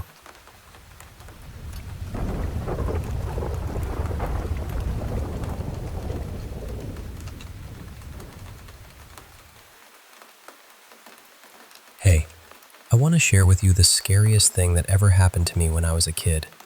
It took place in this old apartment building we lived in back in Chicago. The whole place always felt kind of eerie, like there was something dark lurking around, and we had more than a few paranormal experiences. But this one, it really stuck with me, and I think about it often. So, picture this. To get into our building, you'd have to go through this rusty iron gate. Once you stepped inside, there was a short cement path, probably just about 5 seconds of walking, leading you to a set of stairs. Climbing those stairs, you'd see the windows of the first-floor apartment right in front of you. If you looked to your right, there was a door that led into the apartment complex itself. Now, stepping through that door, you'd find yourself in this tiny little room with 2 doors. The door on the left took you into the first-floor apartment, and the door on the right led to the staircase to my apartment on the 2nd floor. The stairs were kind of like a spiral, twisting up in a narrow shaft. When you reached the top, there was another door. Opening that door got you fully inside our apartment, and you'd be standing right in the living room. All right, now to the day it happened. I was about 15 and home alone one afternoon. I was sitting in the living room, totally absorbed in watching some anime. The kind where you're just glued to the screen, right? Then, out of nowhere, I heard the front door to the building open, that first door we talked about, and then the second door, the one that leads into the staircase. At first I thought, oh great, my mom's back early from work, or maybe my brother just finished wrestling practice. I was actually pretty excited to not be alone anymore. Then I heard footsteps on the stairs, getting louder and louder. I glanced down at the bottom of the door to the apartment, and I saw a shadow, like someone's silhouette creeping under the door. Usually, I'd hear the jingle of keys right about now. You know, the usual unlocking sounds. But this time, nothing. Just that shadow. And then, slowly, I started hearing this scratching noise, like fingernails dragging from the top of the door all the way down to the bottom. It was slow and deliberate, and honestly, I thought my brother was messing with me, playing some weird prank. So I tried to ignore it and kept watching my show. But the scratching didn't stop. It got louder, more intense, more frantic even. And that shadow? Still there, hanging out under the door. At this point, I was getting annoyed, thinking, dude, I'm trying to watch TV here, stop messing around. I got up from the couch, heart pounding a little, and went over to the door. Without thinking much, I slammed it open, expecting to catch my brother red-handed. But there was no one there. No mom, no brother, nothing. I checked behind the door, still nothing. But the scratches on the door were real. Deep, fresh marks, as if someone had really clawed at it. My breath hitched, and suddenly my heart was racing like crazy. I bolted down the stairs, out of the apartment, and called my brother right away. He was still at wrestling practice. That's when the fear really set in, because whoever, or whatever, had been scratching at my door wasn't anyone I knew. It was just there. And that memory has stayed with me ever since. The silence that followed after I left the apartment was almost as loud as the scratching itself. And I never saw that shadow again, but I never forgot the feeling of being watched, or that slow, chilling scratch on the door. Thanks for listening. I hope you never have to experience something like that.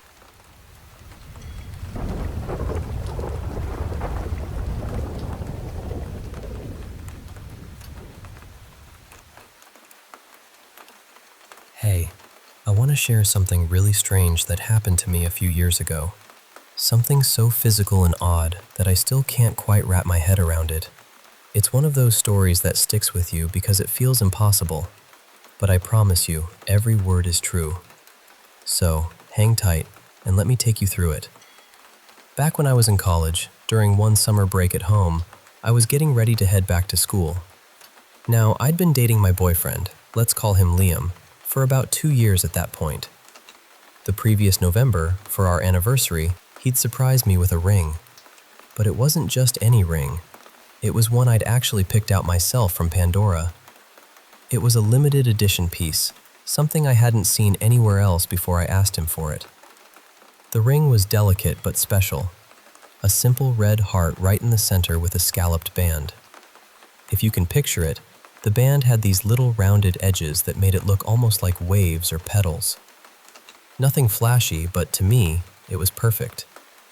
I wore it pretty much every single day, and I was careful with it. I always kept track of it, which is going to be important for what comes next. So the day before I was supposed to leave for school, I was busy packing up all my jewelry.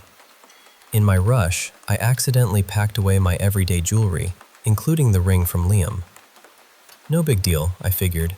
I'd be moving boxes the next day, probably sweating and messing things up, so I didn't want to risk losing or ruining anything. I planned to unpack everything once I settled in at school. Now, here's a detail that sets the scene. Two of my close friends, Jenna and Mike, had driven in from different states the day before to help us move into our college house together. They came to my dad's place to stay the night since it was on the way to school. We hung out in my room, watching some TV, just chilling and catching up.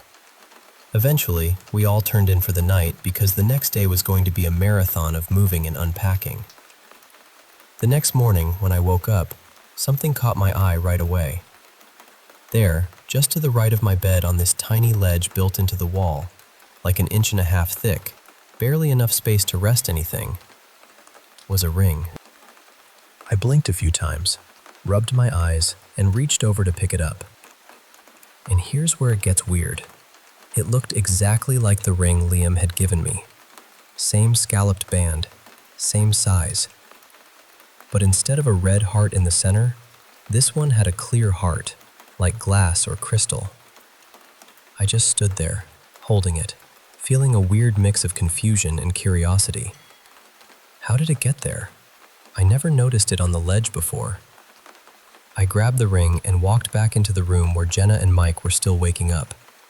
I showed it to them and joked, "Hey, did one of you leave your ring in my room? It's so funny, we both have the same one."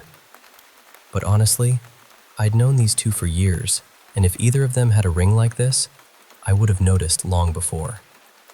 They both looked genuinely confused. Jenna shook her head and said, "Nope, that's not mine." Mike said the same. He'd never seen a ring like that before. I thought maybe they were pulling my leg, but their expressions told me otherwise. They seemed just as puzzled as I was. Not satisfied, I texted Liam right then and there. I asked if maybe he'd bought 2 versions of the ring just to try out the colors and forgotten about the second one, wondering if it had somehow ended up at my dad's house. He replied pretty quickly and said he definitely only bought 1 ring, the red one. No second ring, no clear heart. Still grasping for answers, I reached out to my dad's girlfriend, the only other woman who stayed in that house. I asked if she'd ever seen or owned a ring like that. She said she'd never laid eyes on it before. I was trying to find any logical explanation, but everything felt like it was slipping through my fingers.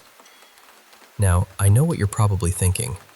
Maybe I never packed the red ring to begin with, and this clear one had been sitting on the ledge all along. But no. I ran back to my packed bag, dug through it, and pulled out the red ring Liam gave me. It was pristine, exactly as I remembered it, red heart and all. At that moment, I was holding 2 rings that were identical in every way except for the color of the heart. Both perfectly sized to fit me. Both real.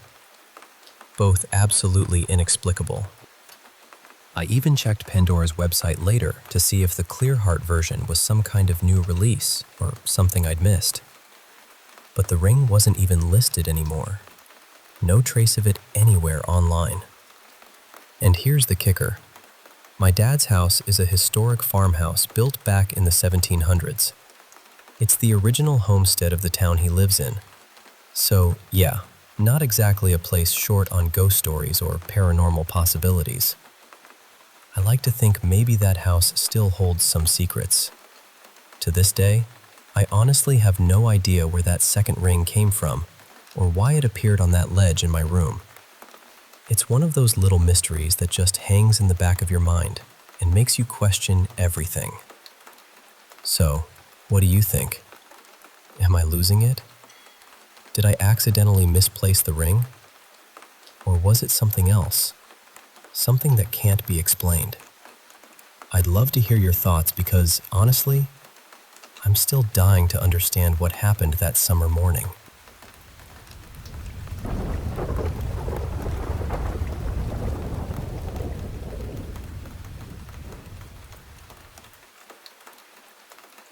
Hey, I want to share some stories that have been a part of my family's life in this house we moved into. It's a place with a deep, heavy history, and sometimes the past feels like it's still whispering to us. So, my dad bought this property that used to be part of an old plantation. Across the lane from us, the neighbors actually live in the original plantation house. It's a huge, grand old place, and Dad built a massive, beautiful home on our lot. We had these two enormous, ancient trees right in the front yard. Locals told us a chilling tale, that a teacher was once hung nearby for teaching the slave children how to read and write. I remember feeling this cold knot in my stomach when I first heard that. Almost as soon as we moved in, strange things started to happen to me. I would bring them up, but my family just brushed it off, joking that I was imagining things. But after a few weeks, I noticed something odd. Whenever I mentioned these experiences, my parents and brother would suddenly get quiet, almost like they were hiding something. Eventually, they opened up and admitted to their own encounters with the unexplainable in the house. Our house had a huge basement, one of the biggest I'd ever seen.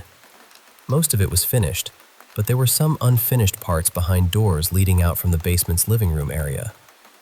There was also a finished office. In that office, up on the wall, there was this small door, maybe 3 feet off the floor, leading to a crawl space beneath the laundry room.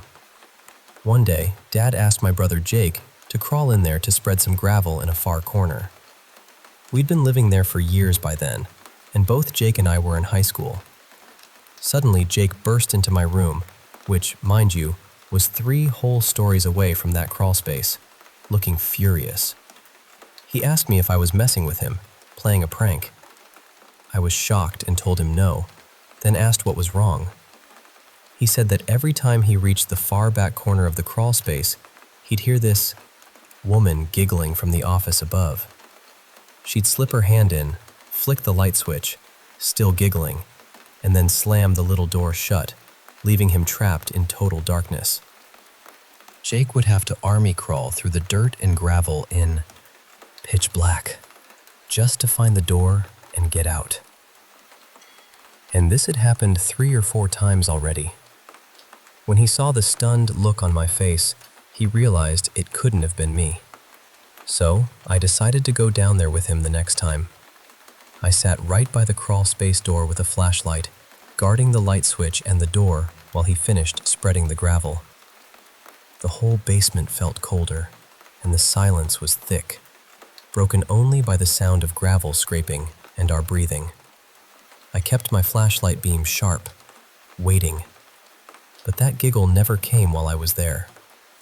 Still, that moment stuck with me, that eerie feeling you get when something unseen is watching you. Now, shifting gears a bit, I want to tell you about a dream I had not too long ago, around the time I found out I was pregnant, about a year ago. One of my close friends, Heather, had passed away suddenly in a tragic car accident. We were college friends, and she had just moved within an hour of where I live. The week before she died, we had plans for her to visit me the following weekend. It all felt so sudden and surreal. That night, I had this incredibly vivid dream. I was traveling to a city to visit her, but this wasn't any ordinary city. To get there, you had to have a guide, someone to lead you. In the dream, I was in this strange-looking car with a driver who was unnervingly tall, with shiny silver hair and a youthful, unwrinkled face.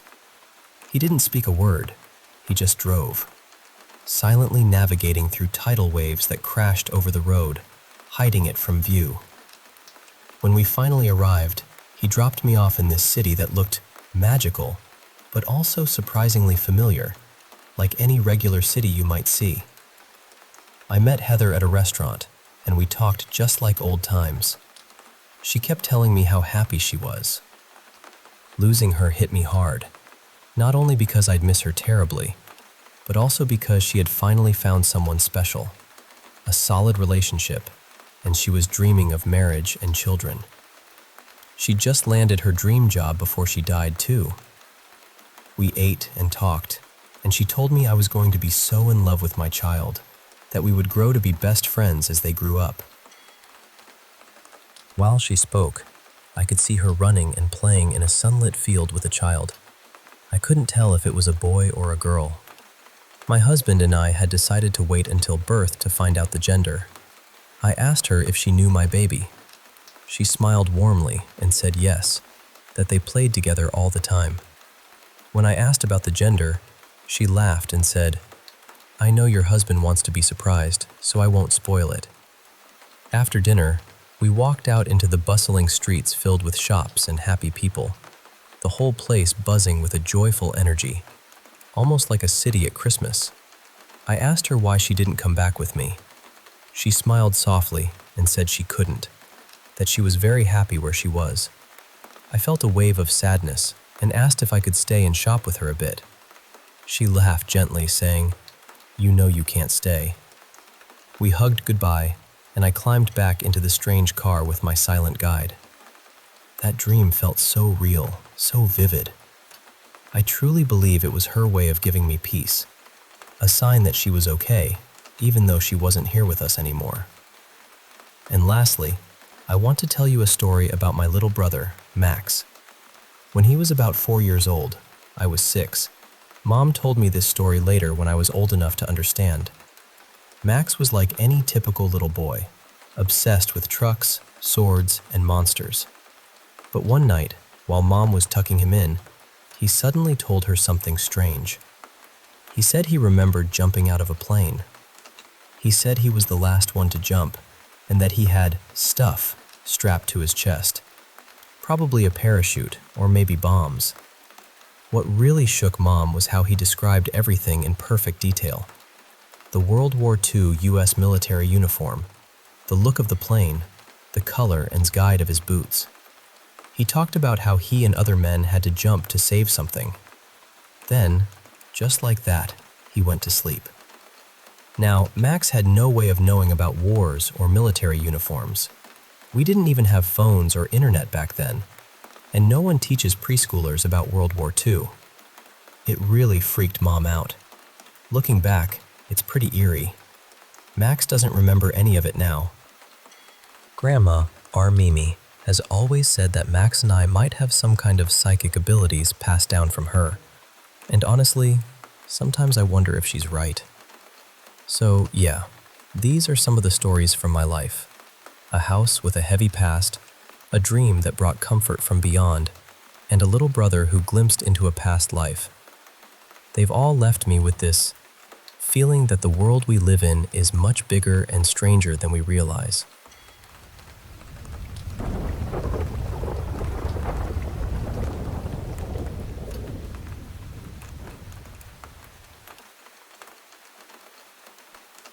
I've had a handful of experiences in my life that I still can't explain, but this one remains the strangest. I rarely talk about it because I know how it sounds. People might think I'm lying, losing my mind, or trying to make myself look better than I was. And honestly, I don't come out of this story looking like a good person. It happened in 2021, when lockdown restrictions and curfews were still making the roads unusually quiet. I was driving home along a route I knew extremely well. There was a woman sitting beside me, and we were in the middle of a terrible argument. I lost control of my anger and hit her. There is no excuse for that. It was wrong. The atmosphere inside the car felt unbearably heavy. I was shouting, she was crying, and she was clearly frightened of me. Outside, a thick mist covered everything. I could barely see 15 meters beyond the headlights. We were traveling along a long, straight road. Eventually, We reached a red traffic light and stopped. She tried to get out of the car, but I prevented her from leaving. About half a kilometer farther down that road, there was another traffic light. I knew it was there because I had driven that route countless times. As I pulled away, I kept thinking about it. I was waiting for it to appear because I was worried she might try to get out again. But the traffic light never came. I continued driving while the argument carried on. Then I looked to my right, and something felt wrong. The surroundings seemed familiar, but they weren't where we were supposed to be. It was the unsettling feeling of recognizing a place without understanding how you had reached it. I asked her, "Where are we?" She looked outside and said, "Belleville South." That answer immediately drained all the anger out of me. We had been driving through Durbanville. Somehow, while traveling straight along a road with no nearby turnoffs, we had ended up in an area roughly 15 minutes away. It didn't feel as though 15 minutes had passed. From my perspective, only a few seconds had gone by between waiting for the next traffic light and realizing we were suddenly on a completely different road. I was shocked. I kept trying to understand how it could have happened. I hadn't been drinking. I wasn't under the influence of anything. I was completely sober, although I was intoxicated by my own anger. There was no obvious turn I could have taken by mistake. The surrounding area had long stretches of open land, and the next road capable of taking us in that direction was kilometers away. I don't believe in God, at least not in the traditional sense, and I've never been someone who talks about divine intervention. But sometimes I wonder what might have happened if we hadn't suddenly appeared on that other road. That thought is difficult to admit. The experience interrupted something dark inside me. It frightened me back into awareness. Whatever happened that night, it may have stopped the situation from becoming even worse. I still get goosebumps when I remember it. The woman who was with me that night was also present during 2 other strange experiences in my life. I'm not saying she caused any of them. What unsettled me was that whenever I brought up that night, she acted as though nothing unusual had happened. Either she didn't remember it the way I did, or it simply didn't disturb her. Over the years, I've searched for explanations. I've read stories from people who claim to lose time, skip distances, or suddenly find themselves somewhere they couldn't logically have reached.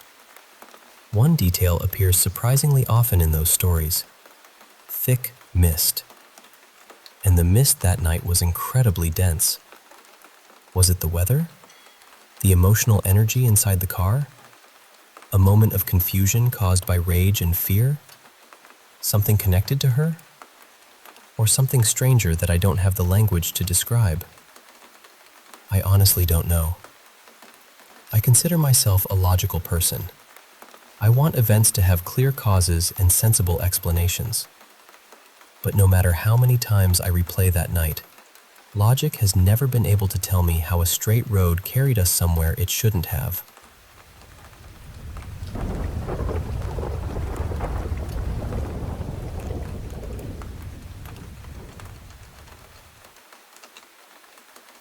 I know this might sound strange, and I'm completely open to the possibility that I'm connecting things that aren't actually connected.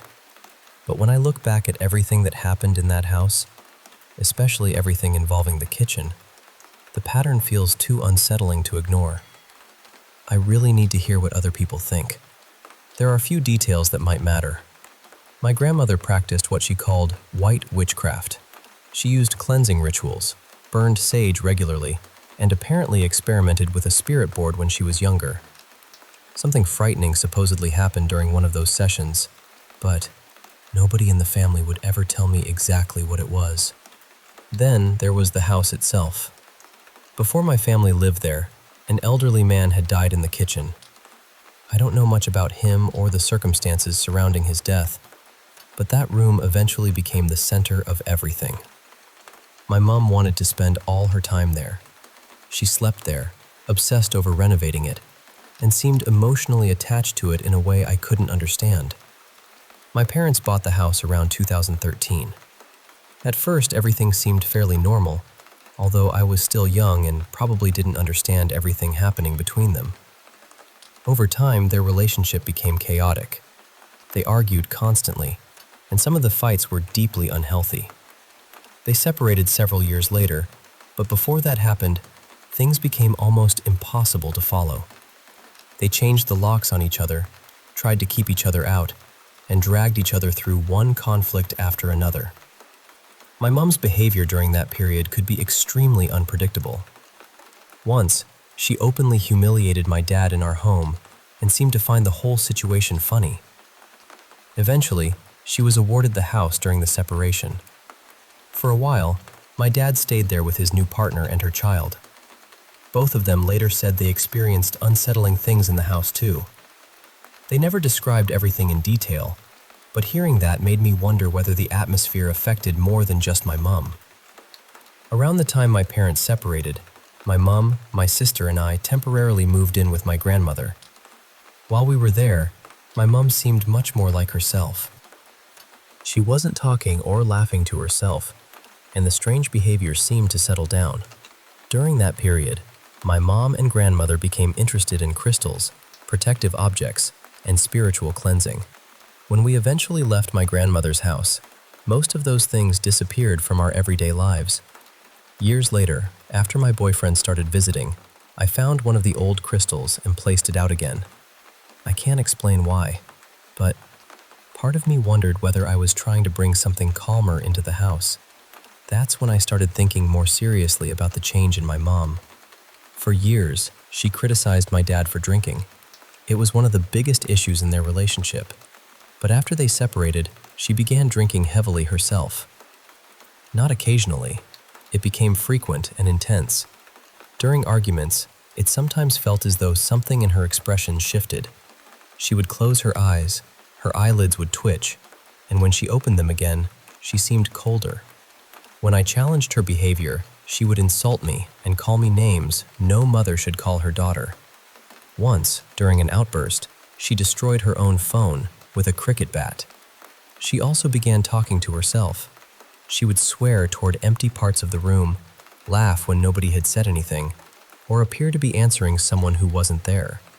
Then she started posting strange things online about creatures hiding beneath beds and dark forces watching people. She edited eerie pictures to accompany the posts and spent hours reading about demons and paranormal subjects. Around the same time, she began decorating the house with skulls, black ornaments, and objects that looked deliberately disturbing. Whenever my sister and I returned from our grandmother's freshly cleansed house, Mom would make us repeat a sentence about refusing bad luck or negative energy. She made us say it over and over before we properly entered the house. That always stayed with me. It felt as though she was afraid we might bring something protective back with us, although I know that could simply be my interpretation. Her appearance changed too. She started wearing almost entirely black makeup and darker clothing. She also became extremely sensitive to smells. Perfume would give her headaches, and she could somehow detect it even when it was hidden inside my bag. The scent she hated most was sandalwood. That was especially odd because sandalwood trees are common in the area where we lived. My boyfriend once gave me a bouquet of fresh flowers. The moment I brought them inside, Mom stared at them and asked why he had bought real flowers. "They're only going to die," she said. "He should have bought plastic ones." It wasn't just a passing comment. She genuinely seemed uncomfortable having the flowers in the house. She disliked my boyfriend from the beginning, even though he was always polite and respectful toward her. She regularly refused to let him visit and encouraged me to spend time with other people instead. Once, she told me I should find someone more polished and stop seeing a scruffy troublemaker. The wording sounded so unlike her that I remember wondering where it had come from. What made it stranger was that everyone else in my family liked him. My dad liked him. My stepmother liked him. My siblings got along with him. He had never given my mom a genuine reason to distrust him. He later told me that whenever he entered the house, he felt a heavy pressure across his shoulders. As soon as he stepped outside, the feeling disappeared. He said this before I had explained most of the history to him. A spiritual friend who visited the house described the atmosphere as oppressive. I know suggestions can influence people, but at the time, neither of them knew the full story. As I grew older, I began confronting my mom more often. I questioned the things she said and refused to pretend her behavior was normal. We still had good moments, and I never stopped loving her, but almost any small disagreement could suddenly become cruel. And somehow, everything kept circling back to the kitchen. The kitchen and living room formed one large open space. There was no wall separating them. One night, a vehicle lost control and crashed directly through the house, stopping in the kitchen. The impact was strong enough to tear part of the counter loose. Out of every possible section of the house, it struck that room. Afterward, Mum became completely focused on renovating the kitchen. The work dragged on for years. Whenever friends visited, I would tell them not to look, because it was supposedly still being remodeled. Then Mum announced that she was going to sell the house. Almost immediately, she rushed to finish the kitchen. Not long after that, she called me and said she had changed her mind. She couldn't sell anymore because she loved the new kitchen too much. She barely used the bedrooms. She spent most of her time in the kitchen and living area, and at one point, she moved a mattress into the room so she could sleep there. She also wrote swear words and angry messages across the refrigerator. Sometimes she claimed people were watching us. Someone in the family suggested she might have been cursed, although I don't know who first said it or whether they truly believed it. I also need to be honest about something important. My mom has a history of mental illness. For a long time, I didn't fully consider how much that could explain. I was too close to the situation, too young, and constantly trying to survive the next argument. Once I moved out, I had enough distance to look at everything more clearly. Sleep deprivation, alcohol, trauma, and untreated mental health problems could account for a lot of what I witnessed. I understand that. But the connection to the kitchen still troubles me. She seemed able to wake at any hour, as though she was never completely asleep. She disliked visitors and gradually pushed almost everyone away. She often left a door open whenever she was outside, even when there was no obvious reason to do so. Eventually, she told me she was selling the house and that I had until the end of the week to leave. After I moved out, she scrubbed my bedroom completely clean. My sister's room was left untouched so she could continue staying there. Part of me still wonders whether I was pushed out because I was the one who kept questioning what was happening. My younger sister rarely challenged Mom, and she was allowed to remain. I know this could sound like an ordinary conflict between a mother and daughter, especially one shaped by addiction, separation, and mental illness. But I love my mom more than I can explain. I grew up incredibly close to her. I don't want to label her as evil or turn her struggles into a ghost story. I just miss the person she used to be. Living with her became a constant gamble. Every conversation felt like a coin toss. She could be loving one moment and hostile the next, and I never knew which version of her I was going to meet. I had counseling while I was growing up because of everything happening at home.